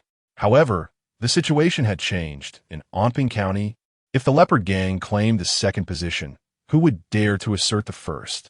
Brother Heyer exuded confidence, for he was a man of unwavering loyalty. Observing his beaming countenance, Shi Kangcheng pondered how he would feel on the day he discovered that he himself was the betrayer. Vacancy. What would you do to a traitor? That goes without saying. Naturally, I would flay him alive and drain his blood. A traitor is utterly unworthy of forgiveness. And what if that person were me? Chapter 61. Long Ji's Little Secrets Chenggu. Are you joking? Brother Heyer waved his hand dismissively. Though I may not be the sharpest tool, I can read people exceptionally well. You, Chenggu, are far more loyal than I.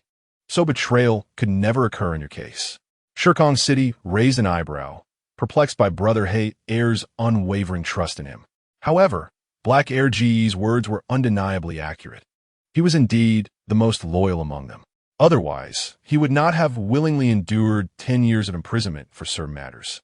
Yet, the foundation of loyalty is predicated on the belief that one regards the other as a friend.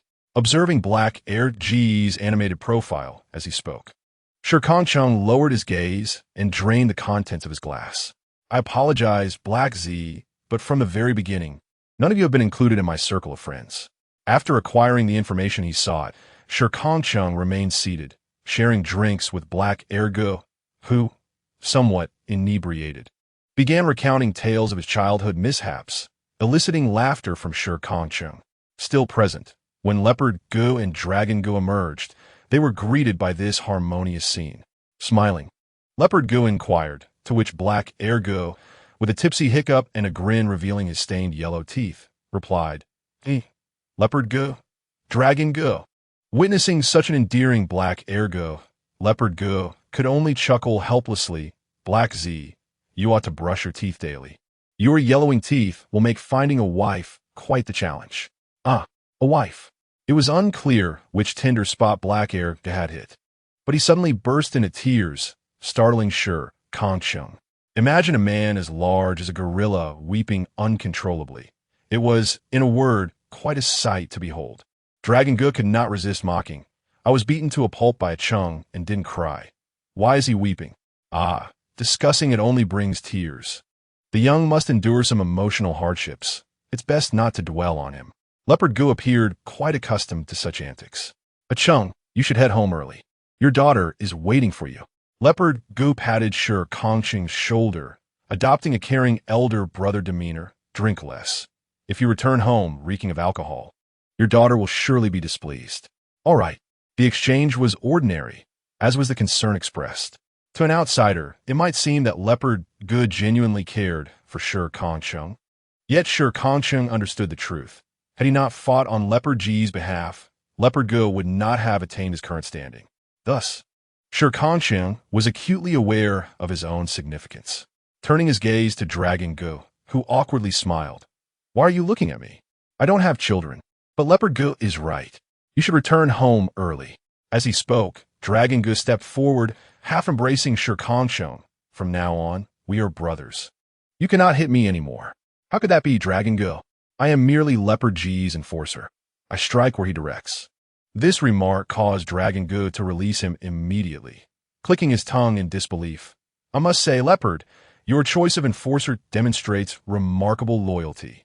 Leopard Gu, in high spirits, maintained his cheerful demeanor. All right, a Chung, you should head home. Dragon Gu and I will continue our drinking. Okay. Shi Kangcheng nodded, making his way outside. The laughter of the two men fading from his thoughts. In the palm of his hand lay a small note, which he clenched tightly until he exited Li Mean Street and confirmed no one was following him. Only then did he retrieve the tiny slip of paper. It was scarcely the size of fingertip, the writing small and somewhat untidy. Fortunately, it was still legible. On the evening of October 15th, at 10 o'clock in Beitsuan. A mere few words, yet Shi Kangcheng immediately comprehended. This was likely the time and place for the drug deal. October 15th was merely 4 days away, as today was October 11th. He crumpled the note into fragments and continued his journey towards the bus station. Upon arrival, he found only one bus still parked there. Shi Kangcheng knocked on the door, and the driver promptly awakened, opening the door and starting the bus. 4-5 yuan. Shi Kangcheng successfully persuaded the driver to take the late shift.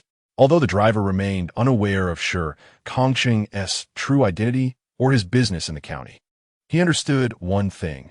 Those with money held the power. Typically, Shi Kangcheng would choose a seat towards the rear of the bus. Yet today he opted for the front passenger seat. The driver swallowed nervously. Sir, do you know where Beitsuan is? Shi Kangcheng inquired politely. Yes. It's just north of our county. My wife's family is from there. An impoverished place on the Lus Plateau, the driver replied with a sigh of relief. Shi Kangcheng nodded. Is it difficult to apprehend someone there? The driver scoffed. It's quite elevated, and the roads are extensive. If it weren't so poor, it would have been ransacked long ago. With fewer roadblocks, the more open areas provide better opportunities for escape. Understood, Shi Kangcheng acknowledged, having gleaned the information he sought. He crossed his arms and closed his eyes, effectively stifling the driver's desire to continue the conversation. What a remarkable individual. He must describe this extraordinary person to his brothers tomorrow. Upon returning to Wang Feng's home, Shi Suibao was playing with Ro. Shi Kangcheng observed how Ro, now nearly the same size as Shi Suibao, was being tightly embraced, her eyes nearly bulging out. Ro had indeed come down the mountain to undergo her trials. Suibao. Daddy. Upon hearing Shi Kangcheng's voice, Shi Suibao immediately released Ro, who landed on the ground, coughed twice, and then hurried back over, resembling an eager puppy. Shi Kangcheng lifted Suibao up and kissed her forehead. Shi Suibao had become even more lively and cheerful. Clearly, the companionship of peers had significantly impacted her. Daddy, Auntie said Suibao is very smart today, she exclaimed with confidence. Shi Kangcheng smiled and praised her. Of course, our Suibao is the brightest. In time, I will establish a kindergarten, hire a few teachers, and you can attend school with your brothers and sisters. How about that? School? ISNT Suibao in school now. Not quite. It's merely a daycare for now. Shi Suibao looked puzzled, evidently unable to grasp the meaning of his words. Shi Kangcheng chose not to elaborate. She would understand in due course. After soothing Shi Suibao to sleep, Wang Feng hesitantly knocked on the door, prompting Shi Kangcheng to step outside. What is it? Sheng Yi, are you involved with the underworld now? Chapter 62. Misunderstandings. Shi Kangcheng gazed at Wang Feng, then nodded slightly. Wang Feng's expression instantly soured. Brother Cheng, now that you have Suibao, you should focus on serious matters. I initially believed you went to the county for legitimate work. Wang Feng's tone conveyed anxiety, even tinged with reproach. After spending a decade in prison, Shi Kangcheng had returned, and Wang Feng was determined not to witness his friend's decline once more. He had refrained from questioning Shi Kangcheng's activities, trusting that he would not engage in wrongful deeds, especially with Suibao by his side. However, recently, Shi Kangcheng's behavior had grown increasingly secretive. No one seemed to know his whereabouts, and he returned home quite late. Villagers had mentioned to Wang Feng that they believed they had seen Shi Kangcheng enter Limin Street, while older individuals might be unaware of the nature of Limin Street. Wang Feng, being young, was well aware of its implications. Initially, upon hearing this news, Wang Feng had dismissed it. Yet as time passed, doubts began to creep in. Observing Shi Kangcheng's silence, Wang Feng grew anxious, interpreting it as an indication of his friend's intentions. Shi Kangcheng, if you persist in this manner, I, Wang Feng, shall no longer concern myself with you. From now on, we can no longer be brothers. Consider it as if I, Wang Feng, were blind. His face was a portrait of indignation. At this, Shi Kangcheng suddenly chuckled softly. Feng, what are you saying? What do you mean, what am I saying? I declare our friendship over. Wang Feng felt as though Shi Kangcheng was mocking him.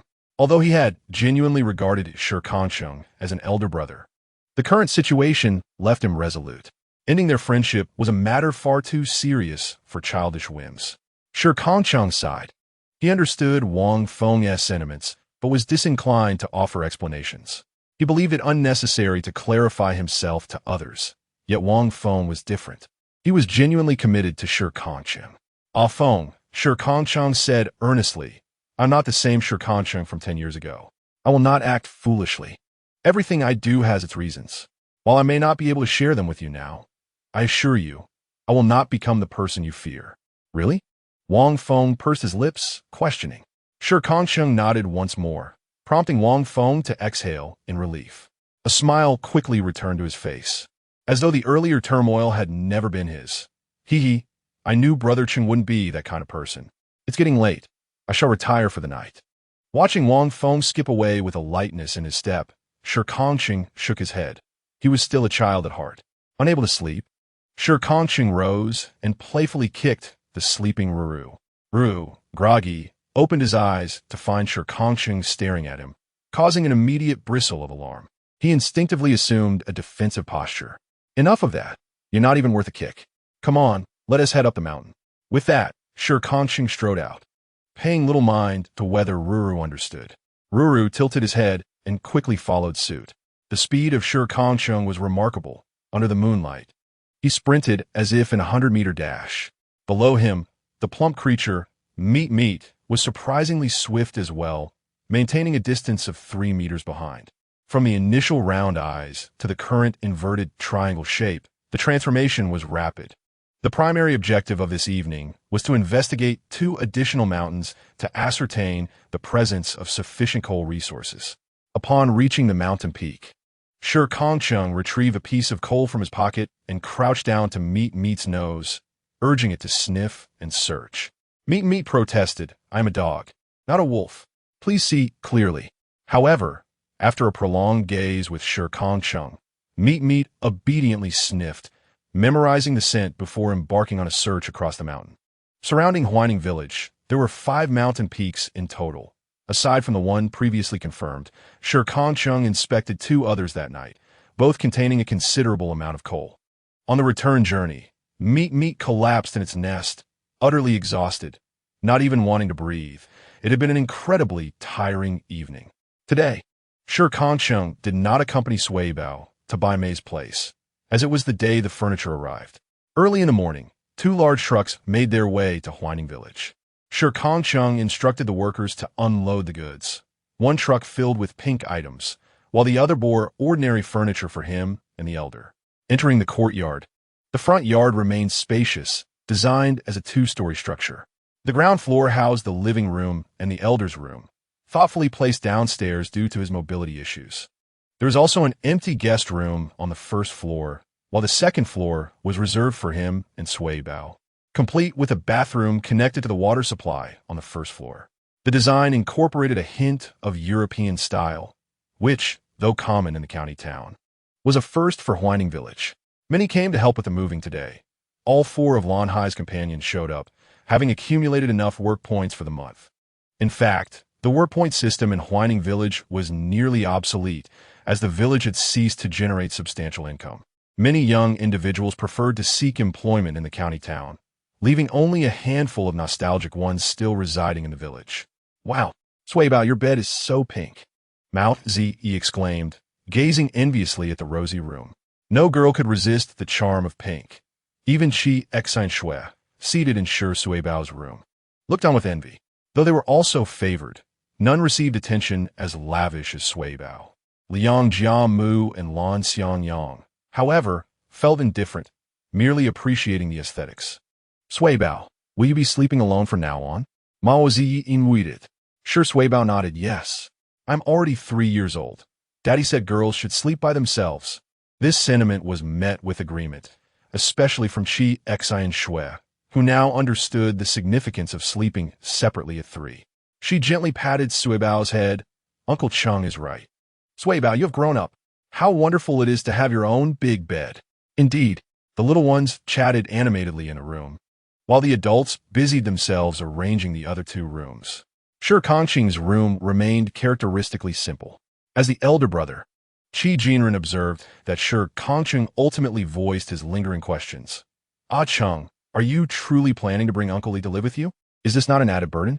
Upon hearing this, Mao Guping expressed his dissatisfaction, straightening the blanket and commenting, "I think you're just inviting trouble for yourself. Although Uncle Li is indeed well-educated, he is quite inconvenient. How will you manage to care for both the elderly and the young? How will you live?" Chapter 63. Bringing the elderly man home, Shi Kangcheng had already discussed his intention to support Li Xiao with the village head. Thus, everyone was aware of the situation. While others might find amusement in the scenario, his brothers were genuinely concerned for him. Shi Kangcheng moved his suitcase over and addressed his brothers. The second brother, in his lifetime, had promised to care for Uncle Li, and Suibao held a fondness for him as well. Shi Kangcheng had no intention of revealing Li Xiao's secret. Hence he had prepared this excuse in advance.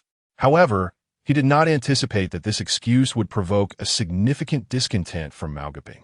"Second brother, I understand how important he is to you, but that incident happened because of him. Now you are choosing to take on another burden because of him," Mao Guping exclaimed, growing more agitated. "Shi Kangcheng, have you considered your own life?" He stepped forward and grasped Shi Kangcheng's collar, speaking with urgency. Liang Bin quickly intervened. "Mao Guping, let go. What are you doing?" Lan Hai rubbed his temples, recognizing that despite being the one most concerned for Shi Kangcheng, Mao Guping's impulsiveness could easily mislead others into thinking he was an adversary. Although Mao Guping was pulled back, his frustration lingered. "What do you mean? I just want to rouse him. You live for yourself, not for your second brother." Despite their disapproval of Mao Guping's rashness, they found themselves in agreement with his sentiments. It remained unclear what spell the second brother had cast over Shi Kangcheng. He had been shadowing him since childhood, always obedient to the second brother's wishes. Shi Kangcheng looked at Mao Geping, feeling increasingly vexed. I'm fully aware of my own affairs. I will not engage in actions that bring me distress. You understand that, right? Fine. I won't concern myself with you any longer. Mao Geping, incensed, shrugged off Liang Ben and stormed out, descending the stairs with a clatter, calling out for Mao Zi, his voice fading into the distance. The remaining three sighed in unison. Why must it be like this? Cheng, brother, there are things I cannot disclose, but rest assured I have my own thoughts on the matter. As for you, please keep an eye on the situation, Shi Kangcheng said, pressing his lips together and turning away, unwilling to elaborate further. Mao Geping was stubborn, and so was his temper. Matters that could not be spoken of simply remained unspoken. With no alternative, the three shook their heads and departed, leaving Shi Kangcheng alone in the room, collapsing onto his new bed. He covered his eyes with a large hand. While concern from others was not unwelcome, the decades spent in a prison-like existence had accustomed him to enduring everything alone, without confiding in anyone, bearing it all by himself.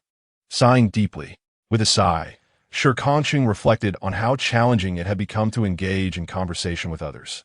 Sui Bao approached from the next room, climbed onto Shi Kangcheng's bed, gently moved his large hand aside, and with an innocent voice asked, Daddy, are you tired? Daddy is not tired. He is merely pondering some matters, Shi Kangcheng replied with a smile, gazing into Sui Bao's naive eyes. What matters?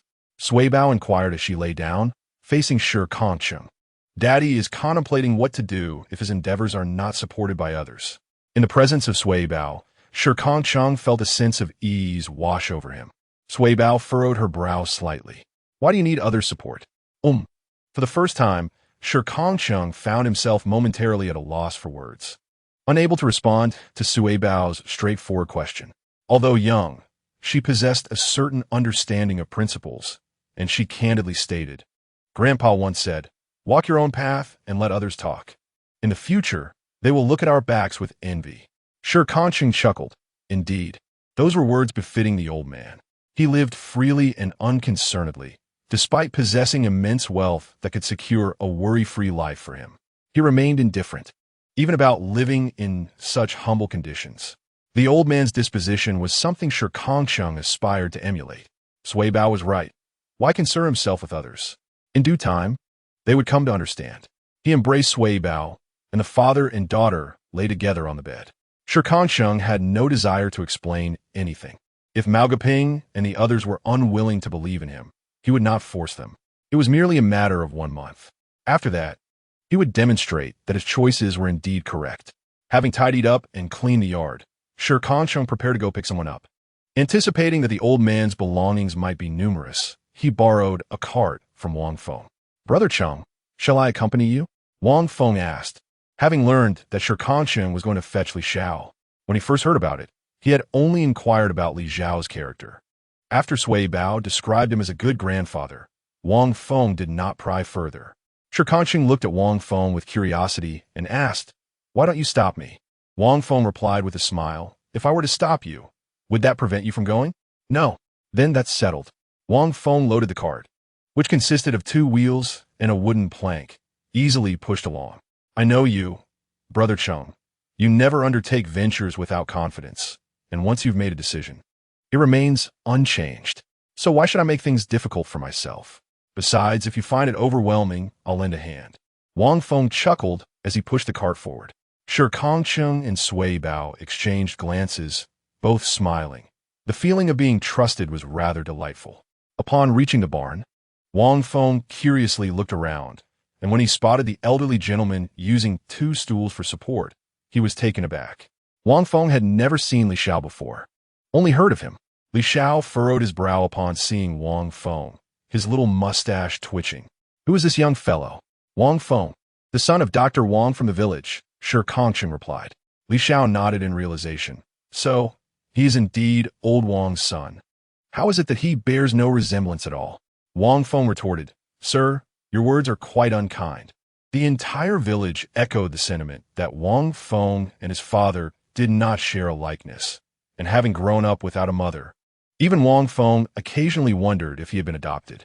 However, at this moment, he was unconcerned and even indulged in self-deprecation, saying perhaps I was indeed found. "Huh, you have a way with words. Go inside and gather the old man's belongings," Li Xiao remarked, taking a liking to Wang Feng, primarily for his charming tongue, which contrasted sharply with the taciturn Shi Kangcheng. Shi Kangcheng's speculation was not unfounded. The old man had already organized his possessions, filling the cart and securing 2 layers with ropes, marking the conclusion of this endeavor. Originally, Shi Kangcheng intended for the old man to sit on the cart. Yet now, there was no space available. Meeting Li Xiao's gaze, Shi Kangcheng suddenly proposed, "How about I carry you?" Chapter 64. Shi Kangcheng's contemplation to this suggestion. Li Xiao was vehemently opposed, shaking his head vigorously. No need. I can walk on my own." "You can walk, but my house is over a kilometer away, and your pace is too slow," Shi Kangcheng replied earnestly. Li Xiao's mustache twitched in irritation. "Can't you express yourself more tactfully? Don't you know the elderly value their dignity?" Observing their exchange, Wang Feng couldn't help but exclaim, "Indeed, they are destined to be family, sharing not only blood but also temperament, each relishing in banter. Enough, it's time for lunch. Let us go." Shi Kangcheng disregarded Li Xiao's refusal and lifted him onto his back, while Wang Feng placed 2 small stools atop the cart and pushed it forward. Shi Suibao skipped along beside them. As they passed through the village, all eyes were upon them, and it was the old man who felt somewhat embarrassed. He patted Shi Kangcheng's shoulder and whispered, "What a spectacle this is. Others may find amusement in it." "Not at all," Shi Kangcheng replied dismissively, his gaze fixed ahead towards his own courtyard. Since Shi Kangcheng had said so, Li Xiao naturally refrained from further protest. Casting a glance at Shi Suibao's head and smiling slightly, this arrangement seemed quite agreeable indeed. Mao Guping sat there, fuming, while Mao Ziyi and her mother, Du Wan, stood at the kitchen door. Despite Du Wan's usual boisterousness towards Mao Guping, she recognized that her husband was in a foul mood. "What is wrong with your father?" "I don't know. He hasn't been right since we left Uncle Cheng's house." Mao Ziyi shrugged, bewildered. She had been enjoying herself until Mao Guping abruptly called her out. Now he sat in silence, brooding. Could Mao Guping help but be angry? The more he thought about it, the more irate he became, kicking a nearby stone with force. "Honestly, I care for you, and yet you refuse to accept it." He was truly exasperated with Shi Kangcheng. In Mao Guping's mind, if he could lead a good life, then his choices must be sound, and as long as Shi Kangcheng followed him, a bright future awaited them. Yet, this insufferable young man would not heed his counsel. "Wife, I'm heading up the mountain." The more he pondered, the more discomfort he felt. Mao Guping was determined to do something, so he grabbed a hoe and a machete, preparing to step outside. Du Wan rushed out, calling, "Be safe and return early." "Got it." Afterward, Shi Kangcheng returned home and finally set Li Xiao down. Li Xiao surveyed the clean and spacious courtyard, nodding in satisfaction. "This courtyard is quite nice. Let us go to your room." Shi Kangcheng carried items one by one into Li Xiao's room. This time, Li Xiao entered on his own, initially expecting it to resemble his own room. However, upon entering, he discovered that this room had been meticulously decorated. Right at the entrance stood a desk and a large bookcase, ample enough to accommodate all his belongings, and everything was tailored to his height. There was also a large bed, accompanied by a bedside table and a kerosene lamp. The wardrobe was somewhat small, but suited the old gentleman's taste perfectly. "Grandfather, do you like it?" Shi Suibao inquired curiously, leaning closer. Li Xiao blinked twice, swallowing back the tears that threatened to spill, transforming once more into the proud old man he was.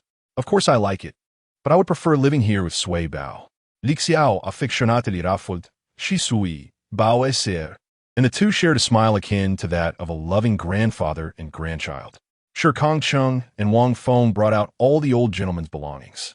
Wang Feng examined the calligraphy and paintings in his hands, feeling a twinge of doubt, but hesitating to voice it.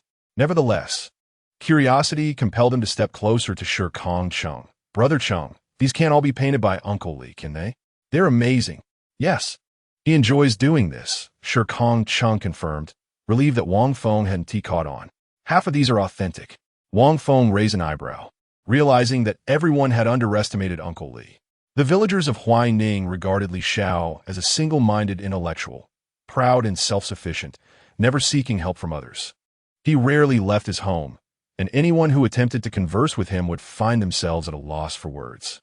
Such a disposition was hardly endearing, which is why the villagers maintained their distance from the cowshed he tended. Only the village head would deliver food to him, as the cowshed was part of Li Xiao's responsibilities, earning him a sort of labor credit. Now that he no longer needed to take care of the cows, the village head would have to find someone new to manage the herd, as they would be essential for plowing the fields in the future. It seemed everyone had underestimated Uncle Li. Wang Feng remarked, "From now on, I needn't worry about Sui Bao's education. She can learn to paint from Uncle Li and acquire skill." "Indeed, that is what I think as well," Shi Kangcheng nodded. "Girls should be gentle and demure, which is one of the reasons I accepted Li Xiao. Otherwise, I fear my influence might lead Sui Bao astray." With everything in place, he glanced over at the grandfather and granddaughter, who were joyfully playing in the courtyard. The dog, Meat, sought attention nearby, creating a heartwarming scene. "Cheng, you've raised a fine dog. It's quite well behaved." Li Xiao had never been fond of dogs. To the older generation, whether a dog or any other animal, they were merely livestock. Shi Kangcheng smirked. "This is not a dog. It's a wolf." The old man was initially tenderly stroking the head of Ro, but in the next moment, he abruptly pushed her away, causing her to tumble over, bewilderment etched across her face. The old man glared furiously at the laughing Shi Kangcheng, a tempest of frustration brewing within him. A snake and yet another wolf. Were they preparing to open a wildlife sanctuary? However, observing Ro scratching her ears in confusion, the old man chose to refrain from further remarks. After all, raising a dog was all that mattered. After dining, Shi Kangcheng found himself once again unable to sleep in his new bed. He pondered how, should drug transactions occur in that area, the police could possibly locate the site without arousing suspicion. He could no longer visit He1 at will. He was acutely aware of that. Brother Bao had deployed numerous spies in that vicinity. While he could have someone else relay messages, Shi Kangcheng harbored doubts about the police's intellect. If they failed to apprehend anyone, it would not only alert the culprits, but could also redirect blame towards himself, an outcome he could ill afford. The crux of the matter lay in the necessity to identify Brother Long and his crew after their entry into Beitsuan, subsequently gathering individuals from all directions for a decisive capture. Suddenly, Shi Kangcheng jolted upright. He realized his line of reasoning had gone awry. What purpose would capturing Brother Long serve? His true target was Brother Bao. Thus, the task Brother Bao assigned to Brother Long was twofold: to assess Brother Long's capabilities and to evaluate his loyalty. A smirk crept across Shi Kangcheng's lips. He had devised a plan. Chapter 65. The Misfortunes of Mao Guping. Success, naturally, hinged on the completion of this transaction, while loyalty was a far simpler matter. A scheme had taken shape in Shi Kangcheng's mind, one not aimed at thwarting the deal, but rather facilitating it, thereby further bolstering Brother Bao's trust in Brother Long, allowing the latter to acquire the coveted ledger. The ledger, as Shi Kangcheng had learned from He Urge, was meticulously maintained by Brother Bao, a man of extreme caution who kept detailed records of every expenditure within the Leopard Gang, including those pertaining to drug transactions. Shi Kangcheng surmised that if he wished to gain proximity to this ledger, it would require considerable time he had no desire to spend ensconced within the Leopard Gang. Thus, aiding Brother Long in ascending the ranks was imperative. As for whether Brother Long would betray him, Shi Kangcheng's peripheral gaze fell upon the black bag at his table. Brother Long had once demonstrated his resolve by handing over his mother's portrait, vowing to return it upon completion of their endeavors. With a plan in mind, Shi Kangcheng felt a weight lift from his heart as he closed his eyes, preparing for slumber. Yet, a sudden, forceful rapping on the door disrupted the tranquility. The anxious voice of Du Jiao echoed outside. "Cheng, are you there?" Shi Kangcheng dashed downstairs and flung open the door, finding Du Jiao with tear-stained eyes, while Mao Zi stood beside her, constantly wiping away her flowing tears. "Uncle, my father is missing. What happened?" Shi Kangcheng furrowed his brow. For although Mao Guping was known for his impulsive nature, it was unlike him to simply vanish. Du Juan took a deep breath, striving to suppress her tears. Earlier at noon, the bottle had expressed a sense of discontent and decided to venture up the mountain, and she did not dissuade him. However, he had yet to return, and her heart brimmed with worry. The unspoken words lingered in the air, understood by all. Although such occurrences had not been witnessed in recent years, there are instances in the past where individuals had ventured into the mountains and never returned, leading Du Juan to entertain grim thoughts. Shi Kangcheng attempted to offer solace, saying, "Do not fret, the bottle will be fine." He dismissed the possibility of a wild beast capturing him, for Shi Kangcheng had already addressed that concern. Now, with Mao Guping missing, only two scenarios remained. Either he had lost his way, or he had fallen and was unable to return. Regardless of the situation, both were manageable. Shi Kangcheng turned to retrieve a flashlight and some meat. Yes, meat. Cheng, should we call Hai Gu and the others to join us? Du Juan inquired. Observing Shi Kangcheng preparing to set off alone, a sense of unease creeping into her voice. Shi Kangcheng shook his head. It is dark now. Even if they come, they will not find him. Losing another would complicate matters further. Although his words bore a hint of sarcasm, Du Juan found them to be true. Please, do take care. Du Juan hesitated, acutely aware of the dangers involved, yet her concern for Mao Guping weighed heavily on her heart. Let's go, Shi Kangcheng said, glancing at the meat before heading in the direction Du Juan had indicated. As she watched his silhouette fade into the darkness, Du Juan silently uttered an apology. Upon reaching the foot of the mountain, Shi Kangcheng placed the hairpin he had taken from Mao Zi before the wolf's nose. Smell this, find him. The wolf, albeit reluctantly, approached to sniff. Having memorized the scent, the pair, one man and one wolf, swiftly ascended the mountain. Somewhere deep within the mountains, Mao Guping lay in a pit, gazing at the sliver of sky above. He had intended to ascend to fell some trees and perhaps excavate something to bring back. Yet in his haste, he had accomplished neither, having collapsed instead. He pondered who, in their right mind, would dig a pit over 2 meters deep. On a typical day, he might have managed to climb out, but not now. What is this called? What a lonely leak, what a rain. Mao Guping muttered to himself. Had I known, I would have acquired more knowledge. Now, here I am, waiting for death, unable even to muster a self-deprecating remark. When he fell into the pit, he had twisted his left ankle, which had swollen to an alarming size, rendering him helpless. He resigned himself to waiting for death. Yet he was confident that Du Juan would seek help. She was a good wife, albeit a bit temperamental, and surely she was weeping incessantly. But who would come? Die. Who see? Rien Yi. Cheng. Cheng. Suddenly, a figure appeared at the edge of the pit, squatting and looking down at him. Mao Guping squinted to discern the visitor, astonished. Cheng, what brings you here? Are you suggesting I would allow you to wait here for death alone? Shi Kangcheng retorted coolly. Mao Guping pursed his lips. That was not my intention. He sat on the ground, having long since calmed down. Now, seeing Shi Kangcheng come to find him so late at night, he felt devoid of any anger. Shi Kangcheng ignored Mao Guping, glancing around before tearing down a few vines from a tree. He twisted them together, tested their strength, and then tossed them down to bind himself. Oh, Mao Guping responded awkwardly. Ah Cheng, you're so fierce. Once he confirmed that Mao Guping was secured, Shi Kangcheng exerted force, lifting the large man into the air, causing Mao Guping's eyes to widen in astonishment. In that moment, he felt as if he were seeing his great-grandmother, unable to treat Mao Guping's injuries. Shi Kangcheng opted to take him back for Wang Feng to heal. Get on, Shi Kangcheng said, squatting down with his back to Mao Guping. Mao Guping bit his lip, ultimately suppressing his irritation. Feeling Shi Kangcheng's solid back, he was filled with guilt. I am sorry, Cheng, for making you come up the mountain to find me at such a late hour. It's far too dangerous. If you were to get hurt, I would blame myself for a lifetime. Shi Kangcheng simply grunted in acknowledgement, remaining silent. After a moment of contemplation, Mao Guping spoke again. This morning, I was too impatient. I just want to make your life a bit easier. Shi Kangcheng felt a sense of helplessness. He had no desire to discuss such matters. However, with just the two of them present, Ignoring the conversation seemed implausible. Bottle, I'm not who I once was. You have no idea what I have endured over the past decade. I would never engage in actions that would be detrimental to myself.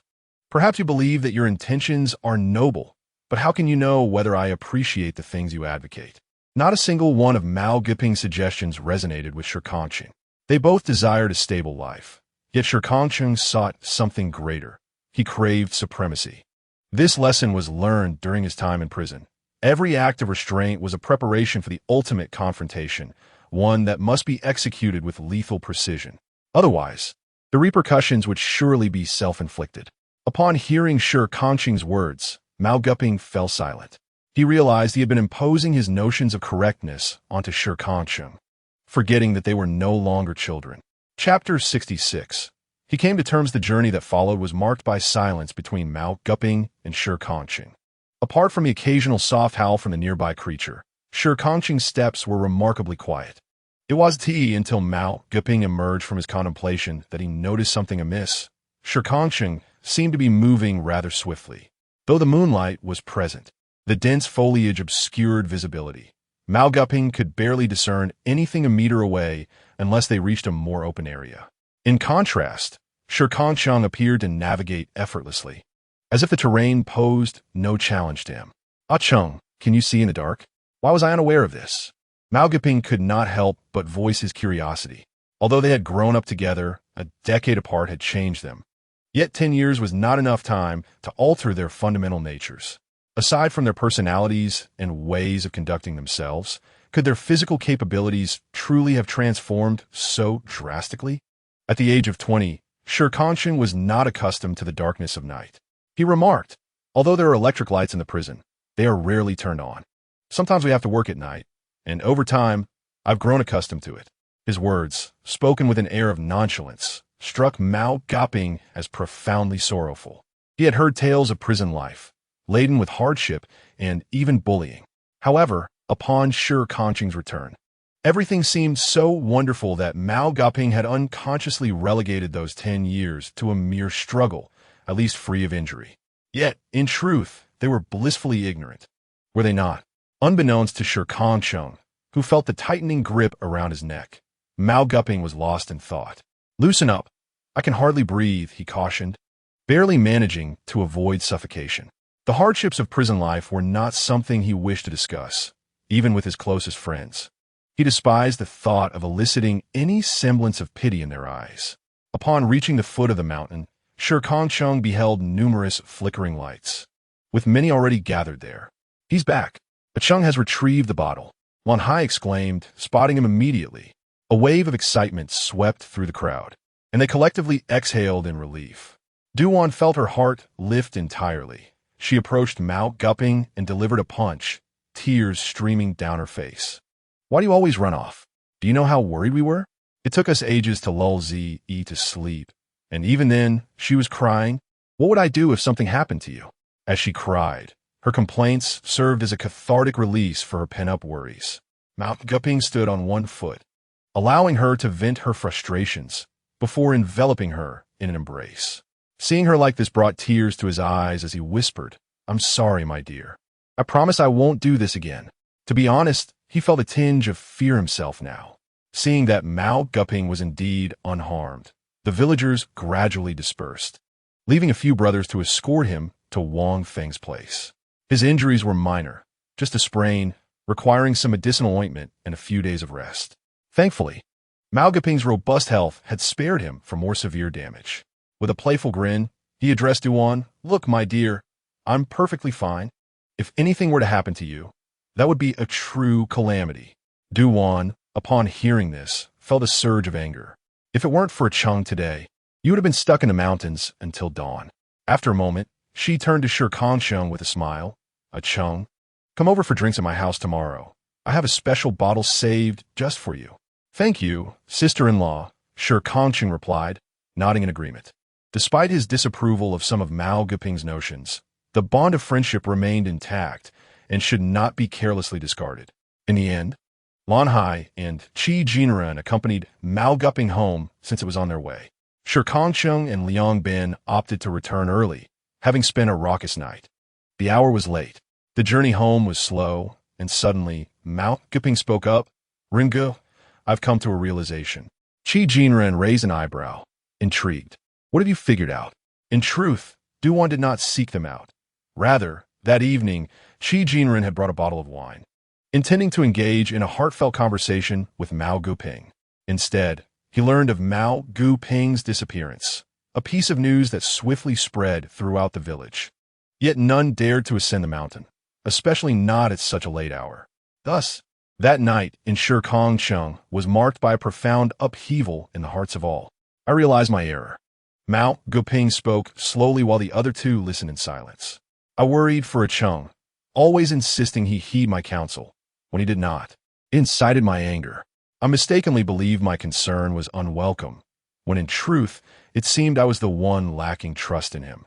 I doubted every action he took, convinced that it would lead him deeper into despair, as if I fancied myself a deity capable of rescuing him from that abyss. Mao Guping offered a self-deprecating chuckle. Shi Jinren and Lan Hai exchanged a glance, their astonishment palpable. After all, Mao Guping's temperament had remained unchanged for 30 years, making any alteration quite challenging.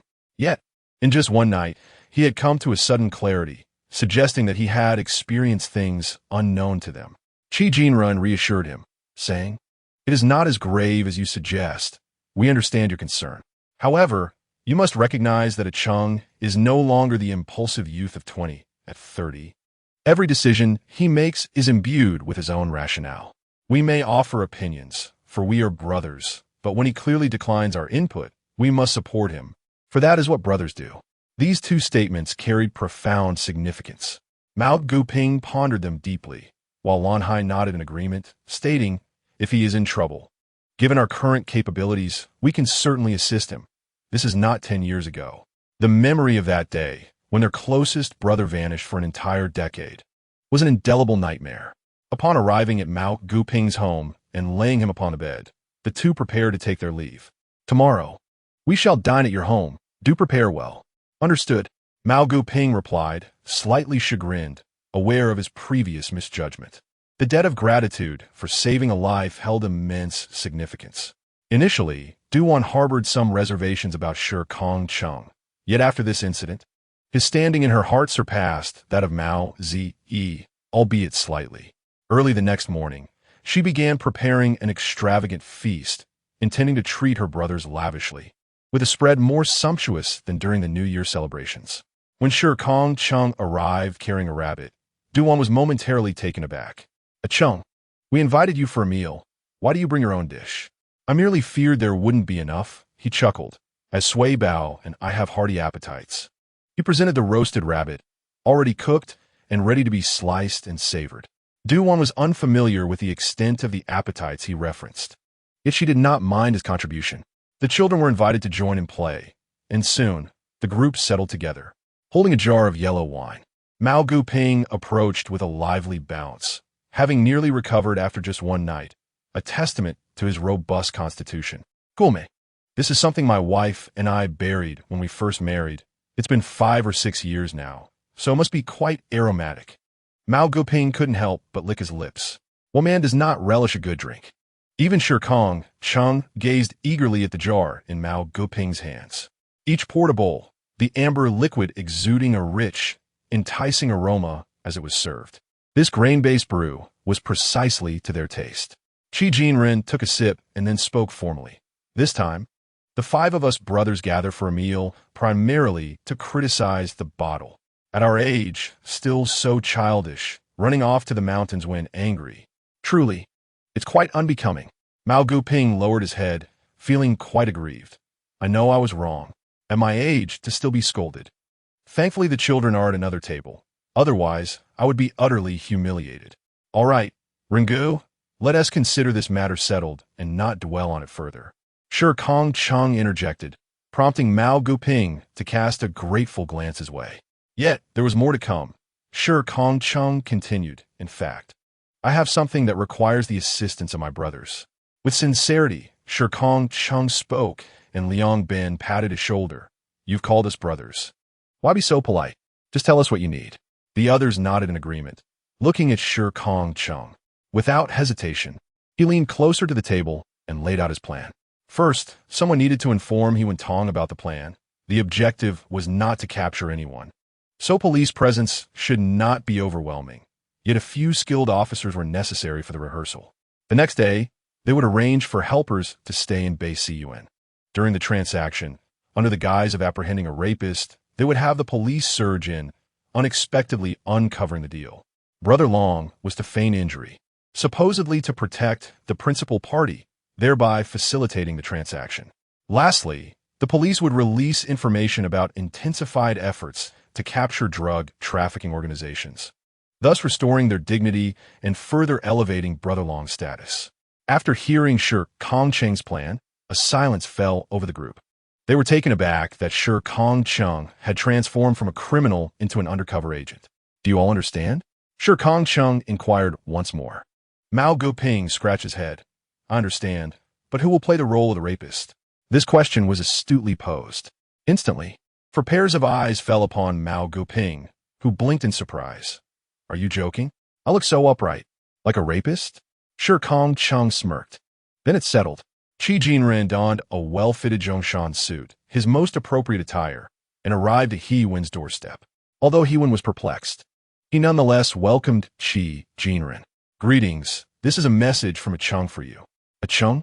He-Wen furrowed his brow, having not seen Shi Kangcheng for several days. Upon receiving the envelope, the tension in his brow eased, and he burst into hearty laughter. As expected of a Cheng, this truly is a long-line fishing expedition. Qi Jinren stood aside, feeling a tinge of nervousness, being so close to such high society for the first time. Even he, typically composed, could not escape the feeling.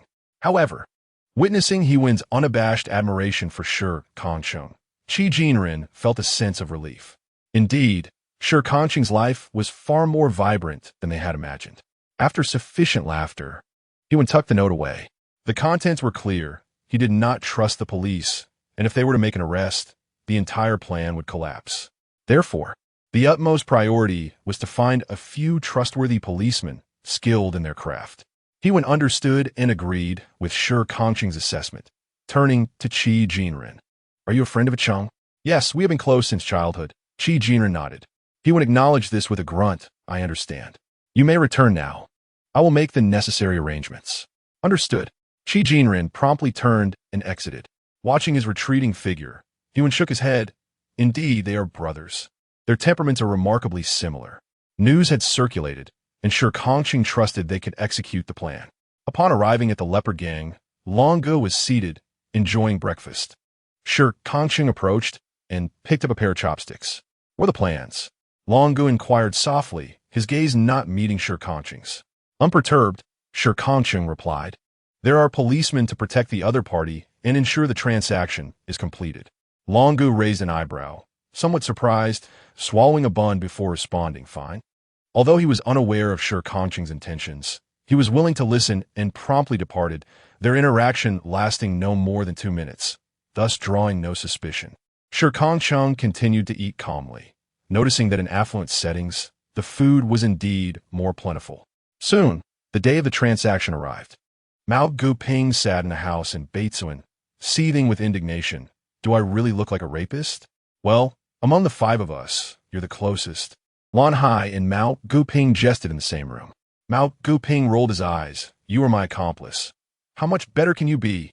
The individuals they had gathered were all ordinary people, clad in bulletproof vests beneath their own clothing, seamlessly blending in with the residents of Beicuan. When the time came for the arrival of the other party, no discrepancies were detected. The transaction's counterpart was a distant visitor known in the underworld as Bai Go, for his fair complexion and scholarly appearance. However, one should not be deceived by his outward demeanor. His ruthlessness rivaled that of Bao Go, if not surpassing it. Approaching Beicuan on foot, one could easily observe the earthen walls surrounding the village, with only the farmers within it breaking the vast expanse of barren land.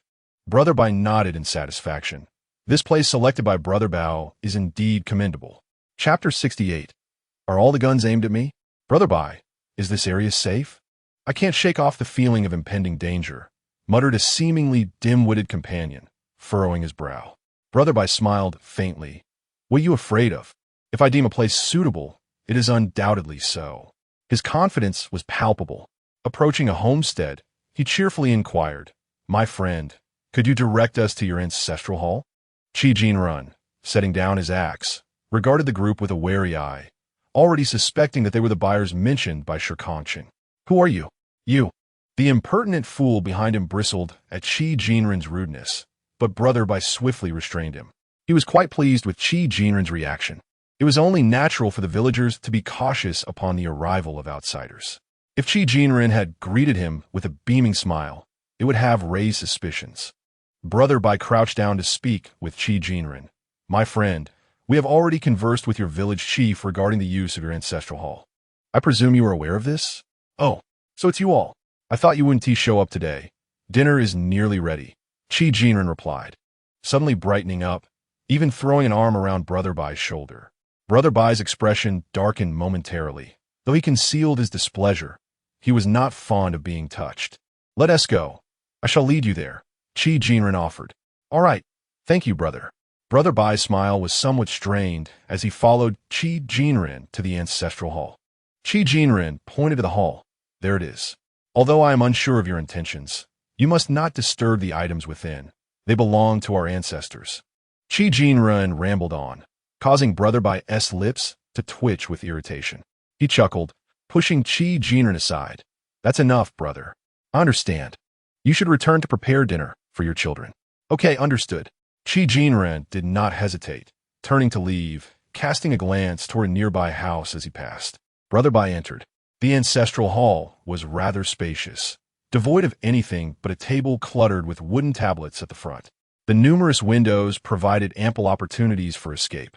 A conference table was set in the center, where Brother Bai took a seat, and his subordinate stood at attention behind him.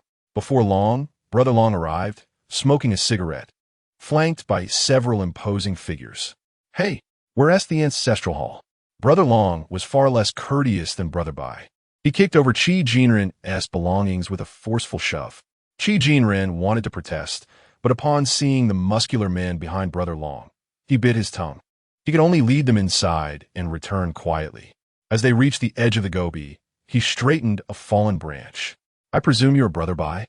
Brother Long bellowed, forcefully kicking open the door to the ancestral hall.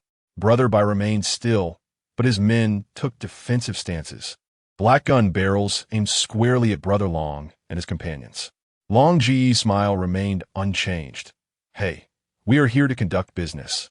It would not be wise to treat me poorly, would it?" Calmly, he settled into his seat opposite Baigu, scrutinizing the youthful face of Baigu before him. "TSK, must I rescue him later? I am somewhat reluctant to do so. Where is Baogu?" Baigu gazed at the somewhat rogue-like Long Gu, his eyes betraying a hint of disdain. Leaning back in his chair, Long Gu replied, "Baogu is occupied. Regardless, it is all a transaction. He has entrusted everything to me. While you may not trust me, surely you must have faith in Bao Ji's judgment. Do you look down upon him, Baigu?" This blatant attempt to provoke a reaction did not merit Bai Ji's attention. Coldly, he spoke, "Let us dispense with idle chatter and proceed with the transaction. Have you brought everything? I have come a long way to trade with your leopard gang out of respect for the boss. I hope you won't disappoint me." Longo paid no mind to Bai Ji's words, waving his hand. Soon, his associates brought forth an entire box of goods, placing on the table and directly opening it before Baigu. Without uttering a word, Bai Ji's associates moved forward. One stepped up, specifically trained to assess the drugs. With a mere taste, he could discern their potency. He nodded towards Baigu, indicating that the product was indeed authentic. Baigu nodded in return. "The goods have been inspected. You may count the money." Another box was presented, but before it could be opened, an external commotion interrupted. Someone rushed out to investigate. The previously quiet Baitsuan suddenly became lively.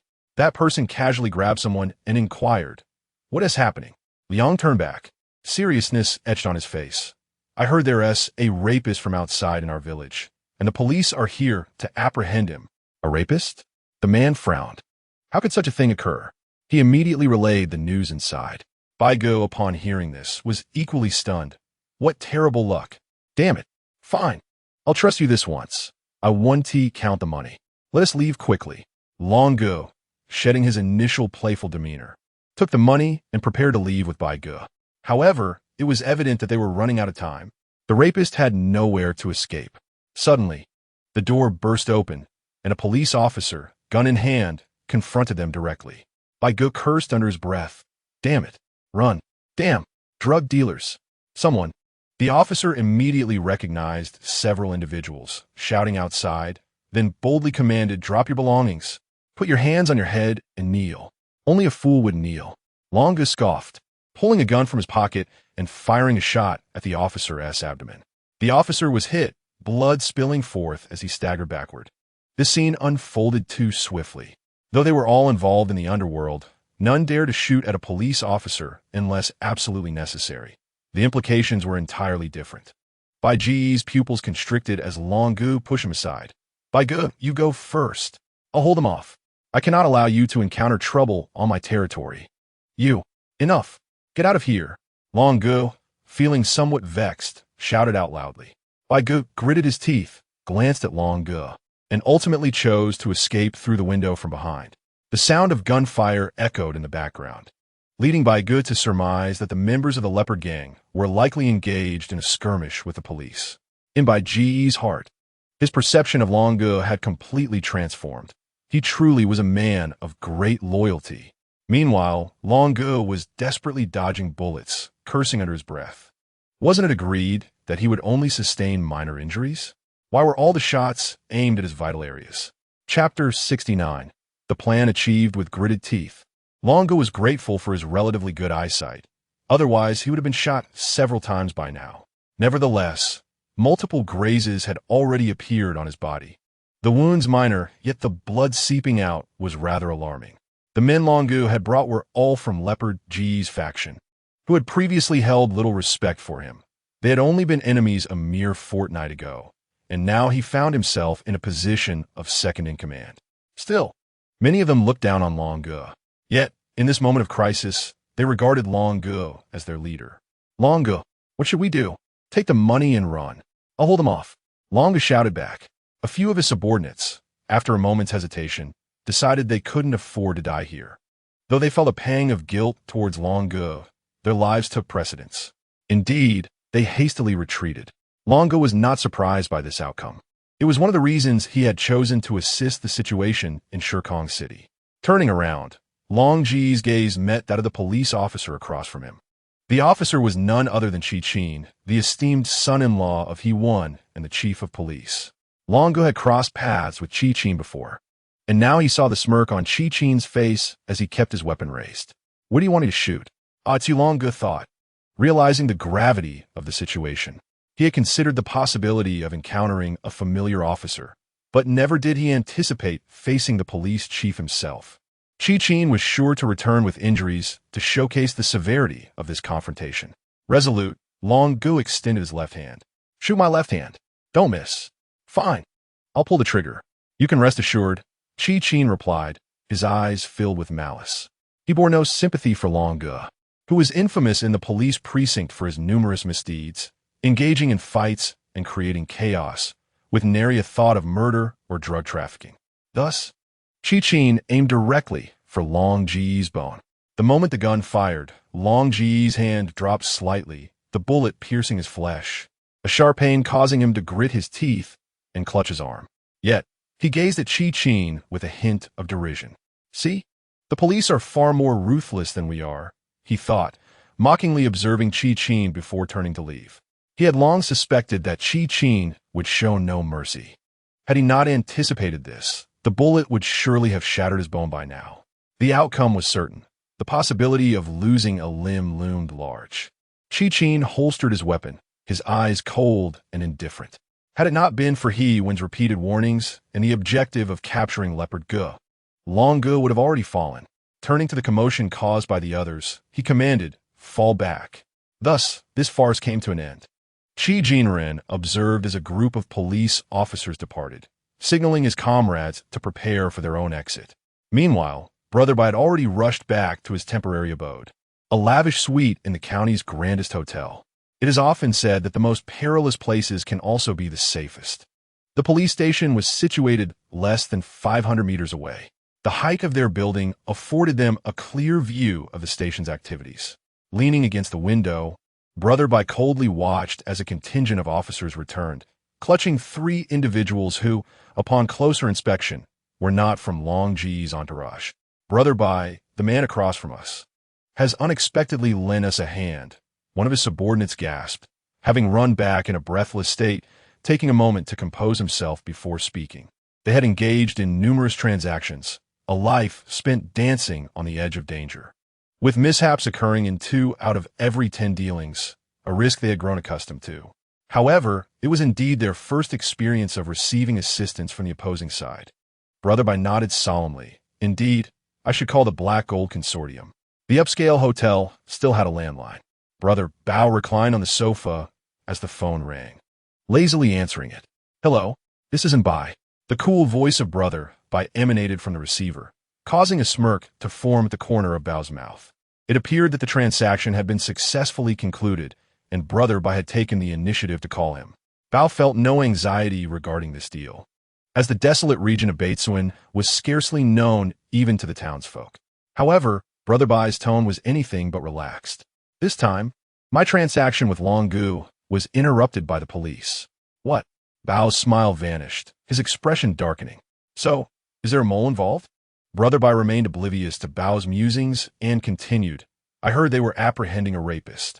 I indeed saw 3 individuals being taken into the police station. I am immensely grateful to Long Gu. He stayed behind to provide cover for our escape. I wonder if he's returned safely? And Bai's account dispelled the doubts lingering in Bao's mind. He recognized in Bai as a figure of notable wisdom on the streets. His words were 99% reliable. They haven't returned yet, but there is no need for concern. I trust them. With that, Bao ended the call. Have Long Gu and the others returned? Not yet. Could something truly have gone awry? Bao leaned against the sofa, arms crossed, his brow furrowed. A rapist? What a curious coincidence that they would be apprehended on the very day of our transaction. Despite his confusion, Bao refrained from dwelling further on it. For a week prior, he had already heard whispers about this so-called rapist. The rumors had spread like wildfire within the Leopard Gang. Although they were no strangers to wrongdoing, they held no respect for such vile acts as the assault of innocent women. It was rather peculiar. Despite all being villains, they shared a mutual disdain for one another. They're back. Suddenly, a voice called from downstairs. Bao sprang to his feet and strode down the stairs, only to find Long Gu being carried back, bloodied and battered. Yet, upon spotting Bao, Long Gu managed to muster a smile. I have safely brought both the people and the money back to you. Brother Leopard noticed that none of his subordinates were injured, except for Brother Long, while the others were all unharmed. Furthermore, the entire box of money had been retrieved. Brother Leopard clasped Brother Long's hand, assuring him, Don't worry, my good brother, I shall ensure your safety. The Leopard Gang had its own dedicated physician. Although the equipment was not as comprehensive as that of a hospital, serious issues were unlikely. As Brother Long was taken into the room, Brother Leopard turned to observe the few individuals who appeared somewhat shaken. What exactly transpired? Shi Kangcheng stood on the second floor, watching the commotion below.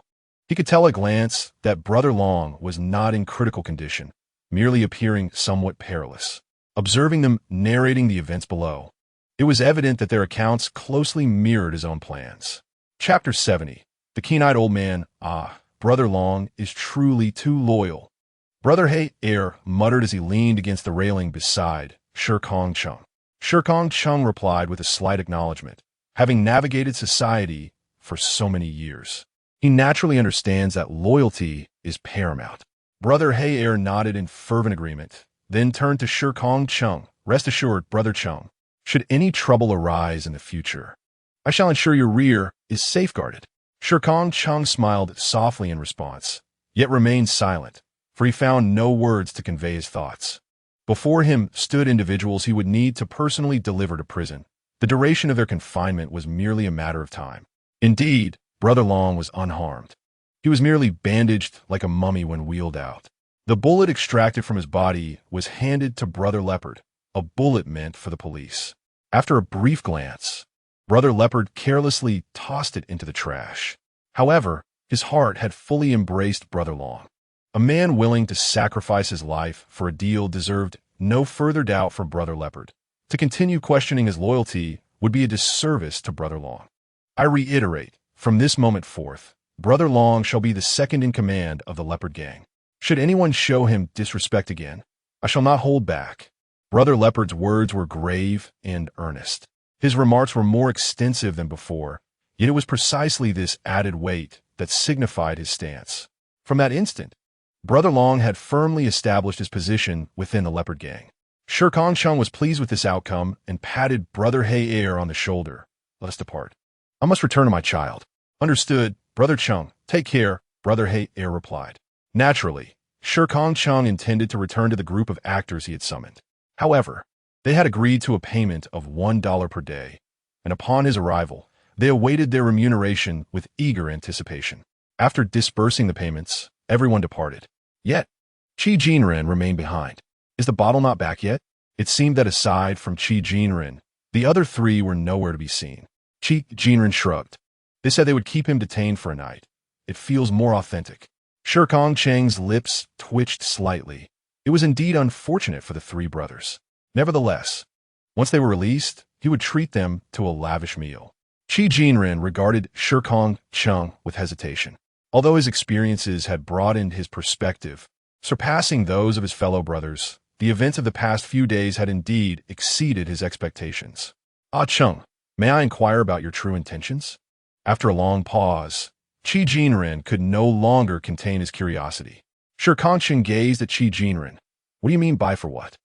You emerged from prison and now assist the police as an undercover agent. What is your motive? Please refrain from offering the typical platitudes about national security. It was quite remarkable that Qi Jinren could articulate such a thought. While there was indeed some truth to the notion of contributing to societal stability and eradicating certain malignancies, the underlying reason was also to ensure a safer environment for Sui Bao when she attended school in the county. Nevertheless, he decided not to conceal the truth from Qi Jinren any longer, as he would require his support in the future. In fact, this is a deal I've struck with He-Won. I helped him dismantle the Leopard Gang, and in return, he is assisting me with a mining permit issue. A mining permit? Qi Jinren felt increasingly bewildered. Shi Kangcheng nodded and explained the hidden coal reserves within their mountain, leaving Qi Jinren's mind in a whirl. So, the mountain we have feared all along is actually a treasure trove? He swallowed hard. Ah Cheng, is everything you said truly genuine? Of course. And how much would it cost to establish a mining company?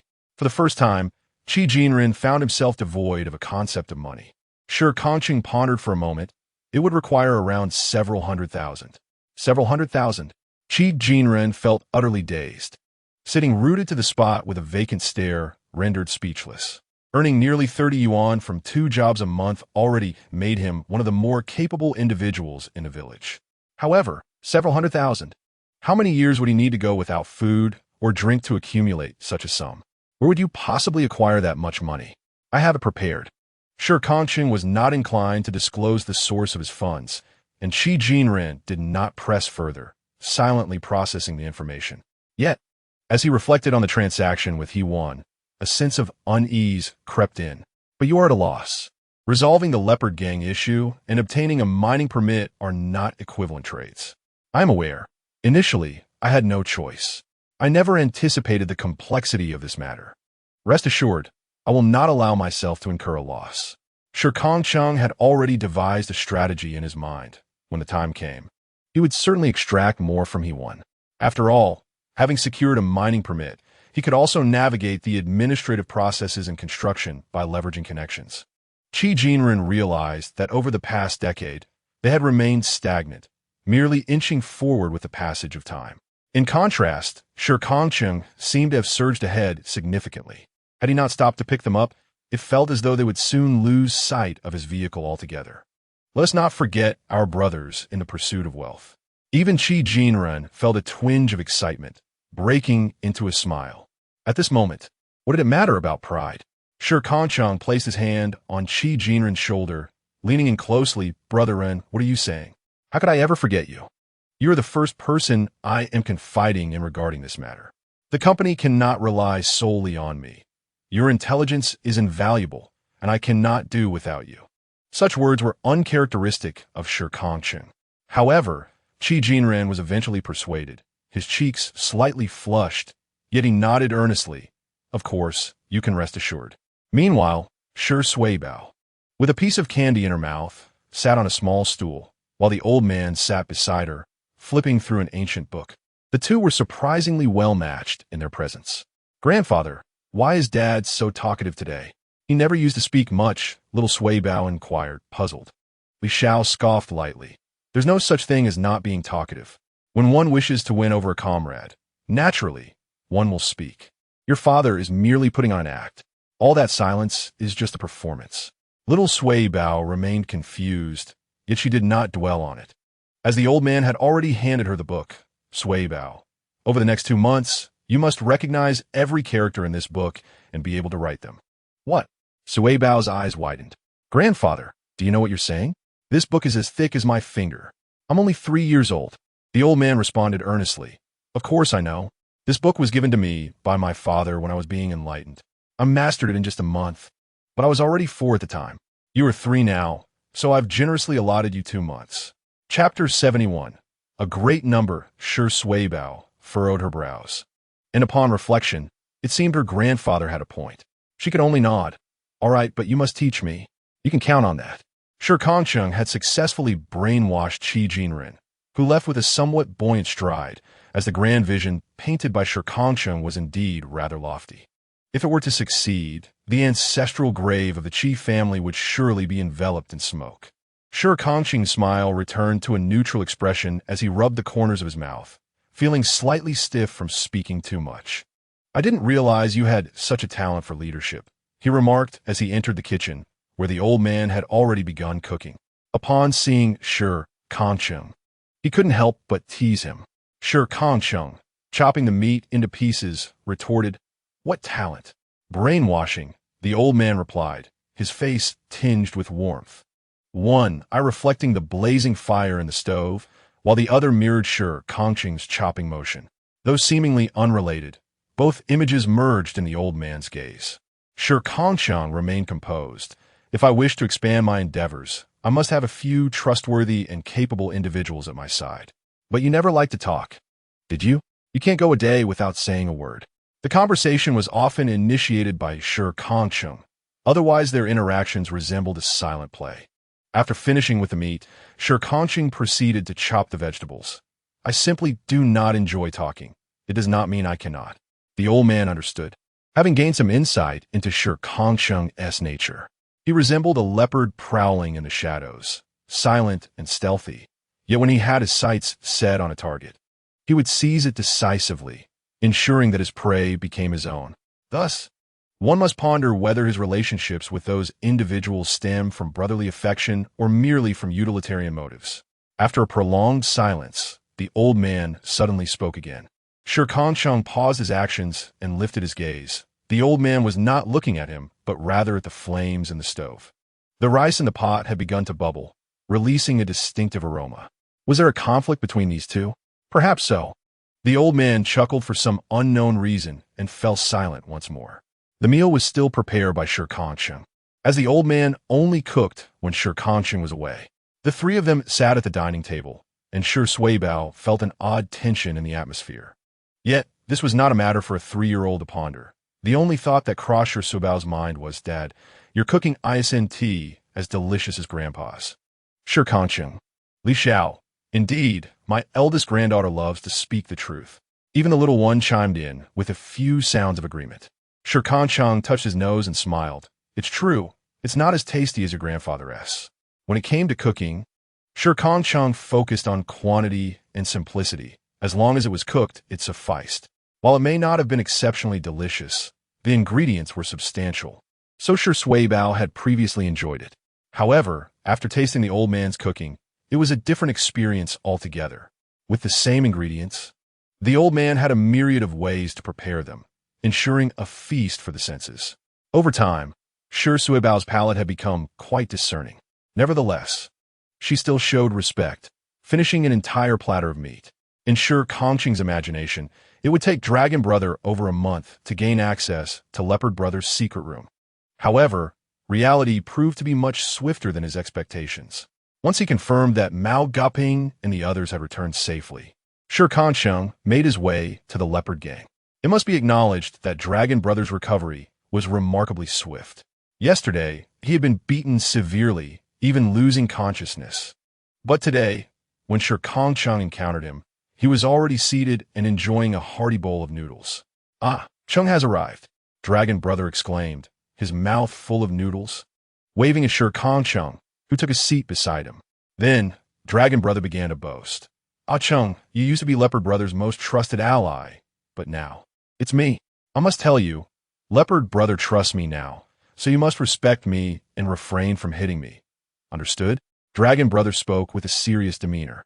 The people around them covered their mouths, laughing at the scene, which seemed to portray Dragon Brother as educating Shi Kangcheng.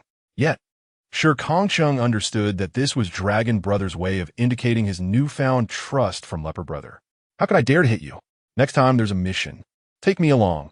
I will protect you, Dragon Brother," Shi Kangcheng replied with a faint smile, a hint of eeriness in his tone. Dragon Brother coughed a couple of times, clearly still feeling a bit shaken. However, their conversation appeared perfectly normal, and even if Leopard Brother were to learn of it, he would show no reaction. Dragon Brother had successfully made a name for himself, and since Brother was a man of gratitude, the surrounding gangs in Lehigh City were already aware of it. The Leopard Gang was known for its quality goods and loyalty among its members. Upon receiving the subsequent trading news, Leopard Brother erupted in laughter, striking the sofa with delight. The room was occupied solely by him and Dragon Brother. "Look at this," he said, directly passing the trading information to Dragon Brother. With a gleam of ambition in his eyes, Leopard Brother rubbed his fists together, exclaiming, "If this transaction goes through, I will seize control of all drug dealings within the province. At that point, I will have the liberty to meet the boss at my leisure." A wicked smile played on Leopard Brother's lips, his gaze filled with aspirations for the position of the boss. The figure of the boss, a mere legend spoken of by many, was someone he yearned to be the first to encounter and ultimately replace. Dragon Brother, glancing at the trading information in his hands, felt a tightening in his chest. Was Leopard Brother's appetite not excessively voracious? In comparison, his previous dealings now seemed trivial. Frowning, Dragon Brother remarked, "Isn't this quantity alarmingly large?" "Naturally, it must be substantial. I cannot afford to waste time," Leopard Brother replied, a sense of urgency evident in his demeanor. Despite Dragon Brother's uncertainty about the source of Leopard Brother's anxiety, given that he was not yet 40 and possessed ample funds, there remained an inexplicable drive propelling him to undertake such a monumental transaction. "I still cannot agree. The volume of this transaction is excessive. Setting aside whether you can procure such a quantity within 2 days, this makes you an obvious target, which poses a significant danger," Dragon Brother cautioned earnestly. This heartfelt advice only served to deepen Leopard Brother's trust in him. Leaning closer, Leopard Brother confidently whispered, "I have been preparing this merchandise for 3 years. I have waited 5 years for this moment." Chapter 72. A cast of actors. Dragon Brother observed Leopard Brother's ambitious demeanor and slowly retreated. "So, the goods have been ready for some time?" "Of course," Leopard Brother replied, reclining against the sofa, crossing his legs, and raising his chin to gaze at Dragon Brother. "You may not know this, but 5 years ago, I was merely an inconspicuous figure. At that time, Lemine Street was not mine." "I am aware," Dragon Brother nodded. 5 years prior, Lemine Street had abruptly changed hands. Such occurrences were commonplace in the underworld, and no one bothered to investigate, a sentiment Dragon Brother shared. Yet now, listening to Leopard Brother's narrative, he began to grasp the underlying reasons. Leopard Brother was astute. Having entered Lemine Street 7 years ago under the leadership of the then boss, he was clever, yet often. A boss does not appreciate having subordinates who outshine him. Thus, Leopard Brother's path was fraught with challenges. At that time, he was not as ruthless as he had become. He merely sought a lucrative avenue to provide for his family. Nevertheless, he often found himself targeted and wronged.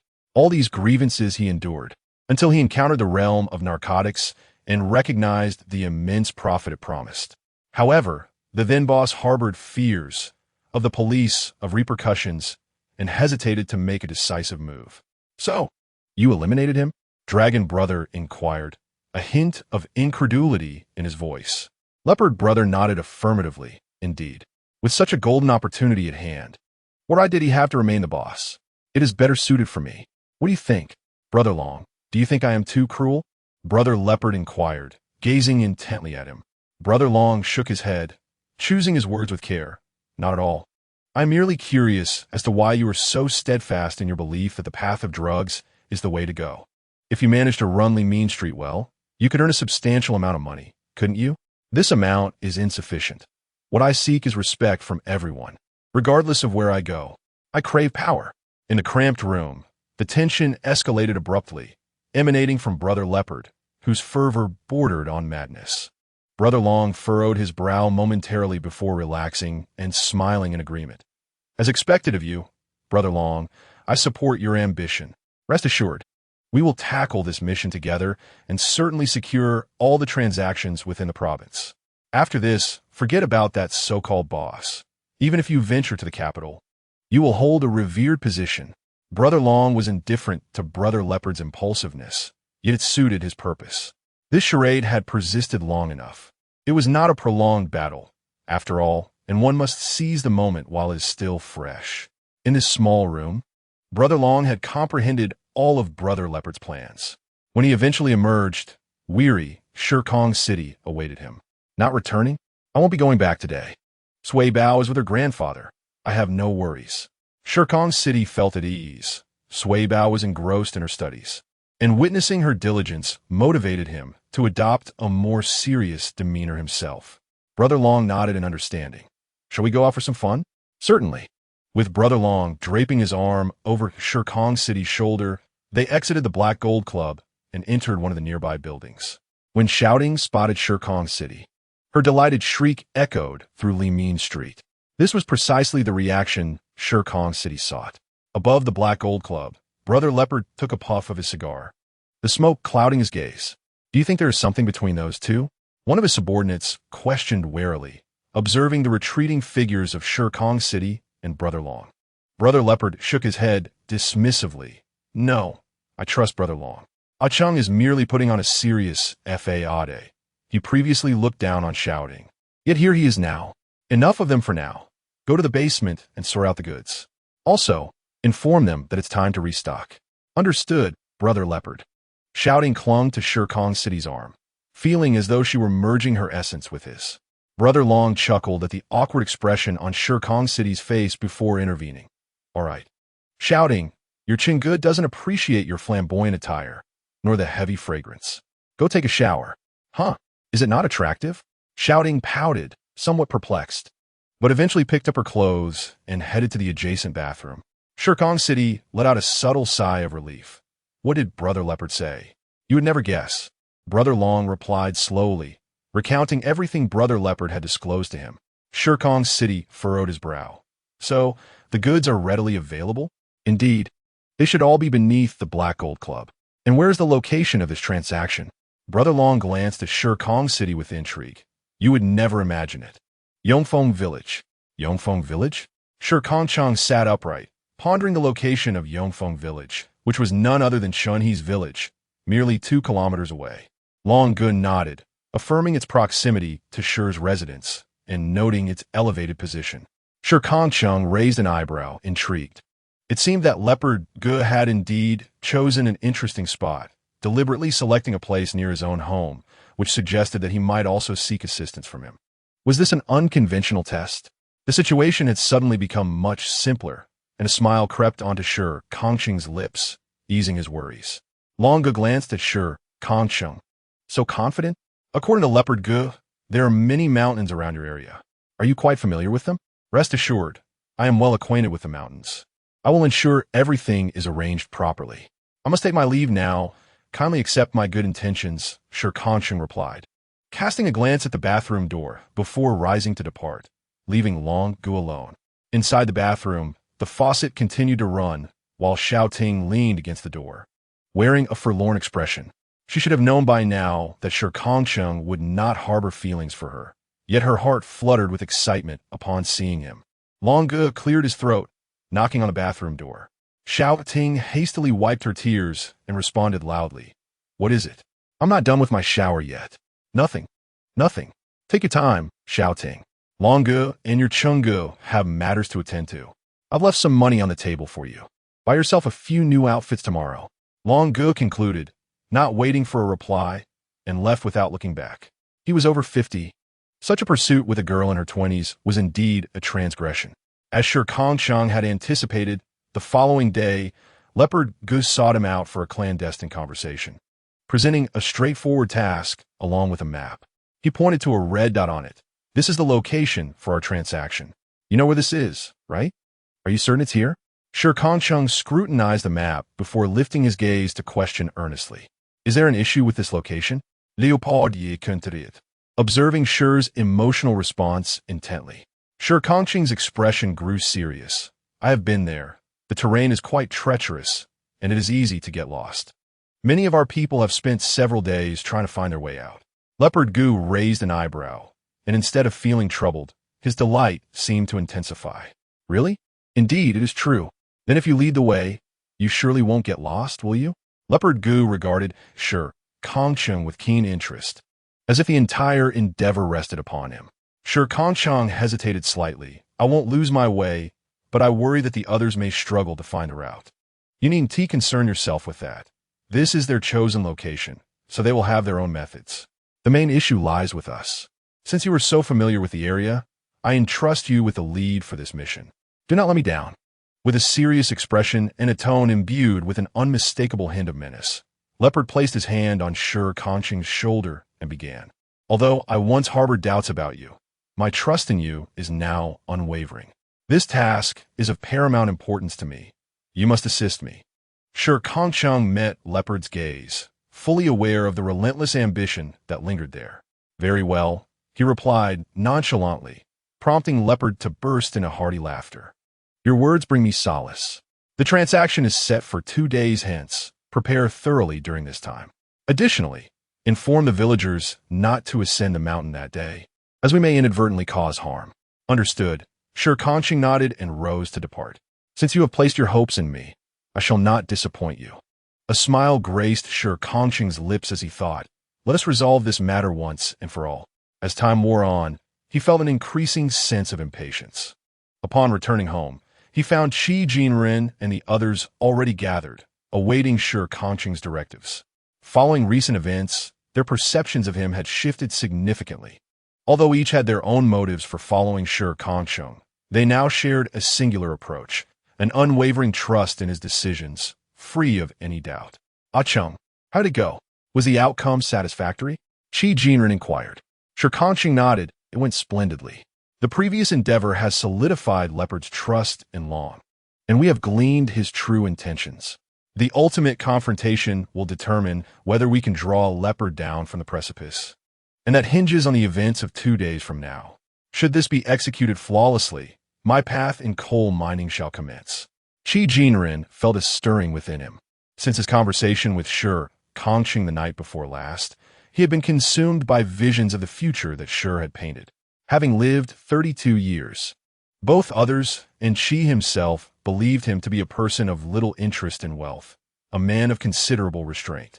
Yet, after 2 days of reflection, gazing at his slumbering wife and the obedient Qi Xinxue, he resolved that he could no longer remain stagnant. He would follow in Shi Kangcheng's footsteps. He aspired to ascend to greatness. Shi Kangcheng noted the change in Qi Jinren, recognizing it without comment, for it was precisely what he desired. A man must possess ambition to forge ahead. Those devoid of desire could never achieve greatness. The location for the transaction, set for 2 days hence, would be in the mountainous ravine bordering Yongfeng village, a site characterized by its complex terrain, ideal for an ambush. I shall return tonight to survey the landscape and compile a detailed layout of the ambush site. As for you, Jinren, continue as before. Seek out He-One and clarify the purpose of this endeavor. Shi Kangcheng meticulously orchestrated their plans, and they listened intently. This was to be a genuine capture operation.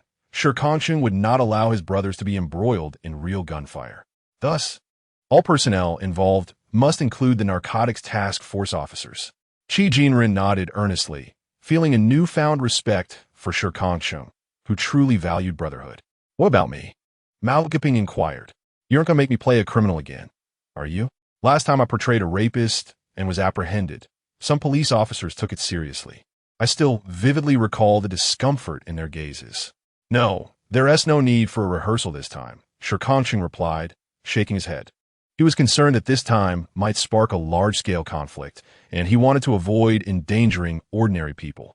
It would be even more troublesome if innocent civilians were taken hostage. Is there a way to ensure that everyone in the village is out that day? Shi Kangcheng asked. The four exchanged glances, and Mao Geping spoke first. I believe the nearby Hualing village is hosting an outdoor movie. Just the other day, my wife mentioned wanting to see it. I know. It seems the village head child is getting married to someone from the city, so they want to showcase it. Lan Hai added, recalling what he had heard. These days, if one wants to watch a movie, the only cinema is in Linhai City. Otherwise, it's a costly affair to set up an outdoor film screening, which usually lasts 3 to 4 days. I see, Shi Kangcheng contemplated. That's a splendid idea. Since we have time, let us head to Hualing village. Without hesitation, Qi Jinren and the others took their bicycles and soon arrived at Hualing village. Hualing village was nearly 10 kilometers from Huaning village, with no towering mountains, just gentle hills that blossomed with flowers in spring, hence the name Hualing. Brothers, is your village screening a movie? Upon arriving in Hualing village, Mao Geping utilized his social prowess and cheerfully approached a man wielding a hoe. Of course. You must be here for the movie, right? The man responded with a smile. We are still preparing, but the first show is at 7 tonight and another at 9. You can come later. We're screening for 4 days in total. Our village head is quite generous. Mao Geping exchanged a glance with Shi Kangcheng, who subtly nodded in agreement. Where can we find your village head? Mao Geping continued. We're from Huaning village and would like to bring our villagers to watch the film. Money is not an issue. The man scratched his head and pointed toward the village head's residence. I can't tell you much, but the village head lives over there. You can inquire with him directly. Great, thank you, brother. As they followed the man's directions, they soon located the village head's home. It was evident that he was quite affluent, boasting a grand 2-story brick house that surpassed even Shi Kangcheng's residence. They noticed a telephone line directly connecting to the village head's home, indicating that he had a private phone rather than sharing with the village collective. At that moment, a woman returned with a radiant smile, and upon seeing the 5 robust men at the door, she inquired politely. Qi Jinren smiled and said, Hello, Annie. We come from Huaning village and heard that you were screening a film. We were wondering if you could accommodate a few more seats so that the men, women, and children from our village could also enjoy it. Rest assured, we are willing to pay. The intent was clear, and the village chief's wife nodded with a smile. That's not a problem at all. My husband is here as well. Please come in. This was indeed the village chief's wife, and Qi Jinren recognized her at once, for her attire was distinctly more affluent. The group entered the home of the village chief in Hualing village, which was impressively spacious, with the floor meticulously arranged. Rather than a typical rural dwelling, it resembled a modest villa. At least, that was the impression the group, including Mao Geping, had. They thought it comparable to the villas found in the county and city.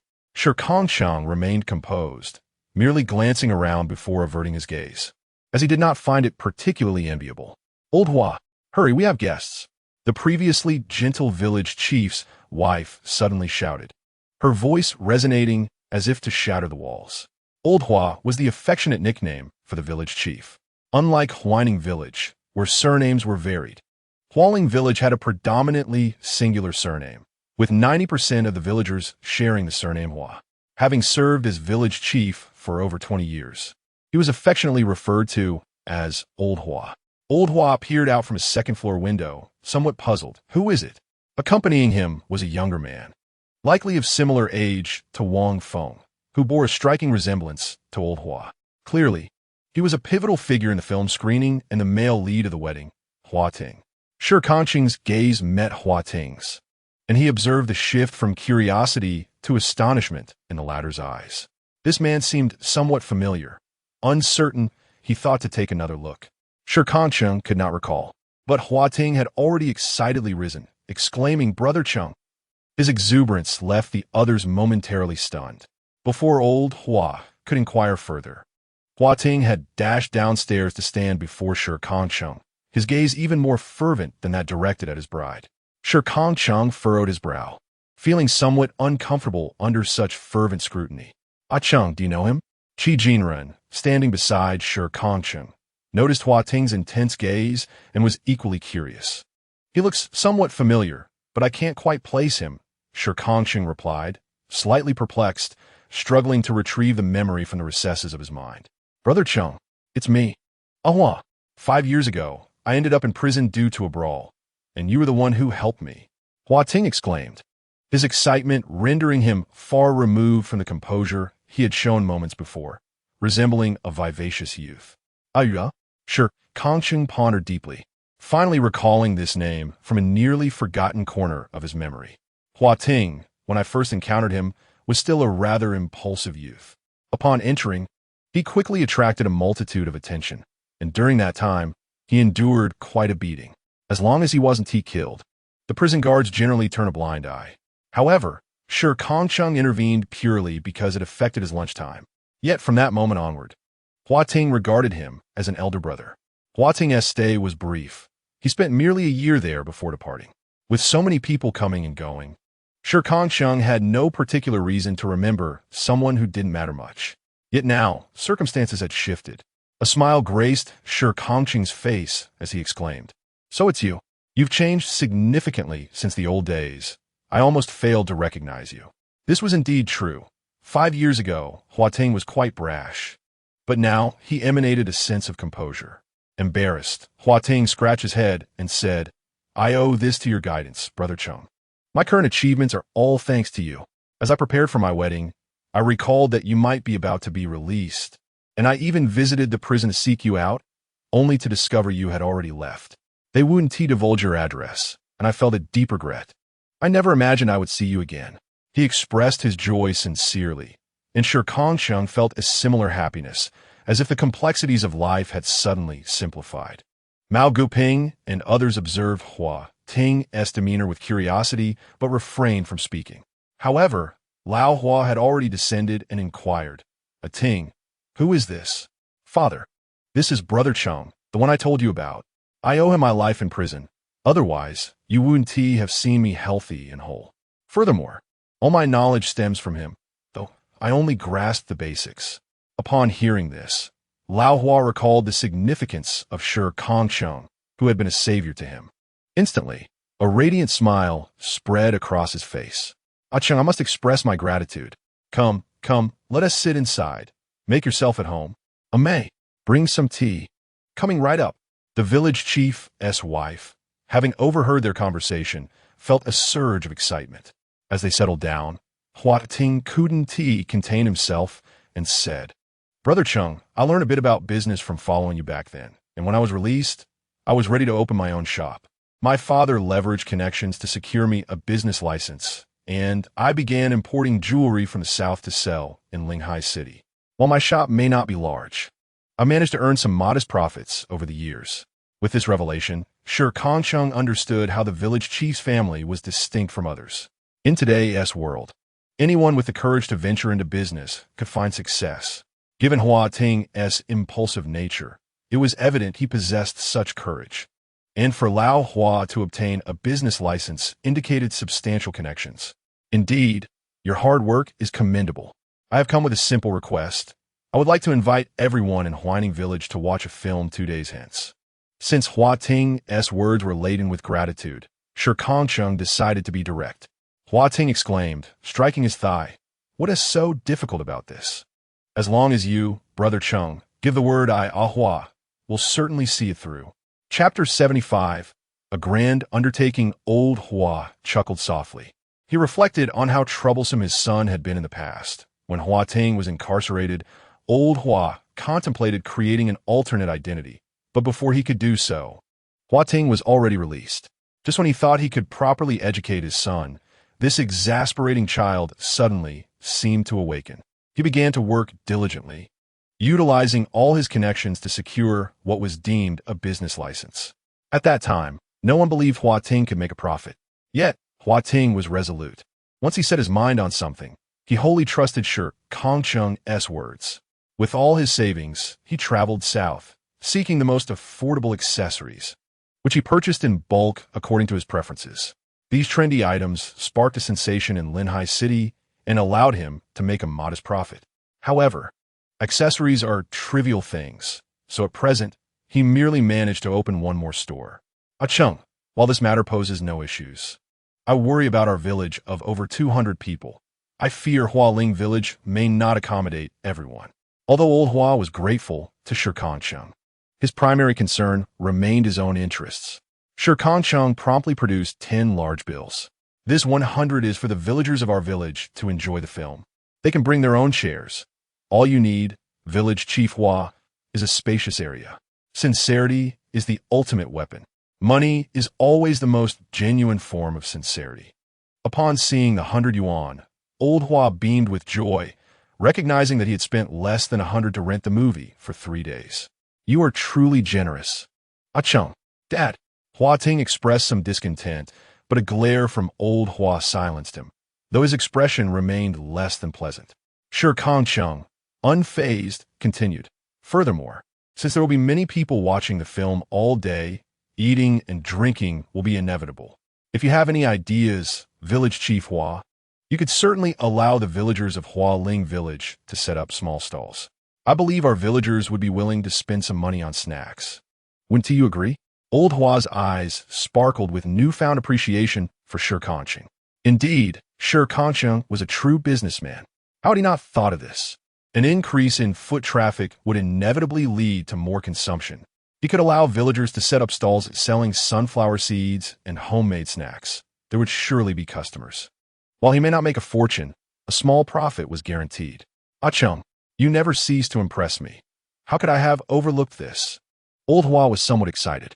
In that case, I will ensure that the villagers of Hualing Village are prepared within the next few days.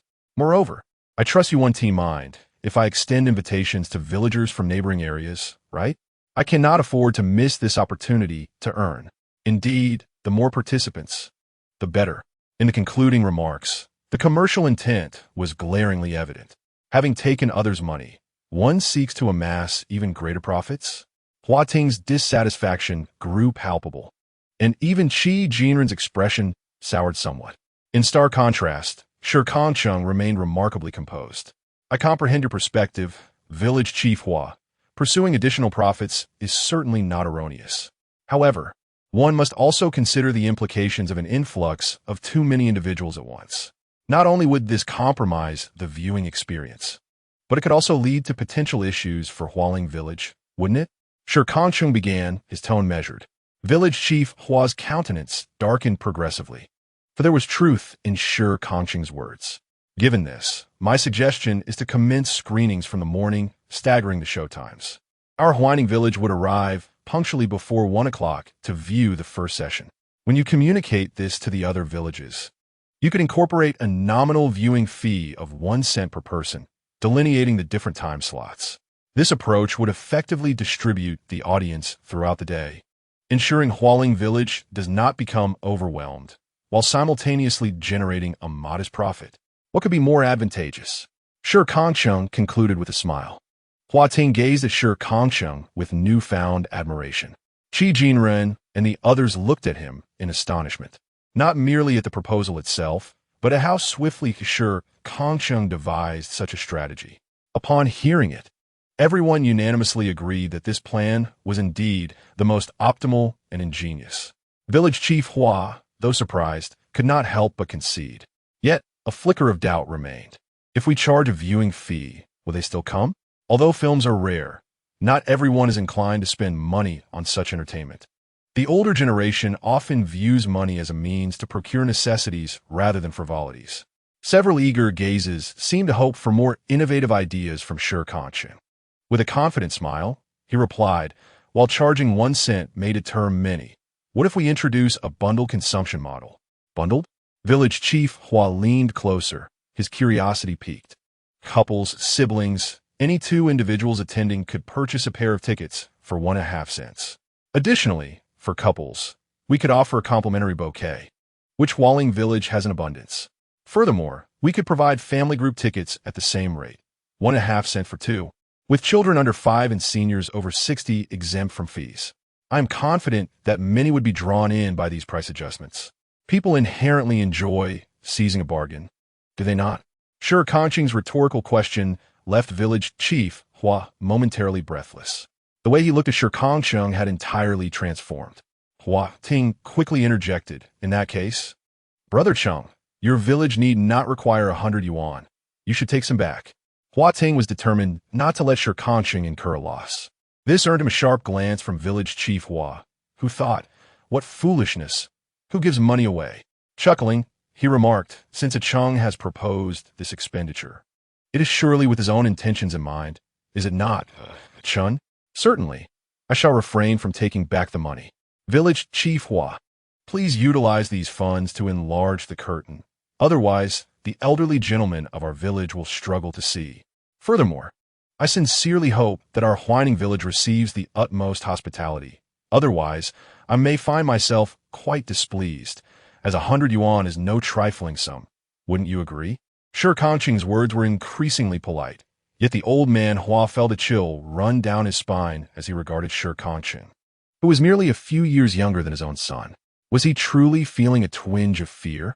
Chapter 76. The Unpleasant Chi-Chin. Of course, rest assured, our whiling village will extend a warm welcome. Old man Hua wiped the cold sweat from his brow.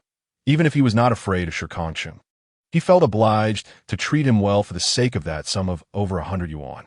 Time was growing late, and since everything was arranged, Shi Kangcheng had no intention of lingering. Old man Hua was perceptive enough to discern that he did not particularly favor him. Thus, on the afternoon of the day after tomorrow, our whining village will arrive punctually. I kindly ask you, village chief Hua, to prepare accordingly. Shi Kangcheng said as he rose to take his leave. Hua Ting, feeling a bit anxious, urged, Brother Cheng, it's almost dinner time. Please stay and share a meal with us. No, Hua, I have children waiting for me at home. I promise to attend your wedding. Shi Kangcheng replied earnestly. The day of Hua Ting's wedding was indeed the night after tomorrow, so if matters could be resolved during the day, he would certainly attend, viewing it as an opportunity to cleanse himself of certain blemishes associated with his past. Although Hua Ting felt a pang of reluctance, with many thoughts he wished to share with Shi Kangcheng, he understood that Shi Kangcheng's decision was final. After spending a year in Shi Kangcheng's company, he was familiar with some of his principles. Brother Cheng, you must come the night after tomorrow. Hua Ting insisted. Certainly, Shi Kangcheng affirmed. As they departed slowly, Hua Ting stood at the doorway, watching them leave. Had he known that Shi Kangcheng was so near, he would have visited him sooner. Once their figures had vanished, the regret on Hua Ting's face transformed into a hint of indignation. Father, how could you treat Brother Cheng this way? Hua Ting's inquiry provoked considerable displeasure in old man Hua, who had been in high spirits. How have I treated him? You dare question your father over an outsider? I have told you numerous times that Brother Cheng is my savior, and all the knowledge I possess has been imparted by him. If not for him, would you be residing in such a fine courtyard? Would you be envied by others? Hua Ting expressed his discontent, having grown accustomed to his father's short-sightedness. However, the disdain he felt for his father's treatment of Shi Kangcheng reached a breaking point. Old man Hua scoffed. You regard him as a deity. Do you have any idea how he perceives you? I have consumed more salt than you have rice, and your brother Cheng is far deeper than you can comprehend. Father, do you think your son is a naive fool? Do you understand Brother Cheng's status in prison? Maintaining a good relationship with him is of paramount importance. Hua Ting slammed his hand on the table, voicing the thoughts that had been swirling in his mind. Ignoring the astonished expression on the old man's face, he departed without a backward glance. The old man remained rooted to the spot, contemplating Hua Ting's words. He had believed that Shi Kangcheng had merely extended a helping hand to Hua Ting while he was in prison, a favor that could easily be repaid. However, Hua Ting's remarks suggested that his admiration for Shi Kangcheng stemmed from something far deeper than a mere life-saving grace. Was it possible that Shi Kangcheng possessed extraordinary abilities? The seemingly honest man, known as Chestnut Head, upon returning to the village, Shi Kangcheng promptly sent Qi Jinren to visit the village chief. And soon the voice of the broadcast echoed throughout Whining Village. Attention, all villagers of Whining. We have an important announcement. The day after tomorrow, our team will organize a trip for all villagers to Huailing Village to watch a film. Please bring your own chairs. Everyone who is able to walk is encouraged to join us. The team will be on holiday the day after tomorrow, so there will be no work obligations. Do not miss this wonderful opportunity. Furthermore, it is said that Huailing Village has prepared plenty of snacks, so bring some pocket money to indulge a little. Most importantly, couples should take this chance to enjoy the flowers and nurture their relationships. This is for the benefit of Huailing Village and to foster contribution among our people. The announcement was repeated twice to ensure that all villagers could hear. Excitement began to stir in Huailing Village. Who would T1 watch a film for free? Besides, it was not the busy farming season, making it the perfect time to go. At Shi Kangcheng's home, the old man had prepared the meal for the day. Shi Kangcheng turned to him and said, "The day after tomorrow, I will ask Wang Feng to come and take you with Sui Bao to watch a film. Be sure to buy some delicious snacks." "Dad, what is a film?" Sui Bao asked curiously, her mouth smeared with grease. "A film is a portrayal of other people's stories and lives. Sister Z and the others will be there too." "Sui Bao, you must take care of your grandfather, understood?" Sui Bao nodded, partially comprehending. Though she didn't fully grasp the concept of a film, the idea of going out to play filled her with joy. After all, she had recently been under the old man's watchful gaze, her mind brimming with knowledge. However, the old man was reluctant to go. "There's no need to pick me up. Just take Sui Bao with you. I dislike crowds." This was not shyness. He genuinely preferred solitude. After a moment's consideration, Shi Kangcheng decided not to press the issue. After all, his home was somewhat distant from the mountain, so the risk was minimal. As for Shi Kangcheng himself, he found a convenient excuse to evade the matter. That evening, Shi Kangcheng took the initiative to scout the area, discovering numerous suitable hiding spots. By midnight the following day, a substantial police force had arrived under the cover of darkness. Qi Qin was the first to disembark, followed by nearly 100 armed narcotics officers, who departed without leaving a trace. "You'll need to hide on the mountain for at least 12 hours. Is that manageable?" Shi Kangcheng, clad in black, led the officers up the mountain. The rugged terrain, complicated paths, and dense black mist made Qi Qin feel a slight sense of relief as he followed Shi Kangcheng, who was leading the way. "This is a requisite course for us as police officers. You need not worry. Indeed, we shall deploy the police in waves, with gunfire serving as the signal. Once the shots ring out, the encirclement will officially commence." In the end, only Qi Qin remained by Shi Kangcheng's side, as the police chief personally arrived to underscore the significance of this matter. In the darkness, Shi Kangcheng suddenly spoke, his expression veiled. "If this operation succeeds, would it not merit at least a second-class merit award? Amping County has never offered you a position. Does that imply you aspire to be the police chief of Linhai City? I have heard that chief is nearing retirement." Shi Kangcheng's calm demeanor stirred a tempest within Qi Qin's heart. "What do you mean by that?" There was no denial, after all. Shi Kangcheng curled his lips, and in the shadows, his eyes glimmered with an eerie green light. "I have rendered you such considerable assistance. I'm a businessman, Chief Qi. What exactly do you desire?" Chapter 77. The formal transaction. Qi Qin's countenance darkened. He had previously held a certain fondness for Shi Kangcheng, sincere and capable. However, these two statements unveiled Shi Kangcheng's true nature, and he felt a twinge of regret for agreeing to Wen's proposition to collaborate with him. Yet, there exists no elixir for regret in this world. Moreover, Shi Kangcheng's assertions were indisputable.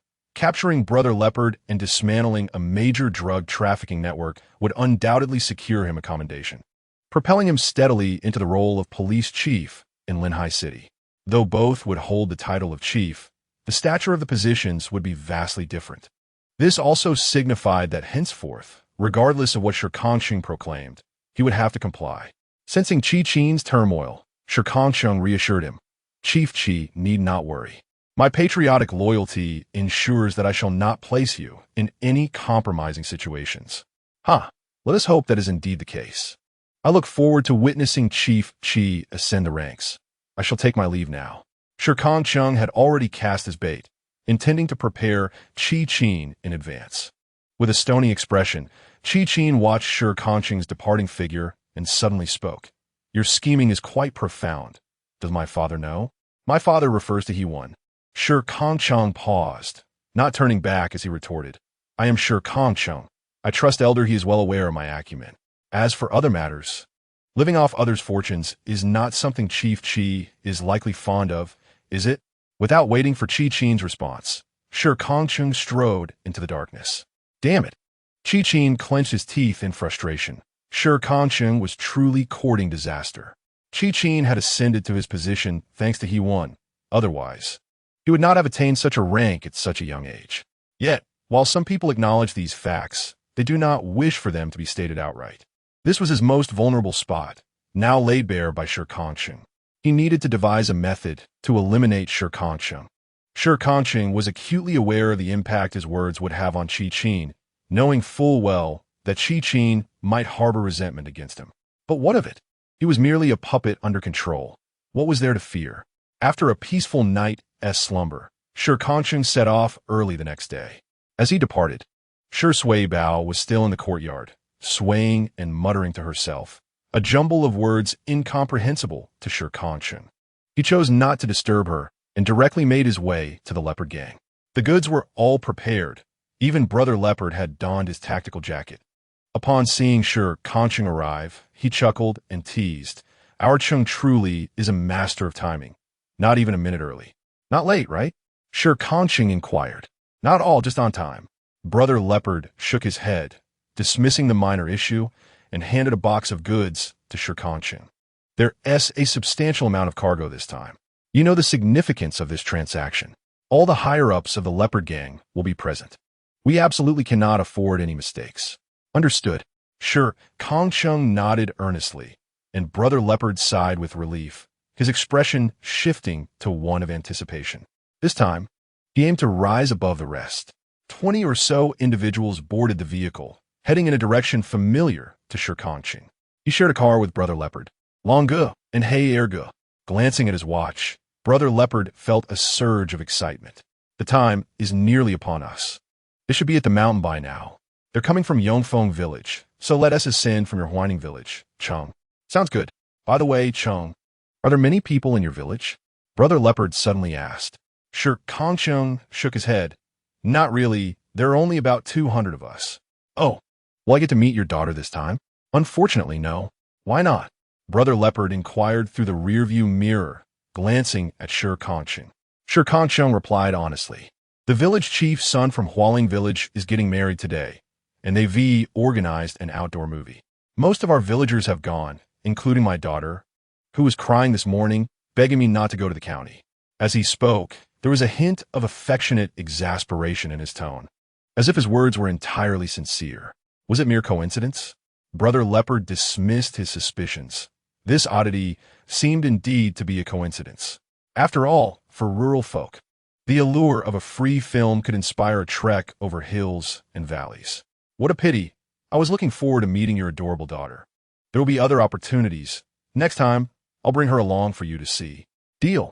The four men in the vehicle shared smiles, though the meanings behind their expressions varied greatly. Soon, they arrived at Huining village, just as Shi Kangcheng had described, when 6 cars rolled in. Not a single spectator was present, which allowed Shi Kangcheng to breathe a sigh of relief. Brother Leopard surveyed the small village with curiosity and asked, So, where's your house, Cheng? Over there, that little house, Shi Kangcheng pointed out, indicating his grandmother's residence. Brother Leopard grimaced, somewhat disdainful. Why not rebuild? It looks so shabby. It's an embarrassment for our leopard gang. It's fine. I'll buy a house in the county later.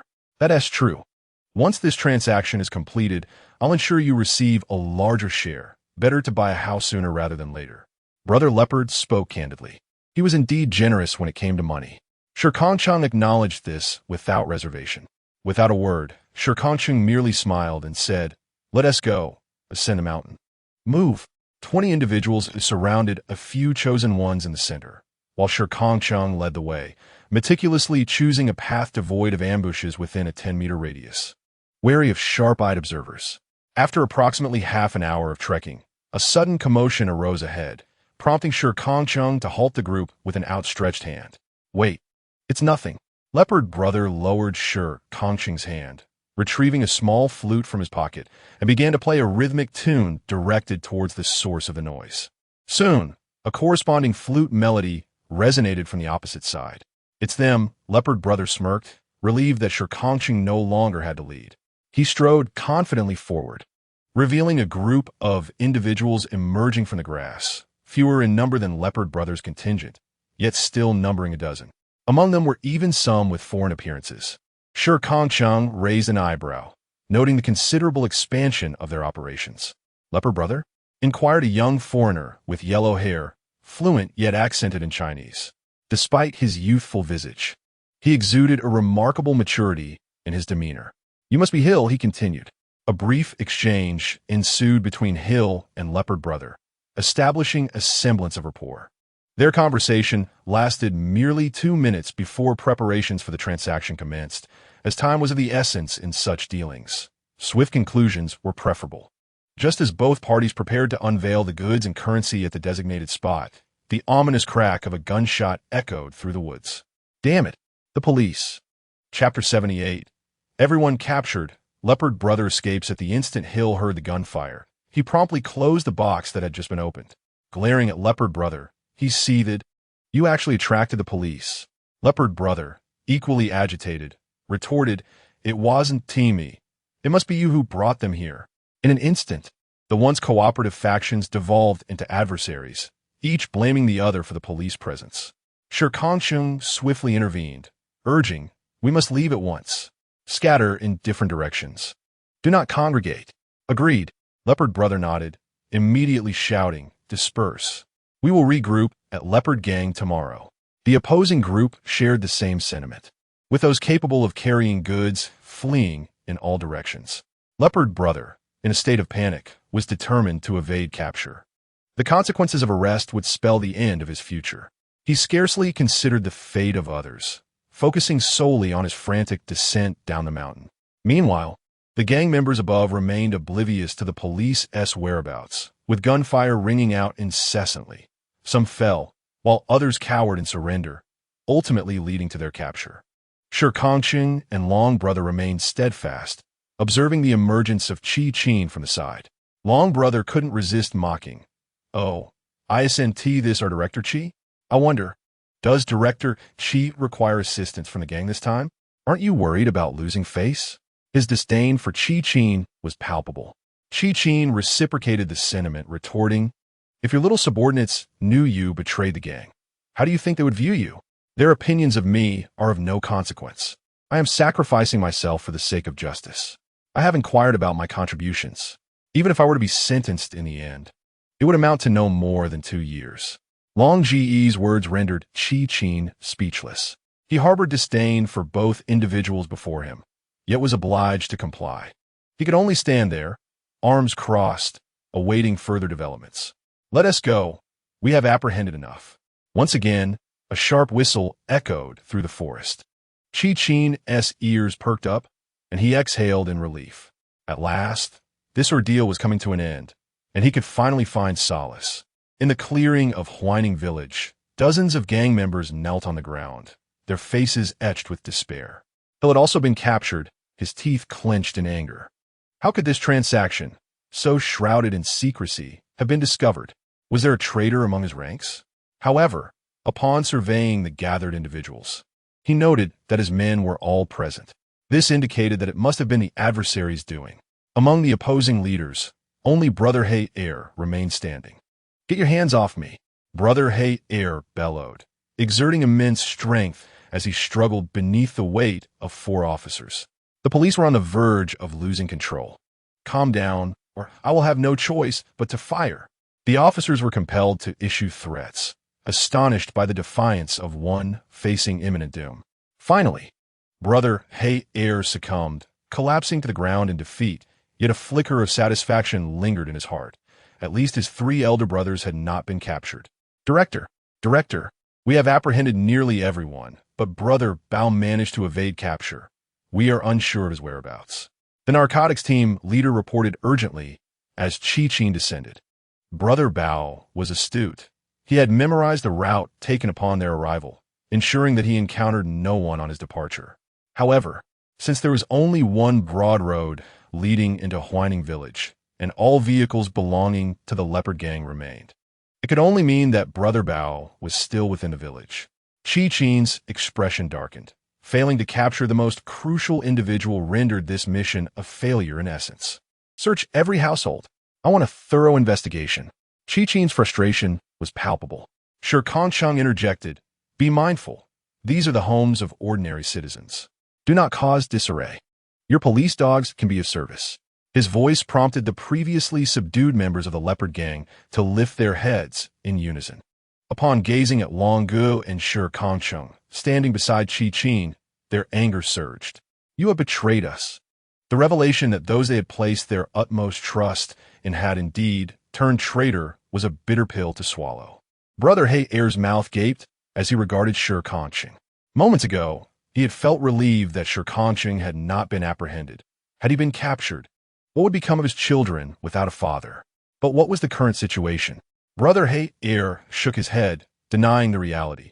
It cannot be. Chenggu is no traitor. This must be a fallacy.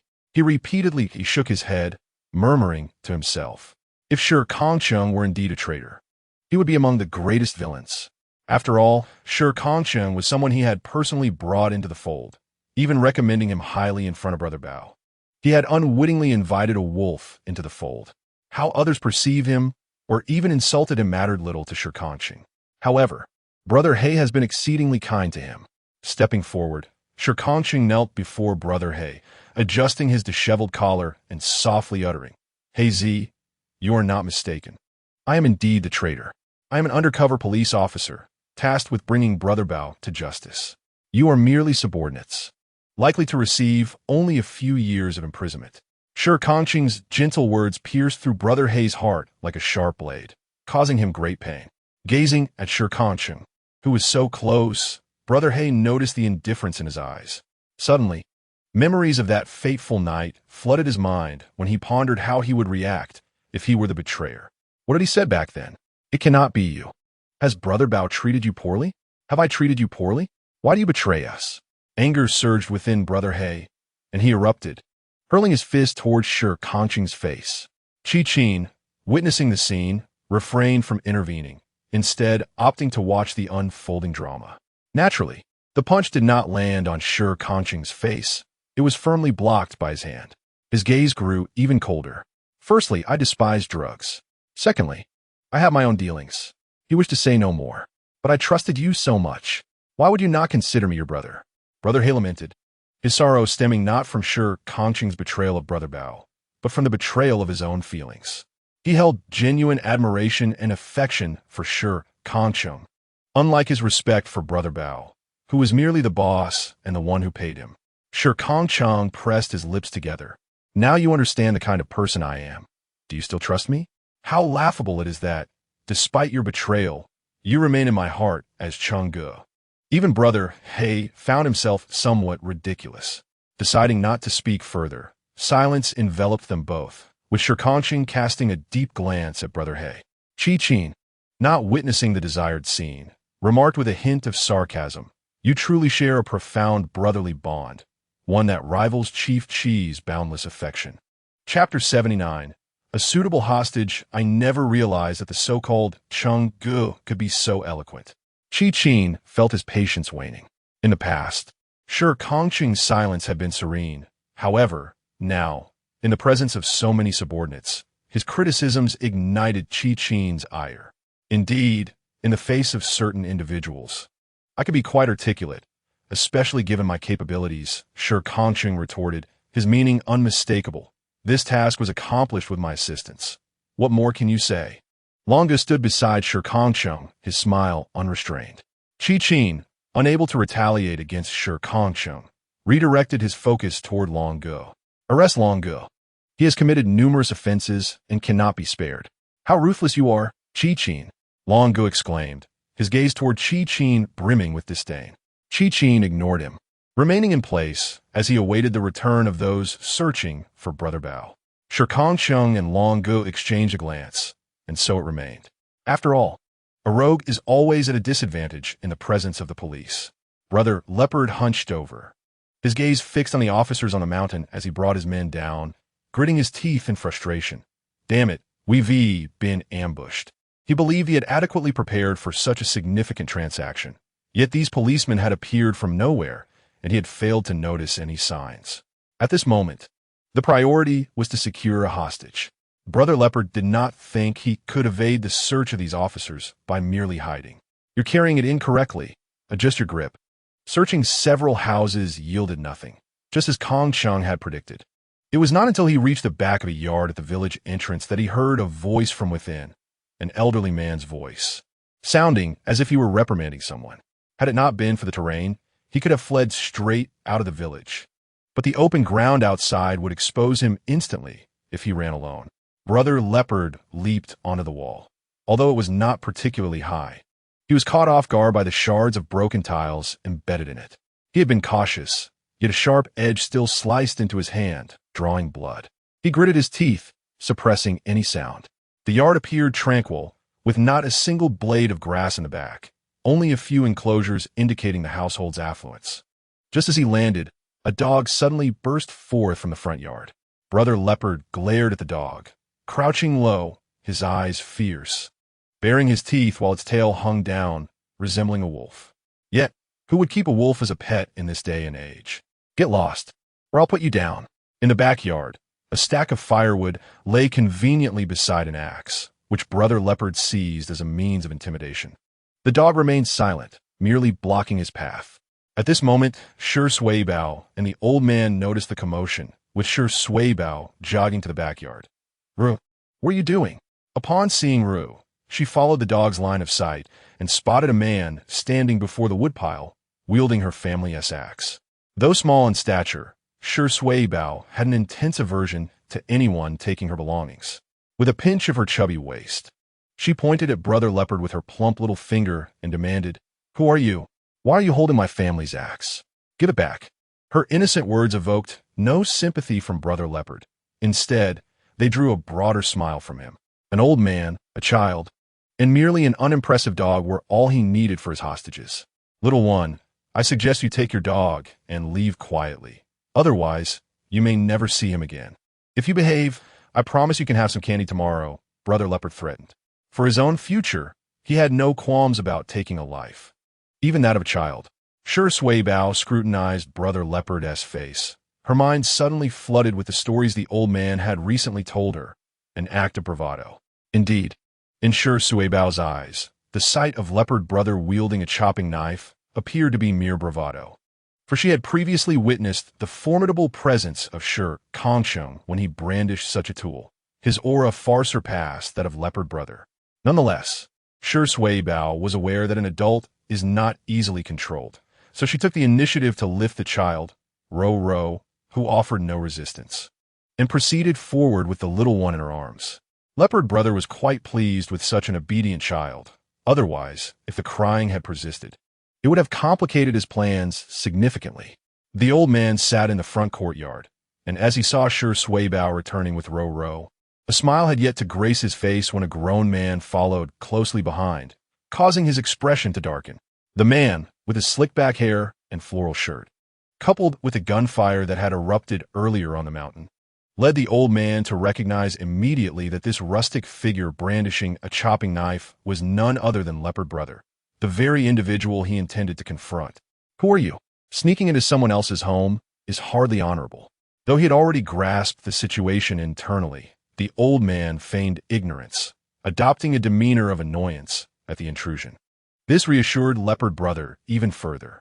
The old man before him was not merely elderly. He was also a man without legs.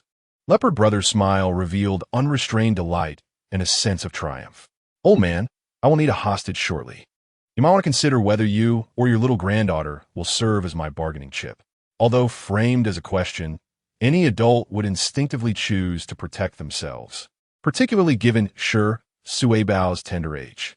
The old man and Shi Kangcheng exchanged glances, neither exhibiting a trace of fear. It was evident that neither party would emerge unscathed. Upon lifting his gaze once more, the old man's face was etched with sorrow. "I may not know who you truly are, but I implore you, do not harm my granddaughter." This portrayal of a doting grandfather willing to sacrifice himself for his beloved granddaughter was strikingly vivid. Leopard Brother sneered, for he held a profound disdain for such notions of familial affection. Yet it mattered little. Very well, then it shall be you. He stepped closer and effortlessly hoisted the old man with one hand. The elder's weight was scarcely more than that of two Swebos combined, frail and emaciated. The other chopping knife had already been positioned against the old man's neck. The old man cast a dismissive glance, seemingly unconcerned, even advising Shi Kangcheng, be sure to close the door tightly. Of course, Grandpa. Chapter 80.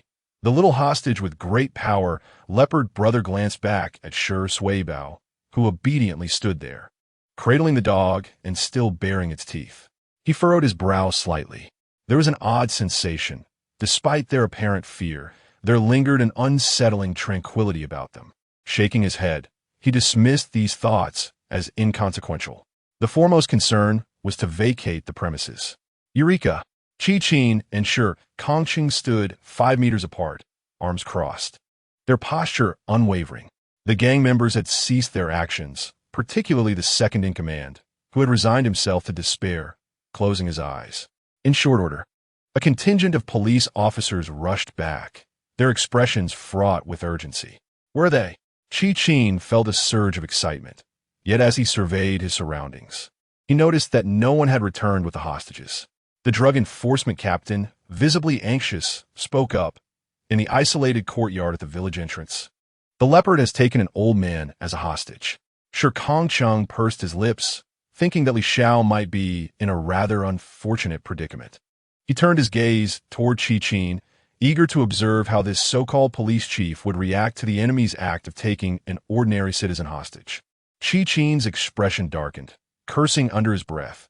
Didn't they say everyone had left? His resolute demeanor had been predicated on that information, but now, with a civilian in peril, any misstep could tarnish his reputation. It was imperative to prioritize the safety of the hostage, while apprehending drug traffickers was crucial. The safety of the populace must always come first. Chi drew a small handgun from his waist and stated solemnly that, although his reputation was at stake, this decision would still satisfy Shi Kangcheng. I do not concern myself with your motives. What matters is the outcome. Brother Leopard, cradling the elderly man, stepped out of the courtyard, only to be met by several dark gun barrels aimed at him. Undeterred, he advanced confidently. If you dare to fire, my knife will find its mark at his throat. You so-called police officers wouldn't dare disregard the life of an innocent, would you? Brother Leopard pressed forward. As anticipated, the officers merely glared at him, making no move to intervene. Gradually, he approached the vehicle and spotted the group, including Shi Kangcheng and Chi at the forefront. Upon seeing Shi Kangcheng, Brother Leopard's smile faltered. Is it truly you?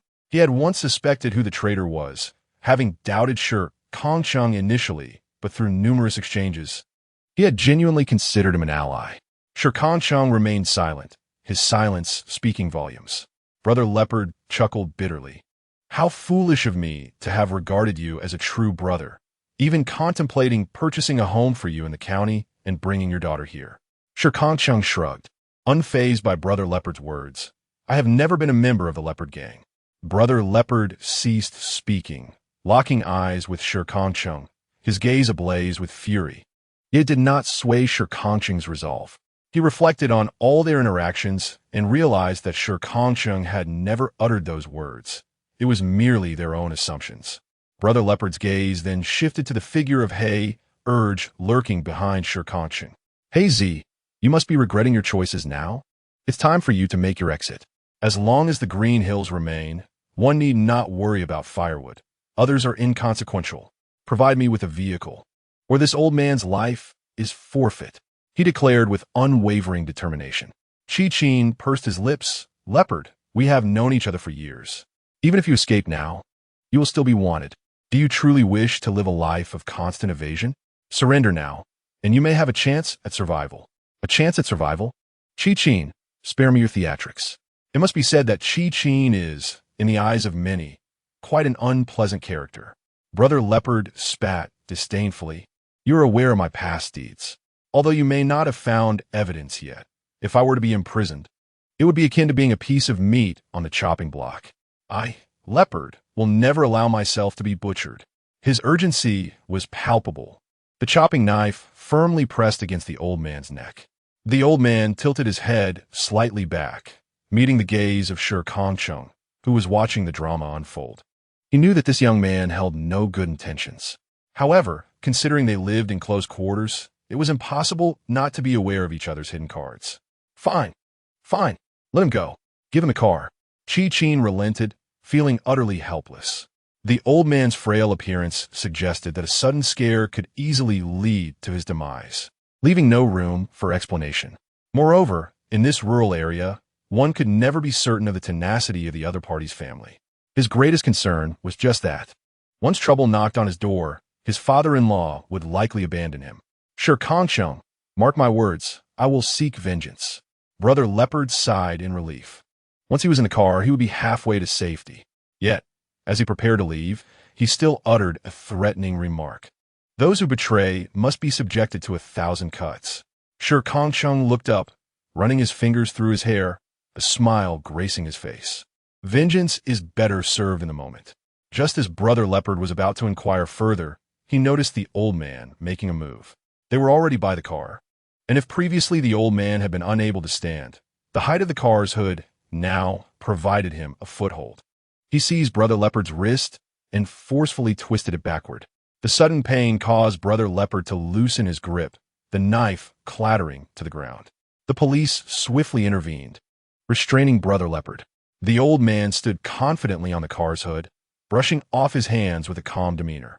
The events unfolded too rapidly for Shi Kangcheng and Brother Leopard to fully comprehend. What the hell? How are you so strong? Brother Leopard exclaimed, astonished as he gazed up at the old man on the hood. Despite his frailty and missing legs, how could he possess such strength? The old man adjusted his little mustache. Though I lack legs, I have raised cattle for over 20 years. I have nurtured countless beasts. What do you think? Indeed, Shi Kangcheng was aware of this fact. Cattle in the barn were robust, and the old man had single-handedly managed them. It was inconceivable that he could be a feeble old man without strength. Shi Kangcheng breathed a sigh of relief, approaching with a smile. Old sir, I truly thank you. For without you, we would not have captured this gang leader. The old man looked at Shi Kangcheng and began to speak fervently. Ah, so you realize your own ineptitude? My boy has already set everything up for you. If not for me today, you would never have sat in this position. Chapter 81. A perfect conclusion what? Who is that brat of yours? Shi Kangcheng inquired, perplexed. The old man's sarcasm felt oddly familiar. He slightly tilted his head towards Shi Kangcheng. This old fellow. Could he possibly be one of your kin? Yes, he is my daughter's grandfather, Shi Kangcheng replied, nodding earnestly. With this revelation, everyone instinctively adjusted their perceptions, placing the old man in the role of Shi Kangcheng's father. Shi Kangcheng chuckled awkwardly. You two do bear a striking resemblance. Both possess sharp tongues. Meanwhile, the captured Brother Leopard was filled with regret. Damn it, so that girl is indeed the daughter Shi Kangcheng spoke of? No wonder he had been plagued by an odd premonition. Rising to his feet, he found himself constrained, but managed to glare defiantly at Shi Kangcheng. Shi Kangcheng, you will come to regret this. I won't, Shi Kangcheng affirmed with equal certainty. In that fleeting moment when their eyes met, one was filled with intense hatred, while the other exuded calm determination. Yet within that second lay an abundance of meaning. Shi Kangcheng averted his gaze, pressing his lips together. Nothing could deter him from his path forward. The old man stood atop the vehicle, observing Shi Kangcheng. Though their time together had been brief, the old man felt an undeniable resemblance to his younger self in Shi Kangcheng. He resolved to avoid actions he would later regret. Yet reminiscing about his youth often evoked a sense of wistful longing. Having apprehended everyone, they notified the police who soon arrived. As they prepared to depart, the old man suddenly addressed Shi Kangcheng. Hey kid, I've done you a great favor this time. You owe me one. Shi Kangcheng's lips twitched. He indeed owed the Shi family a considerable debt. Now, he found himself indebted to the old man as well. Goodness, the debts are piling up, he thought. Yes. Rest assured, old man. Should you need anything in the future, I will certainly assist you. Very well, let us go. I must return to teach my granddaughter. Li Xiao replied contentedly, gesturing dismissively before requesting Shi Kangcheng to carry him back. Watching the two retreating figures, Qi Qin's smile gradually faded. He needed to devise a method to make them disappear. Upon returning home with Li Xiao on his back, Shi Kangcheng was somewhat surprised to find that Sui Bao was still there. Sui Bao, didn't you go to the movies? Come on. She didn't even finish the books I assigned her yesterday, the old man chided gently. Sui Bao pouted, continuing her studies. After all, you still have to attend the wedding tonight. You can take Sui Bao along. I had a sudden burst of inspiration today. I must paint a piece this evening, Li Xiao said with enthusiasm. The events of the day had certainly uplifted his spirits. Shi Kangcheng sighed in resignation. All right then. However, you must be cautious. That pretentious young man likely harbors murderous intent towards you now. You cannot afford to be affected. Sui Bao needs you, the old man warned. From the moment he laid eyes on Qi Qin, he had harbored an aversion to the young man. Moreover, he had noticed the murderous glint in Qi Qin's gaze directed at Shi Kangcheng. After living for so long, he had learned to read people quite accurately. Shi Kangcheng nodded. It's nothing, merely a puppet. The most crucial aspect lies with the individuals above him. Tomorrow, I shall pay a visit to old he. It has been nearly a month since our last encounter. It is indeed time to reconnect. As the day unfolded, a significant event transpired in Huining village. Yet it felt as though nothing had occurred at all. When the villagers returned, it was close to dinner time, each face adorned with smiles, clearly delighted by the entertainment they had experienced. Meanwhile, Qi Jinren and his companions made their way directly to Shi Kangcheng. Just in time, for Shi Kangcheng was also preparing to head out. Ringo, could you fetch me with your bicycle? I'm taking Sui Bao to the wedding. Oh, certainly. Qi Jinren was taken aback, leaning his bicycle aside and quietly inquiring, how did things turn out? It's all done, rest assured. Qi Jinren exhaled in relief. Yet his heart was tinged with anticipation and anxiety. What about the mining issue? I'll visit the county tomorrow. There's no rush on this matter. Shi Kangcheng reassured him, patting Qi Jinren's shoulder. The once composed Qi Jinren now found himself more anxious than anyone else. Once the inner desire is ignited, it refuses to be easily extinguished. Yes, Qi Jinren nodded eagerly, accepting Shi Kangcheng's words as gospel. He sighed and headed outside, perhaps to calm down over a meal at home. Shi Kangcheng caught a glimpse of Qi Jinren's departure before placing Sui Bao on the front rack of his bicycle. As she was still quite small, the bicycle, both front and rear, was cushioned with thick fabric, ensuring comfort for its passengers. Yea, let us go, Sui Bao exclaimed joyfully. Having completed her task for the day, the journey of 10 kilometers saw them arriving at Hualing village as darkness fell, where a vibrant red canopy had been erected in a nearby open space by the village chief's home, bustling with activity. Upon seeing Shi Kangcheng, old Hua, with a wine glass in hand and a slightly flushed countenance, clearly had indulged in a fair amount of drink. After squinting to confirm it was indeed Shi Kangcheng, he beamed with delight and staggered over. Ah Cheng, you finally made it. Village Chief Hua, Shi Kangcheng replied, securing his bicycle in the courtyard, mindful that it was not his own and should be looked after properly. Is this your daughter? Burp, how adorable. Please take a seat. We've saved a place for you at the main table. Though old Hua appeared somewhat disoriented, his social acumen remained intact. Shi Kangcheng settled with Sui Bao at the main table, where only a few elderly individuals, likely relatives of Hua Ting, occupied the space. 2 seats were left vacant, presumably for Hua Ting and his wife. Sui Bao curiously glanced around, her first wedding experience sparking her intrigue. Daddy, who is getting married? What is marriage? She asked, perched on Shi Kangcheng's lap, her eyes wide with wonder. After pondering for a moment, Shi Kangcheng responded, marriage is when 2 people come together to share their lives. The couple getting married are friends of your father. You shall call them uncle and aunt when the time comes. Oh, share a lifetime? As Sui Bao tilted her head in contemplation, she pondered whether her lifelong companionship with her father could also be deemed a form of marriage. Shi Kangcheng, oblivious to the whimsical musings of the young girl, might have been left speechless had he known. The dishes arrived promptly, in consideration of others' dining experience. Shi Kangcheng tempered Sibao's eagerness, lest the banquet be depleted by the time the bride and groom made their entrance. Chapter 82. This is all about connections, Chengge. A surprised voice called from behind. Shi Kangcheng turned to find Huading dressed in a tailored suit, a large red flower adorning his lapel. Beside him stood a petite and charming girl, her hair adorned with delicate curls, clad in a fitted red qipao, similarly sporting a small red flower at her chest. Her smile radiating shyness. Huading ushered his new bride to sit, his cheeks tinging with a hint of crimson. Chengge, this is my wife, a girl from Linhai City named Li Qian. You may call her Xiao Qian. Xiao Qian, this is Chengge, whom I often speak of. Huading introduced them. They exchanged polite nods, with Li Qian softly addressing him before shyly lowering her gaze, her demeanor a stark contrast to Huading's exuberance. Congratulations on your marriage. This is a gift for you, Shi Kangcheng said, producing a red box from his pocket, a present procured through He Ergo in the county town. Upon opening it, Huading was astonished to find a gold bracelet inside. Although not overly large, it was undoubtedly a significant expense. Li Qian, too, expressed her surprise. Huading had gifted her gold jewelry, but merely a pair of earrings. Given the current prices of gold, such luxuries were not easily attainable. Huading quickly recoiled. Chengge, this gift is far too extravagant. It simply won't do. Accept it. You are doing well in Linhai City now, and I may require your assistance in the future. Moreover, this bracelet is intended for my sister-in-law, not for you, Shi Kangcheng insisted resolutely. He had considered the implications carefully.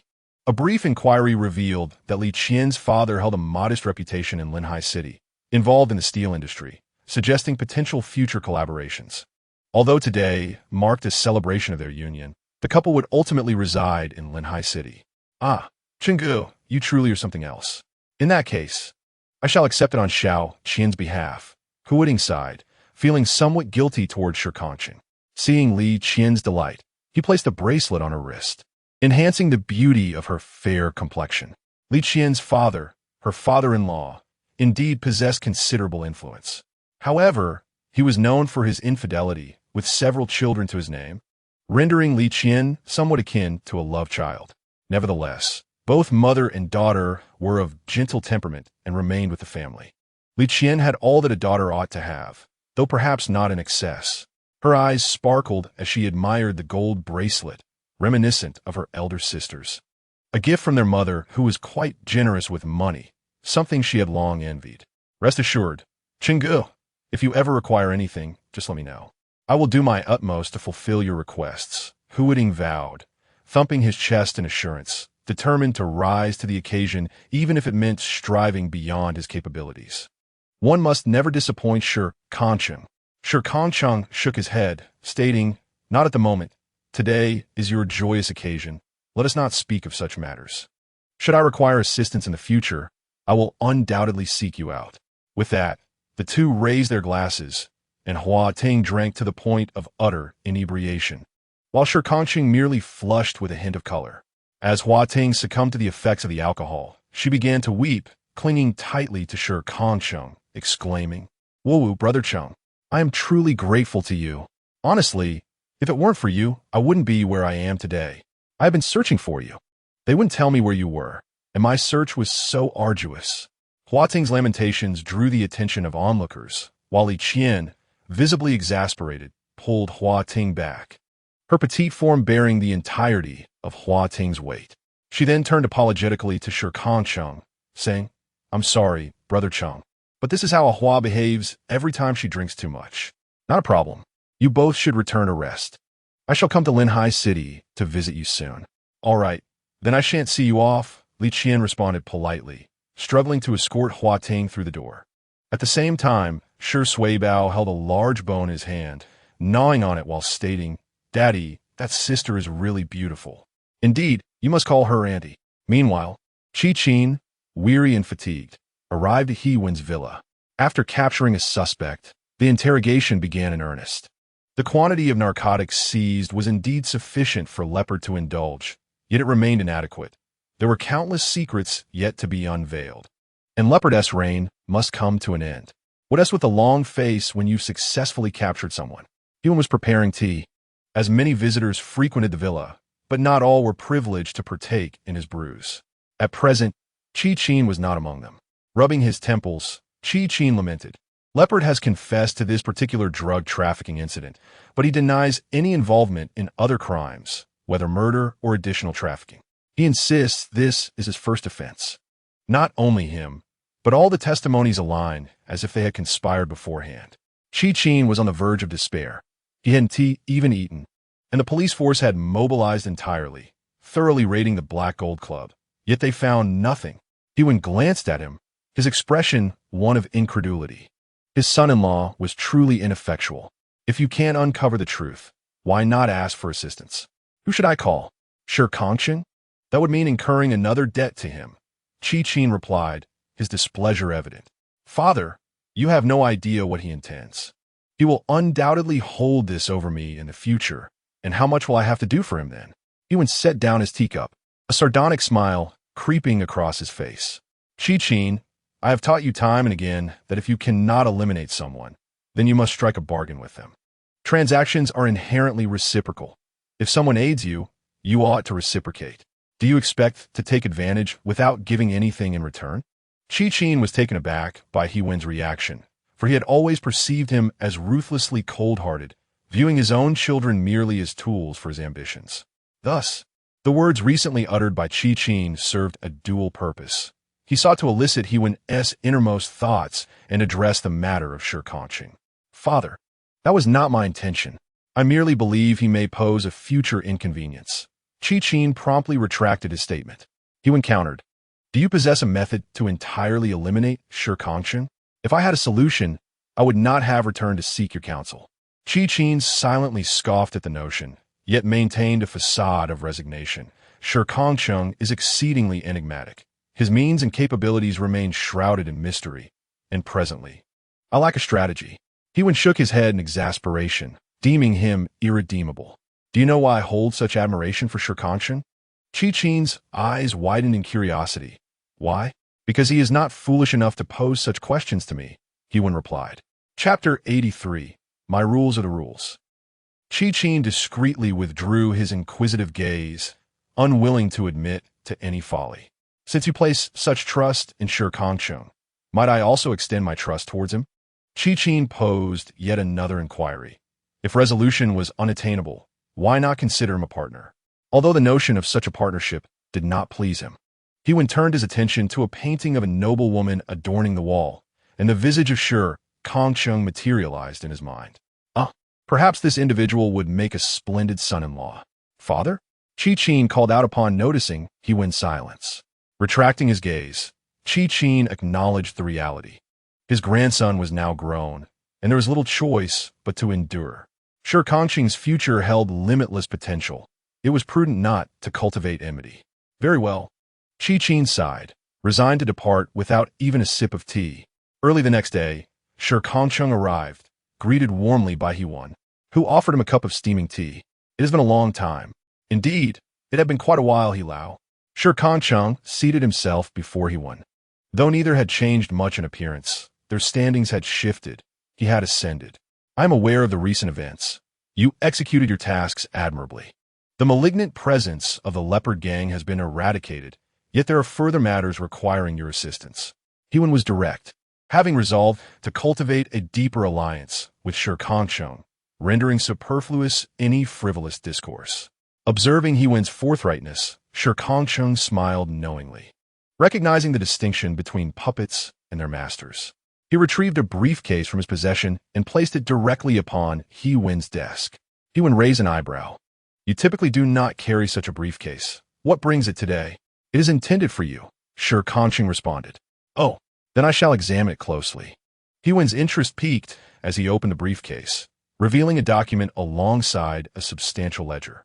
Upon perusing the ledger, densely populated with names, He-Wen's pupils constricted. Not only were there names, but also contact information and transaction details meticulously recorded. He-Wen closed the ledger with a deep breath before turning his attention to the document. The document meticulously delineated various details about the victim, along with the location where the body was disposed. He abruptly lifted his head, observing Shi Kangcheng calmly sipping tea across from him. His emotions inevitably stirred. You had long since prepared all of this. Indeed, it is essential to eradicate the root of the problem. If Leopard Brother is not thoroughly dealt with, I shall find myself in the position of a traitor. And when he emerges years later, it is my daughter who may suffer the consequences. Shi Kangcheng's fingers traced the rim of his teacup as he spoke softly. He could not allow such a threat to persist. Thus, he had long gathered evidence that would ensure Leopard Brother's downfall. His presence at the Black Gold Club was not merely to spectate daily. "Ah Chung, you truly have impressed me," Hewen remarked as he collected the items. With these two pieces of evidence, the matter could finally be resolved.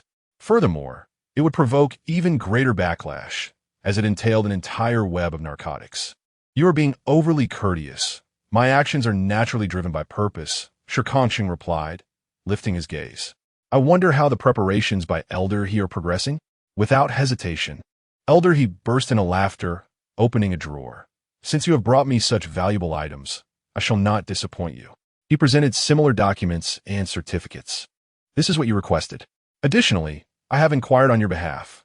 All you need to do is register a company trademark, and I will handle the rest." Shi Kangcheng accepted the documents, which not only included the mining permit, but also all necessary certificates. Now, he merely needed to lease land, purchase property, construct a factory, and hire personnel. "However, I have two additional conditions." "Speak plainly," Shi Kangcheng urged. After nearly 2 hours at Hewen's side, he departed, leaving behind a mixture of laughter and tears on Hewen's face. With a sigh, Hewen's tone was one of helplessness laced with affection. Truly, a capitalist. On Li Min Street, with Leopard Brother apprehended and the leadership of the Leopard Gang captured, they were now leaderless, and the Black Gold Club had been sealed by the police. They could not even gain entry. In an instant, chaos reigned on Li Min Street. "Isn't that Chungu?" A voice called out from the crowd, prompting everyone to turn and see Shi Kangcheng entering, his distinctive hairstyle setting him apart. They instinctively recoiled, fully aware that Shi Kangcheng was associated with the police. Some, filled with resentment, stepped forward to confront him, shouting, "You are a traitor. Get out of Li Min Street." With a derisive laugh, Shi Kangcheng swiftly executed a shoulder throw on one of the assailants, who landed on the ground, writhing in pain. No one dared to intervene as Shi Kangcheng approached the entrance of the Black Gold Club, ascending the steps and surveying the crowd. Among them were men and women, including Xiao Ting. Each face bore a different expression, the predominant sentiment being rage, as this upheaval had shattered the very foundations upon which they relied. This group of thugs seemed utterly at a loss regarding their next steps. "I trust you have heard the news. Leopard Brother has indeed been taken into custody, and yes, it was I who orchestrated it." Shi Kangcheng spoke aloud, his unabashed words igniting a fervor among the crowd, who felt an overwhelming desire to confront him. Yet, they were acutely aware of his formidable prowess, leaving them to seethe in silence. "Do not entertain the notion of Leopard Brother's resurgence. This time, he is destined to remain in obscurity. You may harbor resentment towards me and seek to create trouble, but I shall engage with you in kind." However, Shi Kangcheng maintained his composure, retrieving a document from his pocket. "Effective today, all establishments on Li Min Street are under my dominion. Both the rights to operate and utilize belong solely to me, Shi Kangcheng. Should you wish to accompany me, you are welcome." The crowd gazed at him in astonishment. Shi Kangcheng, do not adhere to excessive regulations. Wealth can be earned freely. Nonetheless, there are tenets that must not be transgressed. First, drugs. This is an absolute taboo. I do not associate with drug users. If any among you struggle with addiction, I advise you to seek rehabilitation. Second, bullying the weak is intolerable. As men, we ought to confront challenges rather than prey upon the vulnerable. I hope this principle resonates with you. As he articulated his demands, observing the bewildered expressions of those before him, he smiled faintly. "I intend to transform Li Min Street into a thriving commercial avenue. Those who aspire to profit alongside me may remain. If you choose to follow Leopard Brother, then you are free to depart. I wish you safe travels." Chapter 84. All belongs to him. After Shi Kangcheng's declaration, The assembly exchanged incredulous glances, shocked by this unexpected shift. Although he had only been with the leopard gang for a little over a month, his presence had left a lasting impression. Anyone who witnessed the one-sided beating of Long Brother would not forget that day. Moreover, Shi Kangcheng rarely spoke, leading many to perceive him as merely a silent brawler. With an intellect they believed inferior even to that of Brother Heyer. Yet now, it was not merely an act of betrayal. He had vanquished Leopard Brother and seized control of Limin Street. If they wished to continue their livelihoods here, they would have to operate under Shi Kangcheng's authority. What do you think? This Chung brother is a traitor, murmured voices in the crowd. However, a rebuttal quickly followed. You probably joined after Leopard Brother ascended, right? You may not realize that Leopard Brother also rose to power in a similar manner.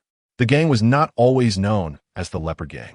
The speaker, an older man, kept his gaze fixed on Shi Kangcheng, understanding that for those like them, the identity of the leader mattered little. When Leopard Brother took charge, it was far more brutal than it is now. Having contemplated this, the man was the first to raise his hand. Chung brother, though you are younger than I trust you. I shall follow you and earn great fortune. With this initial endorsement, the previously hesitant individuals began to shed their reservations, one by one raising their hands in support. Shi Kangcheng surveyed the crowd, noting that nearly 80% were in agreement and nodded approvingly. And the rest of you, do you wish to leave? Chung brother, I have some questions. A voice suddenly emerged from the crowd, and upon turning to locate the source, he discovered it was shouting. The tone of Shi Kangcheng softened slightly as he spoke. You ask. Today, Shouting had opted for a natural look, devoid of makeup, dressed simply in jeans and a sweater. A stark contrast to her usual self. The seriousness etched on her face was unmistakable. Raising her gaze to meet Shi Kangcheng's, she recalled how she had been captivated by this man from the moment they first met. Her feelings for him had deepened over time, despite his repeated and solemn rejections. Nevertheless, she clung to a glimmer of hope. Yet now, an unexpected sense of relief washed over her, for their positions were worlds apart. If we heed your advice, how are we women supposed to survive? Shouting posed this question on behalf of all the sex workers on Limin Street. Nearly 30 women had been in this line of work for many years. It had become their means of survival. Leaving this place, they would be at a loss as to what to do next. Shi Kangcheng, known for his disinterest in soliciting, was something Shouting was well aware of. How about opening a bathing center? The clientele wouldn't be limited to men. Women could also enjoy massages and baths. However, on my territory, solicitation is strictly prohibited. After a moment's contemplation, Shi Kangcheng provided a definitive answer. Limin Street was already part of his plans. He had meticulously considered what businesses to establish and the nature of the streets. Shi Kangcheng never engaged in unprepared warfare. As Shouting observed him, a sense of calmness enveloped her, and she laughed, radiant as a warm sun. All right, I trust you. Agreed. Shi Kangcheng nodded and casually pointed to a nimble individual. What is your name? Brother Chung, I'm Lin Bai, but everyone on the street calls me White Mouse. White Mouse appeared youthful, his smile sweet and his eyes bright. He was among the first to raise his hand. Shi Kangcheng placed an arm around White Mouse's shoulders and addressed the others. From now on, White Mouse will be my assistant. Today, I assign you a task. The Leopard Gang has vanished. Henceforth, we are all employees of Limin Company.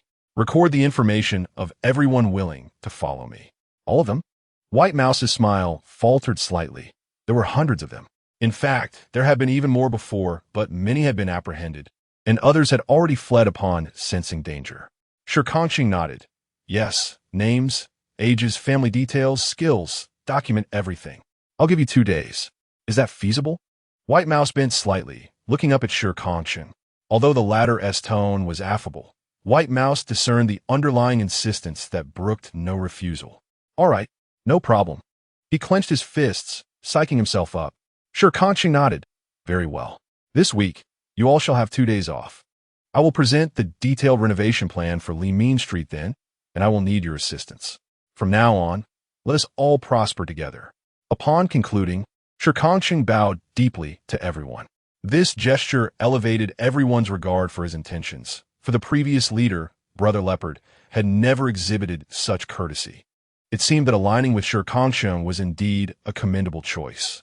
After finishing his conversation, Shi Kangcheng made his way to the vegetable market, which had recently undergone a thorough renovation and was temporarily closed. Behind the scenes, lively discussions were taking place, and the white mouse was diligently soothing their anxieties. Shi Kangcheng smirked, realizing that his method of offering a slap and then a candy was indeed quite effective. From the outset, he had established a commanding presence. Having already dealt with Leopard Brother, his capabilities were not to be underestimated. His courteous demeanor alleviated tension, fostering a sense of respect among the people, who among them did not desire respect while striving to make a living. Thus, Shi Kangcheng had the entire group firmly in his grasp. As he strolled into the vegetable market, he habitually purchased vegetables that he lacked. Although he owned 3 acres of fertile land and cultivated a variety of crops, they had yet to reach maturity. Brother Cheng, upon seeing Shi Kangcheng, the shopkeeper at the entrance immediately stood up, his face etched with fatigue, revealing that he had likely not slept for several days. Shi Kangcheng was familiar with this shopkeeper. He was intelligent and well-educated, a high school graduate who remained in the small store due to his physical limitations. While he could manage short distances, any journey exceeding a kilometer would result in spasms and cramping, attributed to a neurological issue. Hence, he preferred to remain in the small shop, earning a meager income. However, that was no longer feasible. "Is everyone here?" Shi Kangcheng inquired, observing the dimly lit market, devoid of lights, yet buzzing with the presence of people. The shopkeeper nodded. "Everyone's here, but we aren't allowed to open, so they are organizing their belongings and preparing to leave." "No need to leave.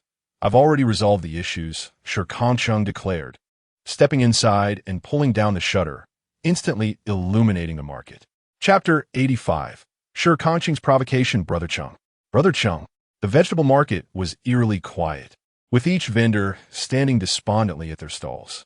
Upon seeing Shi Kangcheng, they initially sighed, but soon greeted him politely. In their hearts, Shi Kangcheng held a favorable position. Shi Kangcheng nodded. This vegetable market had been specifically requested to be preserved by long ago, and he had readily agreed. Presenting his business license for all to see, he announced from now on, the vegetable market will be renamed Liming Market, expanding to 2 levels. You can either pay monthly or annually for your stalls, and all utility expenses will be shared evenly with no additional fees. Brother Cheng, are you serious? The shopkeeper stumbled forward, recalling that they had previously been charged stall fees and even additional protection fees. Yet, they accepted this, for at least they had a place to conduct business. When the police threatened to shut down the market, they felt a deep disappointment. But now, they were greeted with such wonderful news, while others might doubt. They knew Shi Kangcheng would not speak falsely. After the renovation of the Liming market, all of you will be able to officially settle in, and I assure you, there will be no additional fees, no protection fees, or anything of that sort. When the time comes, we shall sign a contract. All you need to do is adhere to the stipulations within it. Shi Kangcheng spoke earnestly, and everyone eagerly approached him, their eyes gleaming with anticipation upon confirming the authenticity of his words. The entire market erupted with joyous cheers, revitalized once more. Shi Kangcheng, too, felt uplifted by their genuine smiles. When it comes time for expansion, if any of you possess skills, I invite you to lend a hand. While there may be no wages, the progress will certainly be expedited. We must participate. This is our home. Indeed, it's our home. Who would want to help build it? The market was predominantly filled with men, each one eager to contribute, as they all possessed at least a modicum of skill. Shi Kangcheng nodded, allowing them to revel in their visions for the future, while he stepped away, gazing upon the familiar roads of Liming Street. He knew this place would soon belong to him. His heart remained largely untroubled. Everything was unfolding according to his plan. And today marked the day of sentencing for Baozi and his associates. Shi Kangcheng was confident that they had already sought out the evidence overnight. While the police may be sluggish in other matters, they were swift when it came to significant accomplishments. After a light lunch, Shi Kangcheng made his way to the courthouse. He could not enter, as there was currently no provision for public attendance. Thus, he leaned against the courthouse entrance, gazing at the azure sky, his thoughts drifting elsewhere. Aching, this is not your fault. cried second brother Shi, attempting to approach him, only to be firmly restrained by the police. His face was streaked with tears, embodying despair. Shi Kangfu stood at the back, head bowed, too timid to even look up. At the entrance of the police station, the 20-year-old Shi Kangcheng sported somewhat unconventional long hair. His complexion wan, and his short-sleeved shirt stained with dry blood. He lifted his gaze to second brother Shi, whose left arm was broken and should have been in the hospital, yet he still came to see him. Ah, his second brother, always so tender-hearted. Shi Kangcheng smiled and shook his head gently. It's all right, second brother. Just wait for me to come out. It's merely 12 years. It's nothing to worry about.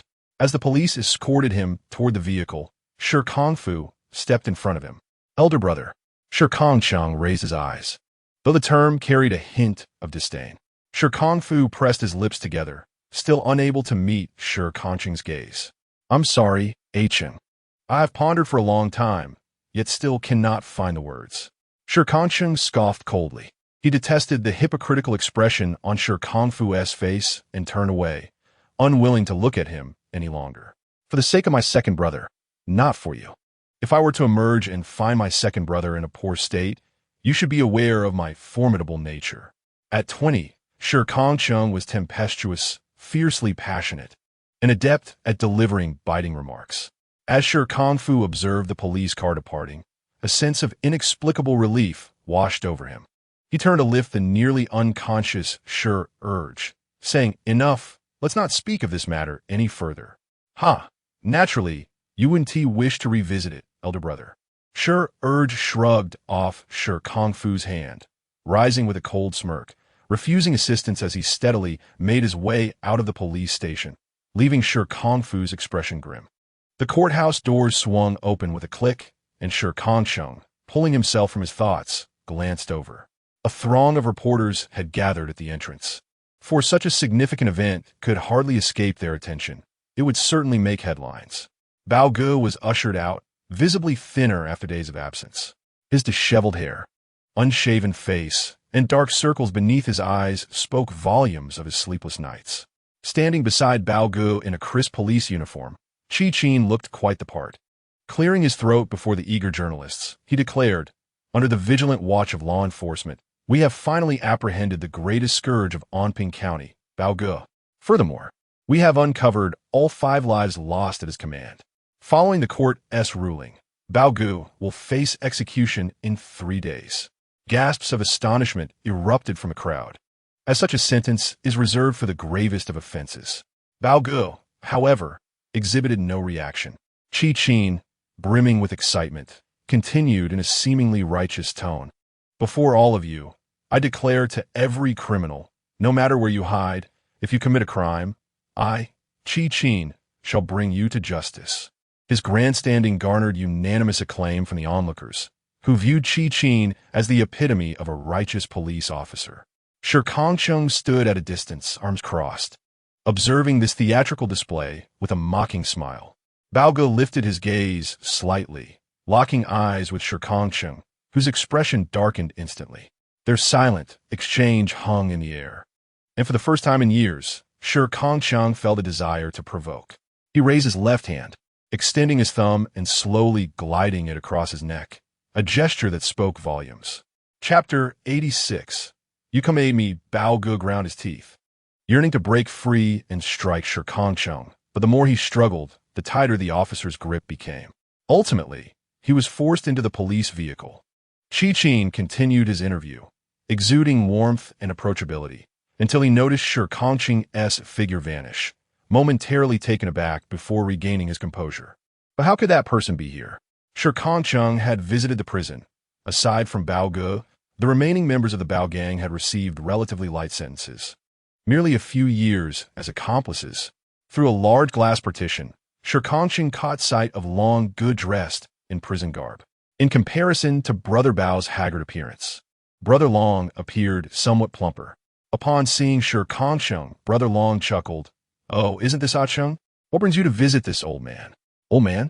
You are much older than I am. We're both nearing 20, replied Shi Kangcheng.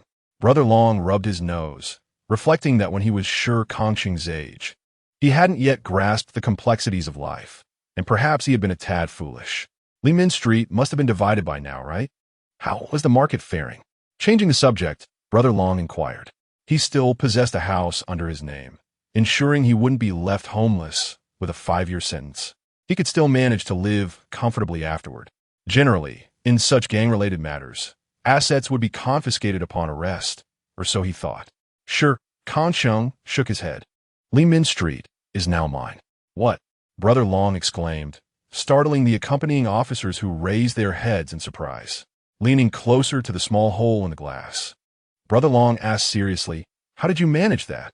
Shi Kangcheng leaned in as well. "I've done them a significant favor. Claiming a street should be reasonable. Don't you think? How can you even bring it up? It's not merely a storefront.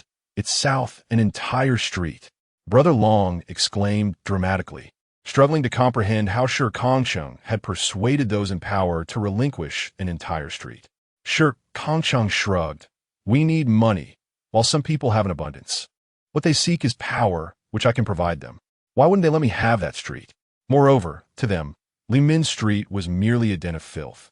Even if they obtained it, they would hardly bother to manage it. So they simply handed it over to me. Brother Long's lips twitched. How could a street be reduced to something so trivial in Shi Kangcheng's eyes? Something everyone desires, yet treated like a mere game of hot potato. Brother Long rubbed his nose, realizing that intelligent minds often operate differently than theirs. By the way, Heisey is in the same cell as I am. He hasn't eaten or drunk anything for 3 days. He won't respond to calls either. It seems this matter has hit him rather hard. Brother Long suddenly recalled Brother Heyer, expressing his sympathy. Is that so? Shi Kangcheng's reaction was muted, but Brother Long sensed that he had absorbed the information. Finally, there was the matter he was most concerned about. How about the market? Is it feasible to get it up and running? Shi Kangcheng remained silent, merely observing Brother Long, who assumed this would be a challenging issue since the market was located at the end of Li Min Street. If those individuals intended to carve out the market, there would be little that could be done. After all, with such a large piece of land, why wouldn't they want to develop it? As he pondered, Brother Long began to console himself. It's all right. This isn't something you could decide. If it doesn't work out, at worst, I'll apologize to my mother in the afterlife. She can't do much about it. Shi Kangcheng chuckled. You shouldn't be so sentimental. It doesn't suit you. Rest assured, I've already secured a business license. It's not just a market. I plan to expand it into a larger marketplace that can accommodate more people. Why didn't you say so sooner? Were you just toying with Brother Long? Long Go was amused by the situation. Initially, one might perceive Shi Kangcheng as cold and unfeeling. But as one grows familiar with him, it becomes apparent that despite being in his 30s, he can be quite mischievous, akin to a child. By the way, the verdict for Bao Ge has been rendered. Execution by firing squad in 3 days. So soon? Long Ge felt a sense of disbelief. The ruthless man was now facing execution. "Ah, it's because of the bill you gave me. Isn't it?" Long Ge retorted, but Shi Kangcheng merely smiled in silence. "Very well. Since I won't have the chance to see him again, could you convey a message on my behalf?" "What should I say?" "Just tell him that I never considered him a brother." Long Ge smirked, his wicked sense of humor at its peak. Shi Kangcheng chuckled and shook his head. Long Ge was indeed one to hold grudges. As Long Ge departed, the next visitor was Heyer Ge. Shi Kangcheng had anticipated encountering a weary Heyer Ge. Yet he was taken aback when the latter entered. Although tall and robust, the man now appeared somewhat emaciated, his cheeks hollowed. It had only been 3 days. "How have you been?" Shi Kangcheng inquired, his brow furrowed, feeling a tinge of sympathy for Heyer Ge. Heyer Ge lifted his head, his gaze vacant. Upon seeing Shi Kangcheng, he managed a stiff smile. "I'm doing well. I understand that you must be upset about my betrayal. But surely you shouldn't be this affected?" Shi Kangcheng found himself puzzled. He recognized that Heyer Ge held him in high regard, yet this seemed excessive. If betrayal was the issue, should he not be furious instead of wearing such a countenance? Shi Kangcheng could not comprehend. Heyer Ge shook his head. "I'm not saddened by your betrayal," he said slowly. "Over the past few days, I have pondered extensively. I should be outraged. After all, you betrayed Bao Ge, who was my leader. Yet, curiously, I am not angry. Instead, I find myself contemplating that perhaps this isn't so bad after all. I haven't even considered what might happen to Bao Ge, which leaves me bewildered. Could it be that the one who is betrayed is me? Confusion etched on his face. He Ergu's expression revealed Shi Kangcheng's understanding. As Bao Ge's subordinate, loyalty was expected, yet now that someone had betrayed him, He Ergu felt not anger towards the traitor, but rather a sense of relief. Given He Ergu's straightforward nature, it was no surprise he was at a loss. However, Shi Kangcheng felt a sense of elation, for this indicated that He Ergu's loyalty lay with him. Although he had entrusted matters to Bai Shu, Shi Kangcheng still required a capable assistant. Ignoring the police presence behind him, he approached He Ergu and spoke softly. Will you help me? What are your intentions? Chapter 87. Almost forgot you, huh? I am merely a level 1 prisoner now. Though I may not be here for long, once I am released, you will no longer have need of me, He Ergu said with a self-deprecating smile. At last, he has found a devoted soul willing to give their all. Yet it seems the opportunity has slipped away, has it not? His current state is one of deep remorse and sorrow. Shi Kangcheng tapped the table. All you need to say is whether you are willing or not. Of course I am willing, came the earnest reply. Even though our first encounter was a brawl, it is true that one must engage in conflict to truly know another. I admire your absolute strength. This was the first time He Ergu spoke with such seriousness. Understanding dawned on Shi Kangcheng. That single affirmation was sufficient. He rose, stating, then wait for my word. He Z felt a flicker of hope, albeit confusion lingered. At least Shi Kangcheng was not one to claim the impossible. Due to the limitation of meeting only 2 individuals a day, he would not be able to see Leopard Brother.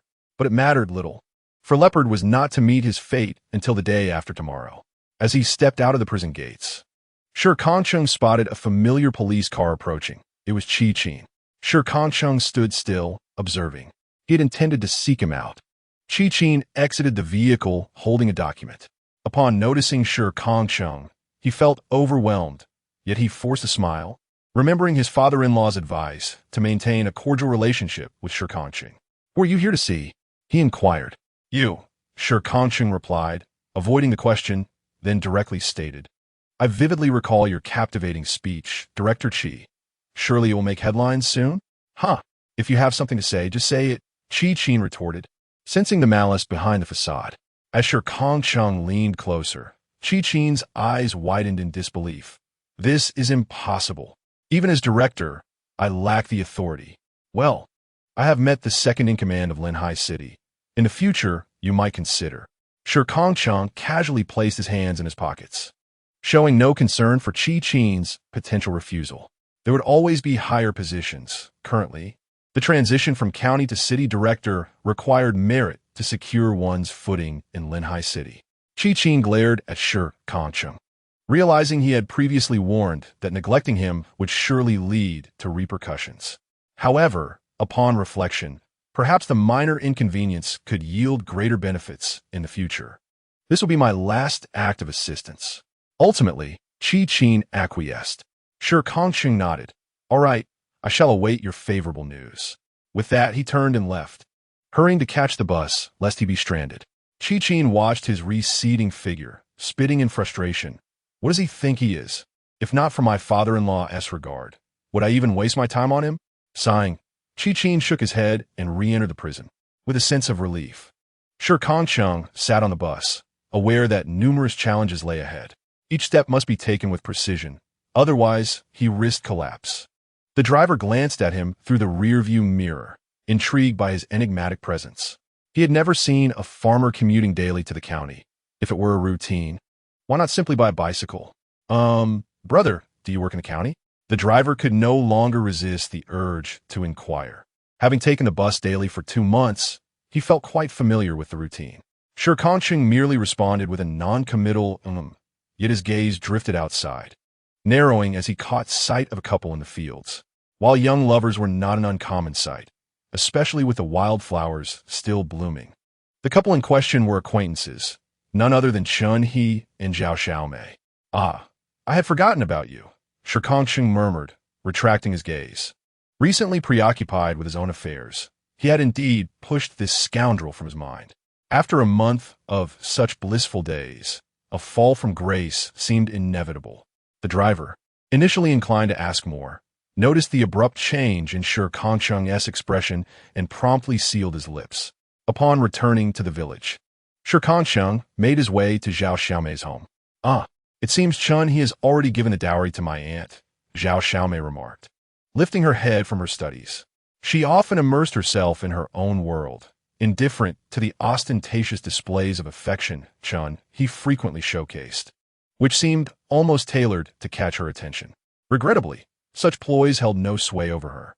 Resuming her studies wholeheartedly, Zhao Xiaomei was solely focused on preparing for the college entrance examination 2 years hence. Though she was somewhat older, she bore no reservations.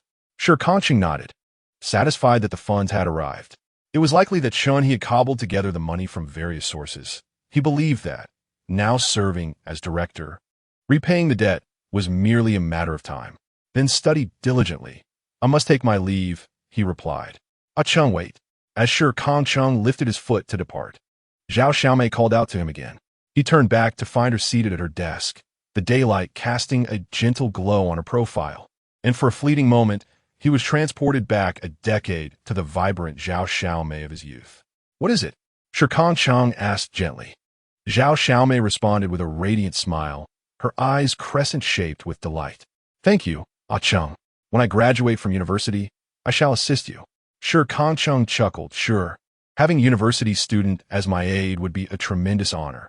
They exchanged smiles, yet both tacitly concealed their deeper feelings, aware that they were not meant for one another. Once he departed the Zhao residence, Shi Kangcheng's smile faded. He made his way to the village office to borrow the telephone and dialed a number that lingered in his mind. "Hello, Feng's Shoe Factory.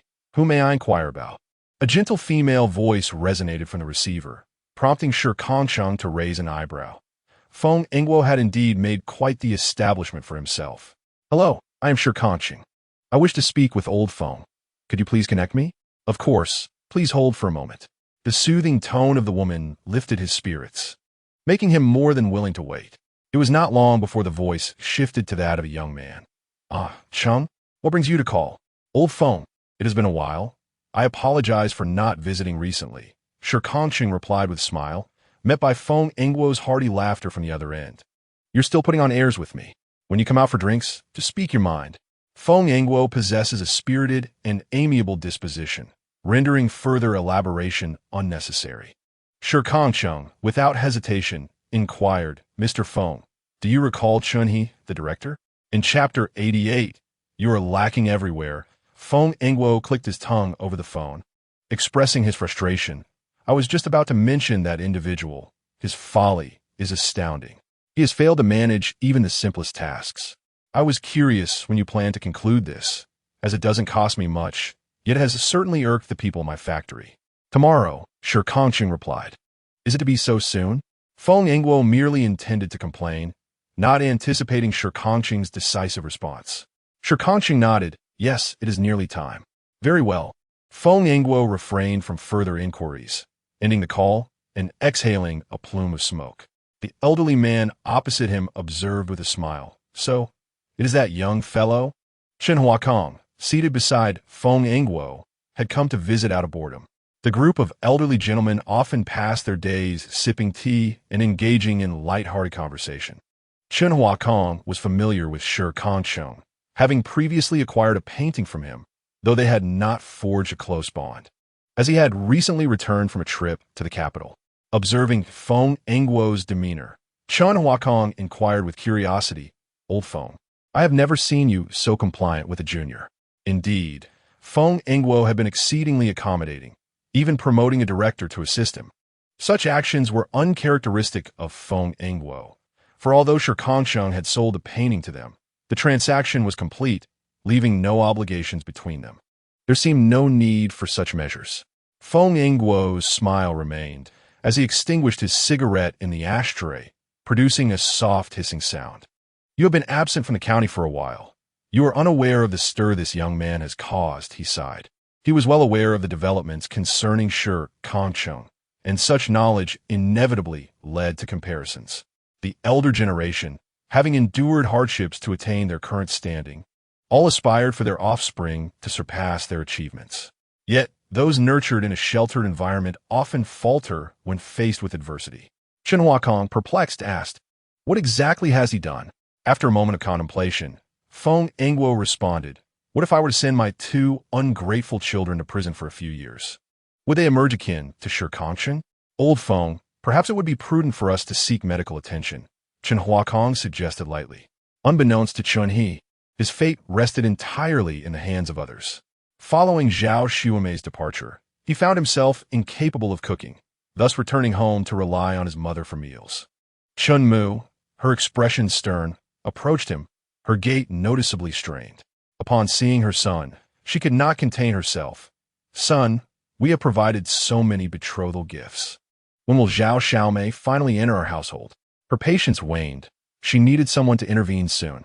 It was unclear what had provoked Chen Fu, who had never laid a hand on her previously. Yet from a certain day onward, he began to strike her mercilessly.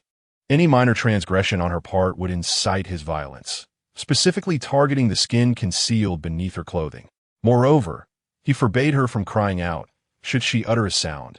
The punishment would be even more severe. Over this period, she has become utterly reluctant to resist, and the notion of divorce is merely a fleeting thought. In her generation, enduring hardship has become a way of life, especially with children of such age. There seems to be no necessity for upheaval now. At present, Chen's mother anticipates that once Zhao Xiaomei enters their household, she will be able to unleash her pent-up frustrations upon her daughter-in-law. Feeling justified after having spent so much on her son's marriage, as Chun-He enjoys his breakfast, he notices that his mother's culinary skills have yet to match those of Zhao Xuemei, though the meal is still palatable. Upon hearing Chen's mother speak, he furrows his brow in mild irritation. "What's the hurry? Just a little longer. Once my salary arrives this month, I can bring her home. I'm the director now, so you needn't worry." All right. No need to fret," Chen's mother hastily reassures him, sensing his mood darkening, and she adds a fried egg to his bowl. Each day, they prepare 2 fried eggs. In the past, Chen's mother would share one with Chen's father, but now, she has relinquished her portion entirely to her son. Watching Chun-He's retreating figure, she sighs, feeling a twinge of sadness that her son remains oblivious to her own suffering. Yet, she also feels an overwhelming pride in him. These conflicting emotions swirl within her when, in the next moment, a slender bamboo stick strikes sharply against her leg, sending a jolt of pain coursing through her. Chen's mother gasps, and Chen's father's brows furrow in anger. "You dare to raise your voice? I'll teach you a lesson." He bellows. "You've finished your meal and still refuse to wash the dishes? Planning to take a break?" Dad, I was wrong. I truly was." After a sufficient beating, Chen's father sits down, panting heavily, his gaze landing on the staggering figure in the kitchen, feeling an odd sense of relief wash over him, as if years of suppressed emotions have finally been released. Chen's mother remains unaware that all her suffering stems from the very words she once uttered. Meanwhile, Chen-He hums a cheerful tune as he arrives at the shoe factory, where he now holds significant status. Each time he enters, he lifts his chin high, as though he were to pierce the heavens. Being a director isn't as challenging as he had imagined. He discovers that the role is rather leisurely, merely sitting there delegating tasks, signing documents, and seemingly having little else to do. Consequently, each month, he receives a paycheck far greater than what he earned through strenuous labor in the past. Each day at the office, he relishes being addressed as director, basking in this newfound esteem for an entire month. However, today is peculiar. Not a single person is called out to him. Feeling slightly irked, he exclaims, "Hey, are you all too good to greet the director?" He grabs hold of the young man, who had previously addressed him sweetly, but now, with disdain, the young man shrugs off his hand. Enraged, Chun-He snaps, "Are you seeking your own demise? Do you believe I want to fire you on the spot?" The young man crosses his arms, smirking sarcastically. "You think you can fire me? Go check the bulletin board and see who's really leaving." With that, he rolls his eyes dramatically and strides into the factory. An unsettling premonition washes over Chun-He as he hurries towards the bulletin board, which is surrounded by a throng of people. He pushes through the crowd to find a striking red notice at the center, its bold black letters almost glowing, leaving him feeling dizzy and disoriented. By unanimous decision of the board, Chun-hee, the director of Workshop Number 2, has been formally dismissed due to inadequate work performance. A few simple words rendered Chun-hee breathless. The mocking voices from nearby only intensified his inner turmoil. Pushing through the crowd, he made his way directly to the office building. He forcefully knocked on the door of the Human Resources Department, and upon entering, the staff looked up to see the furious Chun-hee. Do you not know how to knock before entering? That is of little consequence. Why was I dismissed? What did I do wrong? Chun-hee, overwhelmed by anger, pounded the table and demanded answers. The head of the Human Resources Department smirked coldly, crossing his arms as he regarded Chun-hee with disdain. Should I enumerate your shortcomings one by one? Is it necessary? The shoe factory had 3 personnel staff, with the head of Human Resources primarily responsible for staff movement. Typically, employment at the factory adhered to a time-based system, where benefits varied depending on whether one had been there for 1 year or 2. The shoe factory, founded from scratch by Feng Engwo, had endured countless tribulations before reaching its current scale. Though it was located in a small county, the factory's cloth shoes were renowned nationwide. The head of Human Resources had spent 15 years in the factory before attaining his current position, while workshop directors did not require such a lengthy tenure. A minimum of 5 years of experience was generally needed for promotion. The fact that someone as seemingly unqualified and dim-witted as Chun-hee had ascended to this position baffled the head of Human Resources. Upon hearing Feng Engwo's decision, the head had sought to understand who Chun-hee truly was. It was evident that Feng Engwo's disregard for protocol indicated favoritism. However, upon seeing Chun-hee's foolish grin, the head realized the gravity of the situation. Feng Engwo has grown old, he thought to himself. Yet, he dared not voice any objections and begrudgingly accepted the arrangement, leading to a month of arduous days ahead. The head of Human Resources continued with a contemptuous smirk. First, your educational background is lacking. You cannot even comprehend basic texts, rendering you unfit for a director. Second, you're excessively harsh with your subordinates, often fabricating issues. Your team has collectively reported you. Third, there's no third point. In fact, no one in the workshop holds any affection for you, and coupled with your unsatisfactory performance, the decision to terminate your employment was unanimous. Do you have any objections? He leaned back in his chair, arms crossed, his gaze towards Chun-hee revealing unabashed disdain. The remaining staff in the office watched the unfolding drama with amusement. Chun-hee took deep breaths, striving to stabilize his emotions. The words of the head of Human Resources contained no inaccuracies. Chun-hee had never valued education, despite his father's efforts to enroll him in school. Regrettably, he had squandered that opportunity, indulging in frivolities instead. A month has passed since he assumed the position of director, and his demeanor had changed, causing him to offend numerous colleagues in the workshop. After a prolonged moment of contemplation, Chun-hee exhaled deeply and donned a sycophantic smile. Minister, I may lack merit, but I have certainly endured hardship. I acknowledge my inadequacies, and I no longer wish to hold the position of director. I realize that I need further education and growth. Might I be permitted to return to my previous post? I vow to exert myself and not disappoint you. The head of the Human Resources Department raised an eyebrow, taken aback by Chun-hee's cunning strategy of retreating to advance. This maneuver indeed earned him a modicum of respect. Alas, it was futile. The minister sighed heavily. Weariness etched across his face. Ah, Xiao Chun, this arrangement is beyond my jurisdiction. Frankly, I am merely a subordinate myself. The decision to terminate your position originates from higher authority. I am merely the messenger of this decree. Perhaps you might reach out to someone in upper management. There could be a chance. In the minister's mind, it was evident that Chun-hee had allies behind him. Otherwise, how could such an incompetent individual have attained the role of director? His expression conveyed a sense of understanding. Chun-hee twitched his lips, remaining silent. Was he to confess that he, too, was baffled by how he had come to occupy this position? Enough. We have work to attend to. Please exit.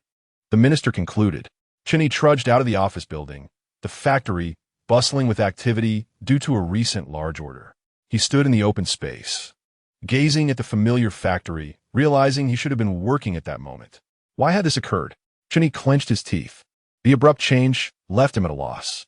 The disdainful gaze of the security guard prompted him to leave, and he mounted his bicycle, pedaling away. As the wind brushed against his cheeks, his irritation gradually subsided. The most pressing matter now was to conceal this predicament and ensure that Zhao Xiaomei became his wife. Having accrued substantial debt, it was imperative that he marry Zhao Xiaomei. They would need to repay the loans together, and perhaps he could convince her to reclaim the betrothal gifts. Previously, his thoughts revolved around making Zhao Xiaomei regret her choices. But now his focus shifted to enduring hardships alongside Zhao Xiaomei. With a resolute decision, He plucked a handful of flowers from the roadside, tied them with a piece of twine, and placed them in the front basket of his bicycle. He then restored a smile to his face and headed towards Huaining Village. Shikang City was preparing to install the final 2 dragon head decorations on the rooftop, as the old man had suggested that this would lend a more imposing presence. Just after the installation, Shikang City noticed He cycling towards the village. The scene was refreshingly picturesque. A smile crept across Shikang City's face. Today was a workday, and he should have been at the shoe factory. His absence could only indicate that Feng Engguo had taken action. It seemed that an intriguing spectacle was about to unfold. Zhao Xiaomei was at home, gazing at the newest bicycle under the eaves, the unopened radio perched on the windowsill, and even a sewing machine. A shy smile unconsciously graced her lips. In just a few days, she would be marrying He, and her heart brimmed with joy. Zhao Linshi, in the kitchen, observed her daughter's infatuated expression from the yard and pursed her lips, continuing with her chores with a sense of helplessness. She harbored dissatisfaction regarding this marriage, not due to the dowry, but because of He himself. She vividly remembered the state Zhao Xiaomei was in upon her return. Although He had assured her that he would never treat Zhao Xiaomei in such a manner, Zhao Linshi remained deeply concerned. Sigh. Upon hearing her mother's sigh, Zhao Xiaomei's mood soured instantly, and she rolled her eyes. Mom, I'm getting married. Why are you sighing all the time? It's so unlucky. In the past, Zhao Xiaomei would never have dared to speak to Zhao Linshi in such a manner. Despite Zhao Linshi's gentle nature, her temper could be quite fearsome when provoked. However, feeling as though she had a support system now, Zhao Xiaomei found herself emboldened. Zhao Linshi furrowed her brows, dried her hands, and stepped outside. Is this how you speak to your mother? My daughter is about to be married. Am I not allowed to feel a bit sad? Chapter 90. Plans ahead of schedule. Zhao Xiaomei pouted, harboring resentment towards her mother. Many people had said that her mother's presence had caused her father's early demise. Initially, Zhao Xiaomei had not believed this, but as Zhao Linshi worked tirelessly and neglected her feelings, she began to adopt this belief. If it weren't for Zhao Linshi's supposed misfortune-bringing nature, surely her life would be better than Zhao Xiaomei's now. Moreover, Zhao Xiaomei felt that her mother treated Zhao Xiaomei with greater kindness than she did her. Regardless, I don't care. He said he would come to propose in a couple of days, so you'd better have a pleasant expression, Mom. Once I settle in the city, perhaps I can even lend a hand to my brother. All right. I don't expect much from you. I just hope you can be a little happier. Zhao Linshi sighed, her words heartfelt, yet to Zhao Xiaomei, they sounded insincere, and she internally scoffed. Suddenly, a voice called out, Xiaomei, are you home? It was Ahi. Zhao Xiaomei instantly sprang to her feet, excitement coursing through her as she recognized that familiar figure. Just as Zhao Linshi was about to intervene, Zhao Xiaomei dashed outside and threw herself into He's embrace. Her face lit up with enthusiasm. Ahi, aren't you going to the shoe factory today? How do you have time to come here? I'm already the director, so I have a little freedom. Mostly, I just miss you too much, He replied. His heart steady as he spoke sweetly, watching Zhao Xiaomei blush. His gaze caught Zhao Linshi standing behind the door, prompting him to clear his throat and gently push Zhao Xiaomei aside. Xiaomei, you stand here. Huh? Zhao Xiaomei's heart raced uncontrollably. Initially, her desire for He stemmed solely from a yearning to possess what Zhao Xiaomei had. However, after engaging with He, she discovered an extraordinary depth to his understanding of women. He consistently tended to her with meticulous care in even the smallest matters, occasionally surprising her with delightful gestures. This experience ensnared Zhao Xiaomei, who had never known love before. Yet, upon closer inspection, she realized that Chun-Hee's so-called surprises were merely free offerings from the roadside. As Chun-Hee retrieved a bouquet from the basket of his bicycle, Zhao Xiaomei gasped in excitement, covering her mouth with her hands, her eyes glistening with unshed tears. Chun-Hee knelt on one knee, his smile radiant. "Xiaomei, I love you. Although we have already established our relationship, I can hardly contain myself. I wish to marry you soon, to see you every day. Will you become my bride?" In this era, such a bold declaration was a rarity, for most were too shy and reserved. Yet Chun-Hee's proclamation drew the attention of their neighbors, who were captivated by a scene they had only witnessed in films. As Zhao Xiaomei gazed at Chun-Hee kneeling before her, feeling the envious glances around her, her pride soared to unprecedented heights. It was worth noting that when Chun-Hee married Zhao Xiaomei, the occasion was rather austere. Was this not a testament to Chun-Hee's deeper affection for her? "I do," Zhao Xiaomei responded, her cheeks flushed with warmth. Accepting the flowers, the two embraced beneath the sun. Meanwhile, Zhao Xiaomei sat at her desk, rubbing her aching temples, lamenting the volume of their exuberance, which even reached her secluded room. "Mommy," came the timid voice of Chun Bao, peeking through the door. "Come in, Xiao Bao." Zhao Xiaomei beckoned, her heart melting at the sight of her son. She enveloped him in her arms, her heart aching with tenderness. "What is wrong, Xiao Bao?" Recently, Chun Bao had been eating well and growing fair, having kept his promise to earn for his sister and niece. He looked up at his mother, wide-eyed, his fingers intertwined nervously. "Mommy, is that voice outside Daddy's?" His tone was soft, laced with fear. Since their return, Chun Bao had played alone in the yard, avoiding interactions with other children, displaying an unusual maturity. Zhao Xiaomei bit her lip, pondering how to explain the situation to her 4-year-old son. Before she could respond, Chun Bao continued, "Grandma said Daddy is marrying someone else, but didn't he marry Mommy? Will Daddy still be my daddy?" A sigh escaped Zhao Xiaomei's lips. Chun Bao undoubtedly held feelings for Chun-Hee, as he had shown affection towards him in the past. Glancing at the towering stack of books on her desk, Zhao Xiaomei steadied herself and gently articulated, "Xiao Bao, Mommy and Daddy have separated. When two people are together, sometimes they part ways. However, a father will always remain a father. If little Bao misses her father, shall we take her to see him, dear?" Zhao Xiaomei glanced down at her daughter, believing that she could not allow her personal troubles to deprive her child of her father's presence. Chun Bao looked up at her mother and slowly replied, "No." The little girl shook her head earnestly, declaring, "Daddy hits Mommy. I don't like Daddy anymore. Little Bao doesn't want Mommy to be hurt." Zhao Xiaomei turned her head away, biting her lip, yet tears streamed down her face uncontrollably. From the very beginning, when Chun-Hee struck Zhao Xiaomei, he did so without restraint in front of Chun Bao. As Zhao Xiaomei endured the blows, she comforted her child, and that day marked the arrival of a devil.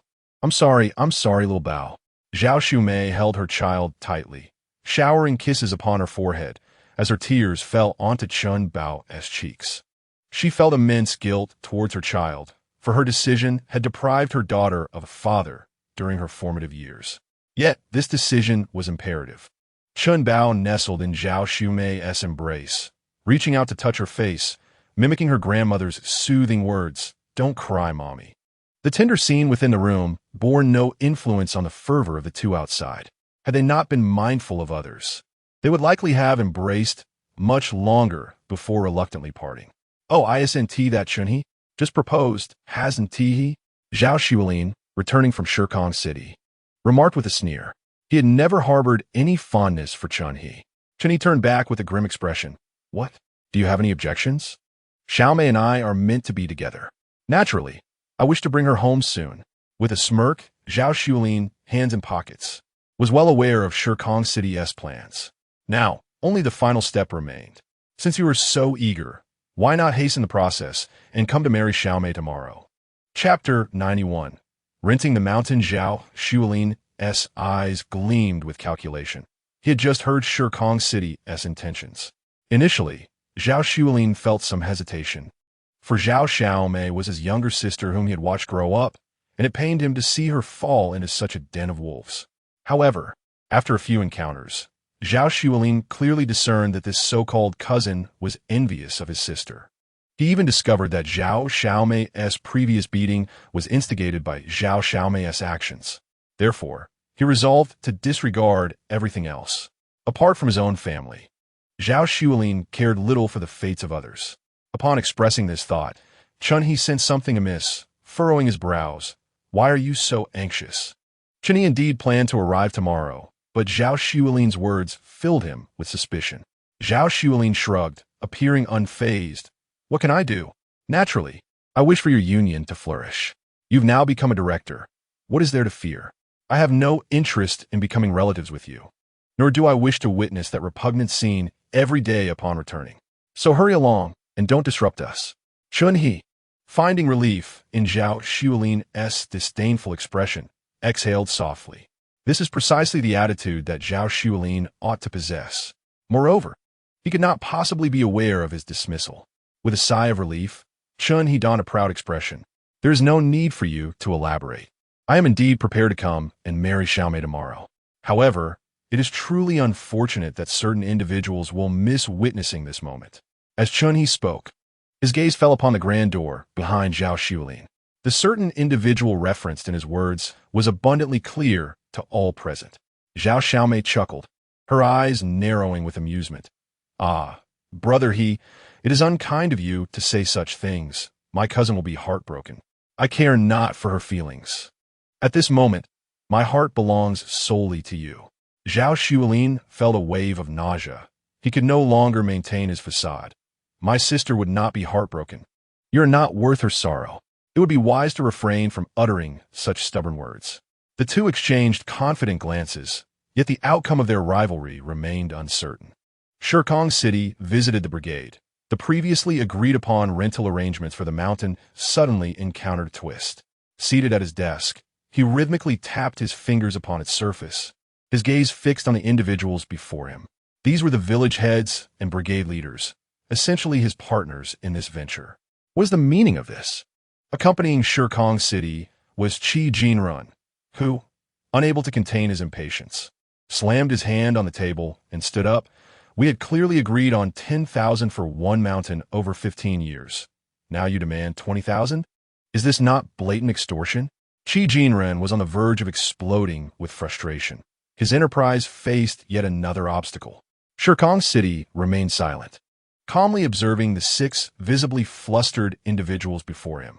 They had indeed settled on a verbal agreement regarding the price, and had all gone well. The contract for the mountain could have been signed today. Regrettably, they had begun to renegotiate mid-discussion. Shikang City understood their perspective, for mining would nearly obliterate the mountain, rendering it useless even if it were returned to them. However, he would not tolerate being taken advantage of. With hands naturally crossed atop the desk, he stated, I am unaware of who has conveyed what to you, but this price is the highest I can offer. You, esteemed elders, have witnessed my upbringing, and you are well aware of my temperament. He continued, this mountain harbors wild beasts, and the forest is abundant, apart from foraging for wild vegetables. You cannot engage in much else. Please consider this carefully. 10,000 is no trifling sum. Shikang City spoke slowly, while the 6 opposite him swallowed hard. Although they faced a younger generation, Shikang City's imposing presence eclipsed theirs. After a shared glance, it was ultimately the village head of Huaining who broke the silence.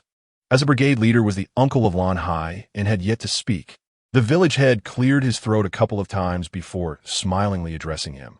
Ah Chung, while it is true that we cannot do much with this mountain, it remains our lifeblood. If you were to alter it, the mountain would lose its charm, and I would find it difficult to explain to my fellow villagers.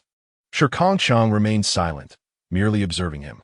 The village chief glanced around at the others, swallowed hard, and spoke again. How about this? Let us settle on 15,000. I understand that earning money isn't easy for you. So let's both take a step back, shall we? Qi Jinren was almost swayed. After all, compared to the value of the mountains, 15,000 seemed reasonable and fell within Shi Kangcheng's previous acceptable range. He looked at Shi Kangcheng, awaiting his response. Without a moment's hesitation, Shi Kangcheng shook his head decisively. 10,000 is my bottom line. If you are unwilling to accept it, Then let this collaboration come to an end. I remember there are plenty of options 20 kilometers away, though it may be a bit farther. I wouldn't mind building another house there. Brother Run, let us head back, Shi Kangcheng said as he prepared to rise. Shi Jinren furrowed his brows. He even considered urging Shi Kangcheng to reconsider, as all his hopes rested on him. How could he just walk away? The captain interjected, Cheng, don't be hasty. After all, I am a Hai's uncle. Let us sit down and discuss this. Previously, when he heard Lan Hai's account, the captain had been indifferent, thinking that a man just released from prison could hardly have any money. However, as Shi Kangcheng's properties improved and his entire demeanor transformed, the captain couldn't help but feel intrigued. The idea of raising the price originated from him, as he had discreetly inquired about Lan Hai. And although Lan Hai hadn't stated it outright, the captain suspected that Shi Kangcheng was indeed quite wealthy. If that were the case, why not offer a bit more? Coupled with Shi Kangcheng's urgency, the captain believed this matter should be straightforward. Yet, Shi Kangcheng's reaction made him feel anxious as well. Shi Kangcheng sat back down, looking at the captain. Uncle Lan, I only refrained from leaving immediately out of respect for you. Yes, I understand, the captain replied, wiping the sweat from his forehead, and could not help but ask, may I inquire about your purpose for renting the mountain? Commercial secret, no comment, Shi Kangcheng replied, aware that the captain was harboring a glimmer of hope. All right, please wait a moment while we discuss this among ourselves, the captain said, feeling somewhat at a loss. For Shi Kangcheng owed no one any favors, remaining impervious to their entreaties. Surely, they wouldn't abandon their most basic principles over a mere sum of money. Chapter 92. To discipline the dog, one must first consider the master of the group moved to the courtyard, where Shi Kangcheng calmly took a sip of water. Shi Jinren, unable to contain himself, asked, Cheng, is there really a mountain 20 kilometers away? No, I haven't been there, Shi Kangcheng replied. Shi Jinren gasped in shock. Isn't that deceiving? Shi Kangcheng turned to him, noting the recent drastic changes in Shi Jinren. He was anxious and tense, traits that were unbecoming. What Shi Kangcheng desired was Shi Jinren's stable ambition, not a temperament more rash than that of Malgaping. Brother Run, in business, one must prioritize their own interests. Achieving your goals is a valid method, but you seem overly impatient. Have you noticed that? Shi Kangcheng countered. Shi Jinren widened his eyes. It was the first time someone had spoken to him in such a manner. He fell silent, contemplating his recent state, while Shi Kangcheng also withdrew his gaze. He had faith in Shi Jinren, believing he could become the person he aspired to be. Otherwise, Shi Kangcheng's expression darkened. He had noticed Shi Jinren's earlier actions. Had Shi Jinren spoken up at that moment, Shi Kangcheng felt he would have undoubtedly abandoned him as a potential ally, settling instead for a mere brotherly bond. Privately, he could call him brother, but in formal settings, Shi Kangcheng believed it necessary to maintain a distinction of roles, for he did not appreciate anyone overshadowing him. After approximately 10 minutes, the 6 individuals finally returned, and Shi Kangcheng could clearly perceive their concession. Cheng, let us proceed as we previously discussed. We are all villagers, and there is no need for excessive words. Let us adhere to the terms set for the mountain over the last 15 years. The village chief sighed heavily. He found it difficult to part with the sum of 10,000. In his estimation, the collective wealth of the entire village barely equated to that amount. Shi Kangcheng nodded in agreement, then presented the contract he had prepared along with another plan. The contract pertained to the lease of the mountain, requiring only the village committee's seal for validation. Each person received a copy. Shi Kangcheng retrieved his own and distributed the other plans. What is this? They inquired, perplexed. Although they held positions as village chief and captain, deciphering the dense text proved challenging, especially given their advancing age, rendering the minuscule print nearly illegible. They soon deemed it futile. Forget it, it's incomprehensible. Cheng, just tell us directly. We are all on the same side, and we trust you. Even the captain struggled to comprehend, his head throbbing. Shi Kangcheng nodded, and the typically taciturn man commenced his persuasive discourse. I require not just the mountain. Our villagers are united, and I hope they will assist me in constructing a factory and managing the subsequent workforce. After all, we must strive for collective progress, mustn't we? His words instilled a sense of trepidation among the 6. It dawned on them that Shi Kangcheng had a backup plan. Had they not compromised earlier, they would have unwittingly relinquished a golden opportunity. A mere transaction versus perpetual benefits. Who would not choose the latter? These rural folk, who could never aspire to the same life as city dwellers, realized that having a factory nearby would alter their fortunes significantly. The initial somber expressions of the group transformed into radiant smiles, blooming like chrysanthemums. Oh, I always knew our Ah-Chung would achieve greatness. No wonder he is old Shi's son. I sensed his potential would be extraordinary. Rest assured, Ah-Chung, the young men in our village are at your disposal. You command us, and we shall follow. They effusively expressed their loyalty, and Shi Kangcheng seized the moment to continue. By the way, village chief, I intend to build a factory on your land. Would you be willing to sell it to me? The village chief's smile froze on his face. Damn it, Shi Kangcheng was waiting for him here. The vast expanse of land at the foot of the mountain belonged to the village chief, a source of pride for him. He had spoken too passionately earlier, completely unmindful of this matter. Huh? Are you joking, Ah-Chung? The village chief began to regret his impulsiveness. He owned a great deal of land. Although selling it wouldn't be a significant loss, doing so would leave him with only a small courtyard, which felt somewhat embarrassing to admit. Shi Kangcheng, however, waved his hand dismissively. I am not just looking to purchase your land. I intend to acquire all the surrounding properties as well. Name your price. The village chief hesitated, glancing at the team leader. Oh, village chief, you aren't doing anything with that land anyway. Why not sell it to Ah-Chung? Not only will you receive money, but Ah-Chung's factory can also commence sooner. We can't afford to waste everyone's time over such trivial matters. Indeed, the village chief rolled his eyes. He shouldn't have even consulted them. It didn't concern their interests, and they were merely speaking from a position of comfort. Still, he felt conflicted, as the land had been passed down through generations and was not his to decide upon lightly. How about this, Ah-Chung? I will return home to discuss it with my elders, and I promise to give you an answer by tomorrow. All right.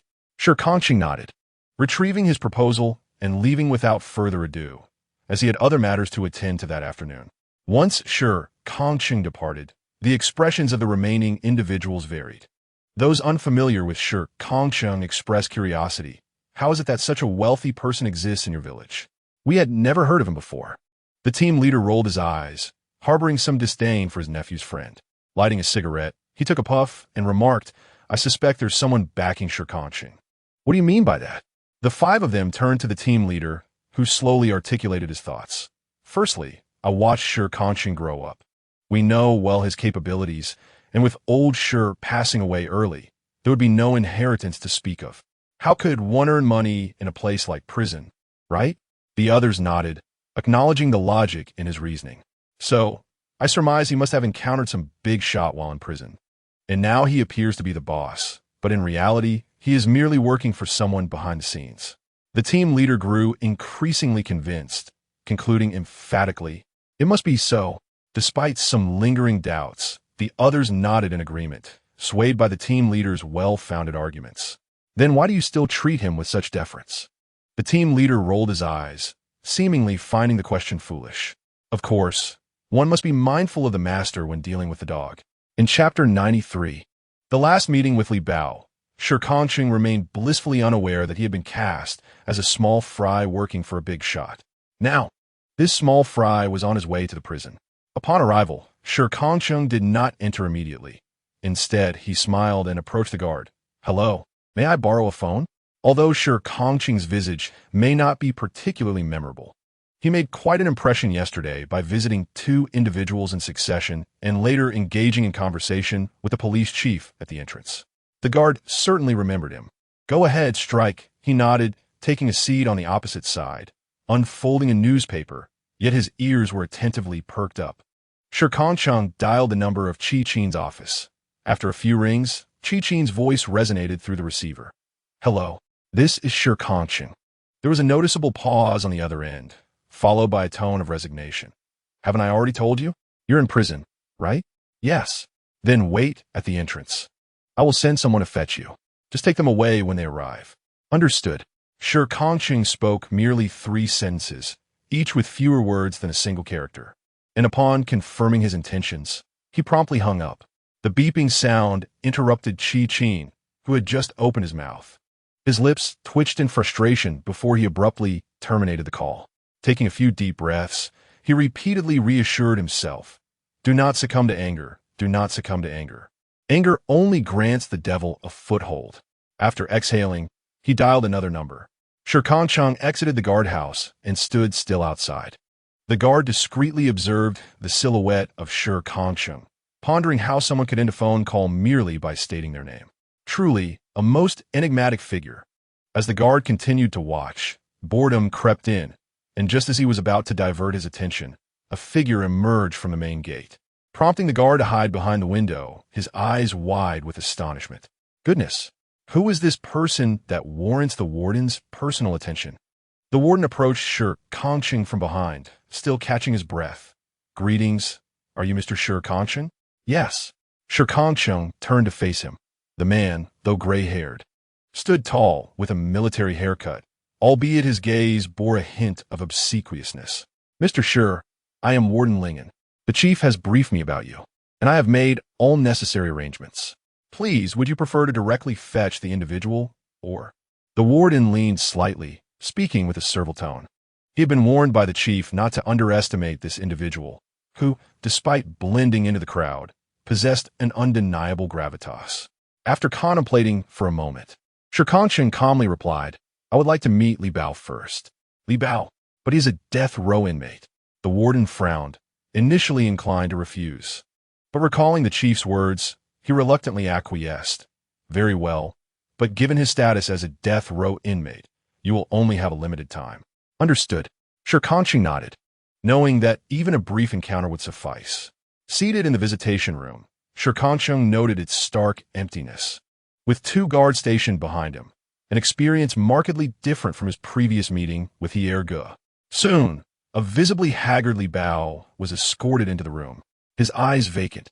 Shi Kangcheng observed that even without the execution, it seemed Li Bao would not last many more days.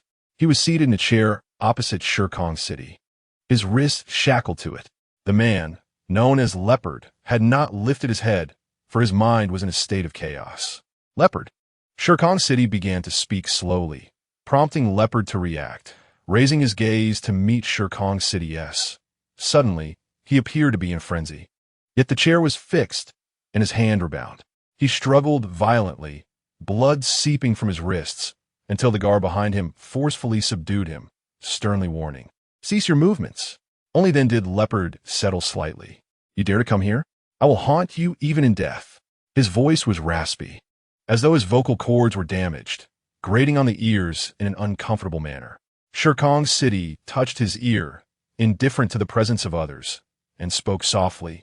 "You should have realized that upon murdering the previous boss and assuming this position, you would inevitably meet a similar fate, wouldn't you?"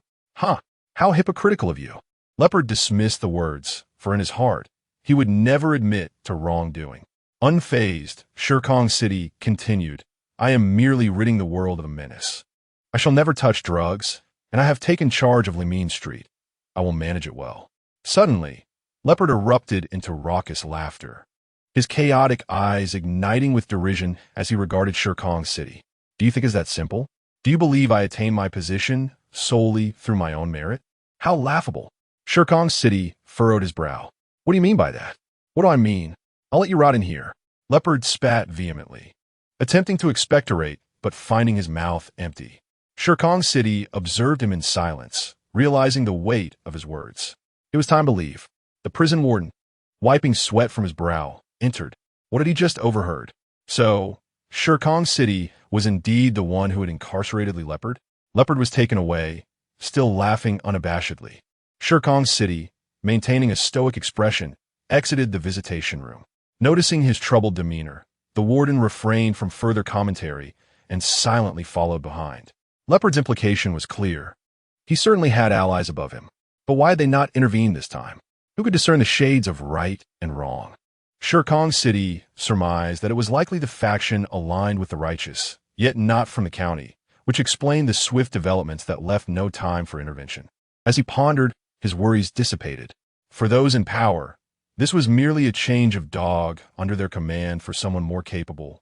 Thus, that individual would surely seek him out proactively. Having come to this conclusion, Shi Kangcheng prepared to depart, only to be drawn to a commotion at the entrance, where a raucous grandfather and grandchild captured his attention. The elderly man, with a head of white hair and a stooped back, stood beside a child, whose face was smeared with dirt and streaked with tears. "I want to see my son. My son is named Li Bao. I beg you, just let me see him one last time." Chapter 94. Li Bao's father. The prison warden sighed, and without needing to inquire with Shi Kangcheng, he had already revealed the identities of the elderly man and the child before him. Li Bao, too, had suffered greatly. This old man was his biological father, who came daily to request to see Li Bao. The child, it was said, was indeed Li Bao's own son. It was truly perplexing. How could a father neglect his own son, dressed as he was like a beggar? What could Li Bao possibly be thinking? The warden found it utterly baffling. In truth, he could understand Li Bao's ambition to ascend to a higher position. Who does not yearn for power? With power and wealth, life could become significantly better. After all, the warden hoped for his own children to enjoy a better life. Li Bao indulged himself in luxuries. Yet his father and child suffered more than beggars. Shi Kangcheng felt a twinge of confusion. This should not be the case. Although Li Bao was ruthless, he was also generous to his brothers. Surely he would not abandon his own family. There must be a deeper reason. Something was amiss.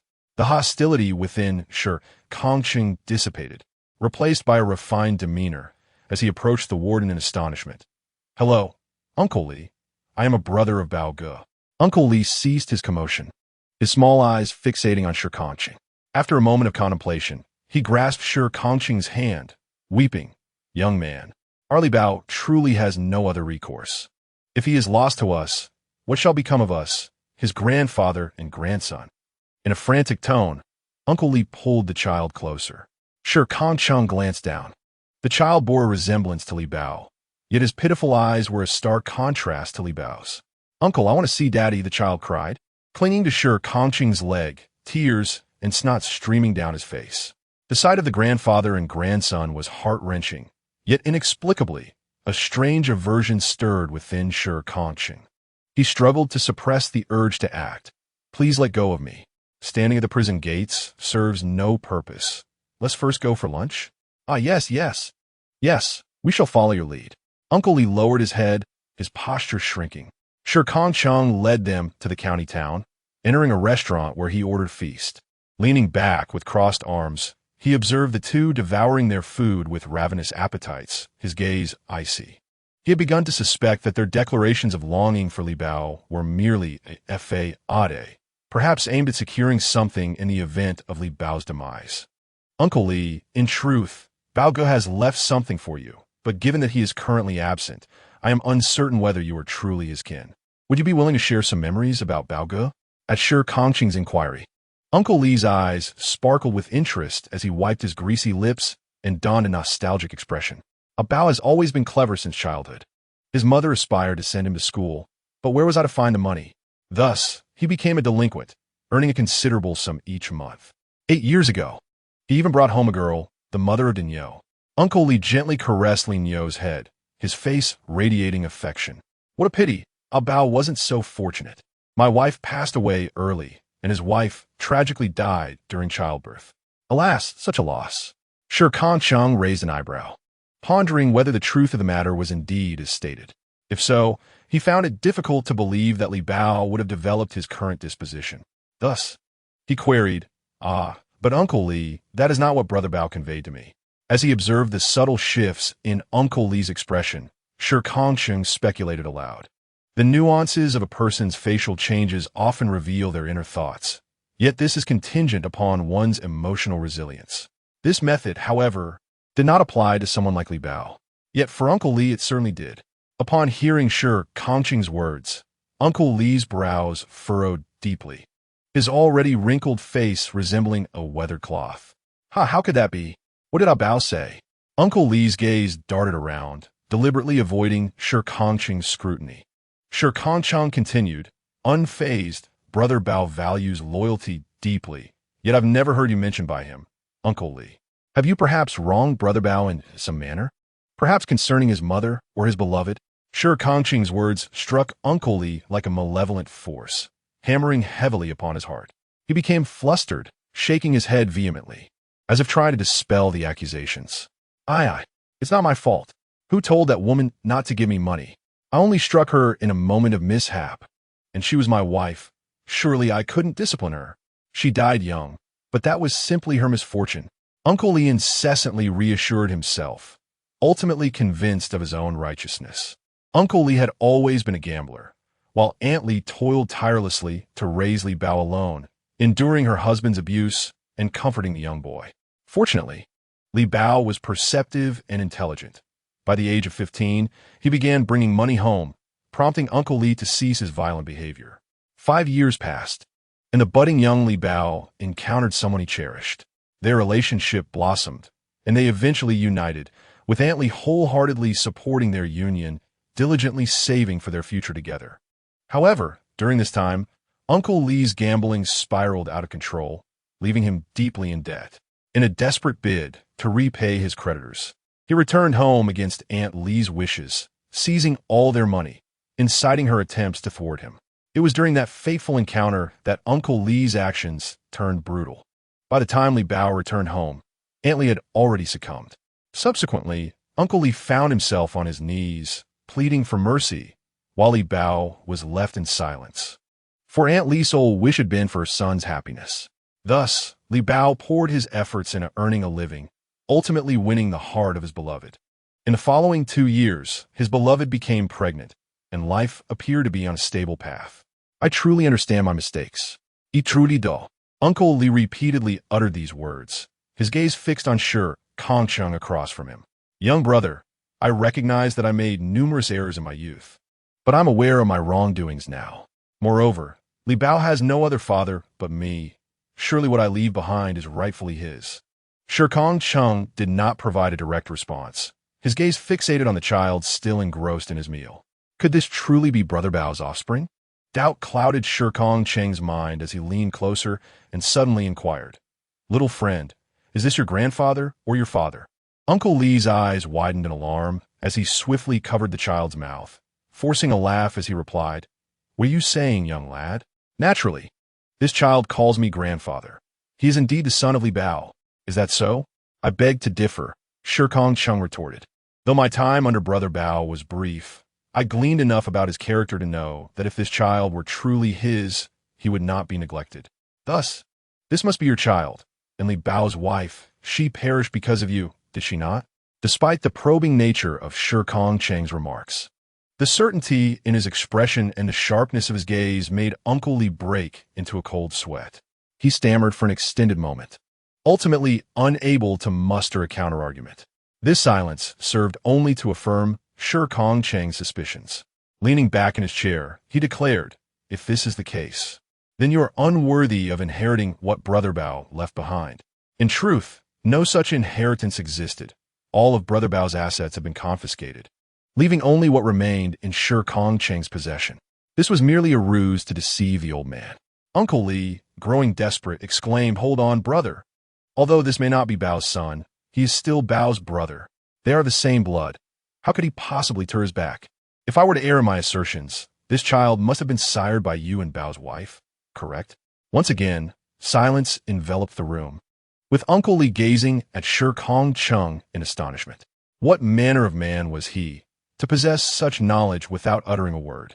In truth, Shi Kangcheng had merely ventured a guess, one that, while dramatic, proved to be remarkably accurate. "Alas, you are not fit to be a husband, nor are you worthy of being a father. Consider this meal my charity," Shi Kangcheng expressed with disdain, having refrained from touching his chopsticks, and, as he prepared to leave, Uncle Li could no longer contain himself. He rose and shouted, "Are you attempting to monopolize my son's legacy? I assure you, that shall not come to pass. Oh, and if I were to claim it, what could you possibly do about it?" Shi Kangcheng halted, slowly turning back, the pressure descending upon Uncle Li causing him to swallow hard. As Shi Kangcheng advanced, Uncle Li retreated step by step, fear evident in his demeanor. Lowering his gaze, Shi Kangcheng threatened, "You are Brother Bao's father. he has shown you leniency. We share no such bond. Should you provoke me, beware. You may not see the sun rise tomorrow. Ah, and do take good care of this child. Perhaps he will grow to become the next brother Bao. Shi Kangcheng scoffed, turning and departing without further ado. Uncle Li found himself rendered speechless, for in that fleeting moment, he had sensed the chilling breath of death. Daddy? Li Niu inquired with wide eyes, his gaze reminiscent of Li Bao's wife. Uncle Li looked at Li Niu and sighed. Eat up. In the future, such delicacies may not be so plentiful. After leaving Shikang City, he returned to prison. This time, he did not visit Brother Bao, but instead wrote a few words and entrusted the prison warden to deliver them. As a death row inmate, Brother Bao was isolated in a solitary cell, lying on the ground and gazing at the solitary skylight above. Li Bao, there is a letter for you. The small window of the prison door opened, and a letter was tossed inside. Once the guard departed, Bao struggled to rise, leaning against the wall before opening the envelope. Bao, your father and brother have come to visit. They are not faring well, but this is their own doing. Additionally, I will take good care of Li Min Street. Shikang City. These simple words elicited a cold sneer from Li Bao, who then tore the letter into shreds. What significance does it hold? The names inscribed on that paper were those he despised. Once again, Bao slumped down, the fragments of paper fluttering slightly as the wind began to stir outside. Bao. Li Bao turned around to see 20-year-old Fu Shui, radiantly bright under the sun. They were not meant to cross paths. Fu Shui was a formal employee at the cinema, while he was merely a thug. Their initial encounter had simply been a moment when Li Bao had lent a helping hand. Yet, Fu Shui had developed feelings for him. At 20, Li Bao felt an overwhelming shyness, attempting to maintain a facade of indifference as he turned back. What do you want? Why call me brother? Busu. However, Fu Shui was unperturbed by his aloofness. In her eyes, this version of Li Bao was utterly endearing. Here, it's a bracelet I wove by hand. What a silly gift, entirely unworthy of me, he retorted, yet he sincerely extended his hand, allowing Fu Shui to fasten the red bracelet around his wrist. Out of the corner of his eye, his heart raced. Fu Shui's cheeks flushed as she extended her own hand, revealing an identical bracelet adorning her fair wrist. Look, I have one too. Isn't this what they call a couple's bracelet? Li Bao couldn't help but cover his mouth in shock. What is this? I'll be embarrassed in front of my brothers. Fu Shui shot him a playful glare. I don't care. I'm committed to you for life. If you dare to betray me, I will not let you off easily. Li Bao, seeing the seriousness in Fu Shui's expression, felt warmth in his heart. Rest assured, I will save enough to marry you. Their vows were genuine, never fabricated. Even during the time of Li's mother's passing, even when Fu Shui knew he had not a single penny to his name, she merely held him gently, offering comfort and strength. Bao, I'm devoted to you. Li Bao was unwilling to let her down, working harder for the then leader, managing to save enough money. Until then, their interactions had been limited to innocent kisses. As Li Bao was fearful, afraid that he could not provide Fu Shui with happiness, thus wishing to preserve her purity. Finally, the day of joy arrived, but the nightmare was just beginning. Li Bao was exceedingly busy. Although life as a thug appeared leisurely, it was in reality filled with endless tasks. Every evening when he returned home, Fu Shui would have dinner ready, and their little life together was profoundly blissful.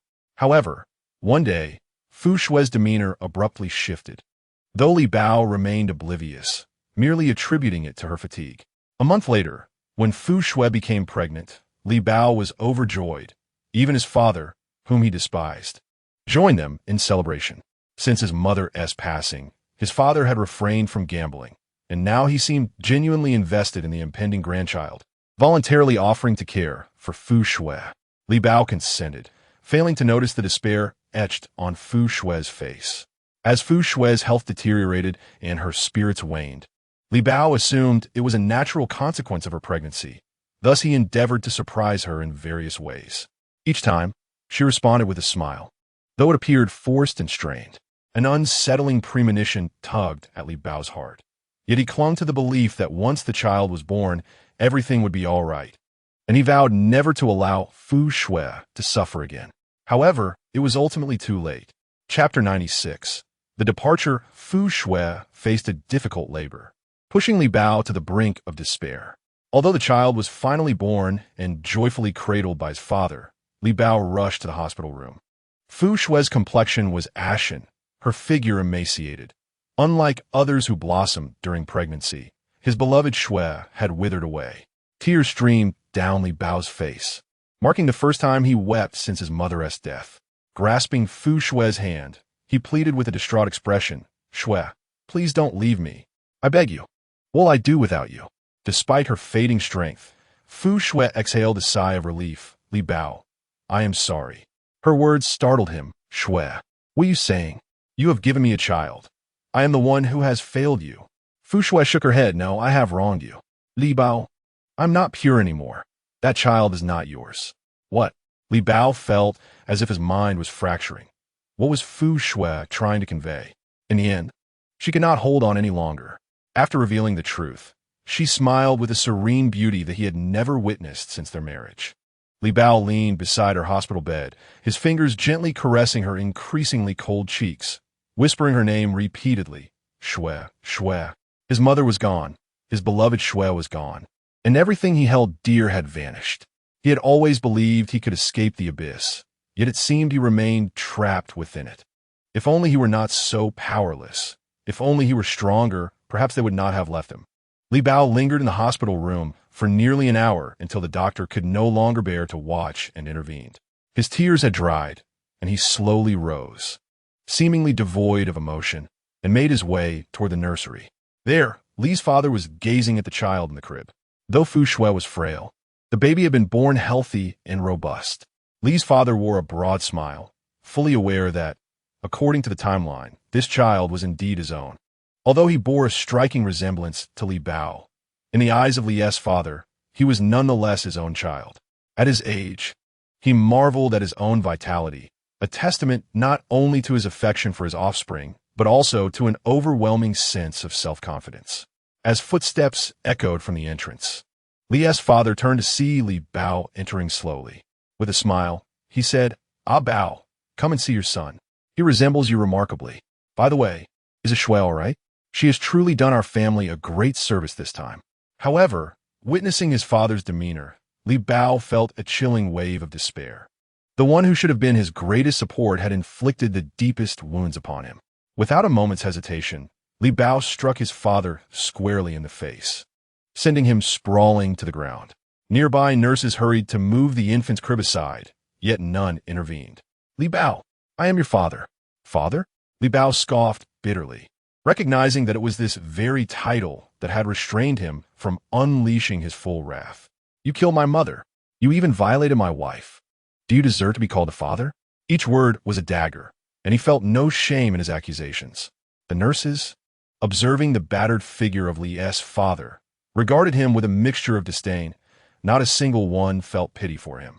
As blood trickled from Li's father and his mind grew hazy, teetering on the brink of unconsciousness, Li Bao ultimately chose to spare him. Exhaling deeply, he gazed upon his father, who was barely clinging to life, and spoke with a frigid detachment. "From this day forth, you are no longer my father. Raise this child yourself. Do not seek me out." With that, Li Bao departed, taking the lifeless form of Fu Shui with him. It was some time before Li's father received rudimentary medical attention while lying on the floor. Afterward, Li Bao transformed. He became consumed by a relentless ambition, his heart heavy with unexpressed anger. "Ah Bao." Leaning against the bars of his cell, Li Bao suddenly heard a voice he had longed for. He turned slowly, a figure appearing at the doorway, ethereal and surreal. He raised his hand, reaching out to her. "A Shui, have you come to take me away?" "Yes. I promised I would always be by your side, waiting for you." Fu Shui's voice was gentle and lively, reminiscent of their initial meeting. "Good." As Li Bao felt her hand clasp his, they walked together toward an uncertain but hopeful future. Meanwhile, in the outside world, Shi Kangcheng encountered He Urge, who was perplexedly holding his own clothing. An hour earlier, the prison guard had summoned him to change into his own attire, and now, in a state of bewilderment, he was being led away. Upon seeing Shi Kangcheng, He Urge seemed to grasp the situation. "You truly have set me free?" "Yes." But your identification will remain in prison for a year. You can retrieve it after that, Shi Kangcheng replied, his nod indicating a measure of control over He Urge. Without his ID, He Urge would have no choice but to remain close to Shi Kangcheng, working for him.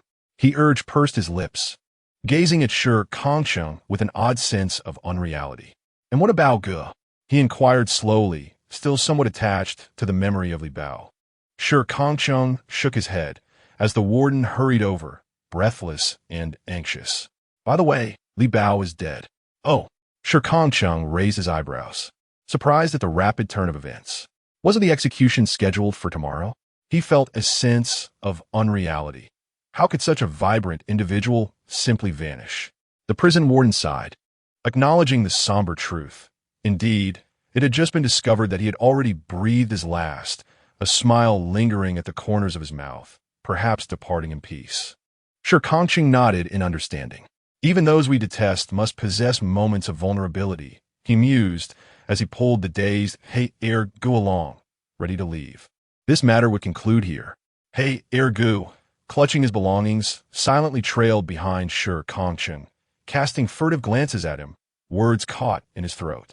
If you have something to say, please speak your mind, Shi Kangcheng remarked, acutely aware of the intense gaze directed at him, which was impossible to overlook. After a moment's hesitation, He Urge finally spoke. Aren't you afraid I might betray you as well? Shi Kangcheng turned back, locking eyes with him earnestly. Would you? He inquired. I don't know. He Urge averted his gaze, feeling discomposed, genuinely uncertain about his feelings at that moment.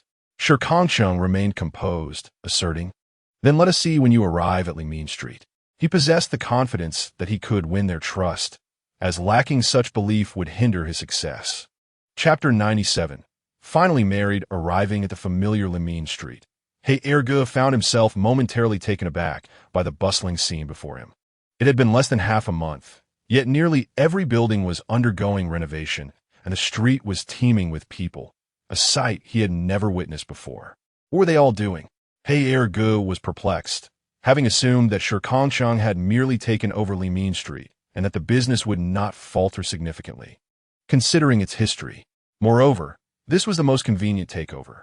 Shi Kangcheng smiled slightly, hands behind his back as he stood at the street's entrance. We are renovating. I intend to transform Limin Street into the most prosperous commercial avenue in Anping County.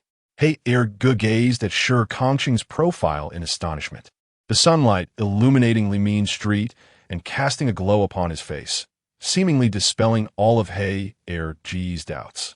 He straightened his posture, reverting to the familiar He Urge that Shi Kangcheng knew. In that case, I shall observe closely to see how far this so-called betrayer can ascend. Shi Kangcheng nodded and led He Urge inside, where every face wore a smile, greeting He Urge with polite enthusiasm. Upon seeing Bai Shu, who was busy organizing, he exclaimed, Chengge, you've arrived. He Ge, you're back. From now on, He Urge shall still be the He Urge of Limin Street. I want to be around often, so listen to him, Shi Kangcheng instructed. Understood. Meanwhile, others were also aligning with Shi Kangcheng's vision. That evening, the village chief called a meeting with his family, voicing his concerns, and was met with a firm rebuttal from the old village chief. You young men are regressing. If you don't allow that lad's factory to flourish, do you think your meager lands will hold any value? If you're to sell this, considering this favor, my eldest grandson might still have a job in the future. Regardless of the village chief's high position, how much could he possibly earn in a month? At over 40 years of age, he received a stern lecture from his father, leaving the village chief feeling somewhat constrained. Yet he had to concede that his father was indeed correct. How much could he possibly earn from keeping this land? So, Dad, how much should we sell this land for? The old village chief stroked his snow-white beard and, with a hint of anticipation, replied, We have 20 acres of land, and combined with the other villagers' plots, it nearly totals 100 acres. It must be worth at least 200 per acre. Moreover, since it's mountainous terrain rather than fertile land, the price would be even higher if it were arable. The village chief nodded, resolved to negotiate the price with Shi Kangcheng the following day.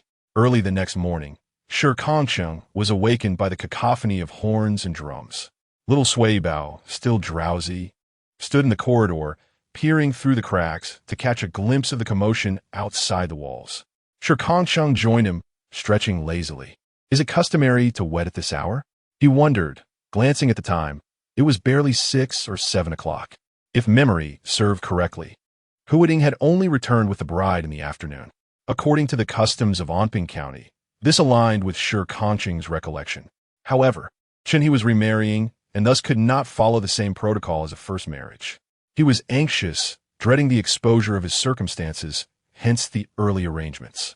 Dressed in his most fitting attire, adorned with a large red flower on his chest and another in the bicycle basket, he opted for a bicycle to fetch the bride today. As Chen-He passed near Shi Kangcheng's yard, he turned and unexpectedly locked eyes with Shi Kangcheng, whose smile faltered for a moment. This was a moment of great joy, and everything seemed to be proceeding as planned. Yet he couldn't shake the feeling of being the one being mocked. Shi Kangcheng stood there like an audience member at a zoo, while Chen-He felt as if he were the performing animal. Quickening his pace, he endeavored to escape Shi Kangcheng's gaze. Little Swaybao yawned and inquired, "Daddy, why is that uncle dressed like a flower peacock?" "It's for a wedding, a descent into hell," Shi Kangcheng replied tersely. "Get dressed. We're going downstairs to wash up and have breakfast." "Oh, okay," Little Swaybao nodded, somewhat bewildered, though he didn't fully understand. He had already equated marriage with hell in his mind. This notion would lead to him inadvertently breaking the hearts of several boys later on, all stemming from that one statement. Chen-He arrived at Zhao Xiaomei's doorstep, which, like his own, was adorned with festive couplets.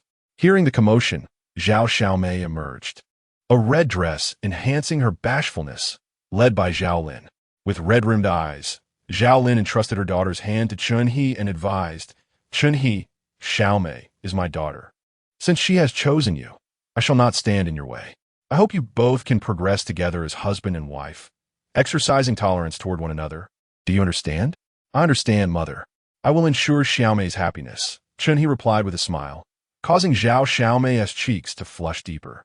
After gently lifting Zhao Xiaomei onto the back seat, she tightly embraced his waist, filled with eager anticipation.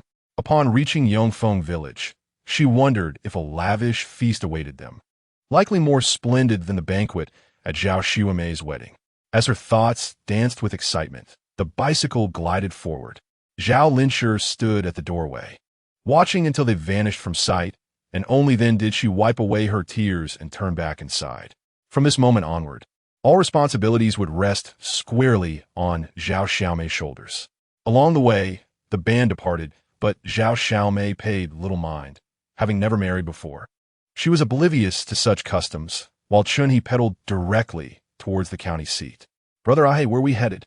Zhao Xiaomei inquired playfully, thinking they were supposed to return to Yongfeng village directly. Chen-He responded with a mysterious smile, suggesting he had prepared a grand surprise. "You shall soon find out." As they approached the Civil Affairs Bureau, Zhao Xiaomei felt a moment of bewilderment. Chen-He, with deep affection, declared, "Xiaomei, my love for you is profound. Today is a momentous occasion. I want us to register our marriage. From now on, both in name and in law, we shall be a legitimate couple." "Brother Ahe." Zhao Xiaomei was nearly brought to tears. He wished to obtain a marriage certificate. Was this not a testament to his love for her? Her eyes sparkled with affection. Initially, her feelings had been rooted in Chen-He's status, but now, Zhao Xiaomei had genuinely invested her emotions, such as the nature of love. The registration process was swift. Although Chen-He was entering his second marriage, he had not previously registered, so everything proceeded smoothly. When they finally held the 2 red books in hand, Chen-He felt a profound sense of relief, while Zhao Xiaomei clutched the marriage certificate with uncontainable excitement. "Let us return," Chen-He said, his tone slightly cooler. However, Zhao Xiaomei, still enveloped in joy, remained oblivious to his demeanor. Chapter 98. Negotiation. After breakfast, the village chief arrived. This marked his first visit to Shikang City. Apart from a few regular acquaintances, no one from the village had ventured here. "Your courtyard is exquisite. I find it even more appealing than the houses in the city," the village chief exclaimed, unable to contain his admiration. The courtyard now boasted tiled floors and various stone sculptures, giving it an artistic flair. Shirkong City surveyed the surroundings. All of this had been arranged by the old man, who possessed a taste for the arts that Shirkong City himself did not share. He cared little for such aesthetics and allowed it to unfold as it would. Come this way, Shirkong City directed him to the negotiation room, also a setup by the old man for appearances. Regarding the land, what are your thoughts? Shirkong City poured the village chief a cup of tea and spoke candidly. The village chief nearly burned himself. Such directness was unexpected. Wasn't there supposed to be some pleasantries first? With your approach, I find it difficult to speak, he replied. Yet, upon meeting Shirkong City's earnest gaze, the village chief slowly extended 2 fingers. How about 200 per acre? Agreed, Shirkong City nodded. Before the village chief could fully comprehend, Shirkong City produced a prepared contract. Here is the agreement I have drafted. I will purchase the flat land at 200 per acre and the hilly land at 100 per acre, totaling 200 acres for a sum of 40,000. At the outset, Shi Kangcheng had prepared a sum of 50,000. Previously, he had sold goods worth 350,000, thus his financial resources were ample, sufficient at least for the endeavors on Li Mean Street and for constructing the factory. What do you think? Indeed, the village chief regained his composure. Initially, he could accept a minimum of 150, but given Shi Kangcheng's straightforwardness, he naturally acquiesced. As the representative, the village chief accepted the agreement, and the remaining land contracts were securely stored with him. As he returned home, clutching a box full of money, he was utterly bewildered. He had never encountered such a fortune in his lifetime. Once the arrangements were made, Shi Kangcheng summoned Qi Jinren and his associates. The leading figures included Qi Jinren, Wan Hai, Wang Feng, and Zhao Xuelin, the latter being the only one who had not previously mingled with them. Sitting by the table, she awkwardly cleared her throat a couple of times. Shi Kangcheng turned to her, saying, Xuelin, here are the blueprints for the factory. Your role is to oversee the overall management. I hope the factory can be completed within 6 months. Ren, this is the procurement list for materials. You will be the main force behind the factory, so you must liaise with them to reduce costs. Hi, you are in charge of managing the personnel. Those who come to assist, whether from our village or the neighboring one, ensure to record their working hours each time they arrive, which will be accounted for in their future wages. Feng, you will arrange their tasks. I do not wish to see anyone slacking off. The 4 stood tall, their spirits ignited by the prospect of success. They exchanged excited glances, each aware that although they had distinct responsibilities, they were all positioned at the same starting line. Ultimately, who would ascend to the role of the factory's second-in-command would depend on their respective capabilities. Once Shi Kangcheng set everything in motion, he watched them depart. Calmly sipping his tea, an elderly man entered, climbed onto the chair opposite Shi Kangcheng, and rapped the table. Pour me a cup of tea. Certainly, Shi Kangcheng replied, pouring a cup which the old man sampled before expressing his disdain. Such wastefulness, yet you excel at it. Just jesting, Shi Kangcheng said. How has Sui Bao been learning lately? He felt at ease, knowing that the elderly man had complete control over the child. The old man's mustache twitched with pride. Naturally, my students are the best. Little Sui Bao has memorized an entire book and has a vocabulary that surpasses that of elementary students. Despite his pride, Shi Kangcheng felt a twinge of concern. Isn't there a risk of placing too much pressure on her? After all, she's only 4 years old. When I was her age, I was still in a state of blissful ignorance. Yet Sui Bao is already striving so diligently. Shi Kangcheng's greatest wish was for Sui Bao to grow up joyfully. Even if she did not achieve remarkable accomplishments, it mattered little. As long as she remained healthy and happy, he would be immensely satisfied. The old man shook his head. If Sui Bao were not intelligent or lacked interest in learning, I would not impose it upon her. The learning objectives I set are tailored to her own aspirations. If you doubt me, go see what she is doing in the courtyard now. The old man gestured towards the courtyard, prompting Shi Kangcheng to rise and peer through the window. There, in the yard, he spotted Sui Bao, who, even in the absence of the old man, was engrossed in a book. Xiao Bai coiled around her, now nearly as thick as her arm, its serpentine eyes fixed on the pages, seemingly reading alongside her. Meanwhile, Ro squatted beside Sui Bao, who occasionally spoke, as if explaining something to them, and Ro nodded attentively. Indeed, Shi Suibao was truly passionate about learning. Should I still consider starting a kindergarten? He mused.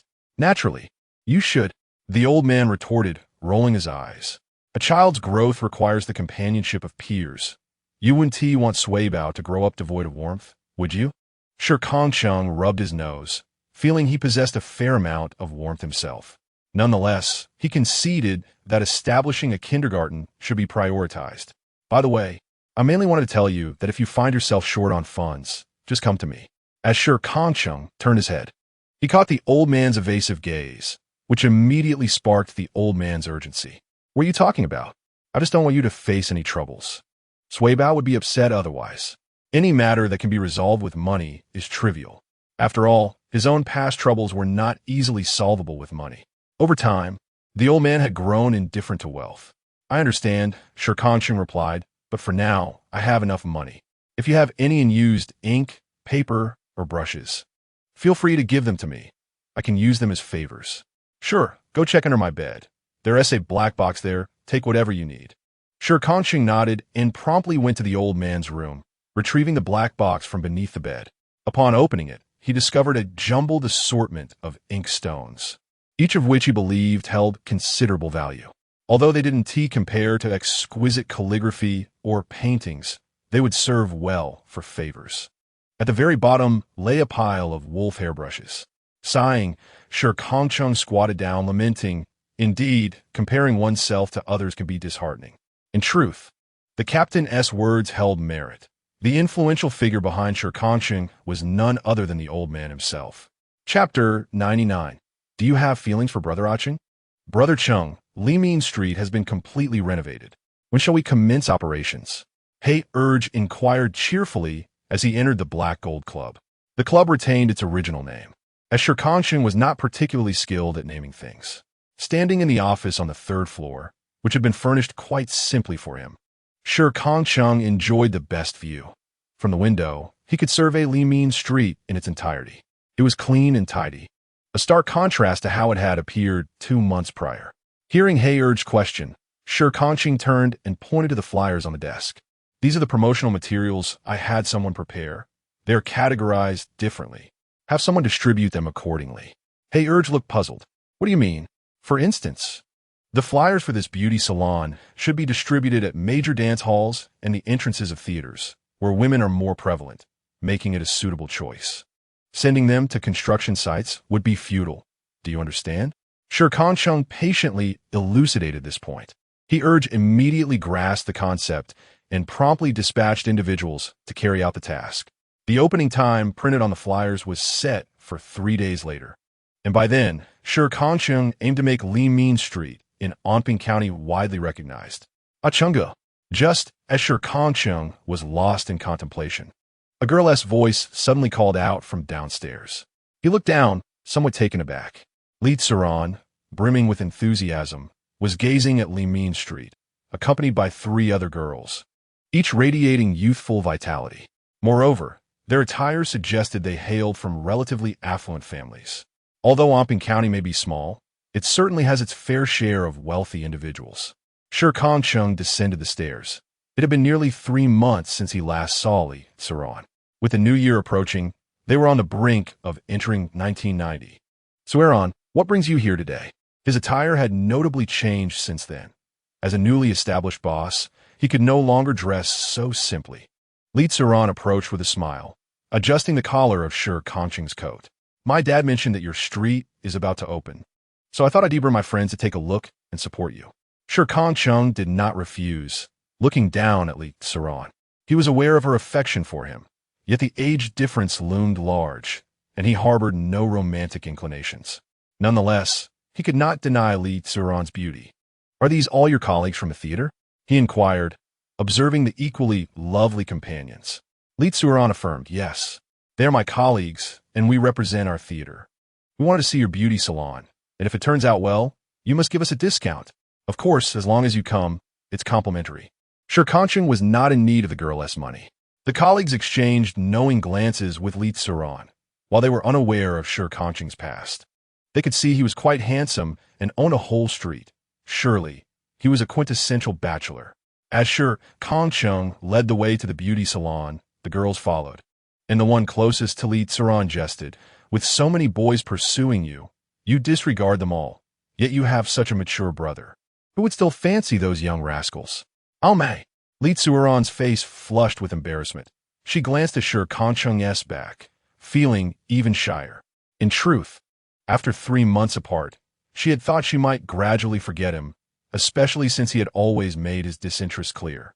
Yet, to her surprise, upon seeing him again, her heart raced with excitement. When their eyes met, she felt an overwhelming shyness envelop her once more. Even in the past, she had never harbored such feelings for Lu Teng. The beauty salon was exceedingly luxurious. Although it had yet to commence operations, the young women were already thoroughly prepared. The manager was Xiao Ting.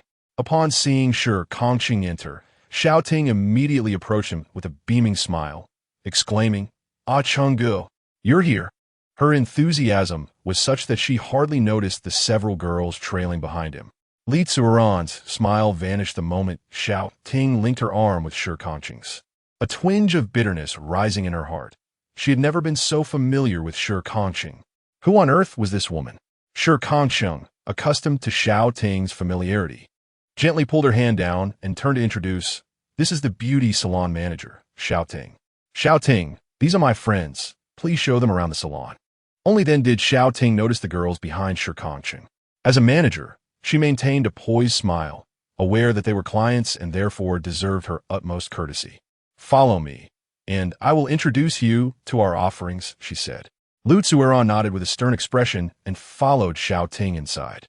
As for the presentation of services, she hardly absorbed any of it, while the other colleagues were captivated and eager to spend money. After detailing all the services, Xiao Ting gently inquired, "Do you have any other questions? Our grand opening is in 3 days, and there will be plenty of trial services for you to experience." Xiao Ting's appearance needed no embellishment. Clad in professional attire with a subtle touch of makeup, she exuded a mature and sophisticated aura. Li Tsuran bit her lip, glancing at her own somewhat youthful outfit, unable to suppress the thought. Does Shi Kangcheng prefer mature women? Are you very close to Chenggu? Xiao Ting turned her gaze to Li Tsuran. Although they were not far apart in age, different life experiences had endowed Xiao Ting with far greater wisdom than Li Tsuran. No wonder she had felt a scrutinizing gaze upon her earlier. Xiao Ting realized that this girl seemed to be another admirer of Shi Kangcheng, yet she felt no fear. With her hands elegantly clasped before her, Xiao Ting spoke earnestly. "Naturally, I am quite familiar with Chenggu, as we work together every day, which inevitably leads to closer interactions. This is quite normal, dear customer." Li Tsuran grit her teeth, unable to conceal her emotions, and bluntly asked, "Do you like Chenggu?" "Indeed," Xiao Ting replied candidly.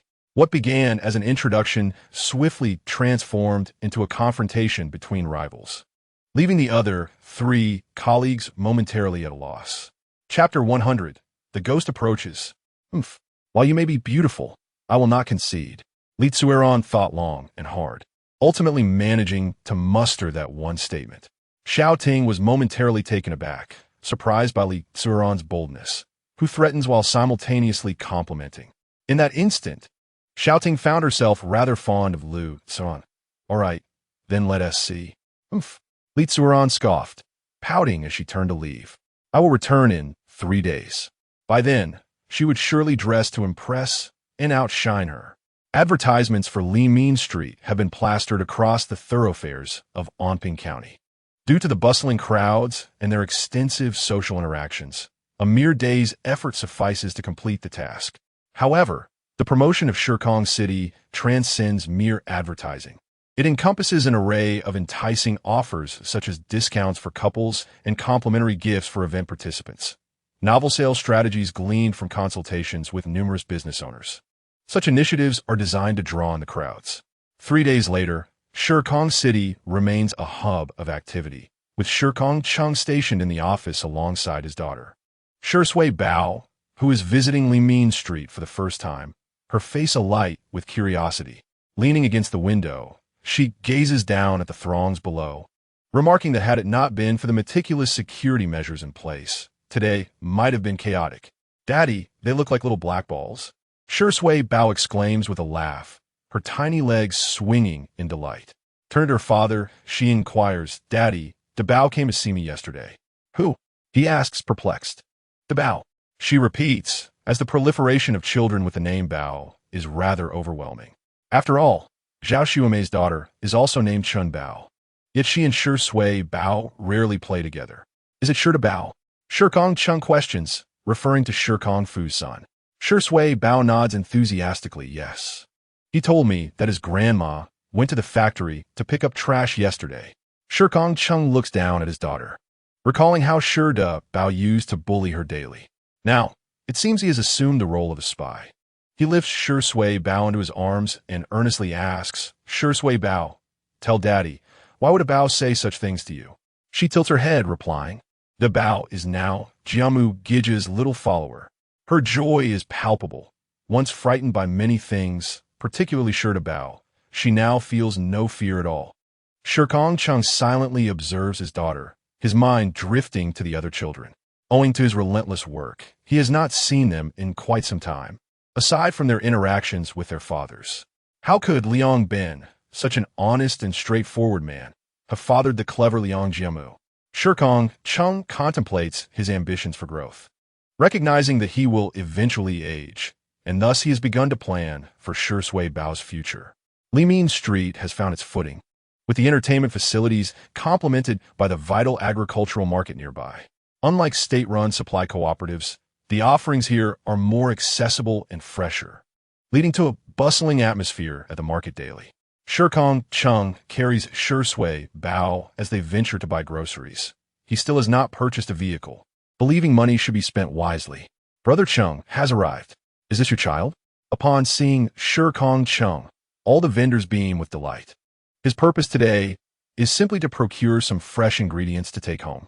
After a leisurely stroll, Shi Sui Bao is basking in compliments, while Shi Kangcheng finds himself burdened with an abundance of fresh vegetables.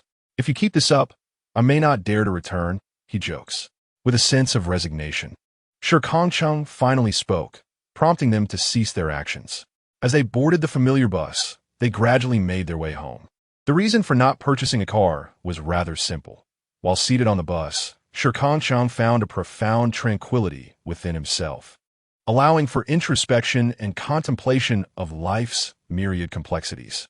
Upon reaching home, dinner was once again prepared by the elderly gentleman. Over time, Shi Kangcheng had to concede that his palate had been spoiled by the old man's culinary skills, reducing him to merely an assistant in the kitchen. Will your kindergarten be established? He inquired. Soon, came the perfunctory reply. The kindergarten had garnered unanimous approval from the entire village, who willingly offered up their land. Now, it merely awaited construction. However, after finishing his meal, Shi Kangcheng promptly departed, making his way to the factory at the foot of the mountain. By this time, darkness had descended, and naturally, the factory was devoid of workers. The structure was more than halfway complete, its foundational shape already established amidst the scattered debris of construction. Finding a vantage point, he settled down. The winter evening breeze was undeniably biting, yet Shi Kangcheng relished the sensation. Before long, he noticed two figures stealthily approaching from the shadows, their outlines barely visible in the moonlight. Had it not been for his night vision, they would have remained indistinguishable. Mom, we've already collected over 10 pounds of scrap iron. Do we really need more? A timid feminine voice inquired. Shi Kangcheng recognized it as the voice of Shi Kangcheng, Shi Kangfu's wife. The mom she referred to could only be Shi Nai, his grandmother. To his astonishment, the old woman had the audacity to come here. Considering nearly all the able-bodied men in Huaining village were now employed at his site, with the exception of Shi Kangfu, this was his form of retribution. Shi Kangcheng did not wish for Shi Kangfu's demise. Rather, he wanted him to witness their gradual improvement while he remained stagnant, a bitter form of revenge, yet also a semblance of mercy. Shi Nai rolled her eyes. Do you know how much those scraps sell for? 50 cents a pound. We can take a few pounds daily without them noticing, and the profits will go towards buying meat for the Bao. At the mention of packing, Shi Kangcheng promptly fell silent. Lacking any substantial skills herself, she had no choice but to acquiesce to Shi Nai's will, believing that enduring a bit of hardship was worthwhile as long as Debeo lived well. This was the essence of her thoughts. Shi Nai cautiously crept closer, well aware of where the most scrap iron could be found. As she prepared to leave with her heavy load, a sudden noise caused her to drop her belongings onto the ground. Adieu! Under the moonlight, a figure stood before them, its face obscured but its shape reminiscent of Shi Nai's memory of Shi Ergu or Shi Difu. Shi Kangcheng, upon hearing her mother-in-law's startled exclamation, instinctively hid behind her. Mom, how could Erdi be here? How would I know?